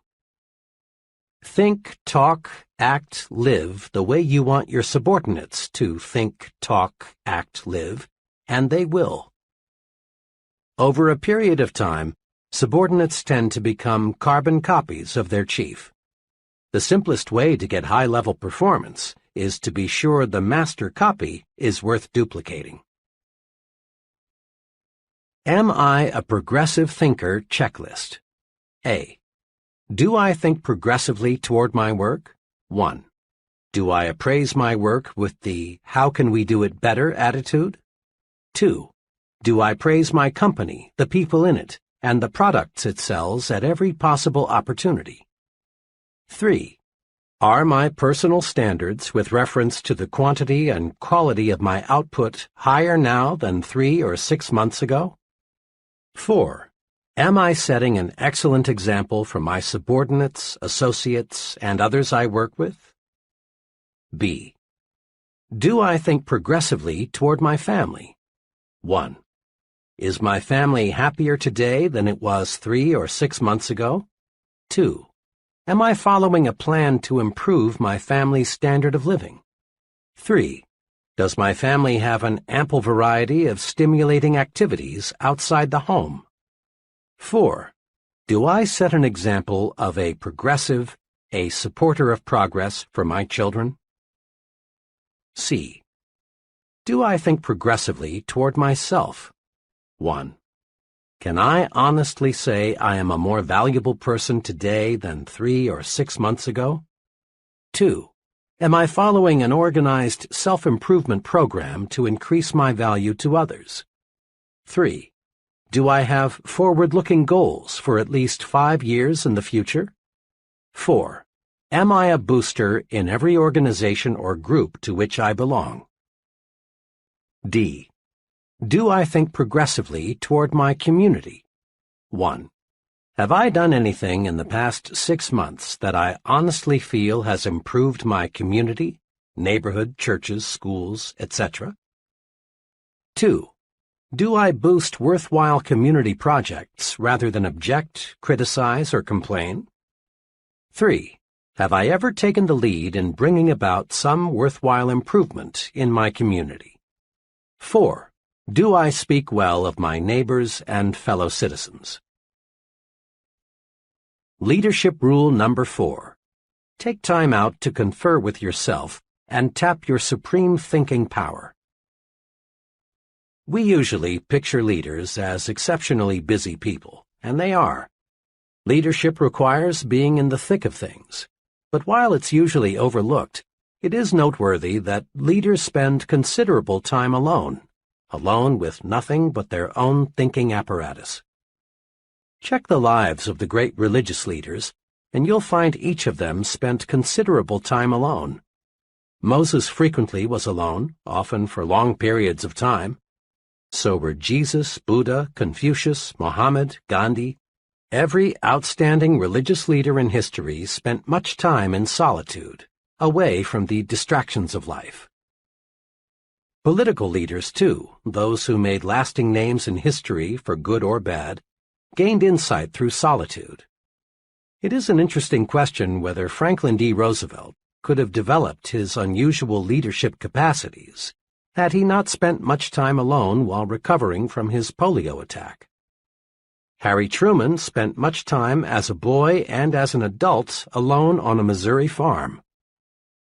Quite possibly, Hitler would never have achieved power had he not spent months in jail alone, where he had time to construct Mein Kampf, that brilliantly wicked plan for world conquest that sold the Germans in a blind moment. Many of the leaders of communism who proved to be so diplomatically skillful, Lenin, Stalin, Marx, and many others, spent time in jail, where they could, without distraction, plan their future moves. Leading universities require professors to lecture as few as 5 hours per week, so that the professor has time to think. Many outstanding business executives are surrounded all day by assistants, secretaries, telephones, and reports. But follow them around for 168 hours a week and 720 hours a month, and you discover they spent a surprising amount of time in uninterrupted thought. The point is this: The successful person in any field takes time out to confer with himself or herself. Leaders use solitude to put the pieces of a problem together, to work out solutions, to plan, and in one phrase, to do their super thinking. Many people fail to tap their creative leadership power because they confer with everybody and everything else but themselves. You know this kind of person well. He's the fellow who goes to great lengths not to be alone. He goes to extremes to surround himself with people. He can't stand being alone in his office, so he goes prowling to see other people. Seldom does he spend evenings alone. He feels a compelling need to talk with others every waking moment. He devours a huge diet of small talk and gossip. When this person is forced by circumstances to be physically alone, he finds ways to keep from being mentally alone. At times like these, he resorts to television, newspapers, radio, telephone, anything that will take over his thinking process for him. In effect, he says, "Here, Mr. TV, Mr. Newspaper, occupy my mind for me. I'm afraid to occupy it with my own thoughts." Mr. I Can't Stand to Be Alone shuns independent thought. He keeps his own mind blacked out. He is psychologically scared of his own thoughts. As time goes by, Mr. I Can't Stand to Be Alone grows increasingly shallow. He makes many ill-considered moves. He fails to develop firmness of purpose, personal stability. He is unfortunately ignorant of the superpower lying unused just behind his forehead. Don't be a Mr. I Can't Stand to Be Alone. Successful leaders tap their superpower through being alone. You can too. Let's see how. As part of a professional development program, I asked 13 trainees to closet themselves for 1 hour each day for 2 weeks. The trainees were asked to shut themselves off from all distractions and think constructively about anything that came to mind. At the end of 2 weeks, each trainee, without exception, reported the experience proved amazingly practical and worthwhile. One fellow stated that before the managed solitude experiment, he was on the verge of a sharp break with another company executive. But through clear thinking, he found the source of the problem and the way to correct it. Others reported that they solved problems relating to such varied things as changing jobs, marriage difficulties, buying a home, and selecting a college for a teenage child. Each trainee enthusiastically reported that he had gained a much better understanding of himself, his strengths and weaknesses, than he had ever had before. The trainees also discovered something else that is tremendously significant. They discovered that decisions and observations made alone in managed solitude have an uncanny way of being 100% right. The trainees discovered that when the fog is lifted, the right choice becomes crystal clear. Managed solitude pays off. One day recently, an associate of mine reversed her stand completely on a troublesome issue. I was curious to know why she had switched her thinking, since the problem was very basic. Her answer went like this: "Well, I haven't been at all clear in my mind as to what we should do. So I got up at 3:30 this morning, fixed a cup of coffee, and just sat on the sofa and thought until 7 a.m. I see the whole matter a lot clearer now, so the only thing for me to do is reverse my stand." And her new stand proved completely correct. Resolve now to set aside some time each day, at least 30 minutes, to be completely by yourself. Perhaps early in the morning, before anyone else is stirring about, would be best for you. Or perhaps late in the evening would be a better time. The important thing is to select a time when your mind is fresh and when you can be free from distractions. You can use this time to do 2 types of thinking, directed and undirected. To do directed thinking, review the major problem facing you. In solitude, your mind will study the problem objectively and lead you to the right answer. To do undirected thinking, just let your mind select what it wishes to think about. In moments like these, your subconscious mind taps your memory bank, which in turn feeds your conscious mind. Undirected thinking is very helpful in doing self-evaluation. It helps you get down to the very basic matters, like, how can I do better? What should be my next move? Remember, the main job of the leader is thinking, and the best preparation for leadership is thinking. Spend some time in managed solitude every day and think yourself to success. Summary. To be a more effective leader, put these 4 leadership principles to work. 1. Trade minds with the people you want to influence. It's easy to get others to do what you want them to do if you'll see things through their eyes.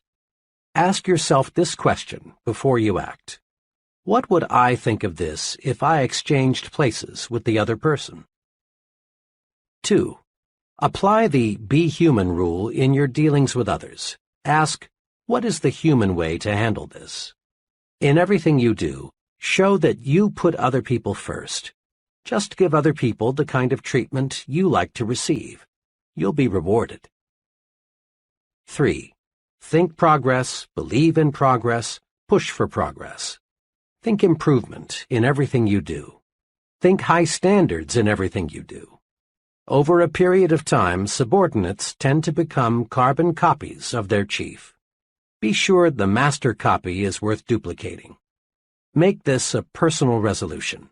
At home, at work, in community life, if it's progress, I'm for it. 4. Take time out to confer with yourself and tap your supreme thinking power. Managed solitude pays off. Use it to release your creative power. Use it to find solutions to personal and business problems. So spend some time alone every day just for thinking. Use the thinking technique all great leaders use. Confer with yourself. How to use the magic of thinking big in life's most crucial situations. There is magic in thinking big, but it is so easy to forget. When you hit some rough spots, there is danger that your thinking will shrink in size, and when it does, you lose. Here are some brief guides for staying big when you're tempted to use the small approach. Perhaps you'll want to put these guides on small cards for even handier reference. A. When little people try to drive you down, think big. To be sure, there are some people who want you to lose, to experience misfortune, to be reprimanded. But these people can't hurt you if you'll remember 3 things. 1. You win when you refuse to fight petty people. Fighting little people reduces you to their size. Stay big. 2. Expect to be sniped at. It's proof you're growing. 3. Remind yourself that snipers are psychologically sick. Be big. Feel sorry for them. Think big enough to be immune to the attacks of petty people. B. When that I haven't got what it takes feeling creeps up on you, think big. Remember, if you think you are weak, you are. If you think you're inadequate, you are. If you think you're second class, you are. Whip that natural tendency to sell yourself short with these tools. 1. Look important. It helps you think important. How you look on the outside has a lot to do with how you feel on the inside. 2. Concentrate on your assets. Build a sell yourself to yourself commercial and use it. Learn to supercharge yourself. Know your positive self. 3. Put other people in proper perspective. The other person is just another human being, so why be afraid of him? Think big enough to see how good you really are. C. When an argument or quarrel seems inevitable, think big. Successfully resist the temptation to argue and quarrel by 1. Asking yourself, honestly now, is this thing really important enough to argue about? 2. reminding yourself you never gain anything from an argument, but you always lose something. Think big enough to see that quarrels, arguments, feuds, and fusses will never help you get where you want to go. D. When you feel defeated, think big. It is not possible to achieve large success without hardships and setbacks, but it is possible to live the rest of your life without defeat. Big thinkers react to setbacks this way. 1. Regard the setback as a lesson. Research it. Use it to propel you forward. Salvage something from every setback. 2. Blend persistence with experimentation. Back off and start afresh with a new approach. Think big enough to see that defeat is a state of mind, nothing more. E. When romance starts to slip, think big. Negative, petty, she's, he's, unfair to me so I'll get even type of thinking slaughters romance, destroys the affection that can be yours. Do this when things aren't going right in the love department. 1. Concentrate on the biggest qualities in the person you want to love you. Put little things where they belong, in second place. 2. Do something special for your mate, and do it often. Think big enough to find the secret to marital joys. F. When you feel your progress on the job is slowing down, think big. No matter what you do, and regardless of your occupation, higher status, higher pay come from one thing: increasing the quality and quantity of your output. Do this. Think, I can do better. The best is not unattainable. There is room for doing everything better. Nothing in this world is being done as well as it could be. And when you think, I can do better, ways to do better will appear. Thinking I can do better switches on your creative power.